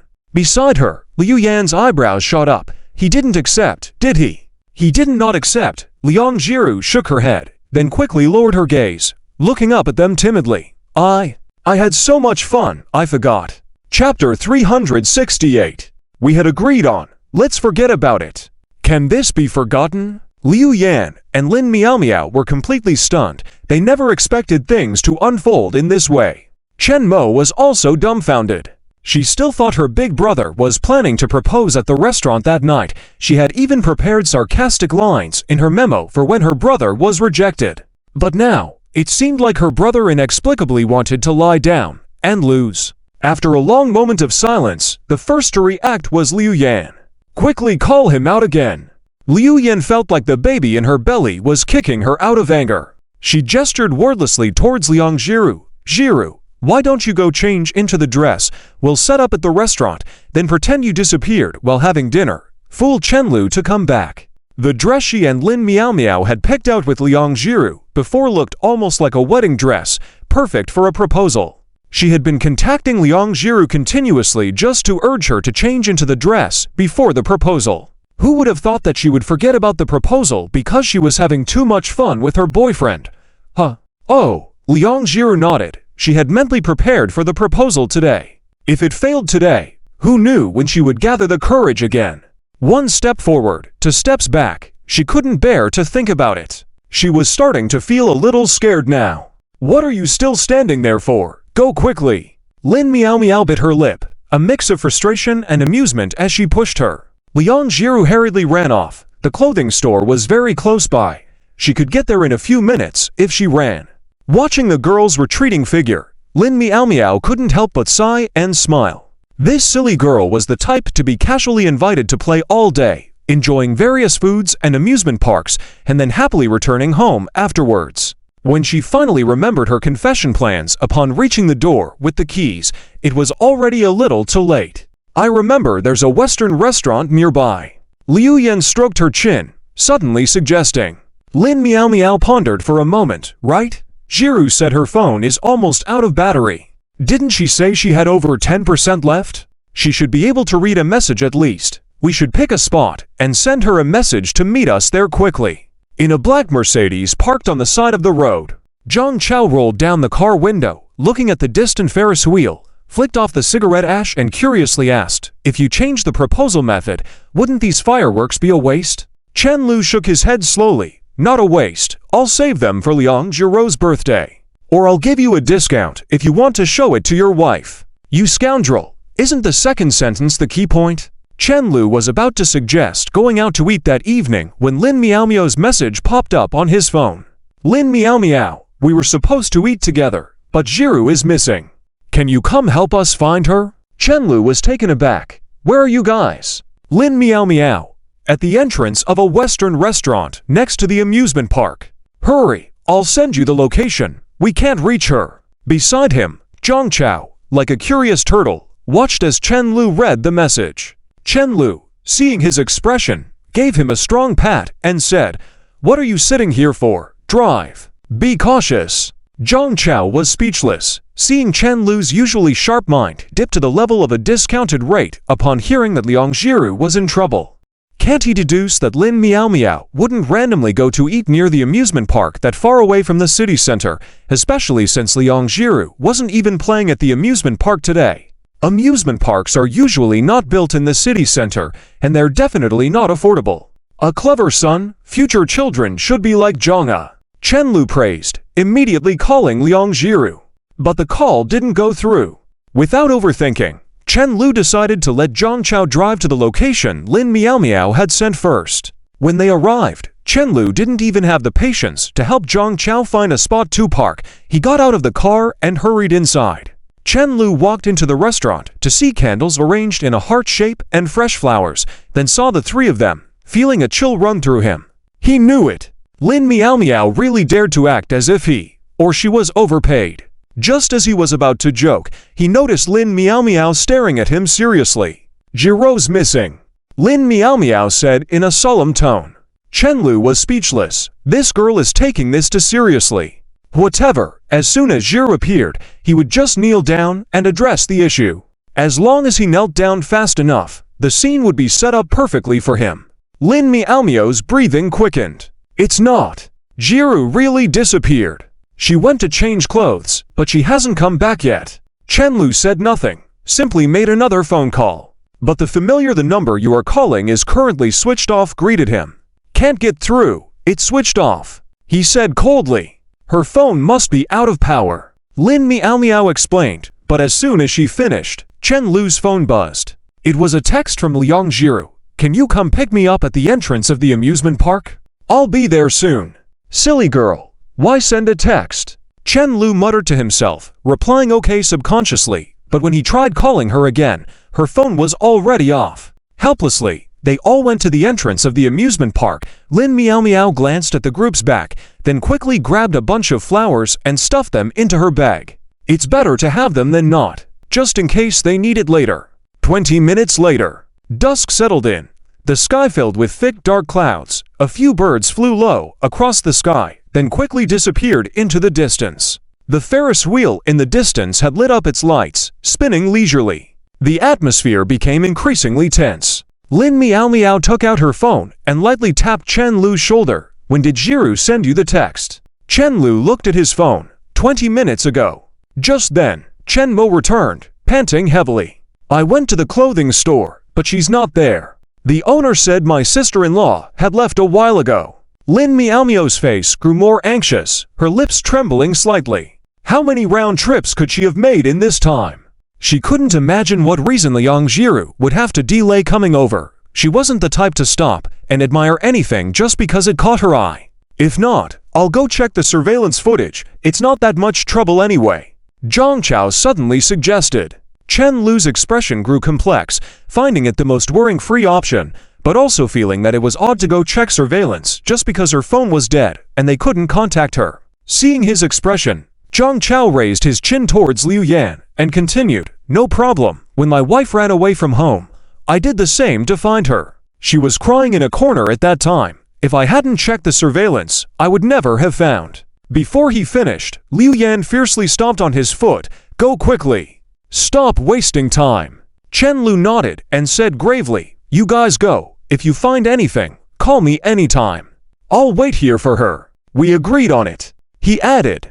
Watching everyone heading off to check surveillance or continue searching, Chen Lu found a prominent spot and stood there, watching in silence. He took a deep breath, not feeling particularly nervous. After all, that silly person was lucky. Whether drawing a card or playing chess every day, they always ended up winning. Plus, although they were near the amusement park, not many people dared to park their cars nearby. There weren't many cars passing by, not to mention the group of people currently around. Even if she fainted from low blood sugar, someone would call an ambulance. Besides, Chen Lu calculated in his mind, he suddenly smelled the scent of soil. He was puzzled when he heard a loud thunder. The rain started to pour heavily, each drop hitting the asphalt road, getting deeper and deeper. The road in front of him seemed like a pure white paper, gradually getting soaked by ink dots, then completely immersed. Chen Lu stretched out his hand. A raindrop landed on his palm. It's raining.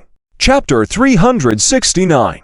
The gentlest girl. The raindrops fell harder and harder, resembling a curtain of rain from a distance. There were fewer pedestrians on the street. Amidst the pitter-patter of rain, it almost seemed like the cries of a little girl were mixed in. In a certain alleyway, "Auntie, you really are my mom's colleague." A middle-aged woman took 3 quick steps forward and scolded the little girl crouched in the corner. "Why are you so stubborn? Your mom asked me to take you home." The short-haired girl tightly gripped the railing with her small hands, refusing to move. I don't know you." Just as the middle-aged woman was about to lift the little girl, she was stopped by Liang Jiru. She only then noticed that there were other people in the alley. Liang Jiru took the opportunity while she was distracted and quickly shielded the little girl behind her. She looked at the unfriendly middle-aged woman, feeling even more tense. A human trafficker, maybe. But in this day and age, even in the suburbs of Hang City, such things should not happen. It's something you only see in the news. She shouldn't have let this happen. Thinking these thoughts, Liang Jiru felt her heartbeat getting louder, almost drowning out the sound of thunder. The middle-aged woman clicked her tongue and scolded the little girl gently. "You naughty child, we even had dinner together during winter break, and now you run away from home and pretend not to recognize me. Behave, don't make Auntie a laughingstock." She continued walking. Both Liang Jiru and the little girl were startled, taking 2 steps back together. Liang Jiru had no choice but to gather her courage and shout, "If you come any closer, I'll call the police." She tried to act as if she was recording a video to scare the woman, but her hand froze midway. Chen Lu had taught her that bad people are cowards and should be given a way out. The woman was only wearing a mask. If she really tried to record a video, she would have no way out. She didn't even know if the woman had accomplices. So she just held her phone in her hand, ready to call the police at any moment, even though the phone had no battery left. The middle-aged woman looked unkindly at her. "Who are you? Do you have the authority to intervene?" "I'm her sister." Liang Jiru touched the girl's head, shouting without hesitation. When she saw the little girl holding onto her leg tightly and not letting go, the middle-aged woman angrily said, "When we get home, I'll let your mom beat you." With that, she turned and disappeared around the corner of the alley. Liang Jiru, with lingering fear, glanced at the end of the alley, wiped away a tear hastily, and quickly took the little girl to the side of the road, running along. Seeing occasional vehicles and pedestrians passing by, she finally started to calm down. She tried to press the side key of her phone, but there was still no response. Luckily, she had sent a text message to Chen Lu before the phone died. She needed to earn money to replace this phone. She murmured in her mind. She had used it for too long, and the battery was almost dead, but now it was about to shut down. 1 minute, it showed more than 10% battery left, and the next minute, it was shutting down. It was the critical moment when she most needed it to work. Liang Jiru sighed and felt somewhat annoyed. Unlike Chen Lu, her phone was an Android system. The anxiety of knowing your phone was about to die in 30 seconds gave significant pressure. Only those who have experienced it would understand. She had stared at the WeChat loading screen for a full 10 seconds, then decided not to wait any longer. Calling someone might not even be in time. The reason she only texted Chen Lu was that she only remembered Chen Lu's phone number. So she sent that text to him, hoping to trick him back to the entrance of the amusement park and quickly propose to him. Although she didn't have a plan setting, at least she had prepared this outfit for a long time. But now, Liang Jiru looked down at the little girl sitting beside her, crying. Seeing her wet from the rain and her white outfit, which looked almost like a wedding dress, Liang Jiru suddenly felt a chill. White was the least stain-resistant color. Liang Jiru had first seen this little girl in the alley as soon as she stepped out of the store. She saw her crying there, but no matter how she tried to talk to her, the girl ignored her. She couldn't leave this child behind and walk away, so she squatted at the alley entrance, trying to engage her in conversation while hoping that Chen Mo or Lin Miao Miao would come to find her. And then she encountered the event that had just happened. Liang Jiru was still shaken, with her mind now only focused on contacting Chen Lu. But she couldn't just leave the girl alone. She sat next to her, softly saying, "Stop crying, okay? Sister will help you. You should believe by now that I'm not a bad person. Otherwise, I wouldn't be helping you." The girl looked to be under 6 years old, still in kindergarten, much younger than Xiaomeng. With no parents around and encountering such a situation in this stormy weather, she probably just knew how to cry. "It's raining, let's find another place to sit." As the rain got heavier, Liang Jiru had to take the girl to a bus stop further away and hugged her like a startled deer, looking around from time to time. After a while, seeing that the girl wasn't crying as much, she asked softly, "Do you want some candy?" The girl nodded, and Liang Jiru fished out some fruit candy from her bag. Confirming her ring was still there, she opened the candy wrapper and handed it to the girl's mouth. The girl ate it, no longer crying much. "You shouldn't take candy from strangers," Liang Jiru told the girl, then felt something awkward about it and added, "But I'm a good person, so you can have it this time." "Okay." The girl finally spoke to her. Liang Jiru continued, "Did you get separated from your mom and dad?" I came by myself." "Where's your home?" "Sister will take you back." The girl lowered her eyes and said, "I don't want to go home." Liang Jiru was stunned, as the place was not far from her rental, but it would take at least 30 minutes driving there. "Don't think sister looks stupid and deliberately tries to deceive me. I know where that place is," Liang Jiru joked, trying to lighten the mood. The little girl, hesitant in her speech, said, "I came by myself. It's close to my grandma's house. I went to grandma's first and then walked to the Ferris wheel here." Liang Jiru was dumbfounded. She wasn't sure if it was dangerous or shameful to realize that such a young girl could walk such a long distance alone while she, an adult, was almost a lost cause. After chatting for a while, Liang Jiru finally understood the situation. The girl's name was Shen Xingyan, and she had come out today because her parents were having a divorce. They had promised her a trip to the amusement park but never showed up, so she came by herself. The girl started to cry again, saying, "Maybe my parents are just having a fight. No matter what happens now." Liang Jiru held the girl's hand gently and said, "You have to believe that the future will be really beautiful, sister promises you. But I hate my mom and dad. My dad drinks a lot every day before he comes home. Then mom fights with him, keeping me awake." Shen Xingyan opened up, "My friends at the kindergarten told me their dads are the same. Are all dads in the world like that?" Liang Jiru wiped the tears from the girl's face and softly said, "Maybe, I don't know, sister doesn't have a dad." Chapter 370. The promised Shen Xingyan remained silent. At her age, she couldn't quite comprehend the gravity of the words. She just felt a heaviness in her heart. But her older sister seemed unfazed, quickly smiling at her, still as gentle as ever. "Tell your parents' phone number to sister. Sister will help you persuade them not to divorce, okay?" Shen Xingyan recalled for a moment, then slowly began to speak. 132. Liang Jiru blinked in surprise. Children these days are so smart. They remember where their home is, their parents' phone numbers, and even know the way better than she does. She couldn't understand why a human trafficker would take this little girl. It felt like she was the easier target to be sold. After all, she had been taken away by Chen Lu a long time ago. Luckily, the phone number rolled off Liang Jiru's tongue smoothly. She ran into the hot pot restaurant across the street, borrowed a phone from the staff, and made a call. On her way back from across the street, a car didn't slow down and splashed her with water. Sitting back in front of the bus stop sign, she looked down at her mud-stained skirt, tears welling up in her eyes. She suddenly remembered something and quickly reached into her bag, pulling out a note she had prepared for a proposal. Now it was all soaked, and she could barely read the words. Fortunately, she almost had it memorized. Liang Jiru's lips gradually turned downward. She was close to forgetting completely due to nervousness. As she wiped her tears, the little girl suddenly put her hand on her knee. "Sister, don't be afraid. The bad person is gone. I'm not afraid."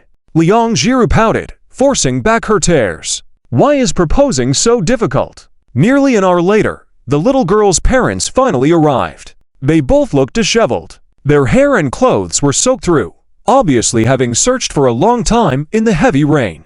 The young mother couldn't hold back her tears when she saw her daughter and scolded her. "You even learned to run away from home," she cried, then half squatted down, cradling the little girl tightly in her arms. "Mom is sorry. I'm sorry." The young man stood silently by, watching the little girl with her wet hair and slightly muddy clothes. After a while, he crumpled the divorce agreement paper forcefully and tossed it into the nearby trash can.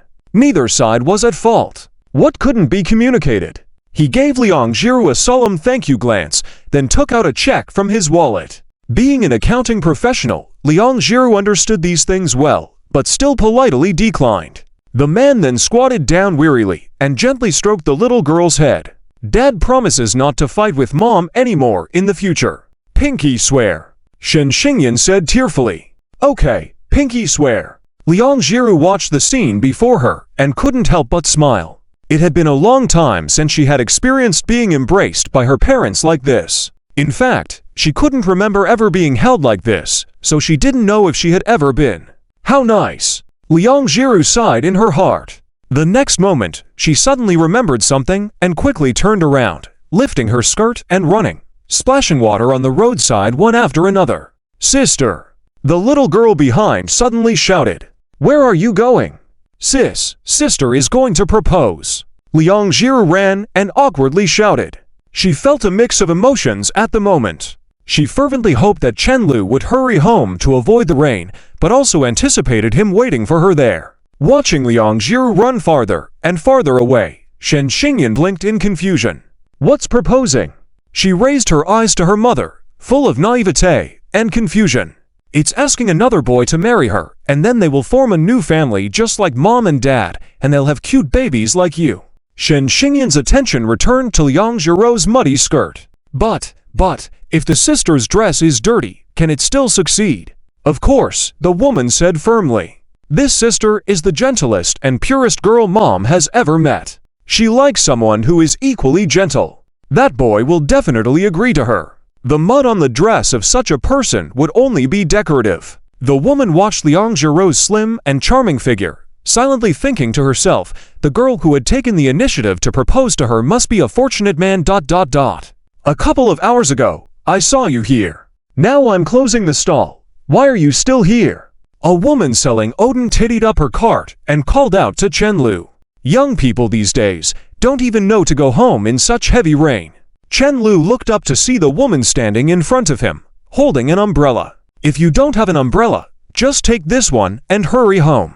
"No need, Auntie, I'm waiting for someone." "If you can't wait, then stop waiting. In such heavy rain, everyone must have gone home by now. Me, someone who wants to make money off you, has already gone home. Who else could you be waiting for?" Chen Lu listened, eyes slightly lowered. After a moment, he raised his head, just smiling lightly. He would definitely wait. He had waited for others countless times since he was young. Most of all, for Mo Yuking. The young lady was often late due to various reasons, or might directly decide not to come due to some temper tantrum. He had waited in the rain before, just like this rainy day. Those times were really nerve-wracking, making rainy days unpleasant. He couldn't tell whether it was because he didn't know the way back or was worried that no one would want to accompany him in the rain. But not this time. He was sure he was waiting for a girl who would definitely come. The woman saw no sign of movement from him, just sighed deeply and rode her modified tricycle away. Chen Lu squatted under the ticket booth's awning, looking outside quietly. The continuous drizzle formed a dense curtain of rain. Many pedestrians rushed past him holding umbrellas, their pace hurried. Chen Lu's mood was calm. As he watched the water splashing from the cars on the road, his thoughts suddenly went back to last year. He suddenly remembered the girl who didn't care about getting wet in the rain and wanted to wait for him in a conspicuous place. That image seemed to have been outlined meticulously by the greatest artist, then carved in his mind. He still vividly remembered Liang Jiru in her faded jeans, in her light green coat, standing timidly among the crowd, and the girl's ears red from the cold. He could even recall the feeling of his heart seemingly starting to beat again that day. The next moment, he also stood in the most conspicuous place, even if it meant getting wet in the rain. Chen Lu smiled faintly, then took a deep breath, examining the ring he had been carrying to propose, not knowing when he could finally use it. In a daze, he saw Liang Jiru running towards him from the center of the circle. Chapter 371 Marry Me. Even though Liang Jiru had changed her outfit, Chen Lu immediately recognized her. He didn't have time to look longer, quickly running forward to pull the girl to a place where they could shelter from the rain. The two of them stood under the eaves like wet chickens, but Chen Lu kept smiling as if he hadn't noticed the mud on her dress. Seeing Chen Lu completely soaked by the rain and her engagement dress getting dirty, Liang Jiru couldn't hold back her tears that had been swirling in her eyes. How did the proposal turn into this mess? If only she hadn't forgotten. No, if she hadn't forgotten, the little girl would be all alone. It's better to forget. Was her proposal destined to be unsuccessful? The more she thought about it, the more she wanted to cry. Liang Jiru wanted to use a tissue to wipe Chen Lu's hair, but found the tissue was wet too. I'm sorry for making you wait for so long. Is it stupid to cry over this? Chen Lu interrupted Liang Jiru. I waited for you. If your phone had no battery and you couldn't find me, what would you do? Just as he was about to explain, something suddenly struck him, and after a moment of realization, a smile unconsciously appeared on his face. He gently touched the girl's cheek and smiled at her. I promised you. Liang Jiru, hearing his intentional words, also seemed to remember. You're the one being silly. You waited even longer today, so you're even sillier. Yeah, after being together for so long, I've caught your silliness. Chen Lu chuckled and playfully poked the girl's forehead. I just realized, you're pretty good at holding grudges. No, my memory is just bad, the girl murmured softly, turning her face away. But why did you come so late? As the girl explained the whole situation, the weather had miraculously cleared up. It was already past 7 in the evening. The heavy rain had dissipated, leaving behind cool air. The moon emerged from behind thick clouds, illuminating the clouds and casting a cold moonlight. After finishing her explanation, Liang Jiru noticed that Chen Lu's face didn't look quite right. She was about to step away when he caught her by the chin. I was wrong. I won't show off again in the future, the girl quickly said. Chen Lu sighed lightly and finally loosened his grip. Liang Jiru stared at the puddles on the ground, muttering to herself, actually, I had set up many flowers in the amusement park in advance. They're probably all ruined by the rain. It's okay. I prepared, Chen Lu said as his phone suddenly connected to a call he had made. The call was answered on the other end. It stopped raining. You can start now, Chen Lu said. About a minute or two later, just as Liang Jiru was about to ask a question, a golden firework suddenly exploded behind her. The flower bloomed wildly in the night sky, getting larger and larger, as if occupying the entire night sky. Countless glimmers fell, lighting up their faces. Subsequently, one after another comet streaked from bottom to top, blossoming colorful flowers in the night sky. Scarlet, deep purple, golden yellow. Like roses, violets, chrysanthemums. Opening up like dandelions and falling like orchids. It was as if someone had intentionally planted a flower garden in the night sky. Soon, passers-by and remaining visitors all gathered around. All the visitors were captivated by the fireworks, looking up with awe as the huge fireworks illuminated their faces. The dazzling fireworks in the sky mesmerized everyone, with no one noticing that amidst the gazing crowd, a person suddenly knelt in front of a girl. Liang Jiru foolishly lifted her head to watch the fireworks when Chen Lu, not in a rush, watched her from the side with a smile. Why did you prepare so many surprises? I can't love you any more than I already do, she said with a trembling voice, acting coquettish. Looking up at the sky, her long eyelashes and beautiful eyes sparkled like precious stones, even more enchanting than the fireworks in the night sky. Soon, her clear and beautiful eyes began to glisten more and more, until a tear formed at the corner of her eye, reflecting the light of the fireworks. Oh, I have something to tell you, Liang Jiru said, shifting her gaze from the fireworks back to him as she reached into her bag and saw Chen Lu kneeling in front of her. She was suddenly stunned. About the surprise, there might be. Chen Lu smiled gently. Through the misty eyes, She couldn't clearly see what the ring looked like, only the silver ring beaming under the colorful lights of the fireworks. Gradually, even Chen Lu's face became blurry. Chen Lu noticed the tears in her eyes, and only then did his heart truly relax. Kneeling down on one knee, he gently took the girl's hand, looking up at her. "I've been feeling guilty since we got together. I couldn't be there for you when you were sad and lonely all those years. But I've always felt lucky to meet you again, grateful that our youthful encounter wasn't like fireworks bright, but quickly fading. I don't know how many coincidences we encountered to reach this point today, but Jiru, thank you for coming back to me during my most difficult time. Thank you for loving me," he continued, lowering his head to place a kiss on the back of her hand. "I may not have the ability to take care of your past, but please trust me with our future. Are you really willing to marry me?" Her voice getting smaller as she spoke. Of course, Liang Jiru bit her lip, tears streaming down her cheeks again. She continued, "But I'm clumsy, and I'll only bring you trouble. I'm shy, I can't speak to strangers. And I have a bad memory, I get lost easily." Chen Lu stood up, placing his index finger on her lips, softly saying, "Jiru, marry me." Liang Jiru was speechless, tears falling repeatedly. After a while, she stammered, "Ooh, why make such a grand proposal? I was going to marry you anyway." "You haven't said I do yet," Chen Lu reminded her. Not hearing those 3 words made him uneasy. Liang Jiru wiped her tears and cried out, "I do." Her declaration coincided with the biggest firework, and Chen Lu heard it clearly. He only had time to raise the corners of his mouth before Liang Jiru had already hugged him tightly, tiptoed, and kissed him. 2 lonely and fragile hearts finally bloomed at this moment. After a while, Chen Lu suddenly said, "Wait, I have something else to say." "What?" Liang Jiru asked. "I love you. You rarely say this word. Did you save it for now?" Liang Jiru seemed to understand. "You're finally being clever." Even though Liang Jiru had already cut her bangs, Chen Lu still tugged her forehead twice before looking into her eyes. That night, the wind blew Liang Jiru's long bangs away, allowing them to gaze at each other discreetly, creating an unforgettable moment. In her eyes, Chen Lu saw skyscrapers, bustling streets, and the starry sky. But now, as he looked into her crystal clear eyes, he saw only himself. This time, he lifted her chin with his hand, leaning in for a kiss. In a passionate embrace, both of them had unknowingly slipped rings onto each other's fingers. Perfectly fitting, as if it was fated. "Everything felt just right. Miss, we've arrived at Binjiang. Please settle the bill on the platform." "Okay." Liu Yan got down from the taxi and walked towards Zhang Cao's location.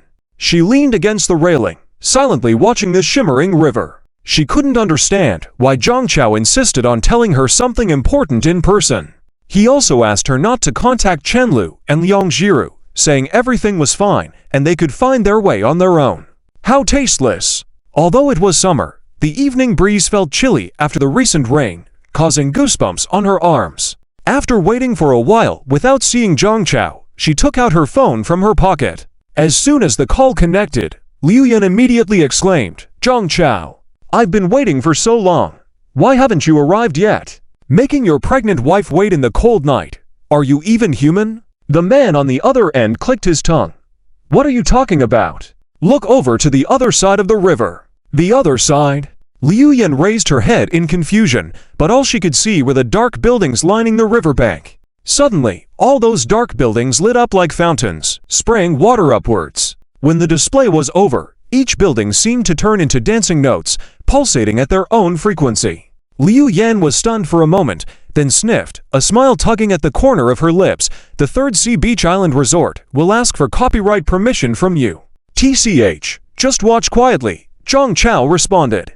As if on cue, the tallest building in the distance displayed a message, "Liu Yan. Marry me." "Wife, marry me," Zhang Chao echoed over the phone. "Nuts, you've been married for a couple hundred years and you're still proposing like this," Liu Yan scoffed, tears welling up in her eyes. The man on the phone laughed and then said, "Hey, just wait. I stole 2 boxes of fireworks from my brother. I'll set them off secretly for you to see." All right, crying again. "How long have you been crying today?" Chen Lu sat on the bench, holding the girl who had been sobbing. Liang Jiru hugged him tighter. "You don't know how happy it makes me to be able to marry you. Chenlu's lips curled. It's the same for me. Why did you propose today though? She buried her face in his neck, muffled. I was actually going to propose before today. I just knew you were going to propose today, so I decided to do it before you did. Chenlu exhaled. It's a good thing I won. It felt like a champagne celebration was in order. HMPH, childish. Liang Jiru couldn't help but laugh at his words. You already won a long time ago. What do you mean? Chenlu looked puzzled. When we confessed to each other that day, and you put the ring on my finger. Liang Jiru turned away, and after a while, she murmured softly, from that moment on, I had decided that you were the only one for me in this lifetime. Chenlu.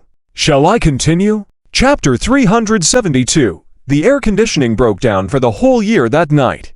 The two of them had just returned home when they both caught a cold from getting caught in the rain and developed a high fever together. You have a temperature of 38 degrees. If I knew, I wouldn't have asked you to wait for me. Liang Jiru clutched the thermometer and pouted with her eyes downcast. How can we get engaged when we get back home? Chenlu reached out and touched the girl's forehead, which was hotter than his. It's about time. Check how high your temperature is. Obediently, Liang Jiru took out the thermometer and glanced at it before mumbling, 38.6 degrees. Chenlu's eyes widened in surprise. He took the thermometer and looked for himself. It was true. How was it that this silly girl had a higher temperature than him? Despite just a small difference in degrees, the discomfort one felt was significantly different. Even with just a 0.1 or 0.2 degree increase during a fever, it would make one feel much worse. Seeing the girl with her eyes cast down, he smiled and gently rubbed her cheek. Are you feeling uncomfortable? Liang Jiru shook her head. No, just feeling a bit sorry for you. I think it's fine. What's good about it? We just got engaged, and now we are enduring hardships together. It's quite meaningful. Chenlu playfully ran his fingers through the girl's hair and said, it will surely last a long time.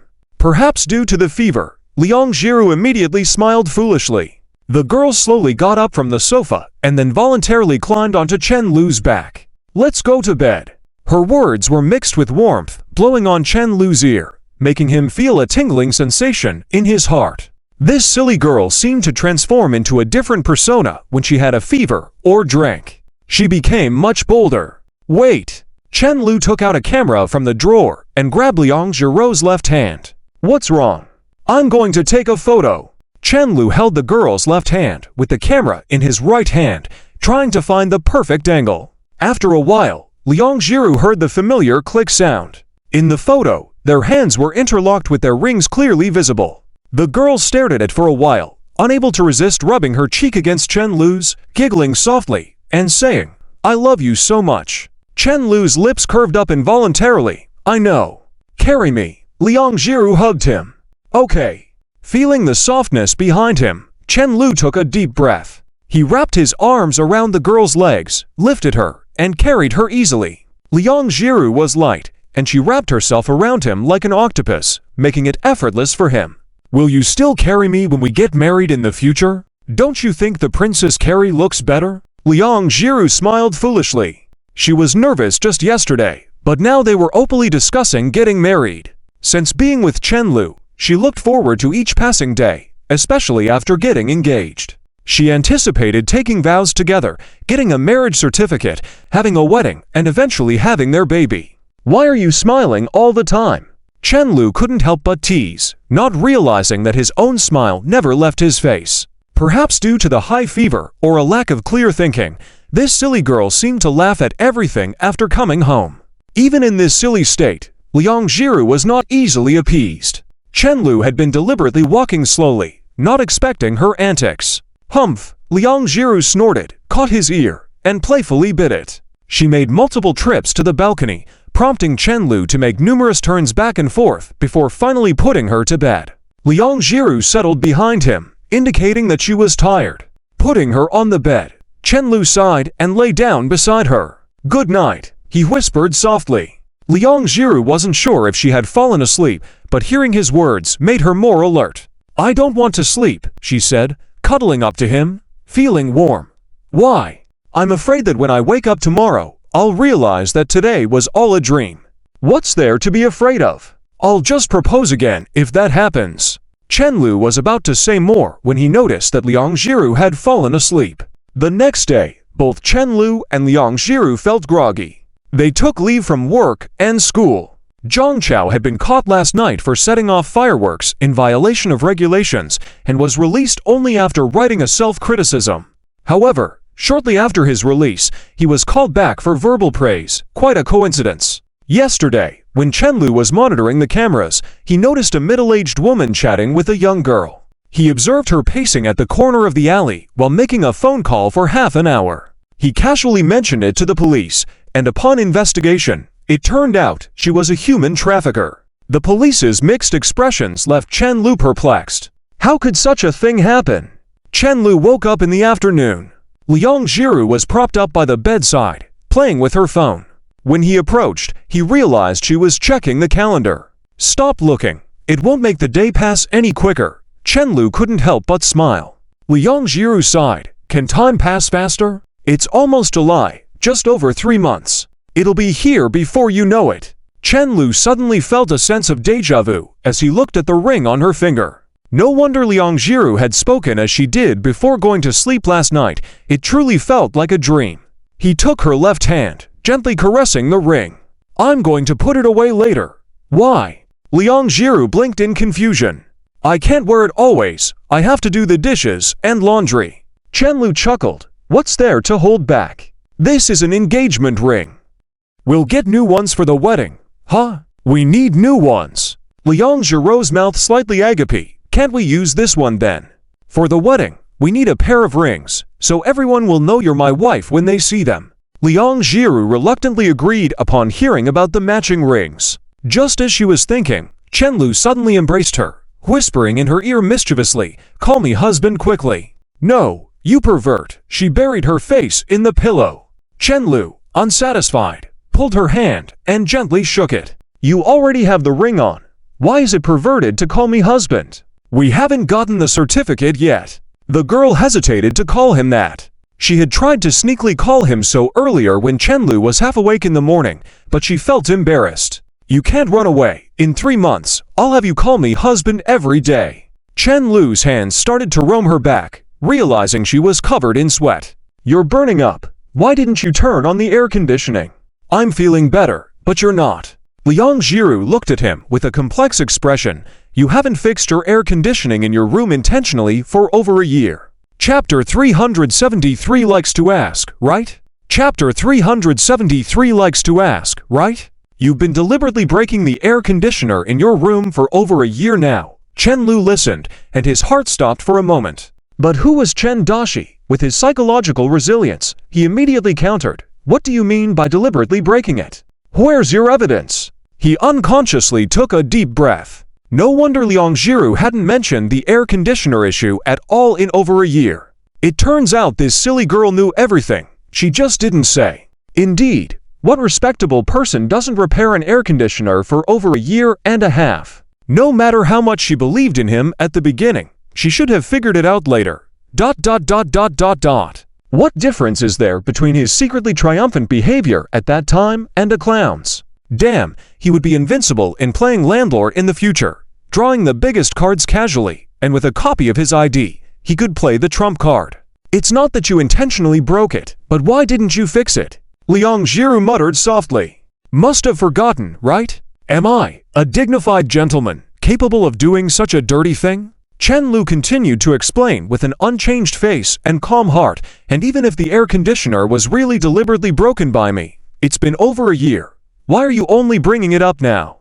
He stopped midway, just staring at the girl in front of him with ambiguous eyes. Liang Jiru hurriedly covered her head with a pillow, lying on the bed mumbling, I'm so silly, I don't know anything. Chen Lu was lost in thought for a moment, then lay back on the bed, looking at the white ceiling, suddenly laughing again. He really went to great lengths to lie to Liang Jiru just to take a nap here at noon. Later, napping in one place wasn't enough, and he started thinking about how to sleep on the same bed.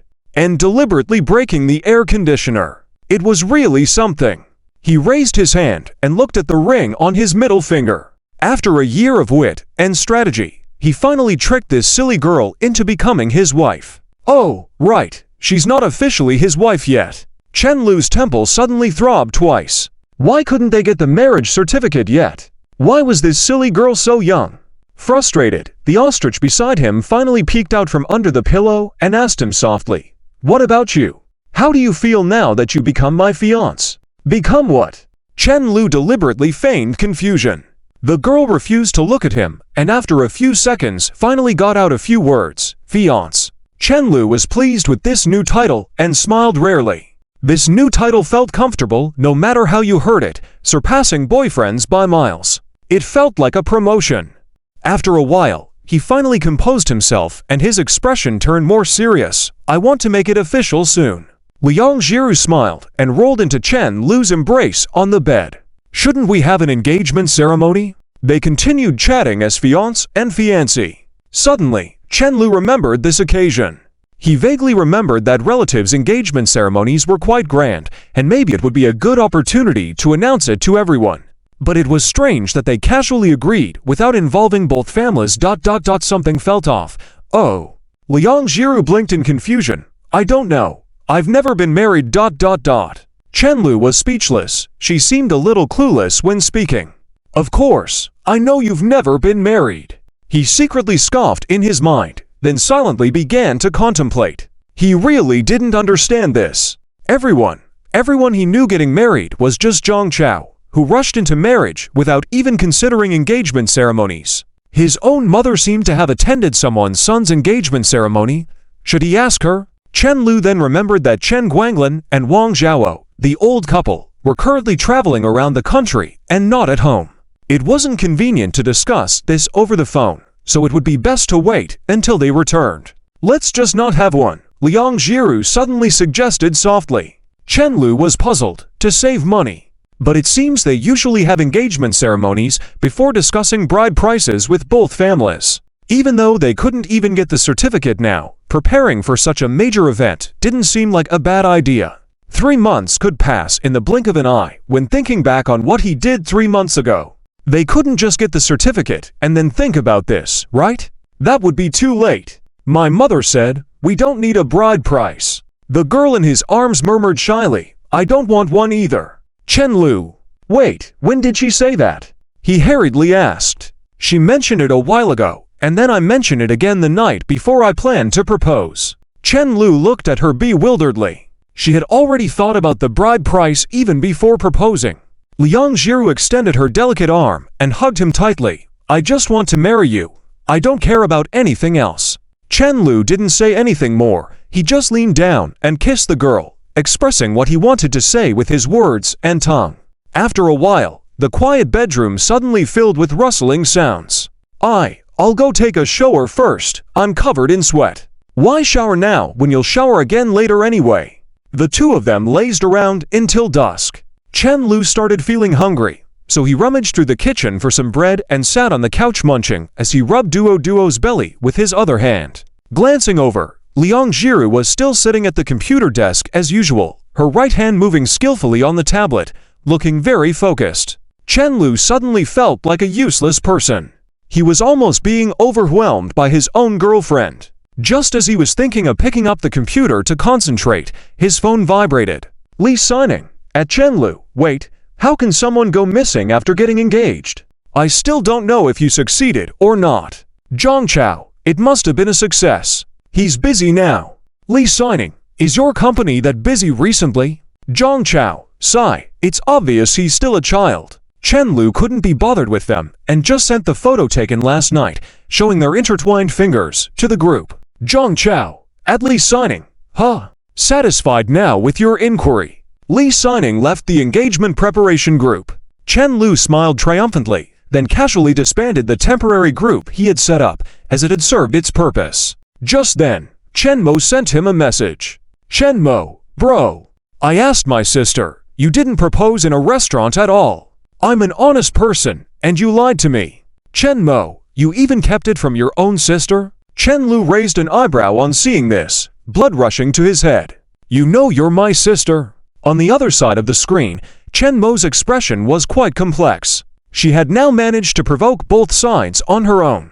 She thought she had hit the jackpot, but now it seemed everyone was happy except her, criticized by both sides alternately. She knew what Chen Lu meant by that, so she tried to defend herself cunningly. Yes, I admit I also joined my sister's group, but joining doesn't mean I agreed to help, okay? Chen Lu, now you're using inequalities. Just as he was about to banter back a little, there was a light knock on the door. He and Liang Jiru exchanged glances and curiously walked to the entrance to open the door. It was Zhang Chao, and behind him stood a young couple they had never seen before. And 2 police officers. Zhang Chao raised an eyebrow at him and then pointed to him, telling the officers, "This person is deliberately throwing dog food. Arrest him." Chapter 374. May the world treat you gently. Chen Lu couldn't understand the situation, his head tilting slightly as a big question mark popped up above. Just as he was puzzled, Zhang Chao suddenly was lightly scolded by the police officer behind him, who lightly patted his head. "Behave yourself." The older police officer scolded, then cleared his throat and walked forward, softly saying, "These 2 are the parents of the child your girlfriend saved. They came specially to thank you. And we also have some questions about this case that we would like to ask. Are you available now?" Chen Lu finally noticed the little girl hiding behind the woman, peeking at him stealthily from time to time. He glanced at Liang Jiru, noticing she was still wearing that morning sleepwear, then lightly motioned with his chin towards the bedroom. Liang Jiru understood, and with her long legs, she rushed back to the bedroom to change clothes. A few people were observant. They saw Chen Lu not making way, so they stood at the door without intending to enter. Case. Chen Lu suddenly noticed the term.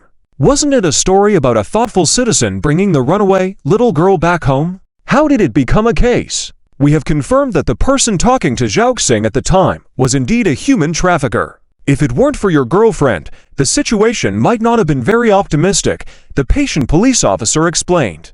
Upon hearing this, the young man's throat tightened, his face turning even paler. He quickly reached out his hand to Chen Lu. "Hello, I'm Shen Zizhen. I really appreciate what you've done." Chen Lu was still trying to understand the cause and effect, but he still shook his hand. "Hello. Do you really need to thank me? What does it have to do with me?" He grumbled inwardly. At this moment, Liang Jiru had just changed her clothes and come over. When she saw the person standing outside the door, she suddenly froze. "Sister!" Shen Xingyan called out and ran into the living room, hugging Liang Jiru's legs tightly. "Did your proposal succeed?" It seemed that merely being abducted by human traffickers didn't affect her much. Liang Jiru noticed this, and a slight smile appeared on her lips. "Well, I think it could be considered successful," she said, looking up at Chen Lu. Both of them smiled subtly at each other, seeing nothing but tenderness in each other's eyes. As the group entered, Liang Jiru answered the police officer's questions. Chen Lu and Zhang Chao huddled to the side and spoke softly. "I really thought I had done something wrong," Chen Lu said with a smile. Zhang Chao patted his back and whispered, "If there was really something wrong, I'd have to find a way to bail you out. How could I willingly lead the way? Your girlfriend has social anxiety." The police wanted to take her to the station, but when the girl's parents insisted on visiting, they gave up on that idea. "I'll take you there, and you can ask any questions you have." "She's not my girlfriend," Chen Lu replied coldly. Zhang Chao was taken aback. They had just gotten engaged yesterday, and today they were already arguing. Just as Zhang Chao stood there looking confused, Chen Lu suddenly extended his hand to show the engagement ring on his finger. "She's my fiancée now." "Damn!" Zhang Chao cursed inwardly, as he had just wanted to advise him. "What's there to boast about being a fiancé? Your old man is already married," Zhang Chao retorted. "Your ring doesn't look as good as mine." Zhang Chao raised his hand, showing off his ring proudly. "Wedding ring. See? Can't even get a marriage license, you scum." His ring, along with its design cost, was more expensive than the car he was driving now. Surprisingly, it did look really good, and both he and Liu Yan loved it. What's the use of having a good-looking ring? It's better to have a good-looking wife. Chen Lu threw him a glance. "It seems like I should mention to you that this ring was a gift from my wife. She originally planned to propose to me with it." Zhang Chao didn't want to say anything. This guy wouldn't give him a chance to mock him. As Chen Lu hadn't finished venting, he continued, "Regardless of how it looks, even if she folds a piece of paper, I would cherish it for a lifetime." "Shut up!" The 2 men bantered a few words in front of the police, then stood on the side, quietly watching the others chatting on the sofa. Shen Xingyan's mother held Liang Zhirou's hand, her eyes filled with tears of excitement, while the two police officers praised her without hesitation. Liang Zhirou was feeling quite embarrassed, keeping her head down, and not being able to say a word. Who could have imagined that such a gentle girl had such a tough past? Zhang Chao sighed softly, about to light a cigarette before realizing he had given up smoking for a while. To maintain such kindness and sincerity despite being tormented by fate was something he felt he couldn't achieve even if he tried 100 times. Zhang Chao tucked his hand that was meant to find a cigarette into his pocket, chuckling bitterly. Compared to his own experiences, his struggle seemed insignificant. He had even been self-destructive for several years. If it weren't for Chen Lu and Liu Yan helping him out, he wouldn't know what a wreck he'd be now. It was truly embarrassing, almost as pathetic as a girl. Chen Lu gazed at Liang Zhirou's profile in silence for a while, then slowly spoke. She has always been gentle towards the world, so the world should naturally treat her with gentleness. You too, Zhang Chao added. What? Chen Lu didn't understand. If you were there, you would be more decisive than your girlfriend. Otherwise, you wouldn't have gone down to save Li Xiniang's girlfriend when she jumped into the river. Zhang Chao knew Chen Lu well after all these years. Chen Lu just smirked, neither confirming nor denying. Zhang Chao suddenly tapped the ring on Chen Lu's middle finger, mischievously asking, "Are you planning to jump again?" Chen Lu also looked at the ring, pondering silently for a while before saying, "I probably would hesitate for a long time, and then jump again." Zhang Chao chuckled and shook his head. Just as I thought, there are two types of people who never come out of their comfort zones. In no time, the two police officers finished their questions and prepared to leave. Zhang Chao, who was somewhat familiar with them, personally escorted them downstairs to see them off. Xingyan, stop playing in your sister's arms, we're leaving. Shen Zijian's mother picked up the girl who had been clinging to Liang Zhirou and gestured to her husband. Shen Zijian understood and quickly made up an excuse to go out. In a few minutes, he came back huffing and puffing with a pile of fruits and gifts. We know you wouldn't accept anything too valuable, so we bought these in advance. He placed the gifts on the coffee table, saying, "We're about 10 years older than you, so please accept these gifts from your elders. Don't refuse as it would be disrespectful." Once the presents were given by the elders, they couldn't be returned. Though these gifts were said not to be valuable, upon closer inspection, not a single item seemed cheap.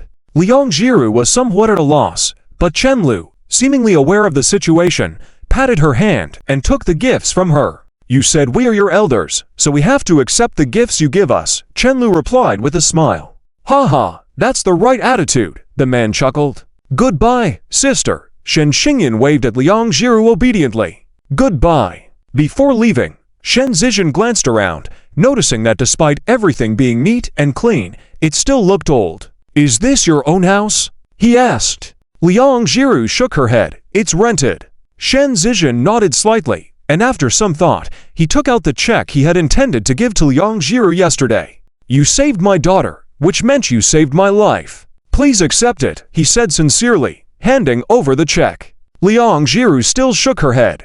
Shen Zijian thought the girl might be naive and not understand the concept, so he turned to Chen Lu.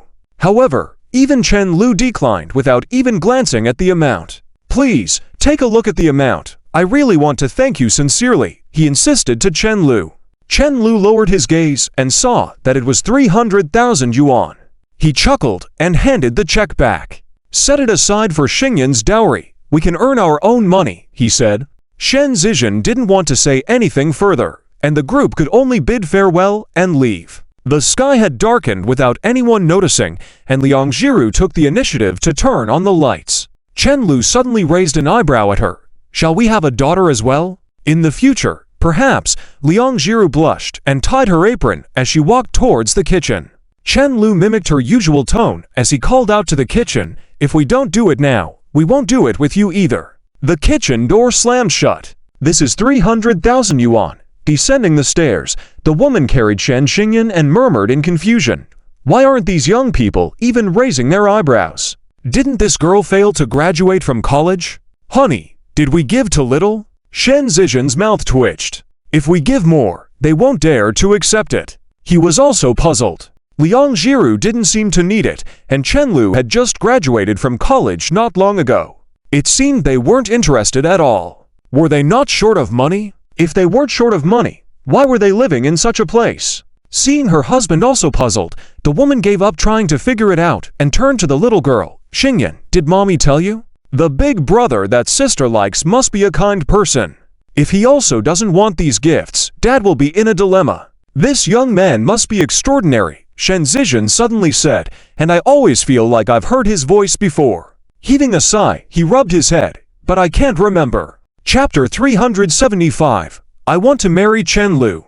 As the end of the month approached, the two of them were called back to have dinner with Chen Guanglin.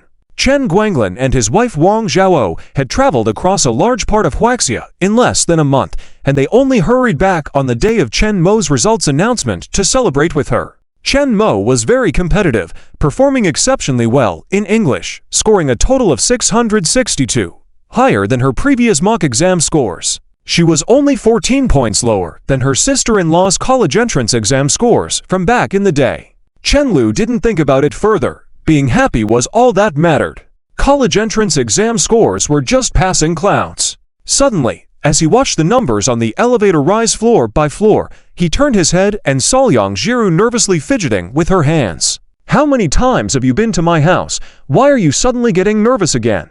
He curiously asked. Liang Jiru timidly lifted her head to meet his gaze. Uncle and aunt don't know about our engagement yet, right? What if they don't agree? People tend to feel uneasy after encountering unbelievable good news. The stronger the sense of happiness, the more likely they are to worrying about unnecessary things. Ever since Chen Lu proposed to her, she had often dreamt of waking up only to realize it was all just a dream. But in the past few days, she had finally felt at ease. Though Wang Zhao'o had always been kind to her, she still felt uncertain in times like these. Listening attentively, Chen Lu couldn't help but snort and think to himself, this silly girl was worrying needlessly day by day. Silly frog, don't you know what my mom meant when she gave you that get-out-of-jail-free card on my birthday? Disagree. After this trip, my parents are probably ready to have grandchildren, don't you believe that? Though he thought this, he didn't dare reveal Wang Zhaoxia's true thoughts. He just smirked and said, you can ask them yourself later. Liang Jiru pursed her lips, leaning into a corner without saying another word.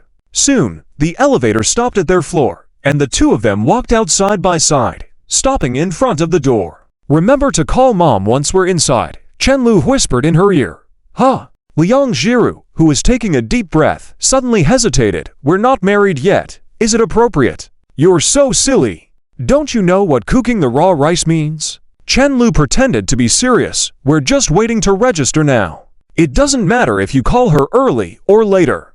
Trust me, when you meet her later, just call her mom directly. My mom has thin skin. She definitely accepts you as her daughter-in-law. Liang Jiru's gaze, which had been on him all along, suddenly noticed. She immediately looked uncomfortable, her eyes pleading as she looked at him. You asked then, okay? Chen Lu, trying to act timid, glanced at Wang Zhao'o and continued mouthing words, I dare not. After speaking, he immediately turned his head, hiding his expressions. Liang Jiru thought he might be feeling guilty.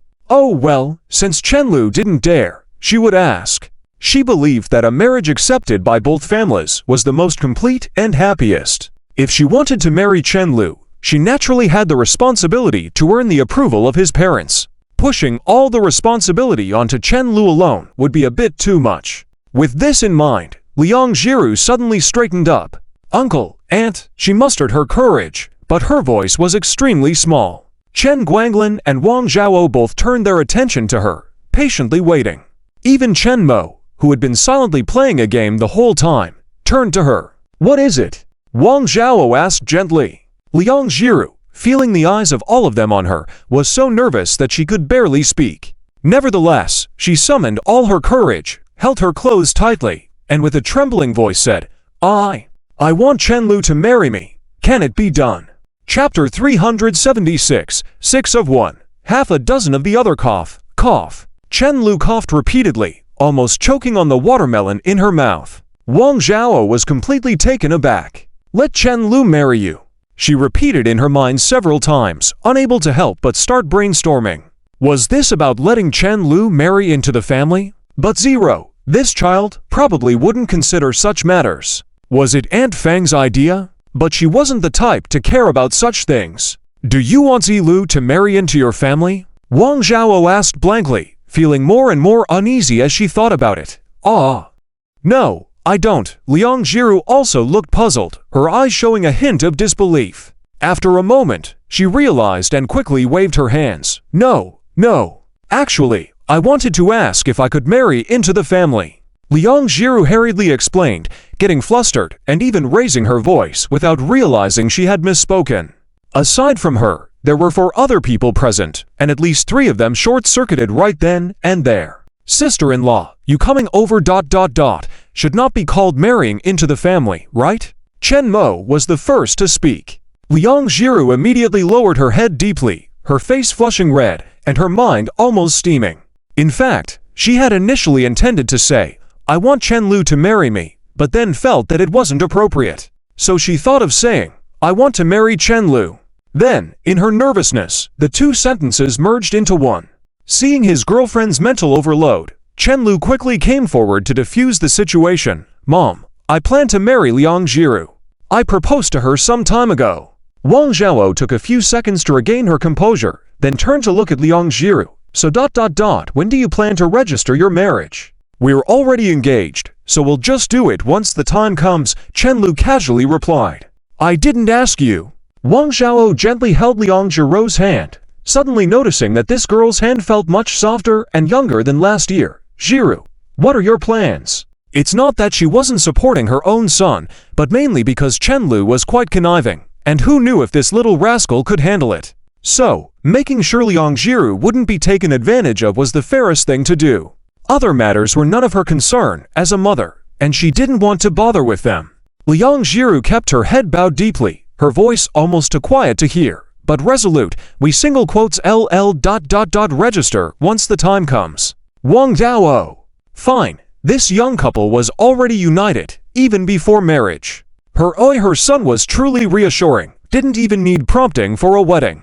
Lost in these musings, she suddenly saw Liang Jiru's beautiful, teary eyes staring at her earnestly, filled with sincerity. Clearly, this stubborn girl was still waiting for her answer. Though this had started as Chen Lu's half-joking suggestion, Liang Jiru had always been serious, very earnest in her questioning.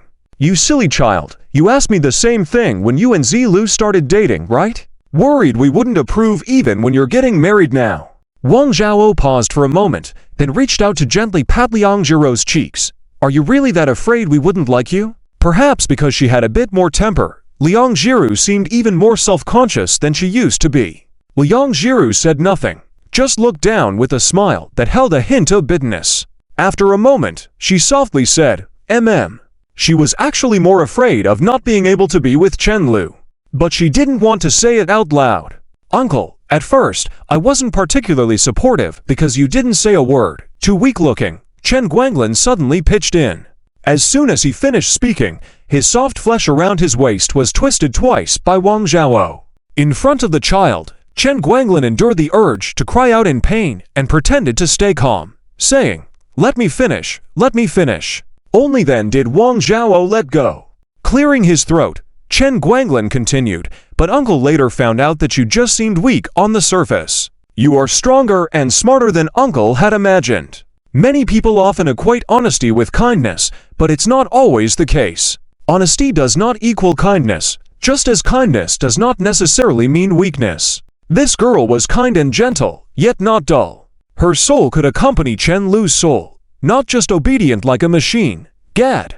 Just agree if you will. Stop beating around the bush. Even though Chen Guanglin meant well, Chen Lu still felt uncomfortable listening. Seeing Liang Jiru still looking clueless at the 2 elders, Wang Zhao couldn't help but smile and pull her into her arms. Silly girl, you are already my daughter-in-law. Liang Jiru blinked blankly in Wang Zhaoxia's arms, and as she blinked ... tears began to well up in her eyes. Glistening tears hung at the corners of her eyes, seemingly impossible to brush away. Nearby, Chen Lu relaxed. He wasn't oblivious. With the way Liang Jiru had started, he knew something was up. So he goaded her into seeking reassurance from him.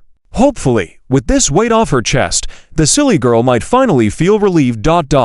Last time, Chen Lu and Chen Guanglin had cooked dinner, but this time it was Wang Zhao and Liang Jiru's turn. After dinner, They helped clean up the dishes, and Chenlu rubbed his stomach, ready to head back with Liang Jiru. "Drive slowly," Wang Zhao reminded as she wiped the table. "Got it." On the way down, the evening breeze raised goosebumps on Chenlu. Before he could say anything, Liang Jiru took the initiative to wrap his clothes around him. "If you call out Mom before you leave, I think my mom might just cry right then and there." Chenlu chuckled. I can't say it." She had tried.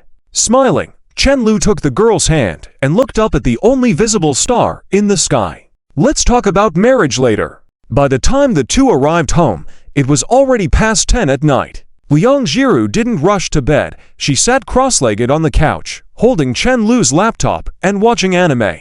The number of drafts for her second-dimensional works had been increasing, and she couldn't afford to make jokes like before, where she didn't even recognize the characters. Moreover, she found these shows quite enjoyable, especially the ones from around 09. "Go to bed early." Chenlu suddenly popped out from the bedroom where he had been resting. Liang Jiru hugged her legs, scooting closer on the couch. Early to bed." Could those words really come out of Chenlu's mouth? Who knows whether he was going to bed or doing something else? After giving it some thought, Liang Jiru reluctantly returned to the bedroom. There, she saw a white kipao, the one she had bought during Chen Mo's college entrance exam. "Why did you take out my kipao?" she curiously asked. Chenlu truthfully replied, "I want to see you wear it." "But it's so late." "Who said you can't wear it at night?" Chapter 377 Time Flows Like Water. Chapter 377 Time flows like water. It was a night. The fragrance of the stoneflower permeated the air, lingering without dispersing for a long time. The noise in the bedroom had subsided at some point, leaving everything completely quiet. The only sound heard was the distant chirping of cicadas outside the window. Chenlu lazily lay on the bed, one hand embracing Liang Jiru, gently smelling the fragrance on the girl's neck. Liang Jiru curled up in his arms, her cheek pressed against his chest, quietly closing her eyes. After a while, she felt a bit chilly from the air-conditioning breeze and discreetly pulled the blanket up a bit. "See, doesn't the cheongsam look great on her?" Chenlu teased by her ear. Liang Jiru, though timid, had always been proactive for him. Otherwise, she wouldn't have done something like mistaking his study materials for actual study materials. Plus, this naive guy was awkward and not good at flirting, but also careless and playful, sometimes overly so. Liang Jiru puffed her cheeks. She really wanted to hit him on the head, but she was too tired to muster the strength. "Do you want to stay with your aunt this summer? Or should I bring your aunt here?" Chenlu suddenly asked. He hadn't mentioned it since Zi Zunfang went back to her hometown to live, but he had always considered this issue. It wouldn't be right to constantly think about spending time alone together. Zi aunt was always by herself. Liang Jiru pondered for a moment. "I think my mom probably doesn't want to stay in Hang City. I should go back and stay for a while." If Zi Zunfang could adapt to living here, she wouldn't have suggested going back. As she spoke, she unconsciously hugged Chenlu a little tighter, completely forgetting her previous intention to hit him.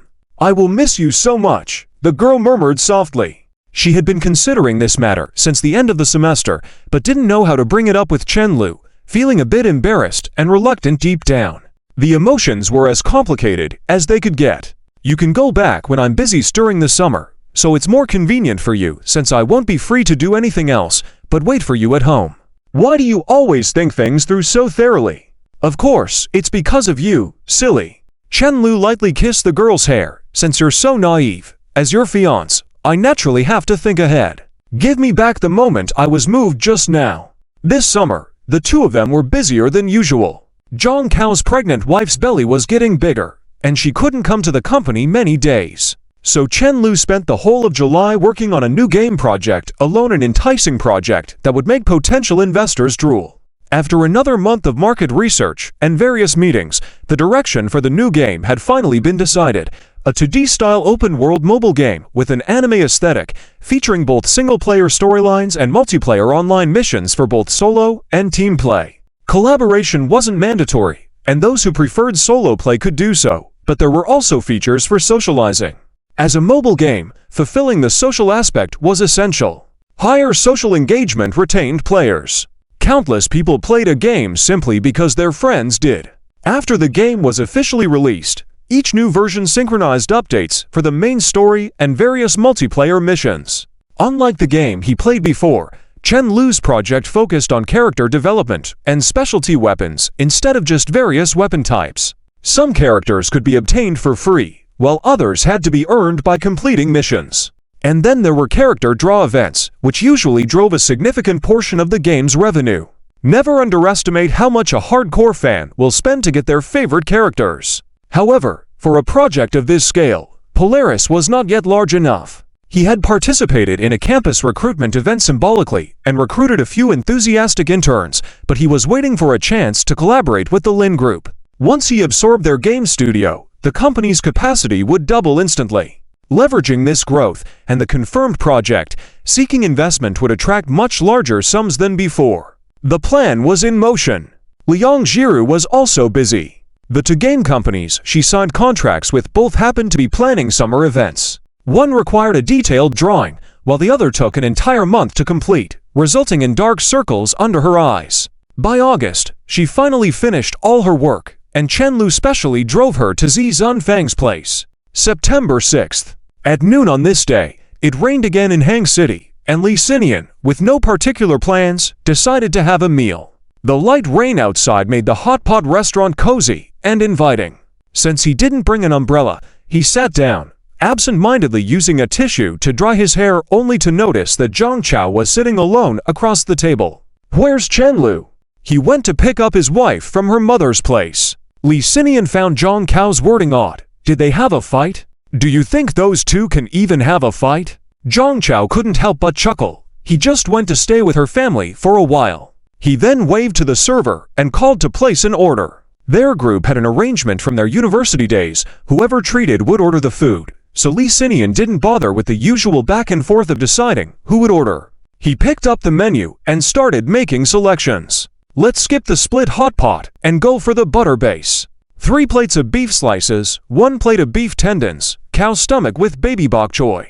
After ordering a variety of dishes, Li Xinian added, and a case of snow beer. In reality, hot pot was best paired with white liquor, but with just the two of them, a bit of beer would do. "You have it yourself, I can't drink." Zhang Chao set down his phone and suddenly remarked, "In that case, forget the beer. Bring a bottle of grape juice instead," Li Xinian told the server as he took the menu and scratched his head, looking incredulously at Zhang Chao. "You quit drinking too?" Li Xinian's gaze was somewhat puzzled. Zhang Chao, during his university days, had vowed to quit smoking but failed to follow through, showing a greater addiction to cigarettes and alcohol than many in their dorm. Now, without smoking or drinking, it was as if he was a different person. Zhang Chao waved his hand. "I can't drink. My wife is pregnant, and the moment she smells alcohol, she starts to feel nauseous. When she had just become pregnant, she would often sneak to the fridge at midnight to eat ice cream. Now, after more than 4 months, it had become difficult for her to move even a few steps. Pregnancy was truly challenging. She must be due soon," Li Xinian muttered, mentally calculating the timing. "The due date is in January," Zhang Chao replied. Initially, he had wanted to relax and went out for a meal when his mother came over. But now, this situation was making him nervous as the months slipped by. It was already September, and in just a few more months, he would become a dad. The price of being foolish was becoming a father at only 24. Zhang Chao opened his photo album on his phone and showed Li Xinian some of the pictures he had taken. "Look, I bought all the clothes and toys." Li Xinian scrolled through the screen, carefully looking at the majority of pink clothes, then suddenly asked, "Are you sure it's a girl?" "I have no idea." "Then why did you buy so many girls' clothes?" Zhang Chao quickly scooped up the slightly overcooked meat and casually replied, "Girls' clothing is cute and delicate." "What if it's a boy, and you bought all those girls' clothes?" Li Xinian was exasperated. "Kids don't remember these things. Do you remember what kind of clothes you wore when you were a few months old?" Li Xinian pondered for a moment, realizing that it was indeed the case. "Besides, I bought some of these things a few months ago." Zhang Chao continued with a wry smile. "Although I told Liu Yan that I wanted to keep the child, I wasn't mentally prepared to take on that responsibility. One day, I had nothing to do, and I passed by a mother and baby store. Looking at those clothes and toys, tears inexplicably streamed down my face." His anticipation of this new life ultimately prevailed over all uncertainty. Lee Sinian poured a glassful of orange juice from the pitcher on the table, raised his cup. "Here's to us." The two men solemnly raised their cups of juice and finished them in one go. Lee Sinian put down his cup, then suddenly grinned. "Chen Lu will definitely get married within the next 2 years. If that's indeed a daughter for you, and his child isn't much younger, they might just end up together." The affectionate look that had crept on Zhang Cao's face suddenly turned cold. Say no more. Chapter 378 The master of the family stops wood. In Zhang Cao's heart, there suddenly arose a sense of ominous foreboding. "Actually, it would be best if both of you give birth to daughters." Lee Sinian suddenly chuckled. "Then, when I have a son, he'll grow up under the care of 2 beautiful elder sisters from the moment he's born. Zhang Chao and Liu Yan's daughters would definitely not be ugly." Chen Lu's side didn't even need to be mentioned. With a beautiful mother like that, he didn't dare to imagine his daughter. The more Lee Sinian thought about it, the more excited he became. What kind of smooth-talking male lead was he in this story? All right, Zhang Chao also smiled at him. "Have you thought about which family you'd want your son to marry into? Damn, get lost. Can't you do without your daughters? Ha ha ha." After a while, the smile on Zhang Cao's face suddenly disappeared, and he sighed. "How have we reached the age of discussing children?" Lee Sinian reached out to touch the colorful bracelet on his wrist and sighed deeply. "Time flies faster after graduation. We're almost 24 now. Watch, by the time we hit 25, time will be flying by." Well, however time passes, even though none of us were normal when we were in college, now we're all almost settled. Actually, Brother Liu is the most normal. Back then, I was stubborn and played the fool, while he just got used to being good to that person since childhood. After pondering for a moment, Lee Sinian continued, "Do you realize that we've known him for so many years? How many people has he been taken advantage of?" Watching Lee Sinian constantly fiddling with the bracelet on his hand, Zhang Chao finally couldn't help but ask, "Where did you get that thing?"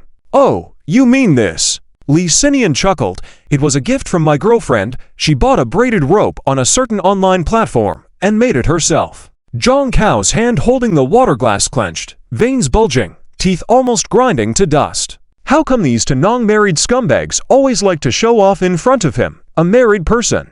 It was a pity that Chen Lu, the best at pretending, wasn't there. Otherwise, Chen Lu would definitely infuriate this unethical guy.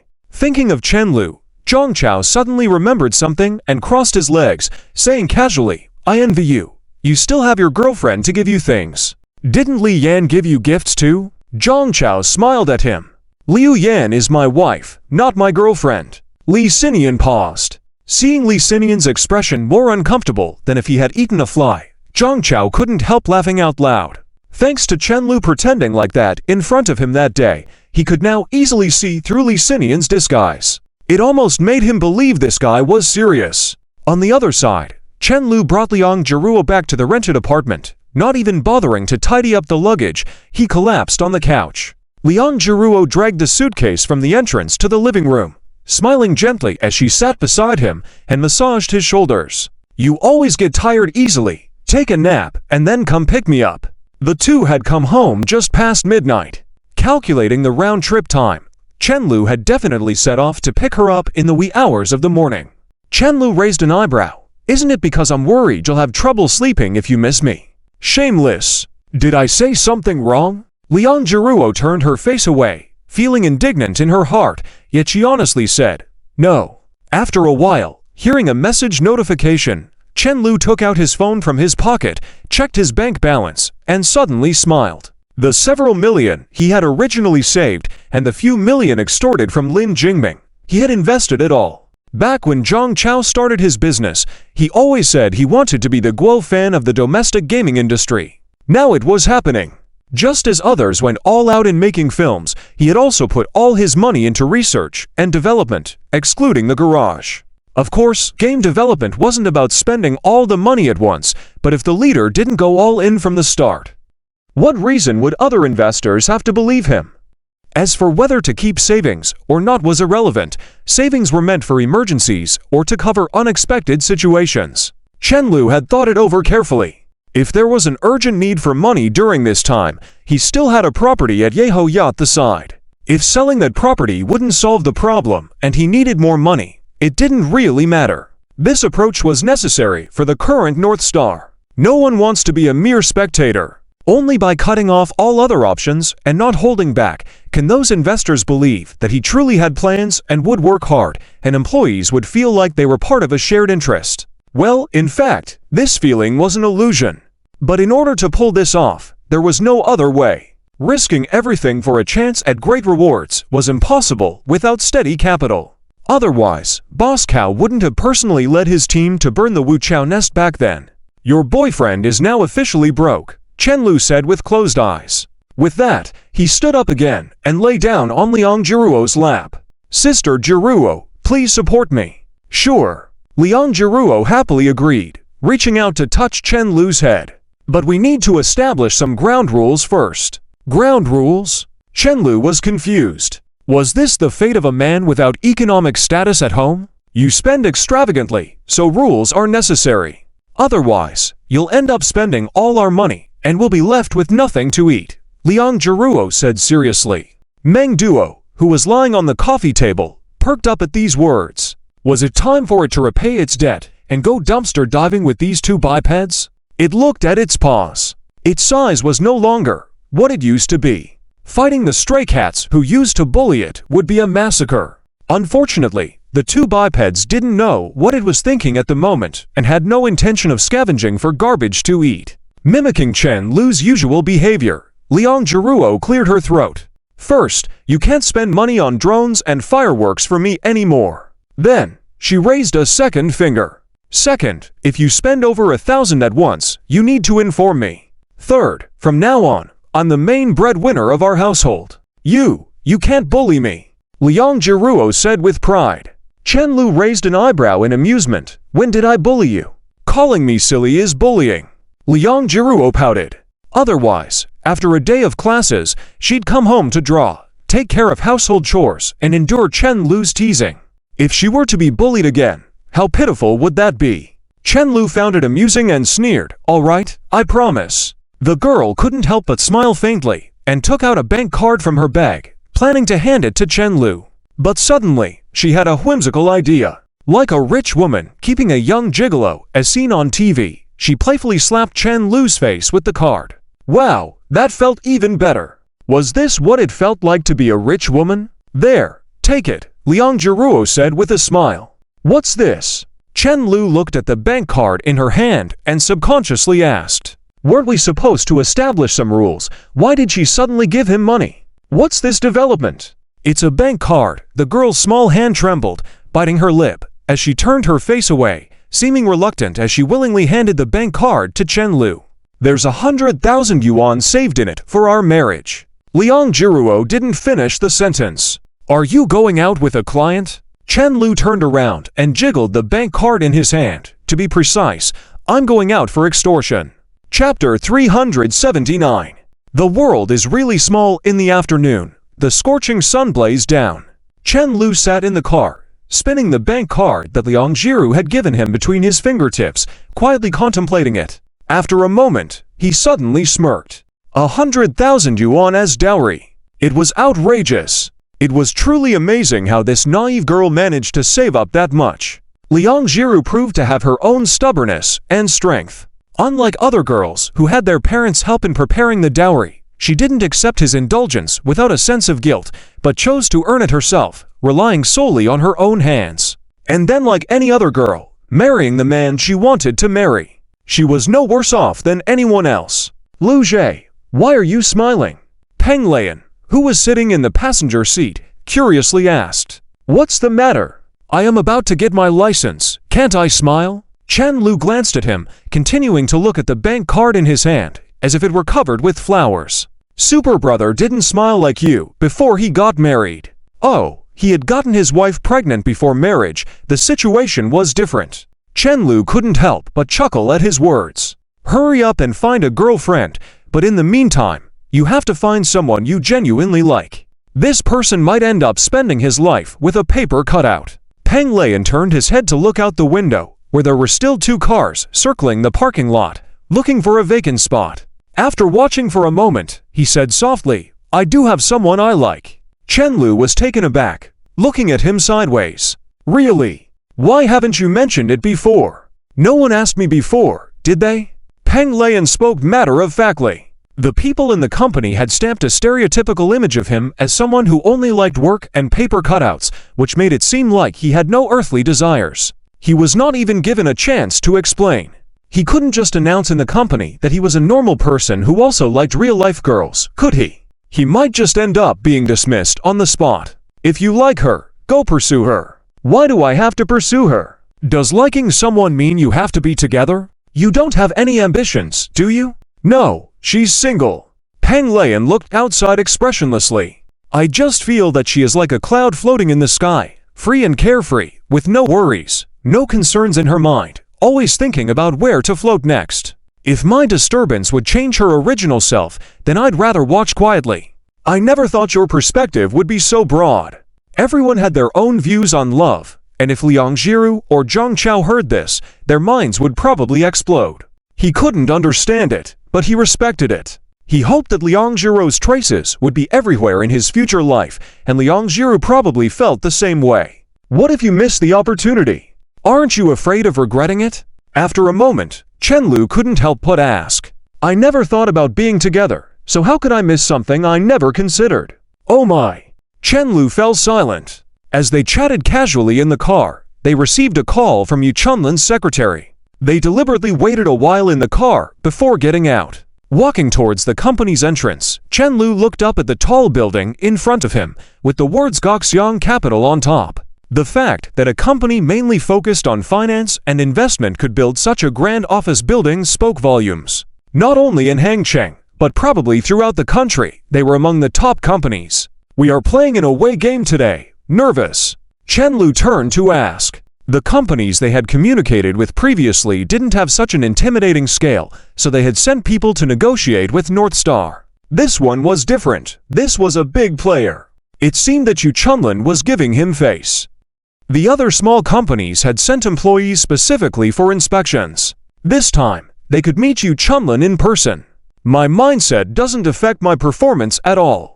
I've been working on these project reports for various companies recently, and I can recite them with my eyes closed. Peng Leian said as he wiped his glasses with a tissue, then put them back on. So I'm not nervous at all. I'm nervous, Chen Lu suddenly chuckled. Why? This was the first time Peng Leian had heard Chen Lu admit to being nervous. He had always believed that, apart from that lady boss, no one in this world could break through Chen Lu's psychological defenses head-on. When our company was first founded, this guy came to visit me at school. He's not easy to deal with. Chen Lu took a deep breath and then casually walked into the company entrance, as if nothing was bothering him. I wish North Star could have a building like this one day. Several floors high, really grand. Peng Leian quickly caught up to Chen Lu's side, muttering under his breath. We are just a game company. It's not easy. Chen Lu said with a careless smile. And the market is already divided up. I'm thinking of going back to 20 years ago and starting fresh. Maybe I could have been a reborn success. Raystar was able to reach this level partly due to luck, and also because of his hard work in merging and managing. Peng Leian found it increasingly strange to see Chen Lu so laid back. Chen Lu had the ability to bring North Star to its current state, so he could definitely earn more in other industries. Why did he feel more regretful than Chen Lu? When North Star stabilizes in the future, you can consider transforming it. As long as you don't cut the gaming projects, I'm willing to stick with you till the end. Peng Leian suggested seriously. He had always hoped that Chen Lu would help him achieve his dreams, but now that they had spent more time together, he felt that he understood Chen Lu better, and felt that settling for just running a game company seemed unfair to Chen Lu. Forget it. Chen Lu deeply sighed and grinned. Let's just have some fun with Zhang Chao in this lifetime. President Chen, this is the conference room. The female secretary led the two to the door, courteously bowed, and opened the door for them to enter. Upon entering, they saw about a dozen people sitting at the conference table, some lazily, some in contemplation, but mostly they were silently scrutinizing this stranger. He returned the gaze, and sitting in the main seat was Yu Chunlin, who he had briefly met in the school leader's office. The man sitting next to her seemed familiar, and when he noticed his gaze, that man suddenly froze. Chen Lu was also stunned. Wasn't that the father of the little girl that Liang Jiru had saved? Shenzi was even more tumultuous internally than Chen Lu, Realizing that this was the rumored boss of North Star, he could no longer bring himself to meet Chen Lu's gaze. No wonder this person didn't bat an eye at 300,000. Although he had always known about Chen Lu, he never imagined that the young man who would casually wear pajamas bantering with his friends in front of the police could become a heavyweight like that. He suddenly felt a little embarrassed. Chen Lu was so young now that even if he thought his future was limitless, not to mention 300,000, he'd be able to sneer at even 3 million in the future. He had been like a wealthy philanthropist back then, thinking that the thank you gift he gave could drop the other party's jaws. Do you know each other? At this moment, Yu Chunlin sitting in the main seat raised an eyebrow and asked with interest. Chapter 380 Chen masters skills well. My daughter was almost kidnapped by human traffickers, and it was his girlfriend who saved her. Shen Zizhen felt a bit embarrassed mentioning the matter of the 300,000 yuan. Otherwise, according to this person's overall character, he would make it a joke even after leaving the company. The more he thought about it, the more he blushed. He could only say that luckily he wasn't materialistic and didn't come up with a classic line like such a beautiful girl marrying a poor guy living in a rental house. Otherwise, wouldn't he end up as the foolish antagonist who got slapped in the face? Thank you, senior sister, for giving me this face. Chen Lu was the first to speak and then sat in the reserved seat for him. My daughter is almost catching up to you in age, and you still call me senior sister. Yu Chunlin complained with her mouth, but there was no dissatisfaction on her face. I still remember you mentioning to me before that you hoped we would have a chance to collaborate. Chen Lu smiled at her after taking his seat. The other shareholders and investors around them began to wonder if these two were more familiar than they appeared. I do remember that, just didn't expect it to happen so soon. Chen Lu sighed deliberately, right? I never thought I'd end up with a swollen face so soon, coming to seek senior sister's help. Ha ha, scattered laughter rang out in the meeting room. Peng Lian, sitting next to Chen Lu, listened intently, realizing that this company's meeting room was the most luxurious one he had seen in his life. The people sitting around, especially this Yu Chunlin, didn't seem to be very friendly. However, when Chen Lu came in and started talking and laughing, he managed to surprise them. Niceties were just niceties. No one would invest millions just because they got along well. Chen Lu knew this well, so he casually chatted for a few moments, then had Peng Lian stand up to start the presentation. This guy wasn't bluffing, perhaps because he had been talking too much lately. The entire presentation process was smooth. After Peng Lian finished discussing game types and production planning, it was time for Chen Lu to answer questions. Yu Chunlin remained silent throughout, only giving a glance to Shen Zizhen at the end. Shen Zizhen nodded gently and asked softly, "How much does President Chen want us to invest?" Chen Lu thought for a moment. Since we estimate the production cycle to be at least 2 years, it would be our preference for your company to invest 40 million. President Chen, it's good that young people are driven, but you shouldn't try to do too much too quickly, said a middle-aged man who was a bit on the heavier side. His tone carried a touch of lecturing and a hint of arrogance, as if he was saying that he was only advising because he appreciated Chen Lu. Of course, Chen Lu understood the meaning behind the man's words. Could a small company like North Star handle such a large investment? Wouldn't he end up like a parvenu who doesn't know how to spend his money? As long as the money is enough, I can handle the rest. Do you have the ability to suddenly bring in so many usable personnel at once? That would at least double your current capacity. Yu Chunlin finally asked her first question, showing a keen interest in the matter. I do, Chen Lu nodded slightly. Within 2 months, I can double the capacity of North Star, and then you can reconsider our appetites. That's good, Yu Chunlin praised with interest. Let's end the meeting here for today. Chen Lu didn't say much more. He had never expected such a big deal to be settled in one go. He had a clear understanding of Yu Chunlin's nature from their first meeting. She seemed easy to talk to on the surface, but when it came to profit distribution, she was clear about her priorities. Getting a follow-up opportunity was the best he could hope for. As he was about to leave, he suddenly noticed that Yu Chunlin too was getting up. Moments later, the normally quiet meeting room erupted with a buzz of whispered discussions. Is President Yu actually seeing him off in person? Do these two really know each other? As they discussed, Yu Chunlin walked back slowly. It seemed she had only escorted Chen Lu to the elevator area. Seems like you're acting too recklessly now, the slightly overweight shareholder said as soon as Yu Chunlin sat back down.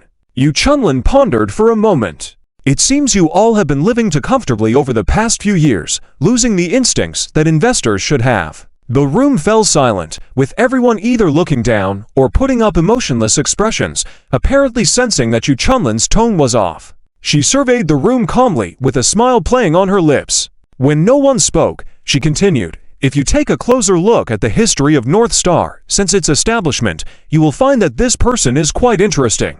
Setting aside the current market conditions, being able to start from scratch and quickly produce to hit games out of nowhere. How about this person's market sense? The Lin Group may collapse at any moment like a dam rupturing due to an ant colony, but their size is still there, competing on the same track with such a giant until now. Also, North Star only withdrew the lawsuit just before the court hearing.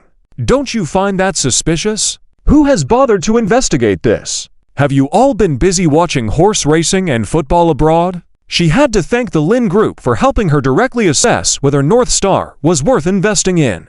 The rest was just privately studying their products to see if they matched market needs. Yet, it seemed these people lacked even that awareness. Goxiang Capital had long passed the stage of vying for dominance. These people had been living comfortably and had become dull-headed.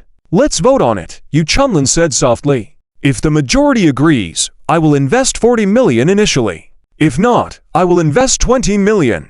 She still scanned the room with a slightly amused look in her eyes, as if saying, "Although I am a shareholder, I want you to know who really calls the shots in this company." Shen Zizhen waited intentionally for a moment, and when someone raised their hand, he slowly raised his too. Yu Chunlin suddenly glanced at him. "Zizhen, you don't have to raise your hand." "Why not?" "Because you know him, so your vote doesn't count." "Why don't you count mine then?" Yu Chunlin smiled lightly. "Of course, mine doesn't count either." In the end, it was a tie, 7-7. So the outcome depended on whether Chen Lu could fulfill his promise. Yu Chunlin seemed quite pleased with the draw, said they would adjourn, and left the meeting room. "Why are you no longer angry all of a sudden?" Shen Zizhen followed her and asked. "This result shows that perhaps there are some people in this group who can think," leaning towards re-evaluating that kid and then reaching a conclusion. Yu Chunlin explained patiently. "When it comes to investments, fence-sitters are always the smartest." Shen Zizhen felt a bead of sweat for Chen Lu in his heart. If this guy took Yu Chunlin's friendly attitude for granted and missed this opportunity, he might regret it. Suddenly, Yu Chunlin sighed. "I really like this kid. Such a pity. Can't you bring him under your wings to work for you?" "Unfortunately, he already has a girlfriend, and my daughter is still single." Shen Zizhen didn't intend to say much on this topic, only asked, "If the result remains a tie, what will you do?" Yu Chunlin appeared indifferent. "I can make it 7-6. Chapter 381 Fox assuming tigers might. Sweating bullets already, bro. We're just 20 episodes in. Still newbies. Chen Lu teased Peng Lian as they sat in the car. Peng Lian, who had been claiming not to be nervous, sat rigidly in the passenger seat, clearly tense. Chen Lu was about to continue speaking when his phone in his pocket started ringing. It was a call from Chen Mo. "Hey, why are you calling me during military training?" he asked irritably. If this guy remembered to call him, he must be up to something shady. Chen Lu suspected Chen Mo was probably asking for help faking an illness to skip military training. If he agreed, he would likely report it to Wang Zhao afterwards because Chen Mo had yet to settle the score for being a double-faced spy. "How about coming to our class to hold a meeting for us, the rising star of entrepreneurship at Yuhang University? Our classmates all want to learn from you." Chen Mo spoke sincerely. Chen Lu underestimated this guy's shamelessness. "Get lost, you just want to use my reputation to show off in class." Chen Lu's lips twitched slightly. "Chen Mo, can't you have a bit of a conscience? I'm so busy these days, and you want me to spend time helping you show off." Normally he would probably agree when he was bored, but he was so busy these days that he didn't want to spend time boosting Chen Mo's ego. Chen Mo wasn't angry at all. He chuckled a few times on the phone and whispered, "Bro, I know you care about me the most. I'll put it on speakerphone, and you can just say you're too busy lately, same effect." Well, he was his own little sister after all. Chen Lu simply recited the lines as she requested. He had initially thought of asking Peng Lian to remind the student union to take care of Chen Mo, but now it seemed unnecessary. Chen Mo's comfort zone was her own little society. On the Yuhang University playground. "It's a pity there's a senior from the accounting department suppressing you. Otherwise, I feel like you could have been the campus belle," the girl sitting next to Chen Mo lamented. She had heard since she enrolled that this was the least controversial year on the confession wall. "It doesn't matter," Chen Mo yawned. "I don't care." "What a great attitude," thought Yan Yixin. "Handsome, wealthy older brother, and she's pretty herself." She didn't even dare to think about how glamorous this person's university life would be in the coming years. At that moment, a group of people had just finished standing in military posture, sitting in circles on the playground, chatting in their respective groups. Freshmen were definitely curious about the school where they would spend the next 4 years. So after talking about their hometowns and various games, the topic turned to the handsome seniors and beautiful seniors on campus. Chen Mo had accidentally let slip a few comments on the phone to Chen Lu just now. Combined with the current conversation, many eyes in the class were now focused on her. Most of the gazes were a mix of shock and envy, with a few sour ones. An ordinary person might be satisfied at this point, pretending to be someone important, and then call it a day. But she, Chen Mo, was no ordinary person. She was Chen Lu's sister, and she knew how to show off like a pro. She suddenly scratched her head. "Oh, I forgot to bring water." "I have it, it's right here. You can have mine," Yan Yixin said generously. "We won't be eating until late afternoon. That little bit of water won't be enough for us. Let me have my sister bring us some. She probably just finished class." Chen Mo looked disappointed. When the group took their second break, a few male students suddenly started a heated discussion. Although there was an instructor nearby keeping an eye on them, the noise level was still lower this time. But it didn't last long. The murmurs in the crowd suddenly became louder and louder. "Buddy, did I lie to you? I saw the real person this morning. Which of those good-looking ones in your mouth can compare to this senior sister? Just take a look. I heard she doesn't even talk to strangers. Only one girl in her class has her WeChat." After the goddess, who had just been lamented by a group of boys, turned to the instructor and said sorry, she suddenly walked shyly towards the crowd. Not just in this class, the attention of half the playground shifted to her. And then, she looked around nervously and hurried over to Chen Mo when she spotted her. "Here, watermelon juice. I just squeezed this for you when I got home." Chen Mo had managed to make herself known to most of the freshmen within just an afternoon. In the evening, after Liang Jiru had finished delivering watermelon juice to Chen Mo and hadn't gone home immediately, she went to the mall with Lin Miao Miao instead. "Is Chen Lu not home?" Lin Miao Miao asked curiously as she looked at the array of clothes nearby. "How did you know?" Lin Miao Miao looked at her mischievously. "If Chen Lu were home, you two would be busy enjoying yourselves. How could you remember to invite me to dinner?" Liang Jiru pretended not to hear her and softly said, "Do you want to have bubble tea? I'll treat you. Don't think that buying me bubble tea will stop me from teasing you. I'm not easily fooled." Lin Miao Miao smirked. "With pearl milk tea." Liang Jiru continued on her own track. "Yes, 7 parts sugar in the milk tea." Lin Miao Miao nodded repeatedly. In no time, Liang Jiru returned with a cup of bubble tea from the counter in the mall. Lin Miao Miao was puzzled when she only saw 1 cup. "Haven't they finished making your drink?" "No, I only bought 1 cup." "You're not drinking? Trying to lose weight?" Liang Jiru replied seriously, moving her gaze away. "I've been gaining weight lately, didn't you notice? Finances are tight at home right now. We need to save where we can."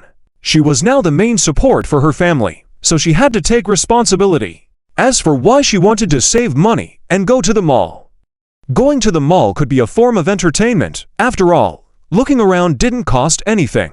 Lin Miao Miao sipped her straw, scrutinizing her for a while. Just as she was about to say she didn't notice anything, she suddenly shouted angrily, "Tell me, did Chen Lu pay you off?" Girls never have trouble finding meals. They have countless ways to avoid disasters and seek out recommended delicacies. The two girls had a hot pot chicken meal, then watched a musical fountain, before parting ways to go home separately. To be precise, they waved goodbye to each other from a building's distance in the same community. In the end, they were still neighbors. When she opened the door and returned home, the living room was dark. She turned on the light and found Chen Lu holding Duo, sitting on the couch as if frozen, lost in thought. It was quite rare for Chen Lu to be waiting for her at home. "Why didn't you turn on the light?" After putting away the food she had brought back, she reached out and rubbed Chen Lu's cheek. Duo tactfully jumped out of Chen Lu's arms to make room for the big cat. Thinking, Forgot, Chen Lu admitted truthfully. He looked up at the girl standing in front of him. Went out with Lin Meow Meow. Yeah, she asked me to go clothes shopping with her. Liang Jiru plopped onto the couch, so tired, she really can walk. Chen Lu moved closer to her and helped her massage her shoulders. Liang Jiru hummed in contentment in her heart, unable to resist commenting, "Is this what it feels like to be the pillar of the family?" Suddenly, Chen Lu was distracted by something. "What's wrong?" "Nothing," Chen Lu hastily explained. Blame it on those crazy internet users. He couldn't stand to hear the phrase pillar of the family. "Give you a back rub again, thank you." Liang Jiru buried her face in her arms, feeling awkward, and said softly, "Sure, may I ask my lady for any other commands?" Despite being exhausted from the day's activities, Chen Lu was willing to play along with Liang Jiru's antics. "Don't think adding my lady to my name lets you take advantage of me." Liang Jiru grumbled, but secretly loved being called that. "Please, tuck in your lips, they're practically reaching the sky," Chen Lu kindly reminded her. "Huh? Oh." After a while, as Chen Lu continued to massage her gently, Liang Jiru suddenly sat up straight, looking at him seriously. "Chen Lu, I want to learn watercolor painting. Is that okay? Chen Lu blinked in confusion. "What's wrong with that? I might have to spend some money to get started in the future and will probably have a big painting frame at home. Watercolors might have an odor." "Doesn't matter, but doesn't this kind of thing not make money in China? Is this out of interest for you?" Liang Jiru nodded gently and absent-mindedly played with her fingers. "Anything related to painting, I'm quite interested in." What started as a mere interest turned into a talent she could use to make money, and now she genuinely loved the activity itself. "I never thought my wife was a literary girl." Chen Lu smiled at her. "What's so funny?" "I'm laughing that you finally have something you want to do." Chen Lu hugged the girl next to him, brushing his hand over her belly. Her flat and beautiful belly had no extra fat, but it was soft and smooth, comforting to touch. The girl was content, closing her eyes as if she were a cat being petted, allowing him to caress her belly. "Seems like you really like touching my belly. It's comfortable and relieves stress, so of course I like it." Chen Lu continued to gently stroke her. "Why? Who was the one who kept saying they belonged to me, but now won't even let me touch their stomach?" "I didn't say you couldn't," Liang Jiru murmured softly. After a while, as the girl took his hand and placed it firmly on her belly, Chen Lu was puzzled. Liang Jiru then whispered in a seductive tone near his ear, "Here, there will soon be a little baby that belongs to you." Chen Lu felt like his heart had skipped a beat at her words. Chapter 382, Wedding Room. "Here, there will be your own little baby in the future." This sentence was like a bullet that pierced directly through Chen Lu's heart. After saying culprit, she buried her face in his arms, pretending to be an ostrich. Chen Lu didn't know if there was a man in this world who could handle this sentence. At least he couldn't bear it. Sensing his heart beating more and more violently, looking at Liang Jiru's shy appearance, in an instant, the girl's flat and soft belly felt different when he touched it. He shifted his gaze there, thinking that there will really be their own little baby in the future. No, it will be their little baby together with Liang Jiru. There was an indescribable feeling in his heart. Would it be a boy or a girl? He used to mock Zhangqiao for becoming a dad at a young age every day, but now he suddenly felt a bit envious. "Jiru, do you know?" Liang Jiru slowly raised her head to look at him, her clear and beautiful eyes filled with confusion. He deliberately brought his mouth close to Liang Jiru's ear and whispered softly, "Teasing me like this might lead to us having a baby before we get married." The next moment, the ostrich in his arms flew away like a startled deer. Watching Liang Jiru tightly close the bedroom door, Chen Lu quietly reached out and touched his cheek. It was hot. It was already 8 o'clock in the evening at that time. The heat that had been going on all day had finally dissipated a bit, making the summer night especially pleasant, except for the slightly annoying cicada sounds outside the window. That was the downside of living in an old residential area. Both of them had their dinner outside today, so they entered the kind of leisurely state that only comes at night quite early. Shortly after, Liang Jiru finished showering and came out from the bathroom drying her hair, then sat in front of the computer desk to continue drawing. When she was drawing, she seemed so serious and focused, not showing a trace of silliness. It made Chen Lu marvel at her disciplined nature even after being together for so long. You could say she was very conscious of being the head of the household. When there was nothing to do for a while, Chen Lu simply sat down next to her. Half a year had passed, and the number of followers on her small art platform had tripled, reaching 340,000 fans now. Apart from making it easier to secure advertising deals with more followers, there didn't seem to be any other significant improvements. But the earnings from live streaming had increased significantly. In addition to a few sporadic 2,000 yuan contributors, she now had over 200 captains among her viewers. Chen Lu couldn't quite understand this. It had been a few months since he last acted as her spokesperson during Liang Zhirou's live streaming sessions. Her live streaming content was very random, mostly based on fate, and she rarely used the microphone, except for when she was drawing or playing games during her live sessions. However, these fans were truly bored. They treated the live room as a chat room. Since the very first live stream Liang Zhirou did until now, the live room was filled with a bizarre mix of activities, her drawing and chatting. There were even some who studied while watching her streams, claiming they were preparing for exams. Over time, quite a few curious people came to join in for the spectacle. As soon as someone said something like, "You are right, but the game system is garbage," the barrage of comments would start flying swiftly. Crossfire and counterfire, discussing team building, from zero to internet fishing master. In short, these fans had mastered the art of online interaction. "Are you free tonight?" Liang Zhirou turned her head to look at him, curious as she asked. "I'm free. You focus on making money to support our household, and I'll be here to accompany you." The girl smiled secretly, then shifted her attention back to the computer screen.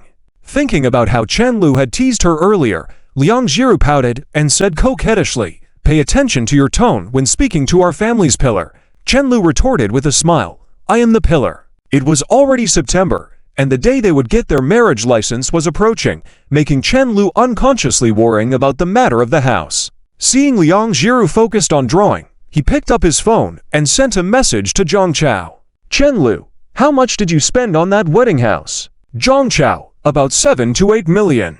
Want to be neighbors with me?" Chen Lu, "Damn, how can I afford that now?" Zhang Chao, "Actually, Lian Yan and I have been discussing this recently. How about this? Since those two games still generate some income every month, I'll give you all my profits from them. Plus, with your own savings, you should be able to save enough for a house in about half a year. Then, if you want to pay back in the future, you can, and if you don't want to, you don't have to. Otherwise, if my buddy takes the money and gets married, and you invest all the money you earn, I'll feel awkward with Lian Yan. Chen Lu, let's talk about it later. It's best to have discussed this with Lian Yan for real, or she might hang you up to dry." Funny, JPG. On the other end of the screen, Zhang Chao had just finished saying that he had discussed this with Lian Yan, and suddenly he felt a chill down his neck. Looking down, he saw the back of the ceramic knife that Lian Yan had used to cut apples was pressed against his neck. Even though the knife wasn't sharp, he couldn't help but swallow nervously. "Hurry, and tell him how gentle I am toward you. I never hit you," Lian Yan said while chewing on an apple, her eyes fixed on the TV screen without a trace of emotion. Zhang Chao. This person was truly wicked. Damn it, why are houses so expensive now? After looking at the house prices on Zhang Chao's side for a while, Chen Lu couldn't help but swear. Curious about his words, Liang Zhirou approached him and saw he was looking at houses, which puzzled her even more. "Do you like villas or large flats?" Chen Lu asked. "Why are you suddenly thinking about buying a house?" Liang Zhirou didn't even know what a large flat was. "We're getting our marriage license next month. How can we get married without a new house then? The place in Yihe Yayuan was bought for my aunt. She's getting older and can't stay at home all the time. The decoration there was simple from the beginning, so he had thought of it as their future wedding room when he bought it. And the two-bedroom layout was a bit small, to be honest. Although he knew that Chen Guanglin and Wang Zhao would definitely give their approval, he felt strange about asking them for a house when they had worked so hard to raise him until now. Do we have the money to buy a house now? No, so I'm trying to figure it out. Just then, the company had to develop, which meant taking this approach. It just so happened that he was preparing to get their marriage license. Liang Zhirou blinked innocently, pointed to the floor, and said, "Can't we just continue living here?" "We can. But this is a rented house after all, and it's a bit old." Does the Civil Affairs Bureau not allow the marriage license without a house? The girl asked softly. For the first time, Chenlu was speechless because of Liang Jiro's question. She had never cared about such matters, but he had been heavily influenced by societal views. After a while, he smiled and pulled her close, saying seriously, I know you don't care, but whether you care or not, and whether I buy a house or not are two different matters. If I knew you had low expectations of me and stopped trying hard, wouldn't that be the same as being a scumbag? You're silly, Liang Jiru said, and then leaned her head on his shoulder, closing her eyes to rest. This person was as stubborn as a cow, she thought, but so was she. As she was thinking, Chenlu suddenly kissed her on the forehead. I'm really lucky. The girl slowly opened her eyes and asked, Lucky? Yeah, let me ask you, if I had no house and no car, and we could only live in this place for several years, would you still be willing to marry me? Of course. But you know that nowadays, the minimum requirement for many girls regarding a husband is to have a house and a car, even though they have only been working for a few years. At a minimum, not having a house and a car makes it impossible to even go on blind dates. Chenlu patiently explained that can't even be considered a requirement, it's more like a pass line. Some girls can't even consider dating without a house and car. That's why he felt lucky, no matter if it was his own ability seeming not bad or having a girlfriend like Liang Jiru. It was truly a gift from heaven. While Liang Jiru was pondering Chen Lu's words, she suddenly saw the barrage of comments flying by, asking why she wasn't drawing. Am I lagging? Why isn't the screen moving? It's lagging for me too. Don't call out, I'm lagging too. Huawei doesn't lag. Where is the live streamer Musi? Why hasn't he drawn in a while? Seeing all the comments asking, she had to turn her focus to the keyboard and slowly typed with 2 fingers, discussing wedding room matters with boyfriend. Chapter 383. There are still things tomorrow. The last day of the National Day holiday. Due to Zhang Chao and Peng Lian's lack of control over people, the situation developed slowly. By the time Li Yang personally handed over all the evidence, it was already October 7th.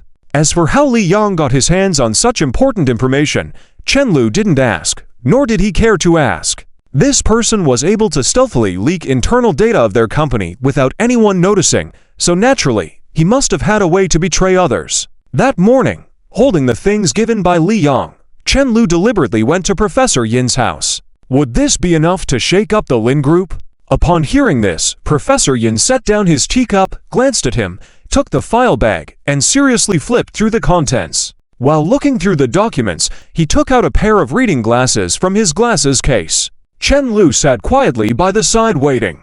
Someone brought me a box of mooncakes. It's in the kitchen. Help yourself. After a moment of silence in the living room, Professor Yin suddenly spoke up. Chen Lu shook his head. Every time I come here, you always give me things. I'm getting fat. Although it was certain that whatever gifts others brought to the respected old man were good, mooncakes, no matter how delicious, could be too much. Professor Yin's white eyebrows suddenly furrowed. You call this fat? Back when I was young, we had classes during the day and had to work the fields at night. You wouldn't be able to handle it with your physique. The old man continued on, as if lecturing his grandson, and Chen Lu listened while tuning out. Suddenly, he noticed a nice-looking watch on the table. Why don't you give me this one? Take it, take it. Professor Yin furrowed his brow, not bothering to respond further. After a while, as Chen Lu was fiddling with the watch, the sound of the file falling onto the table startled him. The old man let out a long sigh. Enough. How could he have evaded so many taxes? The company is on the verge of collapsing. Who has the mind to think about tax evasion? Chen Lu had expected the old man's reaction earlier. He had seen the contents of the file in advance. It not only detailed financial issues, but also other less savory aspects, most likely all true. Receiving state support, yet still engaging in tax evasion.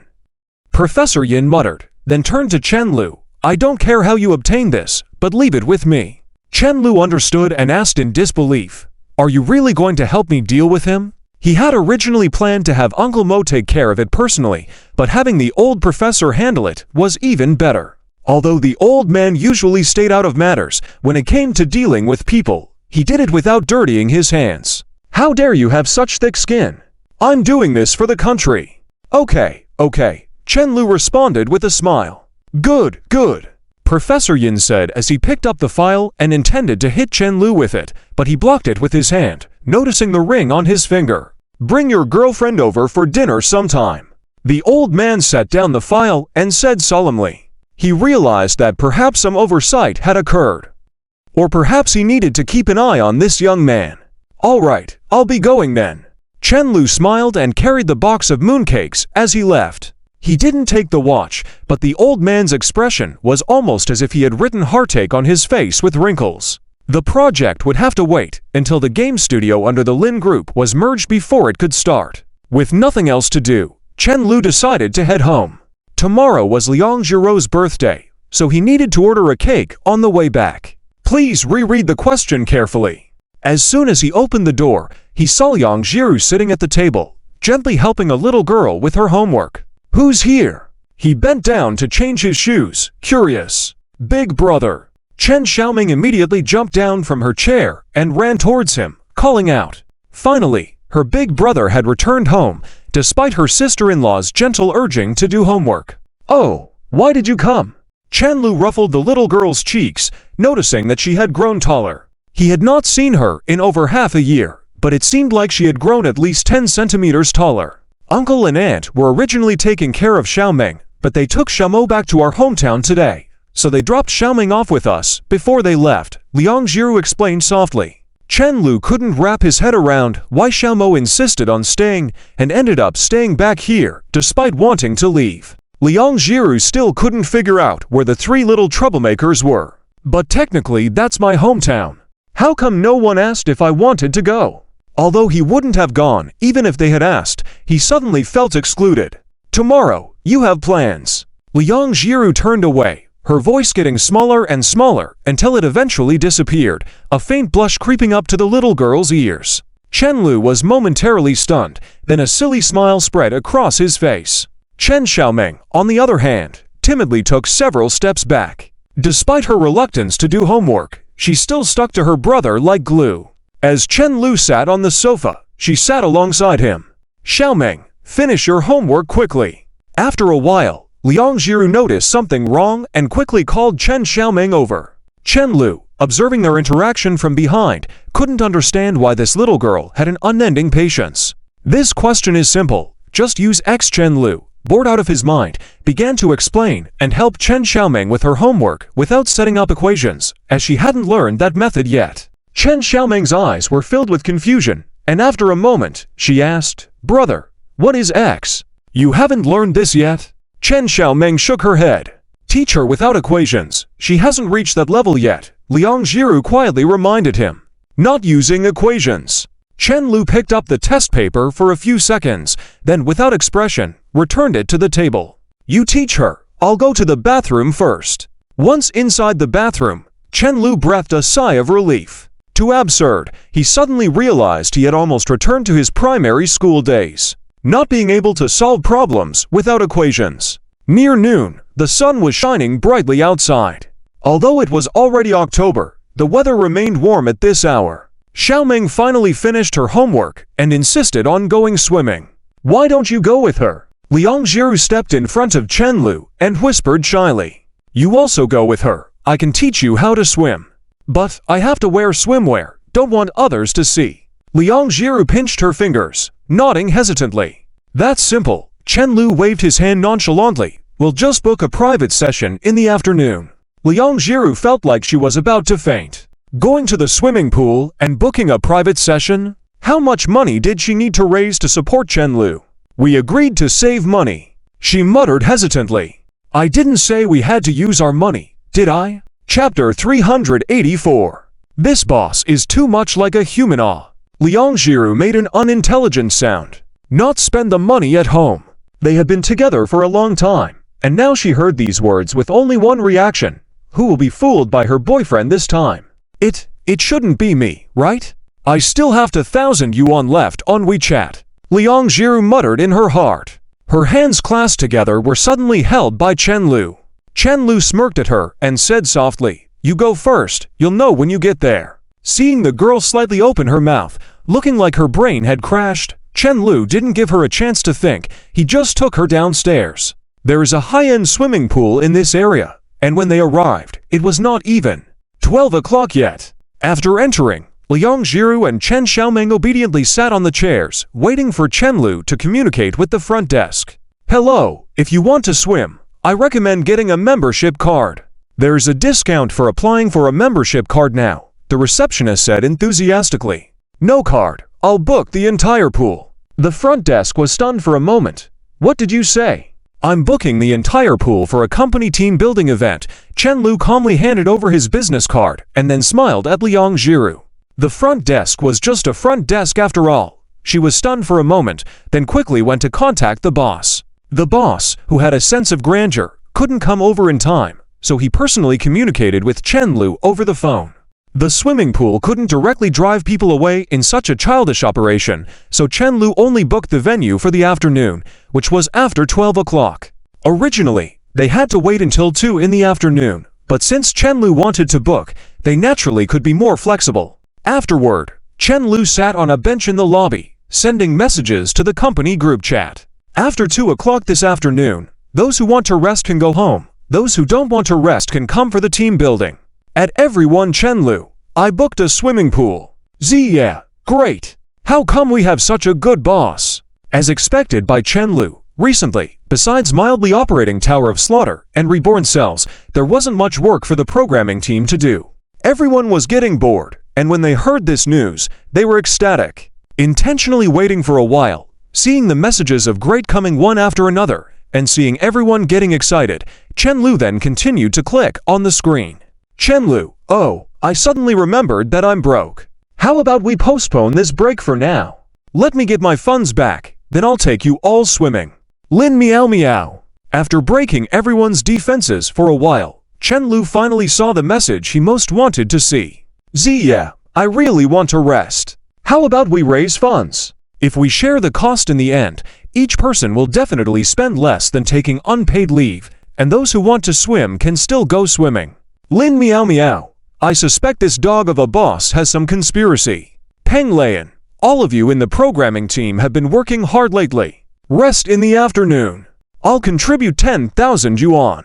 Chen Lu was afraid that this person wouldn't stop and would start imagining some hidden grand plan of his, so he quickly said, "You don't need to contribute that much. There aren't many people swimming today, so even if we book the whole place, it's not that expensive." Hearing about having the afternoon off and team building, everyone's eyes lit up, not to mention hearing that it wasn't that expensive. In no time, the money needed for booking the venue had already been collected. Watching everyone cheering in the group chat, Chen Lu's mouth gradually curled up into a smug smile. The team building was a sham, while selling vacations at real prices was the real deal. He had booked the venue for free, the employees got a pleasant day off, a win-win situation.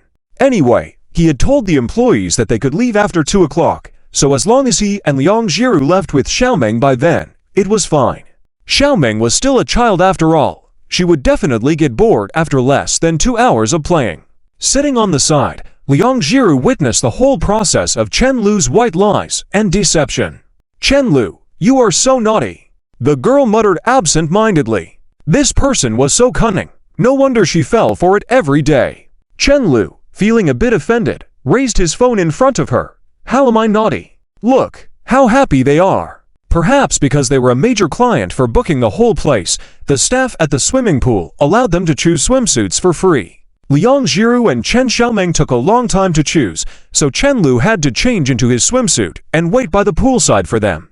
It must be said that this was more convenient for boys, who only needed to wear swimming trunks. Just as he was reminiscing about the last time he had gone swimming, he suddenly noticed that the door not far away was opened. Turning his head, he saw Chen Xiaoming running out with a swim ring, followed by Liang Jiru's figure. Liang Jiru was wearing a light beige one-piece swimsuit, the hem of the skirt only reaching the base of her thighs. Looking up, there were her attractive collarbones and the slightly visible snowy peaks. When the girl turned around to help Xiaoming adjust her swim cap, Chen Lu finally saw that there was a large hollowed-out section on her back in the swimsuit, revealing her smooth and white skin, showcasing her beautiful back curves. There was a thin strap tied around her waist. Boys always have some strange XP system. This thing almost charmed away Chen Lu's soul. In front of Xiaoming, Chen Lu couldn't bear to continue watching, so he had to move his gaze away. looking at the azure swimming pool. Just when he was about to stabilize his mind,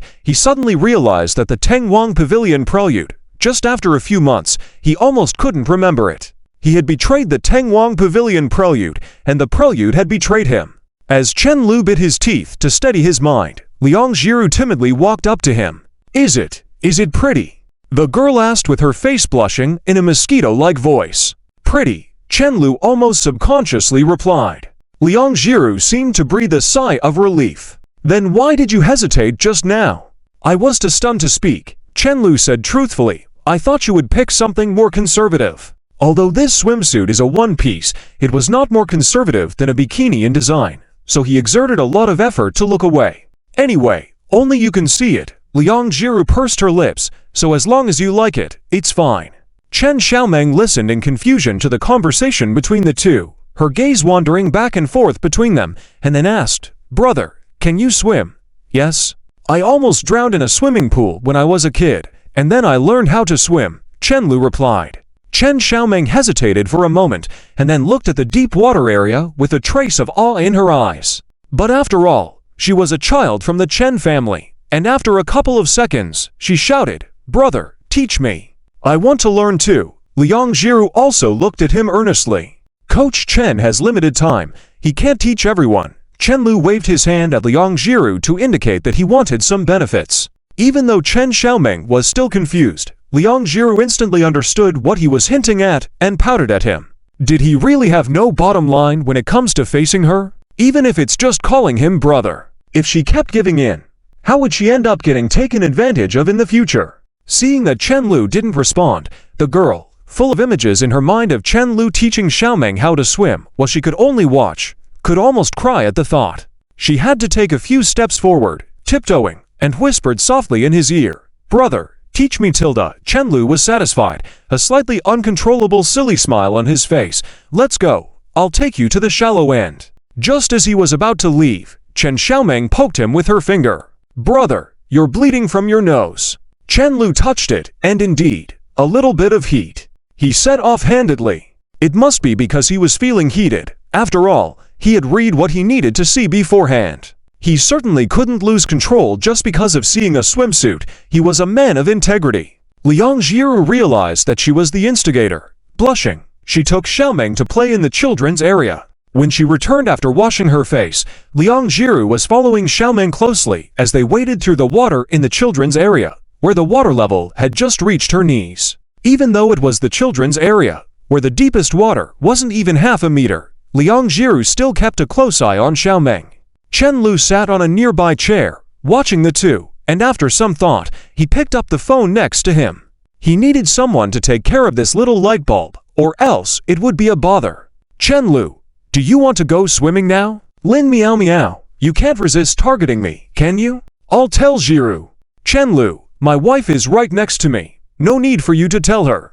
Chen Lu smirked, thinking this person really liked to tease. The more he thought, the angrier he became, so he added, "Moreover, you don't need to worry about this kind of problem in your whole life. I'm afraid the child will starve to death. Lin Miao Miao. Just you wait, I'll come over and chop you right now." Chapter 385. Get a certificate. Chen Lu. Hurry up, the organization needs you. I'll give you 2 hours off in advance. Lin Miao Miao. But I'm not even at the company. Lin Miao Miao retracted a message. Lin Miao Miao. It's all a misunderstanding. Since the organization needs me, then I will definitely not decline. On the way here, she was guessing how she would have to be a stooge for this dog boss today. But in the moment she saw Chen Xiaomeng, she immediately realized something was wrong. "You called me here just to help you take care of your kids." Lin Miao Miao stood by the pool, glaring at Chen Lu. "Do you have a conscience?" She suddenly had the urge to kick Chen Lu down from here. Chen Lu just looked at her expressionlessly. "I didn't deduct your pay for not going to work today. Isn't that enough conscience?" "Ha ha, ha ha ha, wait, you really don't have any money left. You used to have a big house and a big business, now you don't even have money to book a venue." Chen Lu shook his head slowly. His investments were all for the future. "The biggest savings I have now is still the 100,000 yuan that Liang Jiru gave me." 100,000? Lin Miao Miao's jaw almost dropped. "Is that true?" "Of course, it's true." When my wife heard that I had no money, she directly slapped me in the face with her bank card without any hesitation. Lin Meow Meow paused. A hint of bitterness suddenly appeared on her face and said in a deep voice, "But when she went out with me, she wasn't even willing to buy herself a 10 yuan cup of milk tea. Is that true? You probably understand her better now, right?" Chen Lu suddenly fell silent. He just felt a sudden sting in his nose, then stared at Liang Zhirou's back like a statue. Moments passed. No matter how hard he tried to recall, he couldn't remember a single hint of hesitation when Liang Zhirou gave him the bank card. This silly girl was always money conscious. At that time, she naturally showed heartache and reluctance on her face, even turning away without looking at the bank card before finally handing it over. But there was never any hesitation. After a while, he impatiently turned to Lin Meow Meow. "So, hurry up and go help take care of the kids. Don't disturb us from improving our relationship. Will I get paid? Yes? What is your name?" Lin Meow Meow walked up to Chen Xiaoming, smiled and asked, "I'm Chen Xiaoming." Chen Xiaoming seemed a bit reserved, speaking in a lower volume to strangers. "She's my sister's best friend," Liang Zhirou softly explained. "Sister will teach you how to swim, okay?" Chen Xiaoming didn't react. After some contemplation, Lin Meow Meow suddenly gestured for Chen Xiaoming to come closer to whisper something to her. After that, Chen Xiaoming obediently ran behind her. "Back when we went fishing together, didn't you not know how to swim?" Before leaving, Chen Lu couldn't help but ask. "That day Zhirou almost fell into the water, and I could only helplessly watch. I learned how to swim after that," Lin Meow Meow said casually. Chen Lu gave her a thumbs up. Entrusting Chen Xiaoming to Lin Meow Meow, Chen Lu finally seized the opportunity to spend some private time with Liang Zhirou at the swimming pool. It was Chen Lu's first time seeing a deserted swimming pool. The quietness in the spacious venue made him feel like the world was vast. Excluding the two light bulbs in the distance, it seemed like there were only him and Liang Zhirou in the venue. The two sat by the pool, chatting with each other. "Is this your first time here?" Chen Lu asked softly while looking at the girl's profile. Since they got to know each other, he had always wanted to share various life experiences with Liang Zhirou. Liang Zhirou nodded lightly. "How does it feel?" Standing on her toes and skimming the surface of the water a few times, the girl replied, "It's quite interesting, but unfortunately, I can't swim." Before she could finish her sentence, Chen Lu jumped into the water with a splash, gesturing for her to come down. "Just learn. Come down. I'll teach you." I'm scared. I'm here." Upon hearing this, the girl hesitated, took a deep breath, and then splashed into the water. Before going down, she still tightly hugged her float, but once in the water, she instinctively embraced Chen Lu. Seeing the float drifting away, Chen Lu felt a warm feeling in his heart. Obviously, this silly girl trusted him with more than just swimming. Although the water was shallow here, Liang Zhirou, with her height, could easily touch the ground. However, she still clung to his neck, resembling an octopus. Taking the opportunity, Chen Lu kissed her wet cheek. You took advantage of me." Even though Liang Zhirou's eyes were closed, she immediately realized what happened. "If you don't mind, I'll let go," Chen Lu said with a grin. "But now you have to kiss me voluntarily." With that, he saw the girl take a deep breath, release her grip, and sank into the water. Chen Lu was surprised, his pupils even dilated for a moment. Sadly, Liang Zhirou couldn't hold out for long. As soon as she submerged, she inadvertently opened her mouth, followed by panic struggles. Chen Lu quickly went over and pulled her out. "The water level is below you." He chuckled, feeling bemused. The girl coughed a bit of water in his arms, saying, "I can't stand up." Chen Lu thought to himself, no wonder people hear of drowning incidents in shallow water, then explained gently, "Your body density is similar to water. Get accustomed to the buoyancy first, don't be so nervous. Swimming behind will be easier. Remember, don't raise your hands to high like you did just now. The higher you raise your hands, the faster you'll sink." Liang Zhirou nodded thoughtfully, but then looked a bit dazed. "Chen Lu, it seems like water got into my ears." "Lean your head slightly, jump to times." "But both my ears are filled with water." The girl said seriously, "If I turn my head, would the water from the other ear go into my brain?" "In your case, you don't need to worry about that," Chen Lu replied. "Why?" Liang Zhirou curiously asked, sensing that Chen Lu's use of "in your case" had some special meaning. Because I think, with the kind of questions you ask, there's probably more than water in your brain, Chen Lu said with a smirk. Liang Jiru thought about it, and then couldn't help but giggle. However, she choked on water again. Chen Lu didn't manage to teach Liang Jiru how to float, but the silly girl seemed to be having a great time, so it wasn't in vain. Late night. The moon was bright, and the stars were sparse. Chen Lu quietly watched the dark, misty night outside, feeling a bit restless. On the night before his college entrance exams, he'd usually play some games and then go to bed. Who would have thought he'd be the one unable to sleep tonight? The days leading up to this moment were filled with anticipation, but as the day drew closer, he felt a hint of nervousness. After getting the certificate, they wouldn't just be a couple anymore, but true husband and wife. He had prepared for it in his mind, but still felt he wasn't prepared enough. Just as he was about to sigh, he felt Liang Jiru's soft voice beside him. "Are you asleep?" the girl asked softly. "No," Chen Lu replied. Hearing that, Liang Jiru finally leaned over and hugged him from behind. "I can't sleep." She wasn't overthinking it like Chen Lu. She just wanted tomorrow to come quickly. But the more she wanted to sleep early to hasten the day, the more awake she felt. "You're so weak," Chen Lu chuckled, then turned around and held the girl in his arms, gradually falling asleep. Early morning. The alarm hadn't rung yet, but Chen Lu already opened his eyes, watching the faint light creeping through the curtain gap.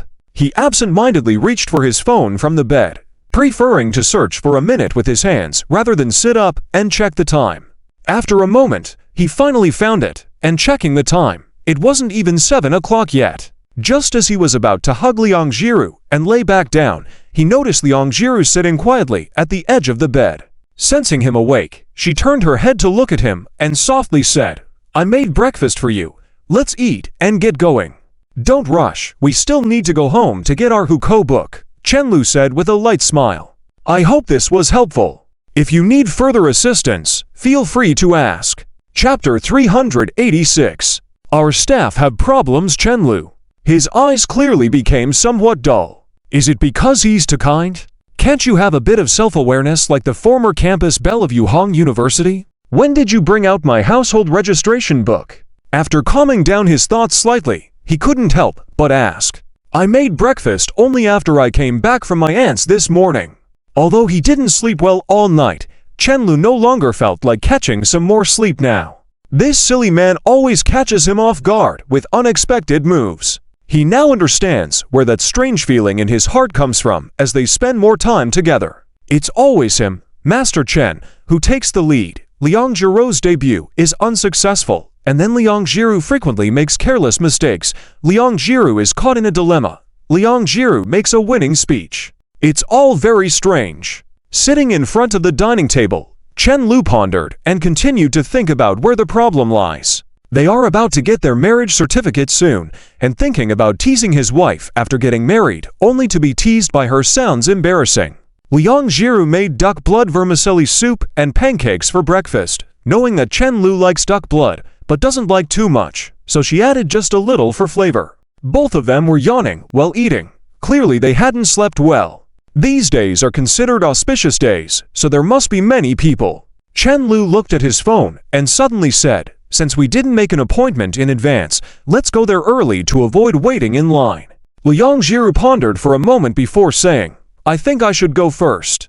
Then I'll eat quickly." Chen Lu always complies with these small requests. After breakfast, they hurriedly changed clothes. Since they hadn't taken any photos before, they were going to take some at the place where they are getting their marriage certificate. Even though it was still early, they were getting anxious and prepared in a hurry. Liang Jiru deliberately put on the pure white dress she wore when he proposed, looking elegant, graceful, and slim. It looked like a wedding dress at first glance, even making Chen Lu wide-eyed. It was definitely worth it. Wearing it now to take photos was just so stunning. Sensing Chen Lu's gaze, Liang Jiru turned her head and met his eyes, whispering, "Do I need to remove my makeup when we get there?" She looked around and suddenly realized she didn't even have any makeup with her. She remembered she had a set of imported makeup products that Liu Yan had given her stored in the cabinet, and she had never used it. Now she had the makeup products, but she didn't know how to apply makeup. Liang Jiru suddenly felt the urge to go to Lin Miao Miao and ask her to do her makeup before going to get their certificate. After all, Lin Meow Meow often participated in various Comic Cons before and was very skilled in makeup. At this moment, Chenlu came out of the bedroom after changing and walked towards her, pulling her hand as she was still lost in thought. "Do you still need to put on makeup? Let's go." Chenlu didn't bother to comment further and just pulled Liang Jiru, who was lost in thoughts, out with him. "Wait. Let me find Meow Meow first." All with a bang, the girl's wail was cut off by the closing door. Holding hands and just about to leave the unit gate, they coincidentally met Auntie carrying 2 bags of groceries. This retired old lady wasn't afraid of trouble at all and was willing to get up early and walk to the farthest market to buy the cheapest groceries just to save a few dollars. "Auntie, hello." "Oh, early in the morning. What are you two up to?" "Aunt." He was startled by their grand attire, sizing them up and asking at the same time. "We are here to get our marriage certificate," Chenlu replied with a smile. Auntie was taken aback for a moment, then a radiant smile appeared on her aged face. "You two should have been married long ago. I was reminding you during the new year. At that time, we weren't old enough yet." Chenlu realized that the girl's grip on his hand had slightly increased, as if she was afraid he'd linger in the chat. The old lady seemed more eager than the couple, and before Chenlu could find an excuse to leave, she quickly said, "Go on. Remember to invite Auntie to your wedding banquet." "Sure thing." After chatting with Auntie, Liang Jiru quickly pulled Chenlu downstairs and out the door. Chenlu watched the girl leading the way, holding his hand, and couldn't help but smile. Clearly, this girl was more anxious than anyone. The Civil Affairs Bureau was near the City First People's Hospital, less than a 20-minute drive from there. Chenlu was still feeling triumphant along the way, thinking they had arrived an hour early and must be the first couple to get married that day. But as soon as he got out of the car, he saw a long line already formed at the entrance of the Civil Affairs Bureau. Most of the couples were holding hands, being affectionate. There were a few pairs who kept a distance from each other. He wondered if they were there to divorce. Wasn't there news that the Civil Affairs Bureau was broadcasting live half the day, but few people went to get their certificates? Chenlu didn't realize he had made a mistake too, because it wasn't an auspicious day that time. Liang Jiru also remembered seeing that news. "My bad, I was careless. It's okay, being the first doesn't matter." Liang Jiru wasn't discouraged at all, smiling and holding his hand. "Standing on tiptoes," she said, "I just want to marry you." After queuing for a long time, the two of them finally finished the reservation registration at the reception desk in the hall. Then it was time to wait for their turn. They were already somewhat nervous. Chenlu sat on the metal bench, fidgeting, and then he saw Liang Jiru taking out a bag of candies from her bag. "What's this?" "Wedding candies. We're going to give them to the staff." Liu Yan said it's more welcoming and auspicious. Liang Jiru explained in detail, leaving Chenlu stunned. He didn't know about this. Zhang Chao didn't mention it. How come he was less knowledgeable than a staff member in this unlucky matter? "How are you feeling now?" After cursing Zhang Chao in his heart, Chenlu leaned towards Liang Jiru and whispered, "From now on, all the documents you show will indicate that you are married." Liang Jiru lowered her head slightly, feeling her heart thumping as if it was about to leap out of her chest, a bit nervous. Then suddenly, she felt happy, a happiness she had never experienced before. Before she could say anything more, it was their turn to complete the formalities. The young female staff member, clearly happy after receiving the wedding candies, helped the couple with the procedures with a bright smile. "Can you please show us your ID and household registration book?" Chenlu's documents were quickly checked, and then it was Liang Jiru's turn. As the staff member looked through the documents, she suddenly froze. Sorry, but we can't process this today." "What?" Liang Jiru blinked in confusion and nervously asked. "Why not?" Chapter 387, Mutual Care and Lifelong Love. "Because it's your birthday today, and you're technically not turning 20 until the day after your birthday." The girl couldn't help but turn her head to glance at Chenlu, her eyes filled with confusion. Chenlu unconsciously cleared his throat. Even though Liang Jiru wasn't really asking anything, he still felt embarrassed. "Don't look at me. I've forgotten everything I learned in college. Can we come back tomorrow then? We'll be together for the rest of our lives, so missing one day won't make a difference." The staff member smiled and comforted the two of them. She had only recently started working here, and it was the first time she had encountered a couple rushing to obtain their marriage certificate on the exact day of one of their birthdays. It was rather amusing. But how strange. Chen Lu finally processed what was happening and felt speechless. I was nervous all last night, woke up early this morning. And you're telling me I can't get the certificate on the day I come of age. I'm all worked up, and you want me to wait another day. What's the difference between this and those unreasonable rules? Unfortunately, the law is the law, so Chen Lu had to leave with Liang Jiru by his side. The staff member waved goodbye with a smile, secretly regretting not being able to issue the marriage certificate to this couple. She never expected to see the couple returning early the next morning. They were the first pair she welcomed that day. Afraid your girlfriend would run away? The staff member, who had started working early, teased Chen Lu. With such a good girlfriend, even you would be afraid. Chen Lu smiled. She was still fast asleep when I dragged her out of bed. Liang Jiru lowered her head, feeling too embarrassed to speak, her cheeks turning even redder as she listened. In reality, it was her who dragged Chen Lu out of bed. Today is no problem. Please sign here. Taking the paper and pen, Liang Jiru bent down and carefully wrote her name, stroke by stroke. This was the most serious thing she had ever done in her life. After confirming all the information, it was time to print the marriage certificate. Until this moment, she had only been anticipating and preparing, and her emotions hadn't quite caught up yet. Now, as she watched her own marriage certificate being printed, Liang Jiru was fully aware that she was truly getting married to the person she loved the most. Her heartbeat quickened and gradually drowned out her breathing. Chen Lu felt the same way, and he instinctively held Liang Jiru's hand. Glancing over, he saw Liang Jiru gently biting her lips, her eyes fixed ahead, looking calm. But he could see tears welling up in her eyes. If you want to cry, save it for our wedding day, he whispered in her ear with a mischievous smile, unaware of the unsteadiness in his tone.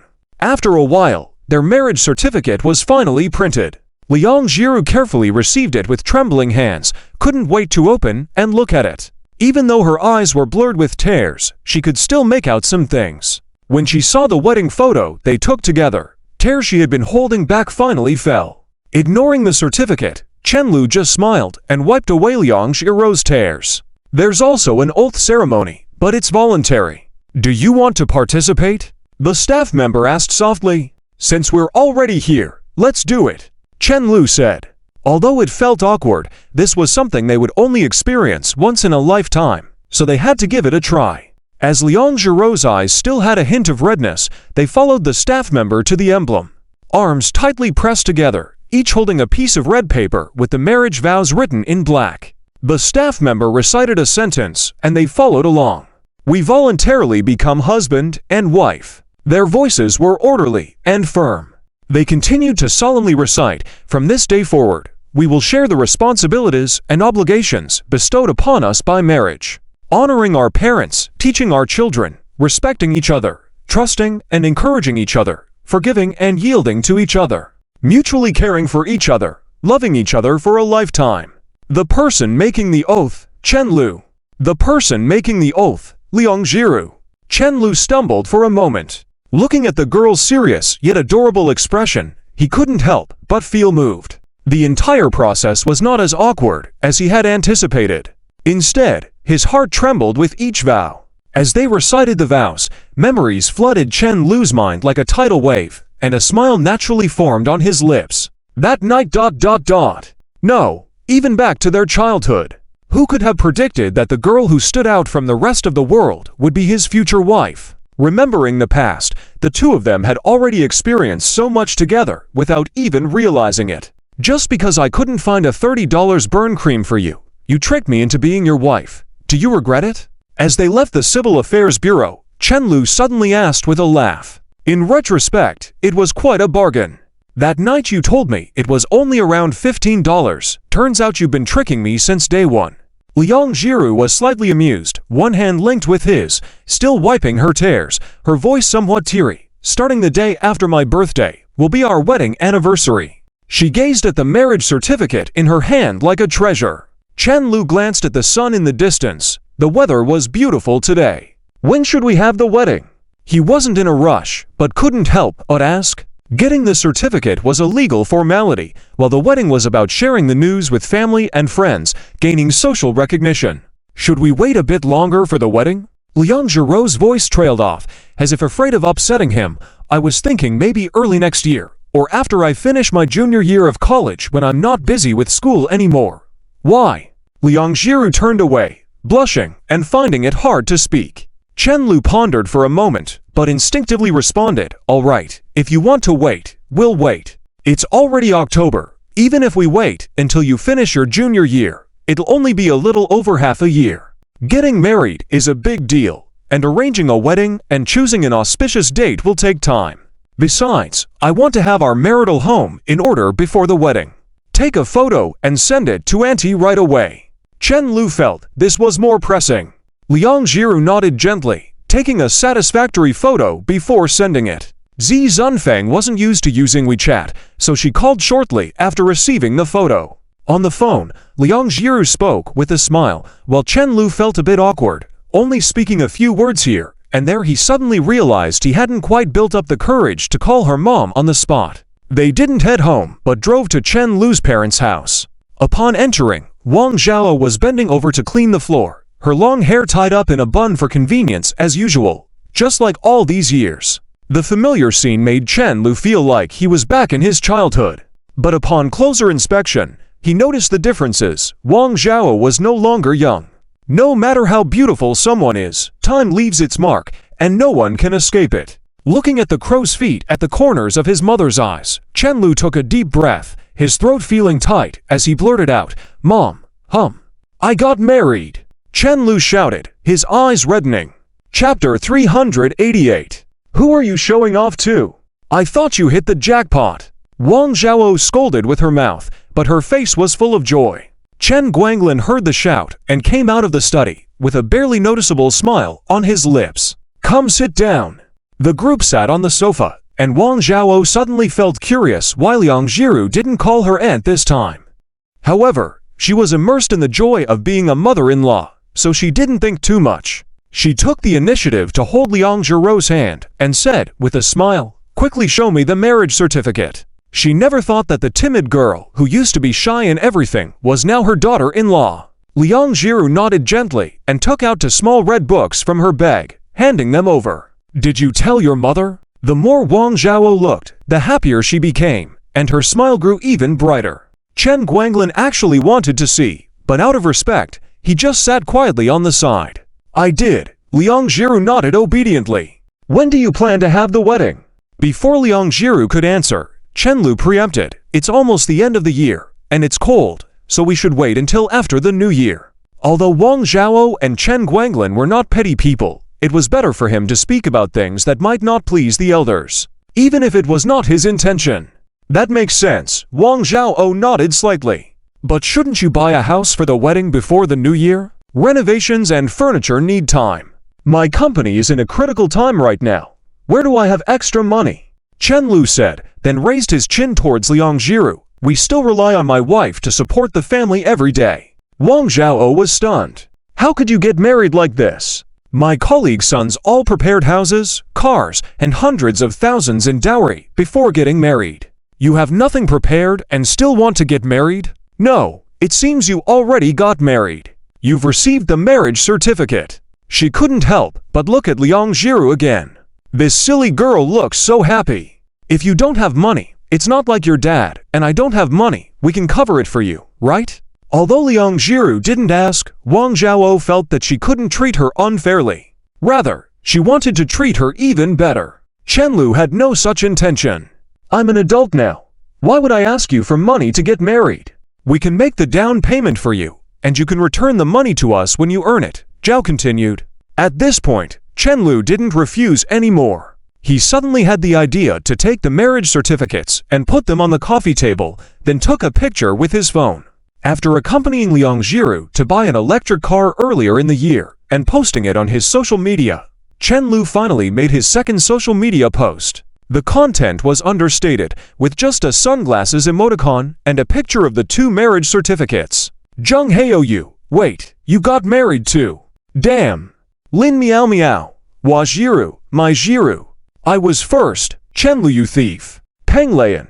Why are there so many weddings happening? Uncle Mo, wishing you 100 years of happiness. Like. JPG, I want to post too." Liang Jiru also felt excited when she saw it. Chen Lu twitched his mouth. There are only a few friends on your social media. Are you going to tag Lin Meow Meow? The girl pondered for a moment, then suddenly said, then all posted on Little Broken Station. Chen Lu. He wanted to remind her to protect her privacy, but then he realized that both of them already had pseudonyms online, and one was the founder of North Star, so there was no need for censorship. He wasn't sure how many people would put them on their hit list. This is like an official announcement. Does it feel safer? The girl whispered to Chen Lu as the elders were chatting.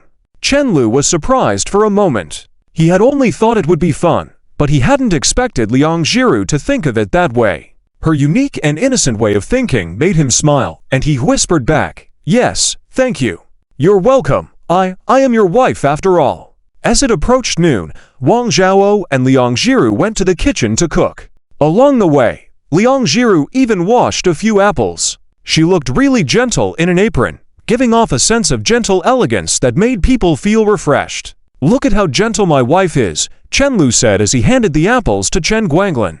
"My wife is too," Chen Lu smirked at him. Chen Guanglin raised an eyebrow and shifted his gaze to the kitchen. "You dare say she's not gentle, Chai?"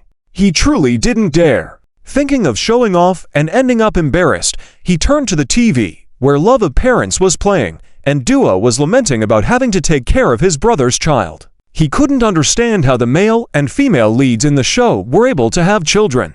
Father and son together were relatively inexpressive, and the living room soon fell quiet. "You've invested all your money in the project. How's the preparation coming along?" After a while, Chen Guanglin suddenly curiously asked. "Basically, everything is ready.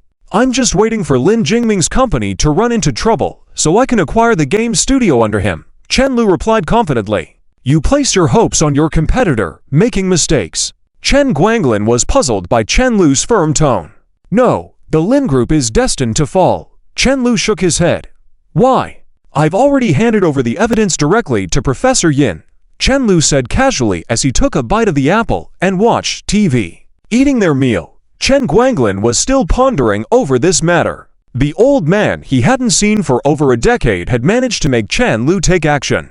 He stopped thinking about it, realizing that his long-held grudge with his childhood friend would finally be over. After dinner, Chen Lu planned to meet Li Xinian to discuss business.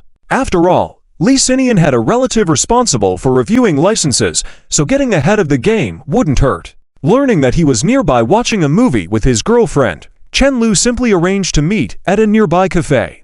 "Aren't you here to talk about work? Is it okay for me to be here?" Liang Jiru timidly asked. "It's my college roommate and his girlfriend coming. You've met them before," Chen Lu casually said. If Li Xinian came alone, that would be fine, but since he was bringing his girlfriend, Chen Lu couldn't come alone. What if that guy showed off in front of him? Chen Master can pretend, but he can't let anyone pretend in front of him. Before Li Xinian arrived with his girlfriend, Sun Ruoxi, to sit down, Li Xinian explained, "My parents are here," so both families had a meal together at noon. There wasn't a suitable place for him to bring his girlfriend here, so they might ask. Chen Lu was sure. Chen Lu stared. "So soon? I'm a year older than you. I'll be 24 after the new year," Li Xinian sighed lightly. "Both families mutually agree that we're a good match, so we're discussing getting married." After speaking, he smirked proudly. "You better hurry, or I might overtake you on the turn." Proposing early was effective. Huh? Effective? Can you get married to your girlfriend who's only in her junior year? Li Xinian felt happier than turning the tide in a League of Legends game that lasted 40 or 50 minutes. Let's not talk about Zhang Chao, who was always showing off before, but now finally had to watch Chen Lu steal his thunder. Then Chen Lu would be the last one to get married, eating hot pot and singing, without knowing how or why. "Playing me." He composed himself, turned to Liang Jiru, and asked, "My lips feel dry. Did you bring lip balm?" Liang Jiru didn't understand why Chen Lu suddenly wanted to apply lip balm in public, but she still subconsciously answered, "It's in my bag. I'll get it for you." She was somewhat afraid that Chen Lu would ask her to help him apply it in public since she bought him lip balm last year, and since then, he had always used her to help him apply it. "I'll do it myself." Chen Lu took the bag Liang Jiru was holding and started searching. "Your bag is so disorderly. I can't find it." He frowned, but still didn't let Liang Jiru help him look for it. instead taking out everything in the bag one by one. Then, Li Xinian watched as he placed a power bank, face mask, wet wipes, headphones, and other miscellaneous items on the table. Soon after, Chen Lu suddenly took out a small red book in front of everyone. He placed it on the table without emotion, then continued to search. What is that? Li Xinian could already vaguely guess what it was, but he couldn't help but ask out of curiosity. Chen Lu raised his gaze, then lowered his head to continue searching, saying in a nonchalant tone, "You mean this? This is a marriage certificate." Chapter 389, Are You Taking Me for a Fool? Yours. With my wife. Chen Lu tittied up the things, as if he had forgotten about the lipstick incident. Li Xinian. Damn. I thought you were really looking for something. Turns out you were waiting for me here. He couldn't understand why he already had a girlfriend, yet he could still be suddenly kicked by Chen Lu like a stray dog on the roadside.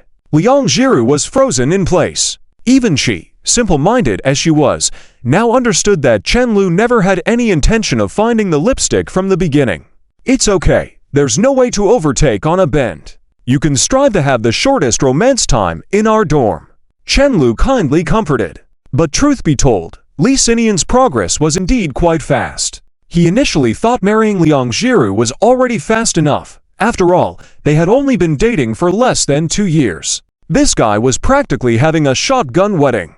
However, thinking back to the girl being a mommy's girl and recalling the controlling nature of the middle-aged woman he saw in the hospital, Chen Lu thought it was normal. Sun Ruoxi pointed to the marriage certificate, and Liang Jiru nodded and quickly took it to look at. Seeing Li Xinian looking more and more irritated, Chen Lu couldn't help but chuckle and said, all right, go brag to Zhang Chao in the future. He's easy to tease.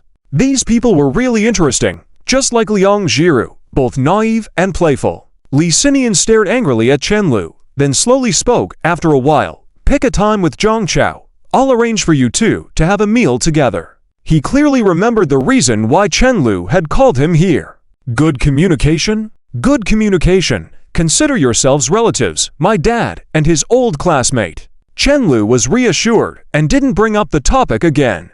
Liang Jiru. Half an hour later, just as the two were about to leave, Sun Ruoxi suddenly called out Liang Jiru's name softly. She turned back curiously and saw Sun Ruoxi shaking her phone. Let's exchange WeChat, so they can't collude and deceive us in the future. Liang Jiru always believed whatever Chen Lu said, so she nodded slightly, finding it hard to refuse. Chen Lu smiled and glanced at Li Xinian, his eyes filled with sympathy. This guy was probably going to be a henpecked husband like Zhang Chao after marriage. Li Xinian gently pushed his glasses up, suddenly feeling a bit overwhelmed. Parking the car at the entrance of the old residential area, Chen Lu was about to help Liang Jiru unfasten her seatbelt as usual when he noticed the girl blushing and looking at him, her small mouth opening and closing. Eld. The girl's voice was gentle and charming. Just as Chen Lu eagerly anticipated what she would say next, Liang Jiru suddenly turned her head and said, We're out of groceries. What do you want for dinner tonight? Are you taking me for a fool? Chen Lu was at a loss for words. Liang Jiru's awkward attempt to change the topic was always so clumsy. Liang Jiru quietly unfastened her seatbelt, ready to run off, but Chen Lu pulled her back. As he advanced step by step, the girl subconsciously kept moving backward until she had no more space to retreat and had to lean against the car window, shyly meeting his gaze. You can't act all pitiful like this, Chen Lu said coldly. I'm feeling a bit embarrassed. I can't bring myself. How come you were able to say it on my birthday? Liang Jiru covered her face with one hand and murmured in a small, pitiful voice, I had been preparing for that moment for a long time. Wife. Chen Lu reached out his right hand and gently held her cheek. The girl's cheeks were still soft and slightly flushed. Liang Jiru gathered the courage to accept this title, just like how she did earlier that morning at Chen Lu's house. Chen Lu's gaze momentarily froze, all his mischievous thoughts were forgotten, and he murmured, We're really married. Liang Jiru leaned forward and lightly pecked his lips, softly saying, We really are married.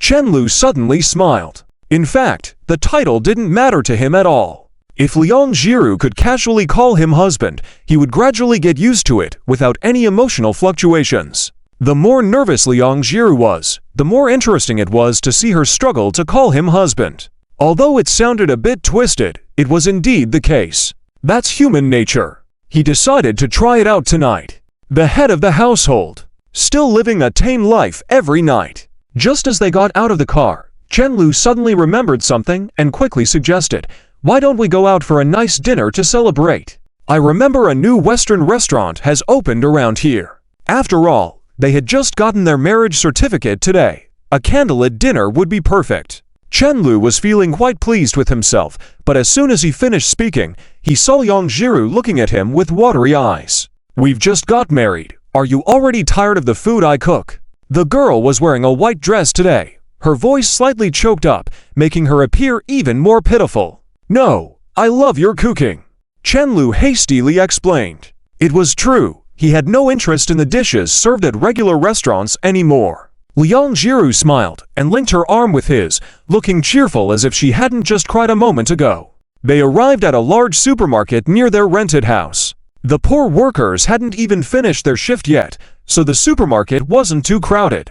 Chen-Lu pushed a shopping cart while Liang Jiru obediently followed him, picking out the groceries they needed for the next few days, along with some household items that were running low. Liang Jiru had a clear list in her mind of what they needed to buy, and everything went smoothly on the way. As they passed by a shelf filled with small boxes, Chen-Lu suddenly stopped in his tracks and reached out his hand towards the shelf. But before he could grab anything, the girl tightly held his hand. "Can't we just order stuff online discreetly with confidential delivery?" Liang Jiru blushed and stopped him.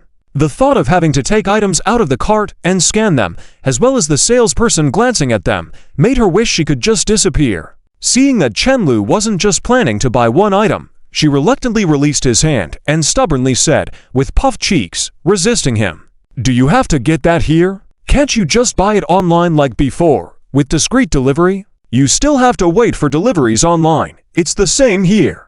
Despite her protests, the girl still didn't let go, staring at him with determination. "Will you let go or not?" Chen-Lu pretended to show a stern face. Liang Jiru shook her head like a rattle drum. Chen-Lu, in cooperation, placed the red box marked with 0.01 back on the shelf. Just as the girl relaxed, she heard Chen-Lu say, "We don't need this anyway, as we already have the certificate." She had to quickly give in and take the red box back to put it in the cart. When Chen-Lu continued to look expressionless at her, she smartly picked up several more. Just then, Mrs. He, who passed by, noticed. With a smile in the corners of her eyes, she gave Liang Jiru a meaningful look and greeted her before leaving. On the first day of receiving their certificate, Liang Jiru felt like she was starting a new chapter in her life. In the evening, Chen-Lu stood on the balcony with Duo for a while, then hurried back inside, closing the glass door to keep out the chilly air. "It's a bit cold," he said, pulling his collar up. "How did summer pass by without us noticing?" "It's been autumn for a while now," Liang Jiru reminded him with a gentle smile before burying herself into her drawing again. While this simple-minded girl was busy earning money to support the family, Chen-Lu was also busy with wedding preparations. Going out to the balcony earlier was just to give himself a change of scenery for thinking. "Why don't you pick a date? I can start preparing early." He returned to the sofa, looking at his plans on the WPS document, and asked softly, "What date for what?" "For the wedding. Any time after the Chinese New Year is fine. I'm available anytime." Chen-Lu pondered for a while before diverting his gaze back to the screen. Checking for a wedding house, decorations, arranging for wedding photos, contacting the wedding planning company, and planning for their honeymoon. This simple-minded dream list even included going to the beach for their honeymoon, just in time to take the wedding photos there. There were still quite a lot to do. Chen-Lu's lips twitched suddenly. Who knew getting married was such a hassle? Chapter 390 Lin's group, which had been operating for many years, seemed to collapse overnight. Some senior executives were arrested, and some were sentenced. Many people received summons while having breakfast without any prior warning. Then came various sell-offs and attempts to strike out on their own. The group disintegrated. Clearly, many people were hoping for its demise. Chen-Lu, who had been maliciously targeted by Lin's group for over half a year, was naturally one of them. That morning, he arrived at the game studio under Lin's group. Perhaps because everyone was prepared to leave, no one stopped this stranger along the way. He proceeded unobstructed. Walking to the workstation area, he happened to see a group of people gathered together. Standing in the center of the crowd was a young man around his age, and Chen Lu could actually recall his name. It seemed to be Hong Wenji. The reason he could remember this person was mostly thanks to Liang Jiru. She was the one he encountered when they went to choose a room together at the entrepreneurial base on the day they confirmed their relationship. Chen Lu never thought that after so much time had passed, he could still vividly remember the excitement of his first date with Liang Jiru, let alone remember this person. As people in the game industry, engaging in actions like misusing each other's data was bound to have consequences, Hong Wenji said with a grim face, weakly sitting back on his chair. But it's not your fault, Wenji. President Lin told us to do this. We had no choice, the man standing beside him whispered, looking to be about the same age. Hong Wenji shook his head. Blame myself for choosing the wrong person. The room fell silent for a moment, then a girl wearing glasses suddenly spoke softly. Is the studio really going under? I'm broke. There's no way we'll get back the money Lin's group owes us anytime soon. Hong Wenji's expression darkened further. I went to Goxiang capital this morning as soon as I got the news, but President Xu didn't even want to talk to me. The girl hesitated, her eyes gradually reddening. But we've been working together since before graduating from university. I don't want to leave. Her words seemed to strike a chord in the most vulnerable place in everyone's hearts, quickly bringing back a heavy silence in the room.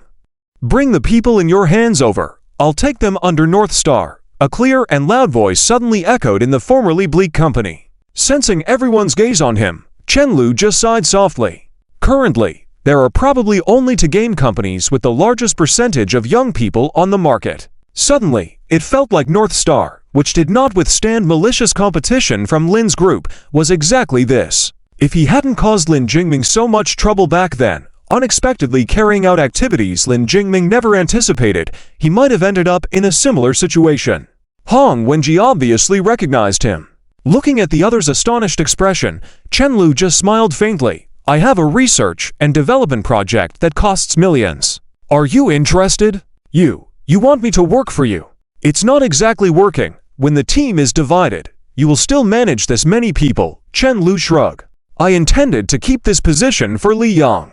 Whatever method you use, as long as you can push him out, this seat will be yours. He purposely left his words unfinished. If Hong Wenji could really do it, of course, he would fulfill his promise and let Hong Wenji continue as the team leader. But this group of people would be led by Peng Lian, equivalent to swapping positions between Peng Lian and Hong Wenji. Although these people seemed to have a good relationship, it was a double-edged sword. Handling it required extreme caution. So, are you willing? Chen Lu asked when Hong Wenji remained silent, shifting his gaze around. I'll take all the original staff from your studio.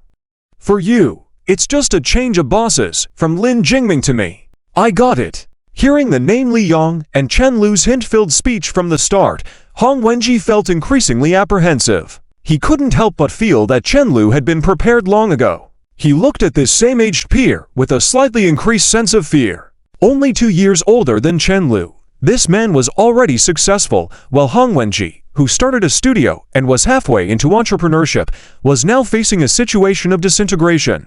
This time, he shouldn't have followed the wrong person again. With no other choice, Hong Wenji agreed to Chen Lu's proposal. In fact, he felt somewhat grateful. I'll get rid of Li Yang without dirtying your hands, he said, lowering his head. Chen Lu smiled and shook his hand. I enjoy talking to smart people. In less than a month, North Star completely merged with Palm Entertainment Studio, thus securing the promised investment of 40 million that Yu Chunlin had agreed upon. Digesting a company of similar size in such a short time was simply unbelievable to the outside world. Clearly, none of the acquisition projects of other subsidiaries under Lin's group had been successfully negotiated. They didn't know that for this matter, Chen Lu had been preparing for 6 months, unsure of the outcome. On the day of the merger announcement, North Star immediately announced the initiation of a 3D open-world mobile game with a second-dimensional style called Gate of Endings. The initial development cost disclosed to the public was 60 million.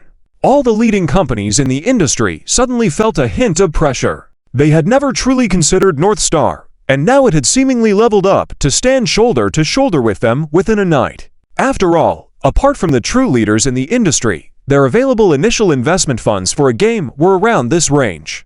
And North Star was also secretly developing.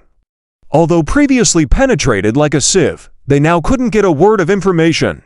The news they could gather was scarce. Everyone realized that North Star was not an ordinary entity. However, it was already too late for them to target it now. This year, the snow in Hang City arrived unusually late. When the snowflakes fluttered down like swan feathers, it was already early January. The distinct snowflakes scattered in the air, adding a touch of solemnity to the already quiet streets. "It's snowing!" Liang Jiru exclaimed, tilting her head upward. Then she turned to help Chenlu adjust his collar, preventing the cold wind from easily getting inside. Chenlu watched her in her light green down jacket, looking like a silly penguin. She used to dress nicely when the weather was warm and even matched his style at times. But during winter, she kept rotating between a few down jackets. Of course, this suited him just fine. That day, Liang Jiru had just started her winter break, and the two of them had nothing to do at home, deciding to go see some houses. Recently, Chenlu hadn't had much time, so Wang Zhao had been helping them look around and selecting some for them to visit. In her suggestions, whether to choose a completed property or one that was still being built was included. However, both of them seemed to have unconsciously ignored the ongoing construction sites as if they couldn't see them. When Chenlu asked her, she would say buying a ready-made house felt secure and would blush and insist it wasn't because she was in a rush to get married. Some things were better left unsaid. "Is this the one?" Chenlu took a few steps, then stopped, looking up at the exquisitely furnished high-rises in front of them. Liang Jiru wasn't entirely confident in her memory, so she checked her phone's notes, then nodded, "Yes, this is it." "Then let's take a look. The sooner we pick one, the sooner I can bring you home," Chenlu said. Chapter 391 Early Honeymoon. This house is not bad, just built not long ago. A little over 200 square meters, including the study, making it a 4-bedroom. The size is large, but not excessively so.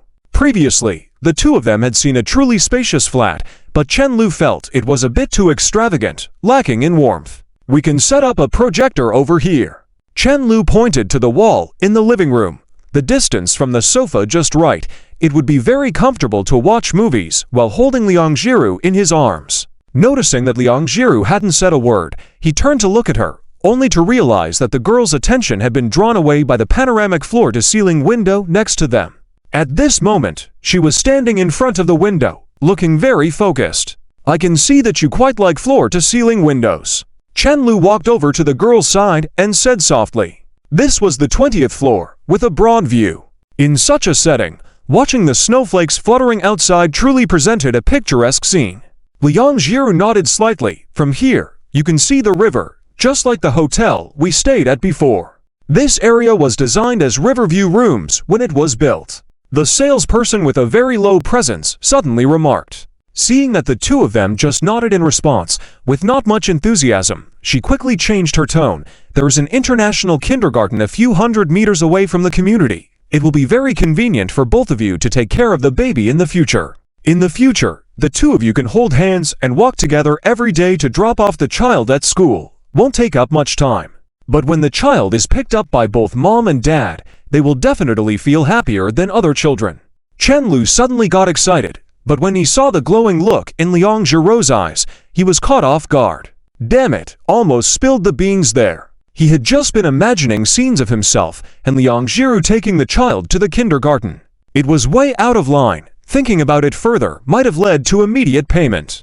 This salesperson really knows how to sell. After a while, the two of them finished touring the house and came out. Seeing that the snow was still falling, Chenlu extended his arm and held up the floor plan to shield the girl from the snow. Liang Jiru seemed oblivious, her head hung down, fingers fiddling one by one. This house seemed quite expensive. Even though she now earned over 20,000 a month, it seemed like she would have to save for a decade or more even if she saved every penny. But Chenlu's savings could probably buy two similar houses. The more he thought about it, the more he felt that her husband was indeed extraordinary. Chenlu didn't know what this silly girl was contemplating, and he had no idea where her adoring gaze was coming from.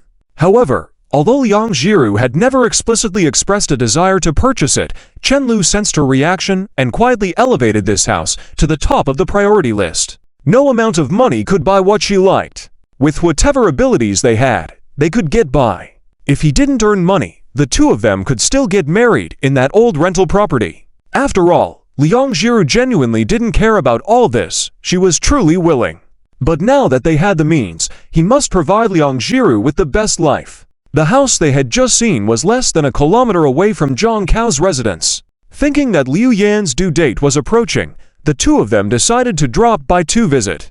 As the spring festival was approaching, the villa's front door had already been adorned with spring couplets, and the nearby holly bushes were flourishing, their lush green color indicating careful grooming.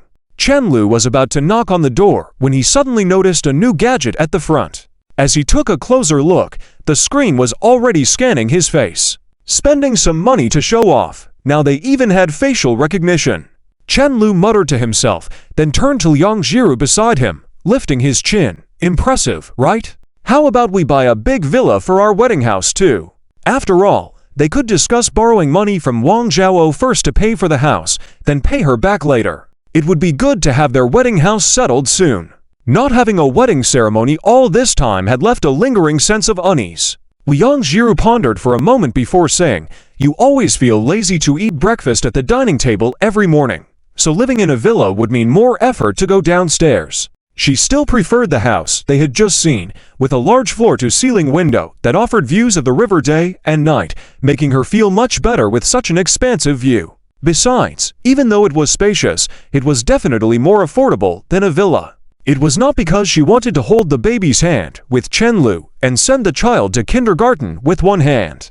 It's definitely not. Chen Lu was puzzled for a moment. Suddenly, the villa didn't seem so appealing anymore. This silly girl would definitely not want to hire a cleaning lady, and they would end up exhausted just cleaning the house every day. Before he could figure out where the doorbell was, the door opened by itself. So fancy. Does this thing recognize me? I opened it with my phone, Zhang Chao replied, looking at him as if he were a fool, then waved to the couple. Come in quickly. When Liang Jiru entered and saw Yu Yan with her big belly, she was almost startled. It's this big when you're full term, Liu Yan said with a smile, patting her stomach. This child is really patient. I'm afraid it will wait until the due date. Must be very, very hard, right? Liang Jiru hesitated to touch Liu Yan's belly, then withdrew her hand as if shocked, making Liu Yan laugh. It's really tiring. You have no idea how active the child is in the belly, making it hard for me to even sleep these days.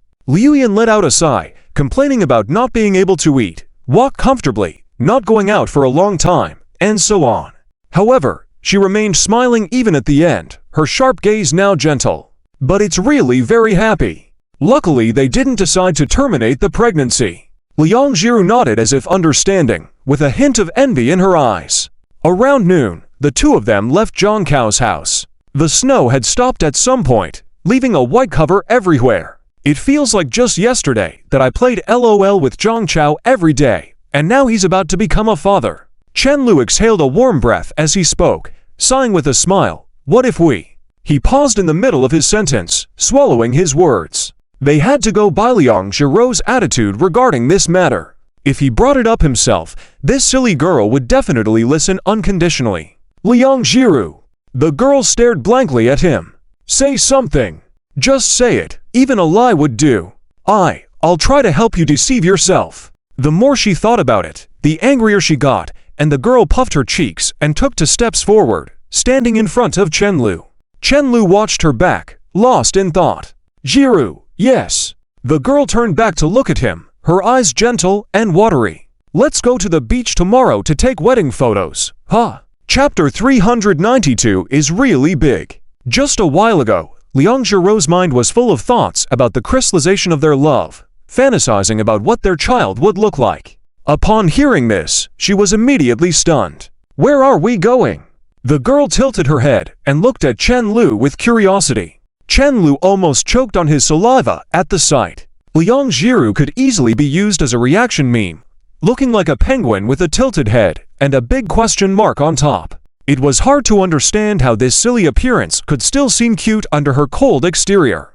Due to his fear of being headbutted by Liang Jiru, he suppressed his smile and answered seriously, "We're going to Qiyong Province. It's not too cold even in January." "Will it cost a lot of money?" "It's fine. You still have your dowry of 100,000 yuan."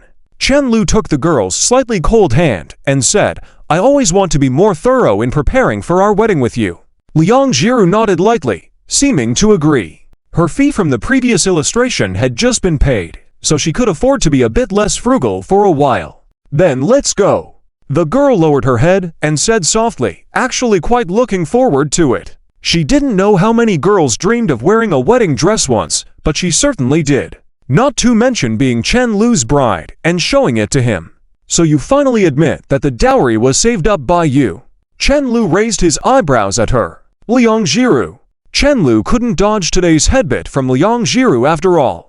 They say technology changes lives. Back when Su Dongpo was exiled, it took him over 2 months to travel to Qiyong Province. Now, the flight from Hang City to Qiyong Province only takes 3 hours. Despite Chen Lu's strong initiative, the two of them went home, had dinner, packed their things, and arrived that evening. It was January 10th, still snowing in Hang City with temperatures approaching 0, while in Qiyong Province, the sun was shining brightly at a comfortable 25 degrees. As soon as they reached the hotel, Liang Jiru quickly took off her thick coat and changed into the white dress she had prepared in advance. In just a few hours, they felt like they had changed seasons. They looked at each other, both dressed for summer, feeling a bit surreal. "So tired," Liang Jiru said as she opened her arms and lay down on Chen Lu, who was lying on the bed playing with his phone.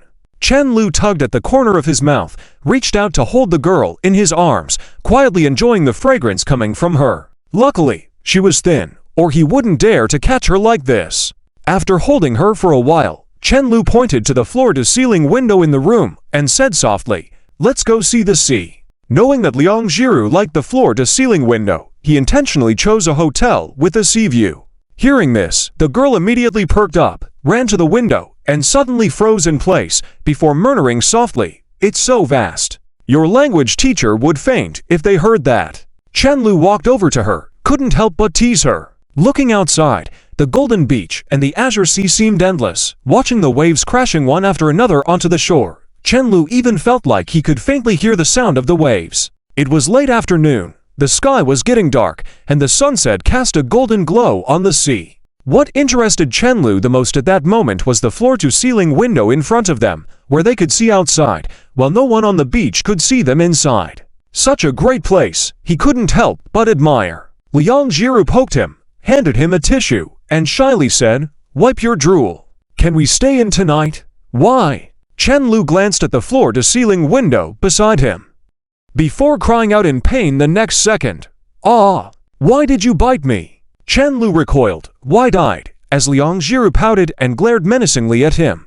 The silly bear seemed unaware that his threat seemed more cute than menacing. Seeing the not-so-light bite mark on his hand, she suddenly feared that he might have been hurt, quickly blew on it, and planted a kiss. "I didn't even mention what I was going to do. How did I become a rogue?" Chen Lu tapped on the glass. "I meant that we can see the sea even from here. We're tired today, so let's just rest at the hotel. Why did you think otherwise?"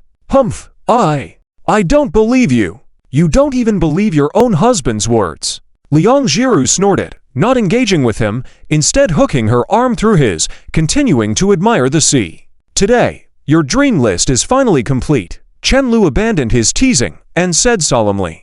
The girl paused, her soft cheeks gradually tinged with a faint blush from the sunset. "We've got the marriage certificate, and you're still so good to me. This is something I, Chen L, Chapter 393 Elopement at the same time, inside a hot pot restaurant in Hang City. Congratulations on passing the written test." Li Xinian raised the glass of juice in his hand and lightly clinked it with Sunruoxi, a smile unable to be suppressed on his face. This year, he couldn't settle down like before, but finally managed to pass the exam. Seeing Sunruoxi glance at the time, he spoke again. "Your mom must be urging you to go back now. I'll take you back." It was already past 9, indeed not early. Usually, as soon as it was past 7, Sunruoxi's mom would start bombarding her with calls. No, the girl with short hair shook her head slowly. "Huh? Sun Ruoxi averted her gaze somewhat shyly and whispered, "My mom didn't urge me today, so I don't have to go back yet." Lee Sinian froze, feeling like his heart had skipped a beat, then inadvertently swallowed. Could it be? He was finally reaching this step too. Nervous, what should he do? His brain felt unable to think, so he reached for his phone for advice outside. Lee Sinian, guys, how can I subtly and not crudely take a girl to bed? Zhang Chao, my wife is right next to me. Are you asking these questions hoping for my death? Lee Sinian, I'm not joking. Hurry, help me out and I'll owe you. Zhang Chao, are you sure you want to ask her? She might just readily agree. Putting down the phone, Lee Sinian calmed his thoughts, rehearsed for a moment, and nervously said, "Do you want to come to my place to see the night view?" After speaking, his face reddened, as if he had spoken too nervously. Unexpectedly, Sun Ruoxi hesitated for a moment and gently nodded. The apartment Lee Sinian rented was a small one-bedroom, the kind many working people would rent when out. The space wasn't large. As soon as you entered, you could see the bed and table, then the doors of the kitchen and bathroom, as well as the balcony in the distance, all visible from the entrance. Although he, a guy, lived alone here, the place was kept quite tidy. "You, take a seat first, I'll boil some hot water for you." "Okay," Sun Ruoxi said as Lee Sinian walked into the kitchen. Sun Ruoxi took a deep breath, her hands clasped tightly, feeling like she was doing something wrong behind her parents' backs, her heart like it might jump out of her throat any second. Just as she was starting to calm down, the sudden sound of the phone made her startle. Sun Ruoxi suddenly felt anxious as she tremulously reached into her bag to retrieve her phone. "Mom, not back yet." "Sun Ruoxi, I want to come back later today. Is that okay?" "Mom, still celebrating with your boyfriend outside." "Sun Ruoxi, yes, having dinner at the hot pot restaurant, not finished yet." "Mom, got it." Sun Ruoxi was pleasantly surprised, not expecting her mom to be so understanding today. She had mentally prepared herself to be scolded and dragged back home abruptly. This was the first time she had lied in her life. Just as she was starting to relax, the phone rang again. "Mom, remember, we were discussing the dowry before. Tell him our family's dowry is 30,000. Sun Ruoxi furrowed her brows, wondering why her mom suddenly brought this up. She reluctantly continued to tap the screen. "Mom, 30,000 is too much, isn't it?" The reply on the screen was as firm as ever. "I decide, or you decide." "Here." Lee Sinian placed the cup of water on the table, then nervously sat next to her. Uncontrollably, after a moment of hesitation, he casually leaned towards Sun Ruoxi and pulled her into his arms. Both sets of parents had met each other. What was there to be afraid of? Previously, he had already managed to discreetly buy what he needed under the pretense of buying drinks, although he had never researched, but he believed in his instincts as a boy. With her head against his shoulder, Sun Ruoxi hesitated for a moment before saying, "My mom said our dowry should be 30,000. Just as Lee Sinian's smile was about to reach his lips, it froze in place. Almost subconsciously, he repeated, "How much?" Sun Ruoxi's voice trembled as she replied, 30,000. Lee Sinian paused. "Is this your decision or your mom's?" "My mom's decision." "But this is our marriage. It doesn't have to be based on what your mom says, does it? Can't you negotiate with her to reduce it slightly?" "My mom won't listen. Sinian, can you think of a way?" With tears in her eyes, her voice carried a hint of pleading. Lee Sinian, feeling helpless, clicked his tongue and said, "Don't just listen to your mom for everything. I can't. Should I just go along with what she says? But my family combined can't come up with even 30,000. Lee Sinian couldn't help but shout, his eyes widening. His 2 years of public service examination didn't bring in money, and his father was already working overtime as a taxi driver to support the family. The whole family was hoping he could secure a stable job with a decent income, not to be rich, just stable. He had been scraping by for 2 years, and asking the family for money again would be like committing suicide. 30,000, even if he worked for a few more years. How could he save up that amount? Or, where could he steal from? Realizing he had raised his voice, he suddenly relaxed, speaking softly to the girl. "I didn't mean to shout at you." Sun Ruoxi remained silent with red eyes. The room fell silent for a moment. Seeing that Sun Ruoxi didn't seem to want to leave, Lee Sinian became curious. After a moment of hesitation, he stood up, sniffed, and said, "It's late, let me take you back." Now, both Chen Lu and I don't even have that much money. Is her mother selling her daughter here? Why doesn't she go rob a bank? As expected, Zhang Kaoxialing came from the other end of the phone. Li Xinian stood on the balcony, staring at the night outside, just quietly listening. So I don't know what to do. He sighed unknowingly. I just sent Sun Ruoxi back. So you've sorted things out nicely. Zhang Chao clicked his tongue and asked, Are you an idiot? Li Xinian chuckled bitterly. I don't know what I was thinking. I just really like her. What nonsense. If her mom is asking for so much, she clearly isn't planning to let you to use it until after you're married. Really born lucky. They're both only children. Her dowry is studded with diamonds, worth 5 Lias Yan. Ouch, that hurts. Don't hit me. I'm talking seriously. While Zhang Chao ranted on the other end, Li Xinian remained silent, letting the noise and his complex emotions gradually dissipate in the night. Sun Ruoxi changed her clothes, gathering courage after her eyes were no longer red before timidly entering the living room. A middle-aged woman with permed hair was sitting on the couch, one leg folded, her expression cold as she watched TV. Mom, can we lower the dowry amount? Walking slowly up to her mother, Sun Ruoxi tried to tentatively test the waters with this stern-faced woman. No, the woman replied, still staring at the TV, her expression unchanged as always. An expected response. Over the years, she had heard the word no from her countless times, and if it weren't for the current situation, she might not have bothered asking again. Why? Xinian treats me well. I really like him. He can't even come up with 30,000. How will he provide you with a better life in the future? Sun Ruoxi found it somewhat unbelievable. Mom, the dowry will ultimately be for both of us. Why do we need so much? You're naive. I'll definitely have to keep this money for you.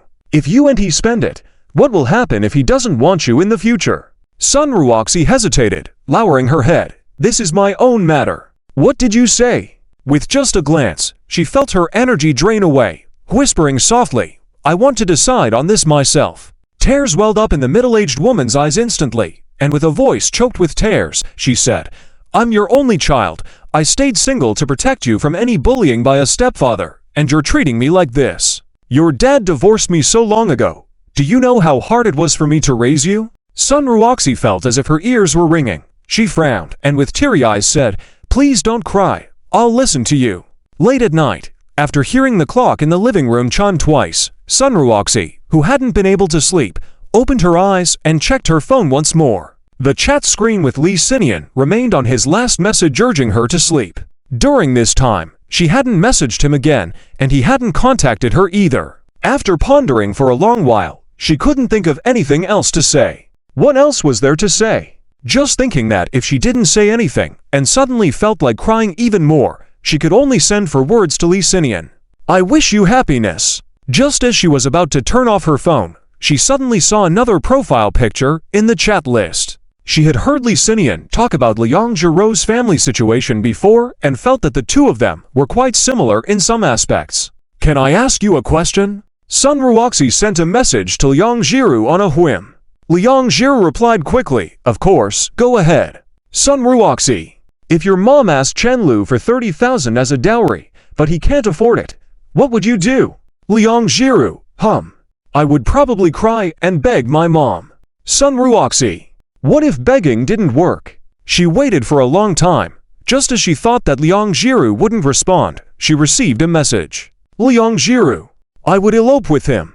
Chapter 394. Broken Wing. Sun Ruoxi was suddenly taken aback when she saw this piece of news. She slowly curled up in her bed, biting the blanket tightly and unable to hold back her tears. She didn't know why, but she had no courage to do anything. She simply couldn't. Chongzhou. Wow, elope with me. That's so decisive. Chen Lu leaned over, amused, watching Liang Jiru. He didn't go ask Li Xinian about the situation. Even if their relationship was good, she would have to come to him for help. Approaching him directly would only have the opposite effect. You can't see your classmate failing, not even planning to tell you, and then you say, it's okay if you don't do well once, just work harder next time, right? That would be ridiculous. Liang Jiru suddenly noticed that Chen Lu had been watching her all along, and a blush crept up her cheeks. She moved closer to the bed, covering her face with the blanket, pretending that she hadn't heard anything.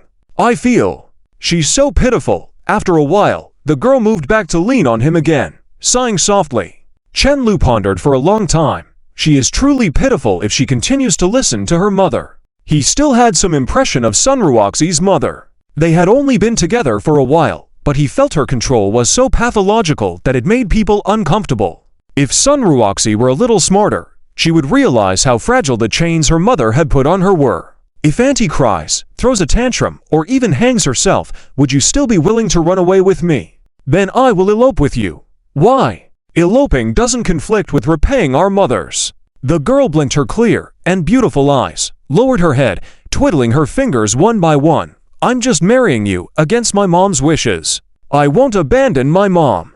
These are two different things from the start. And if mom does that, it means she is not really good for me. Seems so. Chen Lu didn't know if this was because of his unusually quirky trains of thoughts or if his mind had been tainted by the world's expectations.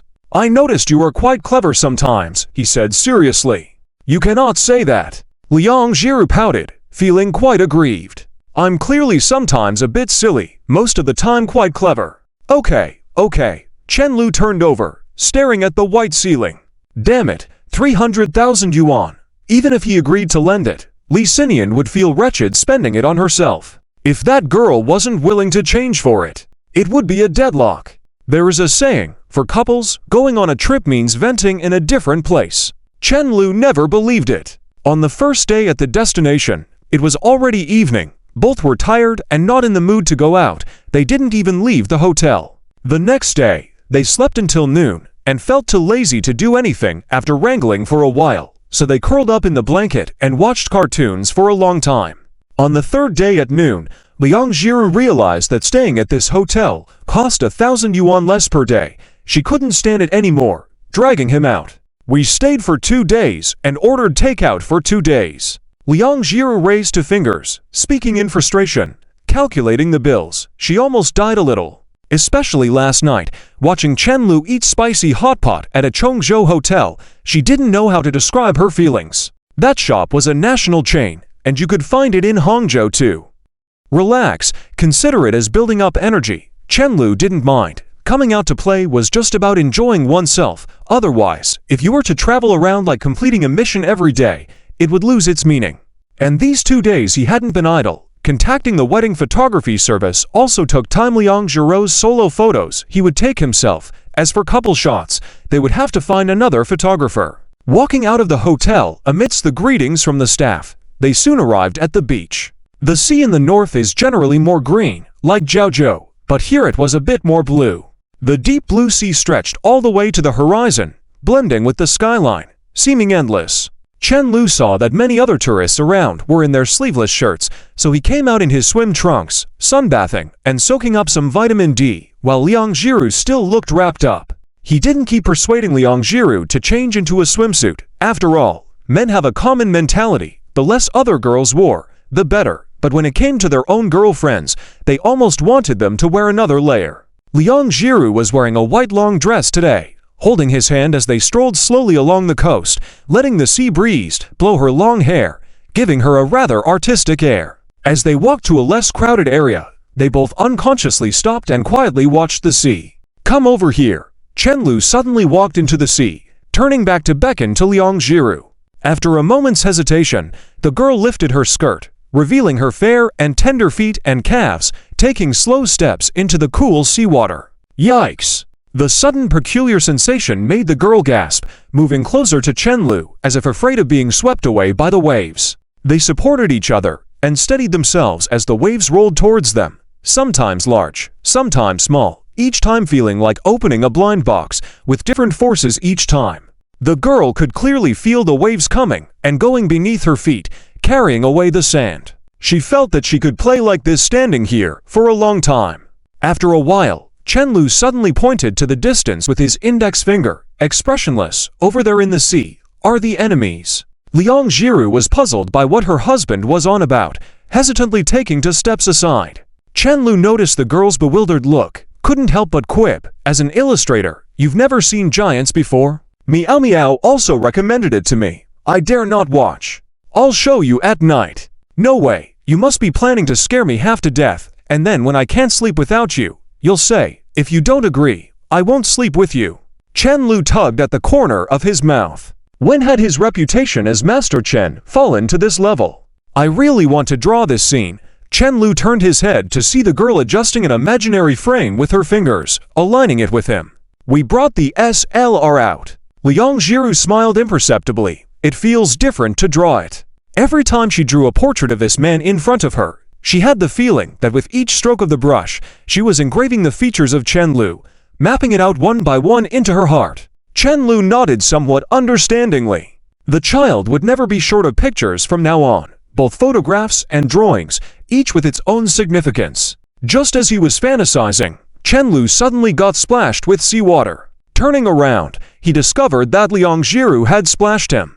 The girl's eyes curved slightly, looking quite pleased. Liang Jiru, you've gone too far, Chen Lu said, preparing to retaliate. He looked fierce, but he couldn't restrain his happiness. In just 2 short years, this silly girl had managed to play around with him like this. Hearing her words, Chen Lu couldn't conceal the smug smile that crept across his face. Chapter 395. It's a beautiful scene in the south of the Yangtze River. Liang Jiru suddenly remembered how much her husband holds a grudge. I was wrong. I was wrong. The girl was startled by the splash of seawater, noticing her skirt was soaked. She quickly ran off. It's too late. Along the endless coastline, a beautiful girl running with her skirt held up suddenly appeared. A boy was chasing after her angrily, as if he owed her money. Evening fell, and the scorching heat of the day had dissipated, leaving a lingering warmth that was now replaced by a slight coolness as the evening sea breeze blew. After spending the whole day by the seaside, both of them were a bit tired, but they held hands, leaving leisurely footprints on the beach. Just as they were about to return to the hotel, Liang Jiru suddenly noticed something moving on the sandy beach. It's a crab! Excitedly, she walked over and picked up the tiny crab. The crab was really small, not even 2 centimeters wide, looking cute. However, Chen Lu's attention was not on the crab at all. In front of him, the girl in a white dress with her back to the sea was smiling gently at him. The evening glow painted a golden hue on her white skirt. Chen Lu was slightly dazed, thinking that some moments in life were so beautiful that just witnessing them made life worth living. It was so good to see this silly girl learn to smile. Absent-mindedly, he saw the girl waving at him. There are many more. Come and catch them. You catch them yourself. Chen Lu didn't go over. Liang Jiru paused, because they're so small like bugs. They don't look like bugs, but they are just too small. Liang Jiru couldn't help but smirk, realizing he was too scared to touch them.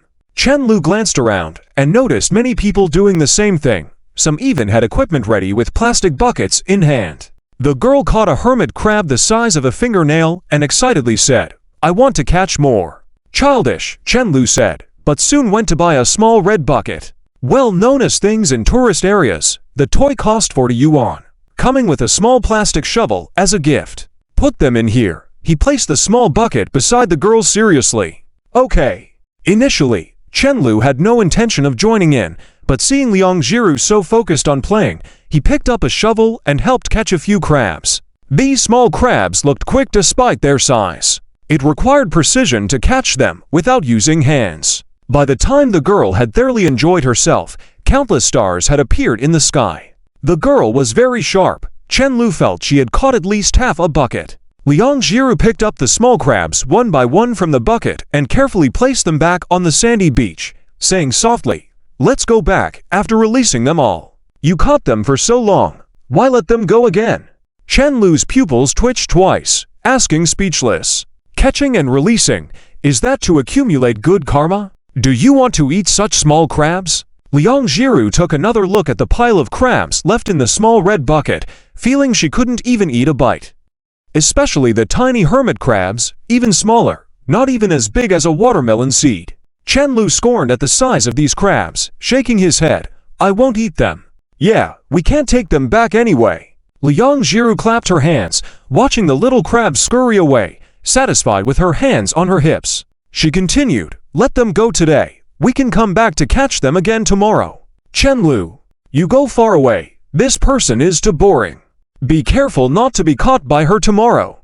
After playing in Hainan for a while and taking wedding photos for several days in a row, It was almost the end of the month, with the Lunar New Year around the corner. That afternoon, Chen Lu was acting as the photographer for Liang Jiru when he suddenly received a call. "My wife has given birth. It's a girl, weighing 6 pounds. Zhang Chao happily announced over the phone, unable to contain his excitement. There were no traces of his past hesitations and doubts. She didn't cry at birth, but the doctor had to slap her to make her cry. Chen Lu was puzzled and curious. "Have you decided on a name?" "Yes, we have. Her name is Zhang Nan.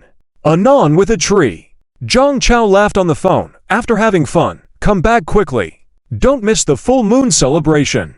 The name sounded gentle, but the character Nan implied toughness. It must have been chosen by Liu Yan. Zhang Chao didn't have that level of creativity.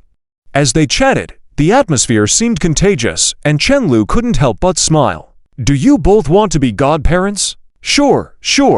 Chen Lu quickly agreed, then suddenly joked. "Lao Deng, is my son, Guo Huoting, safe downstairs?" He went offline. "The phone is dead."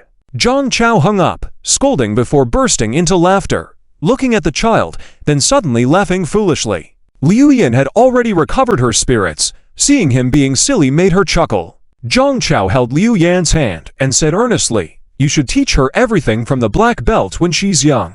Aren't you afraid of your daughter becoming a violent girl?" Liu Yan raised an eyebrow, finding it amusing. Being pregnant, she refrained from using her hands. She would deal with him after giving birth. "It's a must. Somebody has to watch out. Chen Lu is probably just joking with you. Look how he scared you." Liu Yan found it humorous how this new father cherished his child so much already. Zhang Chao, who had been on edge all day, finally relaxed, sitting on the edge of the bed as if relieved. Liu Yan smiled and reached out her hand, gently stroking the man's cheek. Zhang Chao had grown some scruffy beard on his chin in the past few days, obviously not having taken care of his appearance. Lost in thought, she suddenly heard Zhang Chao say, "Thank you for your hard work, my wife." Zhang Chao raised his eyes and rubbed her palm against his cheek, his eyes showing hints of tears. "Let's not have any more children in the future. ... A daughter. Damn, he envied that." Chen Lu put away his phone, lifted his head, and gazed at the girl not far away. She was wearing a fishtail wedding gown, elegant and white, with a heart-shaped hollow on her back, revealing a glimpse of smooth skin. The tight design accentuated her slender waist and curvy figure, making her even more enticing. He watched Liang Jiru's back as the girl playfully left footprints on the beach with her hands behind her back. Despite the continuous sound of waves nearby, the world seemed surprisingly quiet. The sea breeze continuously blew, gently lifting the girl's waterfall-like black hair with her white veil floating on top, swaying like a flower. Watching this scene, Chen Lu felt as if he were in a dream. Perhaps every guy has had a dream like this. Just as he thought that, the girl suddenly turned around, extending her hand, adorned with lace gloves, towards him, a gentle smile on her face. Unconsciously, he smiled and walked toward the girl. Chapter 396. Zhang Chao just told me on the phone. He became a dad. Liu Yan has given birth to a girl. Chen Lu and the girl walked side by side, whispering softly. Liang Jiru widened her mouth in surprise. "So fast. It's almost the end of the month. You're not goofing off here, are you?" Chen Lu said with a smile as he poked the girl's forehead.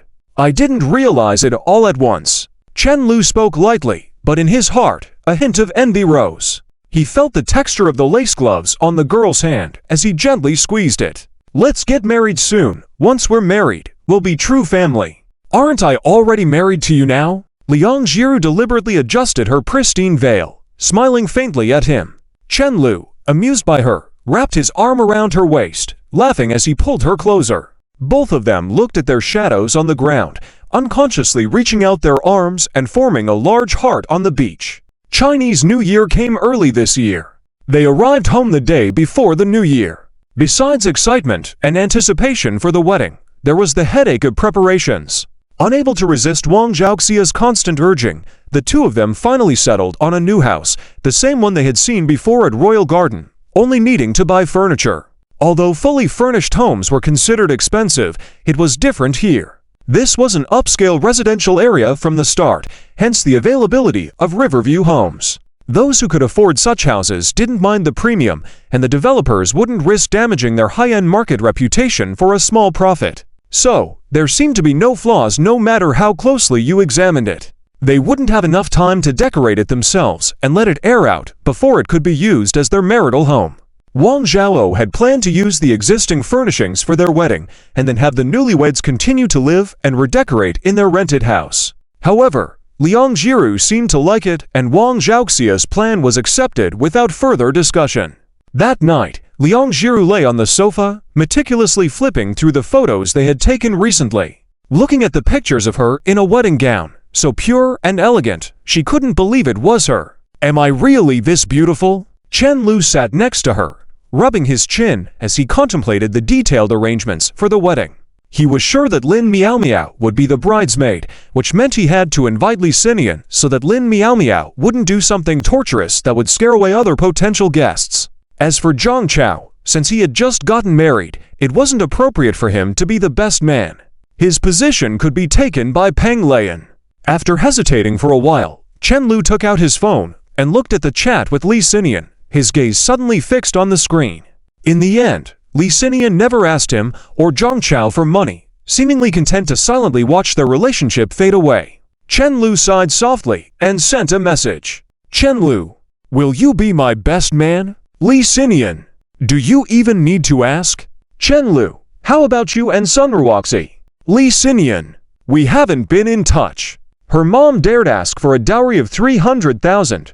What about the future? Shouldn't we visit Auntie? She wants to see our wedding photos. Just as Chen Lu was considering whether to say more, Liang Jiru suddenly spoke. Although the electronic version had already been sent, older people seemed to prefer photo albums. It's already late. We're going there for the new year tomorrow anyway. It's better to go tomorrow. Chen Lu lazily yawned. Liang Jiru nodded slightly, lowering her head to view the video Wang Zhao sent on WeChat, watching Duo roll around on the floor of Chen Lu's house. She suddenly felt a bit nostalgic for Duo. She started doubting if Chen Lu had forgotten Duo, as he didn't mention picking him up. After a while, she voluntarily sat on Chen Lu's lap and rubbed her head against his chin. What's wrong? Chen Lu was curious. How about playing a game with me? I've learned how to play now and won't cheat you. The girl kept rubbing against him like a cat, chanting, I reached Diamond Tier today, without Little Mo's help. No matter how hard he tried, Chen Lu couldn't remember what he had said in the past 2 years that made her think she was cheating and not playing games with her. After pondering for a long time, he still couldn't recall. I've never thought you were cheating. Liang Jiru puckered her lips, softly saying, I know, I'm afraid to upset you.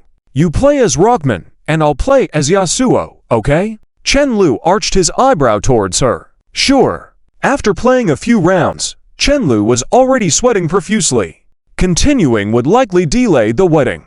It wasn't that Liang Jiru was too difficult, it was just that she could easily take down multiple enemies at once, and Chen Lu worried that, if they kept playing, he'd inevitably write down a loss to her on the family genealogy. As for her using those powerful moves by the spring nearby, after experiencing them, he decided not to dwell on it further to avoid affecting their marital harmony. The next day, on the morning of Chinese New Year, Chen Lu took Liang Jiru to Wang Zhaoxia's place early, planning to pick up Aunt Z and return.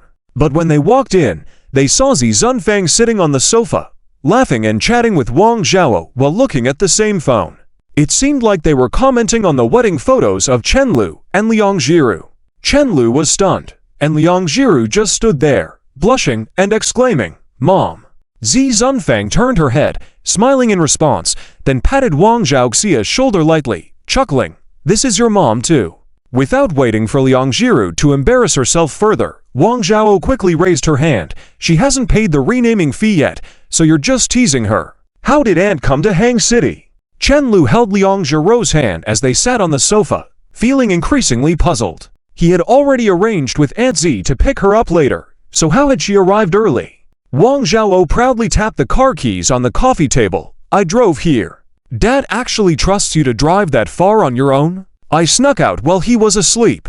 Wang Zhao smirked. Auntie, don't go back after New Year. It's inconvenient to make this trip back and forth. Stay with me and help take care of the baby. Sure, that sounds good. Zi Zunfang smiled and then turned to Chen Lu. When do you plan to have the wedding, Xiao Lu?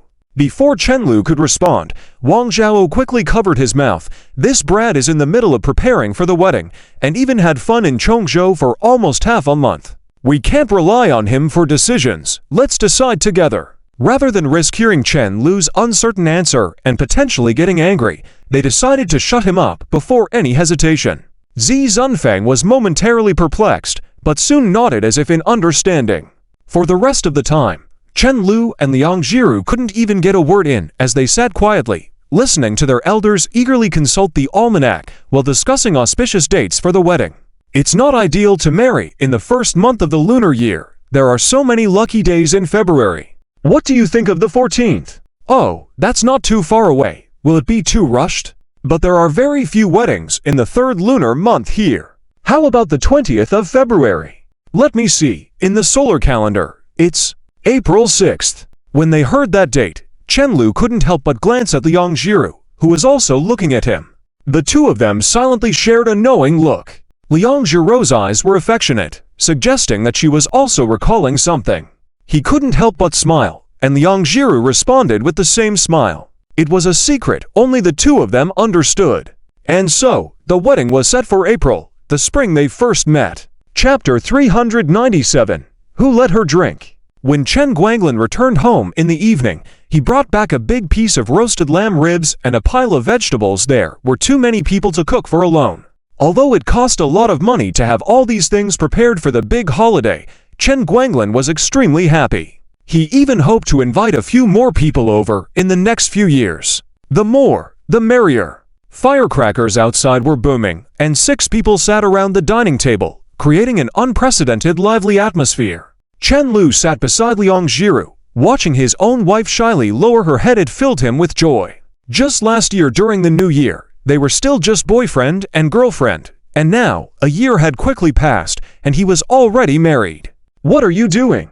You're laughing like Ju Baji. Wang Zhao looked at Chen Lu as if he were a fool. Chen Lu was indignant. I'm about to marry my wife. Why can't I laugh? You're laughing so mischievously. Be careful not to scare your wife away. What? I won't run away. Liang Jiru, lost in her thoughts, murmured, seemingly not even hearing clearly what the two were originally talking about. I like his mischievousness. She blurted out before realizing it was wrong, hastily looking around at everyone, but it was too late. Wang Zhao and Zi Zunfeng exchanged a glance and couldn't help but burst into laughter. As the atmosphere became more lively, the noise of the group drowned out the sound of the TV and even the fireworks outside.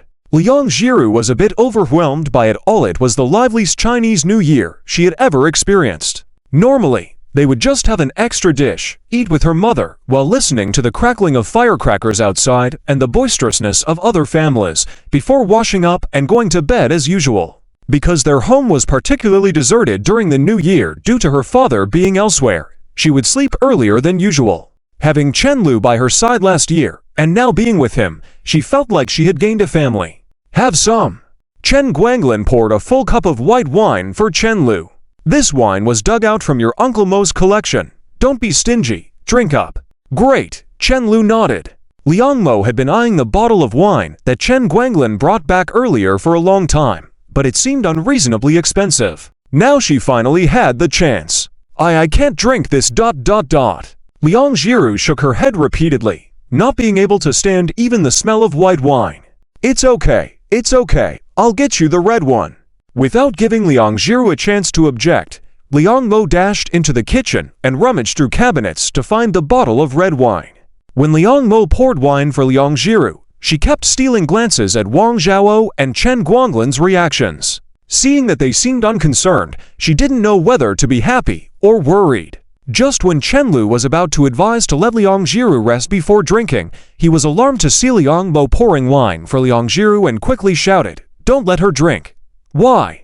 Liang Mo asked. Your sister-in-law has very poor alcohol tolerance. He couldn't mention how giddy Liang Mo got last time after drinking, could he? On New Year's Day, he didn't want to embarrass Liang Jiru, and he certainly didn't want to face the consequences if she got drunk again. Liang Mo regretted it instantly. You should have told me earlier. I already opened the red wine. I'll just endure it for now.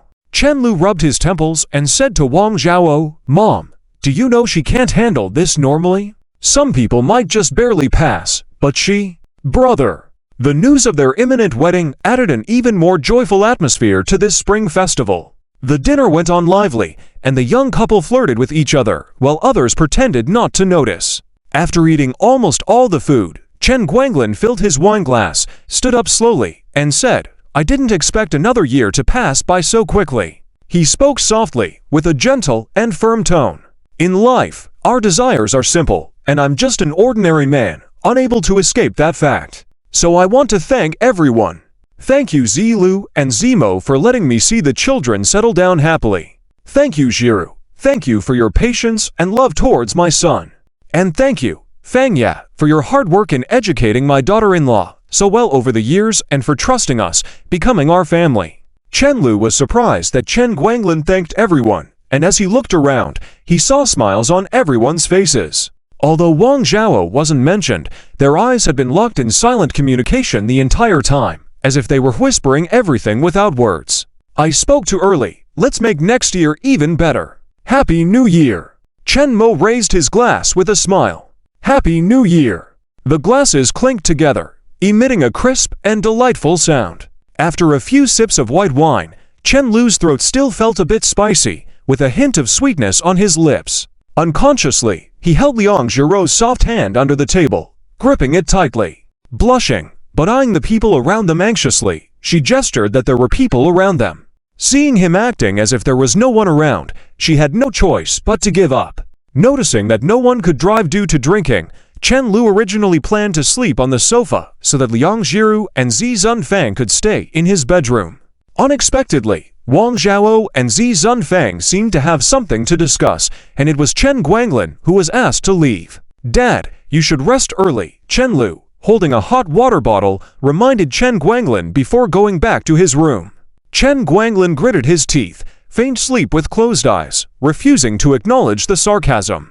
Chen Lu sighed purposely and returned to the room, only to find Liang Jiru sitting on the bed with a pouty face, watching him. "Sigh," the girl said suddenly. "How dare you drink with Chen Mo when you have such low alcohol tolerance? If you aren't tipsy, who should be?" Chen Lu pinched Liang Jiro's cheek helplessly and said softly, "I made you some honey water." Liang Mo had an alcohol tolerance comparable to Zhang Chao, who entertained clients every day outside. He was the only thing Wang Zhao wasn't worried about.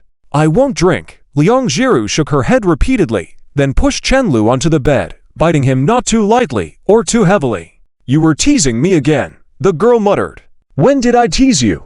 With so many people around, you intentionally held my hand. If you didn't say anything, no one would notice, right?" "Look, no one noticed," Chen Lu said unabashedly. Liang Jiru heaved and suddenly pushed him down onto the bed, looking down at him. Sensing the remote control response from the air conditioner, she moved slyly. "Jiru, no, Sister Jiru, I'm really drunk." Chen Lu tried to get up, but was pushed down by Liang Jiru. "Who said you could call me Sister Jiru? Then what should I call you?" "Call me Madam Wife. Wait, this is my house." As they started to undress, Chen Lu suddenly realized something was wrong, and the alcohol buzz knocked some sense into him. He whispered anxiously, afraid of making any noise, "My mom and aunt are in the next room. Since there was poor signal reception there, could we play games sneakily when we get home?" Unexpectedly, Liang Jiru heard this and leaned closer, her stray strands of hair falling on his face, tickling him. Suddenly, the girl repeated his words in an extremely sultry tone. "You didn't say anything, so it's fine." Chen Lu felt his eyes tremble. From now on, he vowed to go all out against anyone who dares to let Liang Jiru drink. Chapter 398. After the air conditioning broke down for 2.5 years, the spring festival passed, and both of them were busy throughout February. Liang Jiru and Wang Zhao spent all day preparing furniture for the wedding room, while Chen Lu visited all the well-known wedding companies in Hang City. The reason it took so long was mainly because Chen Lu was never satisfied. Many of these wedding companies did not handle Chinese weddings professionally, and there were always some strange flaws in the process. Until one day, chatting with Chen Mo said in disbelief, "You have money, why not plan it yourself?" Suddenly, it opened the door to a new world for him. My God, the rich man turned out to be me. So the way the wedding was organized was decided like this. The personnel were still hired from the wedding company, but he prepared the scene layout and process by himself. Getting married only once in a lifetime, the better prepared, the better, and within his capabilities, there was no need to worry too much about money. Otherwise, wouldn't this company have opened for nothing? I have fought battles all my life, can't I enjoy it a little? After the wedding room was completely settled, the two of them began to move. After living for almost 2 years, there were still a lot of things to take with them from the rental house. As they chatted, the atmosphere seemed contagious, and Chenlu couldn't help but smile. Do you both want to be godparents? Sure. Chenlu quickly agreed, then suddenly joked, Lo Deng, is my son, Guo Huoting, safe downstairs? He went offline, the phone is dead. Zhang Chao hung up, scolding before bursting into laughter, looking at the child, then suddenly laughing foolishly. Liu Yan had already recovered her spirits, seeing him being silly made her chuckle. Zhang Chao held Liu Yan's hand and said earnestly, You should teach her everything from the black belt when she's young. Aren't you afraid of your daughter becoming a violent girl? Liu Yan raised an eyebrow, finding it amusing. Being pregnant, she refrained from using her hands. She would deal with him after giving birth. It's a must, somebody has to watch out. Chenlu is probably just joking with you. Look how he scared you. Liu Yan found it humorous how this new father cherished his child so much already.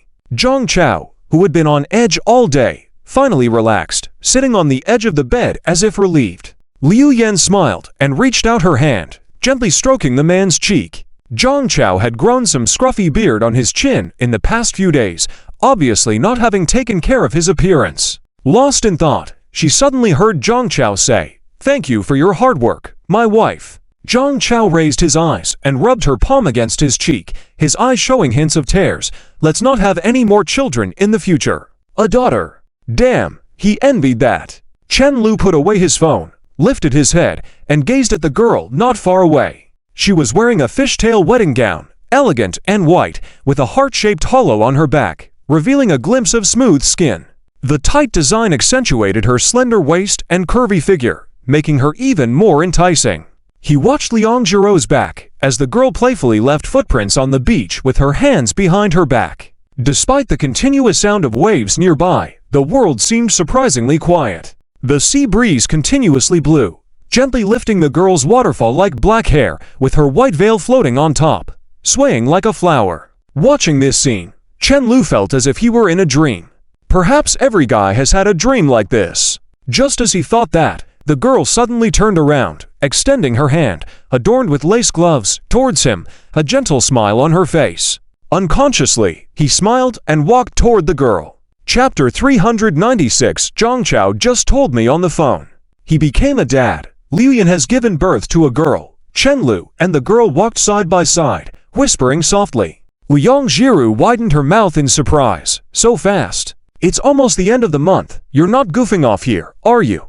Chen Lu said with a smile as he poked the girl's forehead. I didn't realize it all at once. Chen Lu spoke lightly, but in his heart, a hint of envy rose. He felt the texture of the lace gloves on the girl's hand as he gently squeezed it. Let's get married soon. Once we're married, we'll be true family. Aren't I already married to you now? Liang Jiru deliberately adjusted her pristine veil, smiling faintly at him. Chen Lu, amused by her, wrapped his arm around her waist, laughing as he pulled her closer. Both of them looked at their shadows on the ground, unconsciously reaching out their arms and forming a large heart on the beach. Chinese New Year came early this year. They arrived home the day before the New Year. Besides excitement and anticipation for the wedding, there was the headache of preparations. Unable to resist Wang Zhaoxia's constant urging, the two of them finally settled on a new house, the same one they had seen before at Royal Garden, only needing to buy furniture. Although fully furnished homes were considered expensive, it was different here. This was an upscale residential area from the start,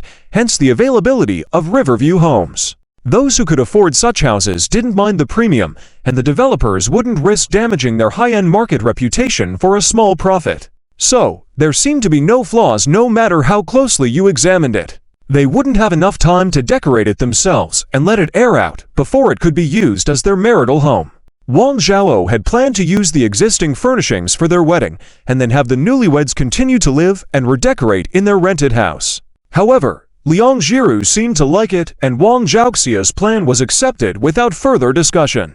That night, Liang Jiru lay on the sofa, meticulously flipping through the photos they had taken recently. Looking at the pictures of her in a wedding gown, so pure and elegant, she couldn't believe it was her. "Am I really this beautiful?" Chen Lu sat next to her, rubbing his chin as he contemplated the detailed arrangements for the wedding. He was sure that Lin Miao Miao would be the bridesmaid, which meant he had to invite Li Xinian so that Lin Miao Miao wouldn't do something torturous that would scare away other potential guests. As for Zhang Chao, since he had just gotten married, it wasn't appropriate for him to be the best man. His position could be taken by Peng Leian. After hesitating for a while, Chen Lu took out his phone and looked at the chat with Li Xinian, his gaze suddenly fixed on the screen. In the end, Li Xinian never asked him or Zhang Chao for money, seemingly content to silently watch their relationship fade away. Chen Lu sighed softly and sent a message. "Chen Lu, will you be my best man?" Li Xinian, "Do you even need to ask?" Chen Lu, "How about you and Sun Ruoxi?" Li Xinian, "We haven't been in touch. Her mom dared ask for a dowry of 300,000. What about the future? Shouldn't we visit Auntie? She wants to see our wedding photos." Just as Chen Lu was considering whether to say more, Liang Jiru suddenly spoke. Although the electronic version had already been sent, older people seemed to prefer photo albums. "It's already late. We're going there for the new year tomorrow anyway. It's better to go tomorrow." Chen Lu lazily yawned. Liang Jiru nodded slightly, lowering her head to view the video Wang Zhao sent on WeChat, watching Duo roll around on the floor of Chen Lu's house. She suddenly felt a bit nostalgic for Duo. She started doubting if Chen Lu had forgotten Duo, as he didn't mention picking him up. After a while, she voluntarily sat on Chen Lu's lap and rubbed her head against his chin. "What's wrong?" Chen Lu was curious. "How about playing a game with me? I've learned how to play now and won't cheat you." The girl kept rubbing against him like a cat, chanting, "I reached Diamond Tire today, without Little Mo's help." No matter how hard he tried, Chen Lu couldn't remember what he had said in the past 2 years that made her think she was cheating and not playing games with her. After pondering for a long time, he still couldn't recall. "I've never thought you were cheating." Liang Jiru puckered her lips, softly saying, "I know, I'm afraid to upset you. You play as Rockman, and I'll play as Yasuo, okay?" Chen Lu arched his eyebrow towards her. "Sure." After playing a few rounds, Chen Lu was already sweating profusely. Continuing would likely delay the wedding. It wasn't that Liang Jiru was too difficult, it was just that she could easily take down multiple enemies at once, and Chen Lu worried that, if they kept playing, he'd inevitably write down a loss to her on the family genealogy. As for her using those powerful moves by the spring nearby, after experiencing them, he decided not to dwell on it further to avoid affecting their marital harmony. The next day, on the morning of Chinese New Year, Chen Lu took Liang Jiru to Wang Zhaoxia's place early, planning to pick up Aunt Zi and return. But when they walked in, they saw Zi Zunfang sitting on the sofa, laughing and chatting with Wang Zhao while looking at the same phone. It seemed like they were commenting on the wedding photos of Chen Lu and Liang Jiru. Chen Lu was stunned, and Liang Jiru just stood there, blushing and exclaiming, "Mom." Zi Zunfang turned her head, smiling in response, then patted Wang Zhaoxia's shoulder lightly, chuckling, "This is your mom too." Without waiting for Liang Jiru to embarrass herself further, Wang Zhao quickly raised her hand. "She hasn't paid the renaming fee yet, so you're just teasing her. How did Aunt come to Hang City?" Chen Lu held Liang Jiru's hand as they sat on the sofa, feeling increasingly puzzled. He had already arranged with Aunt Zi to pick her up later, so how had she arrived early? Wang Zhao proudly tapped the car keys on the coffee table. "I drove here." "Dad actually trusts you to drive that far on your own?" "I snuck out while he was asleep." Wang Zhao smirked. "Auntie, don't go back after New Year. It's inconvenient to make this trip back and forth. Stay with me and help take care of the baby." "Sure, that sounds good." Zi Zunfang smiled and then turned to Chen Lu. "When do you plan to have the wedding, Xiao Lu?" Before Chen Lu could respond, Wang Zhao quickly covered his mouth. This brat is in the middle of preparing for the wedding, and even had fun in Chongzhou for almost half a month. We can't rely on him for decisions. Let's decide together. Rather than risk hearing Chen Lu's uncertain answer and potentially getting angry, they decided to shut him up before any hesitation. Zi Zunfang was momentarily perplexed, but soon nodded as if in understanding.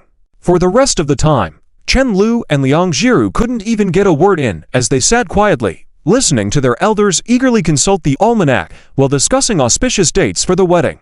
It's not ideal to marry in the first month of the lunar year. There are so many lucky days in February. What do you think of the 14th? Oh, that's not too far away. Will it be too rushed? But there are very few weddings in the third lunar month here. How about the 20th of February? Let me see, in the solar calendar, it's April 6th. When they heard that date, Chen Lu couldn't help but glance at Liang Jiru, who was also looking at him.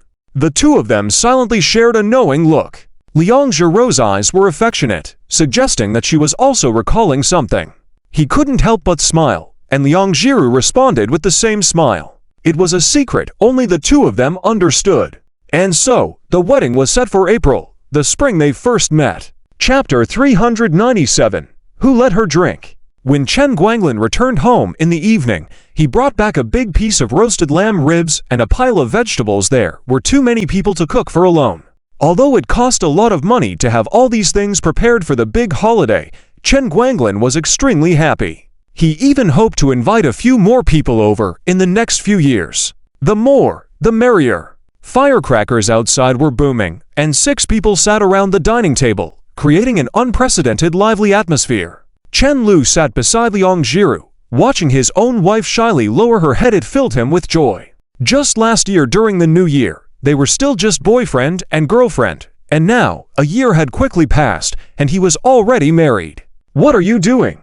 You're laughing like Ju Baji. Wang Zhao looked at Chen Lu as if he were a fool. Chen Lu was indignant. I'm about to marry my wife. Why can't I laugh? You're laughing so mischievously. Be careful not to scare your wife away. What? I won't run away. Liang Jiru, lost in her thoughts, murmured, seemingly not even hearing clearly what the two were originally talking about.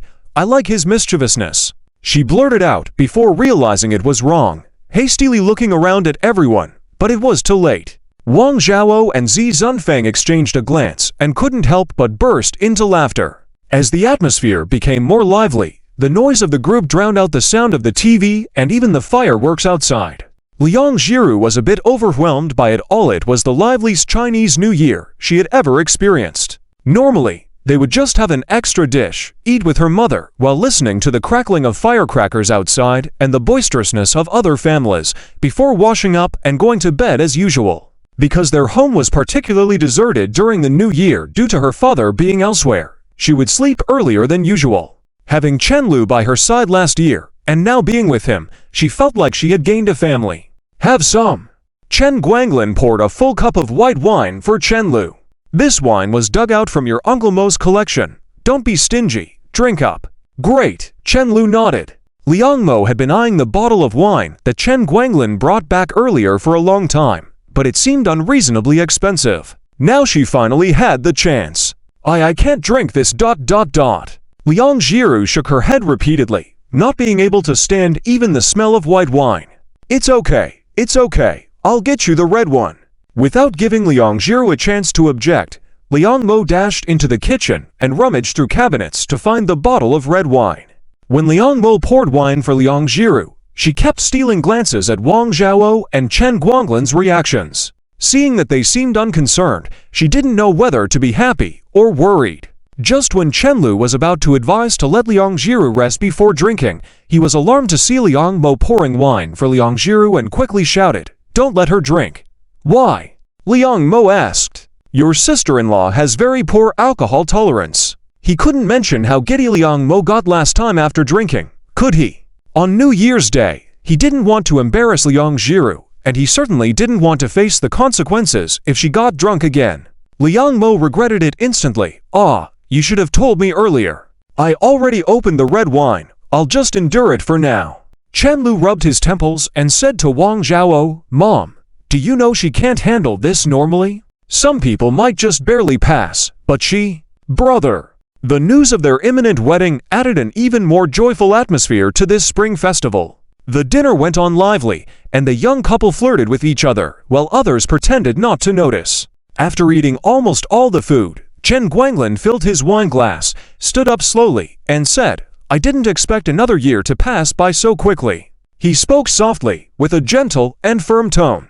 In life, our desires are simple, and I'm just an ordinary man, unable to escape that fact. So I want to thank everyone. Thank you Zilu and Zemo for letting me see the children settle down happily. Thank you Jiru. Thank you for your patience and love towards my son. And thank you, Fanya, for your hard work in educating my daughter-in-law so well over the years and for trusting us, becoming our family. Chen Lu was surprised that Chen Guanglin thanked everyone, and as he looked around, he saw smiles on everyone's faces. Although Wang Zhao wasn't mentioned, their eyes had been locked in silent communication the entire time, as if they were whispering everything without words. I spoke too early. Let's make next year even better. Happy New Year! Chen Mo raised his glass with a smile. Happy New Year! The glasses clinked together, emitting a crisp and delightful sound. After a few sips of white wine, Chen Lu's throat still felt a bit spicy, with a hint of sweetness on his lips. Unconsciously, he held Liang Zhirou's soft hand under the table, gripping it tightly. Blushing, but eyeing the people around them anxiously, she gestured that there were people around them. Seeing him acting as if there was no one around, she had no choice but to give up.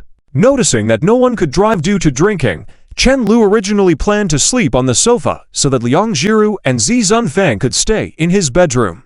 Unexpectedly, Wang Zhao and Zi Zunfang seemed to have something to discuss, and it was Chen Guanglin who was asked to leave. Dad, you should rest early, Chen Lu, holding a hot water bottle, reminded Chen Guanglin before going back to his room.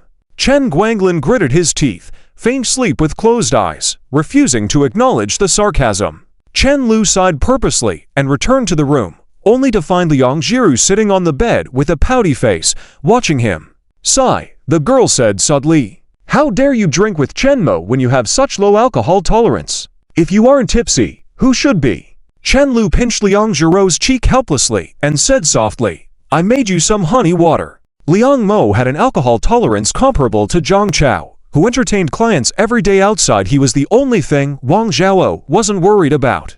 I won't drink. Liang Zhiru shook her head repeatedly, then pushed Chen Lu onto the bed, biting him not too lightly or too heavily. You were teasing me again, the girl muttered. When did I tease you? With so many people around, you intentionally held my hand. If you didn't say anything, no one would notice, right? Look, no one noticed, Chen Lu said unabashedly.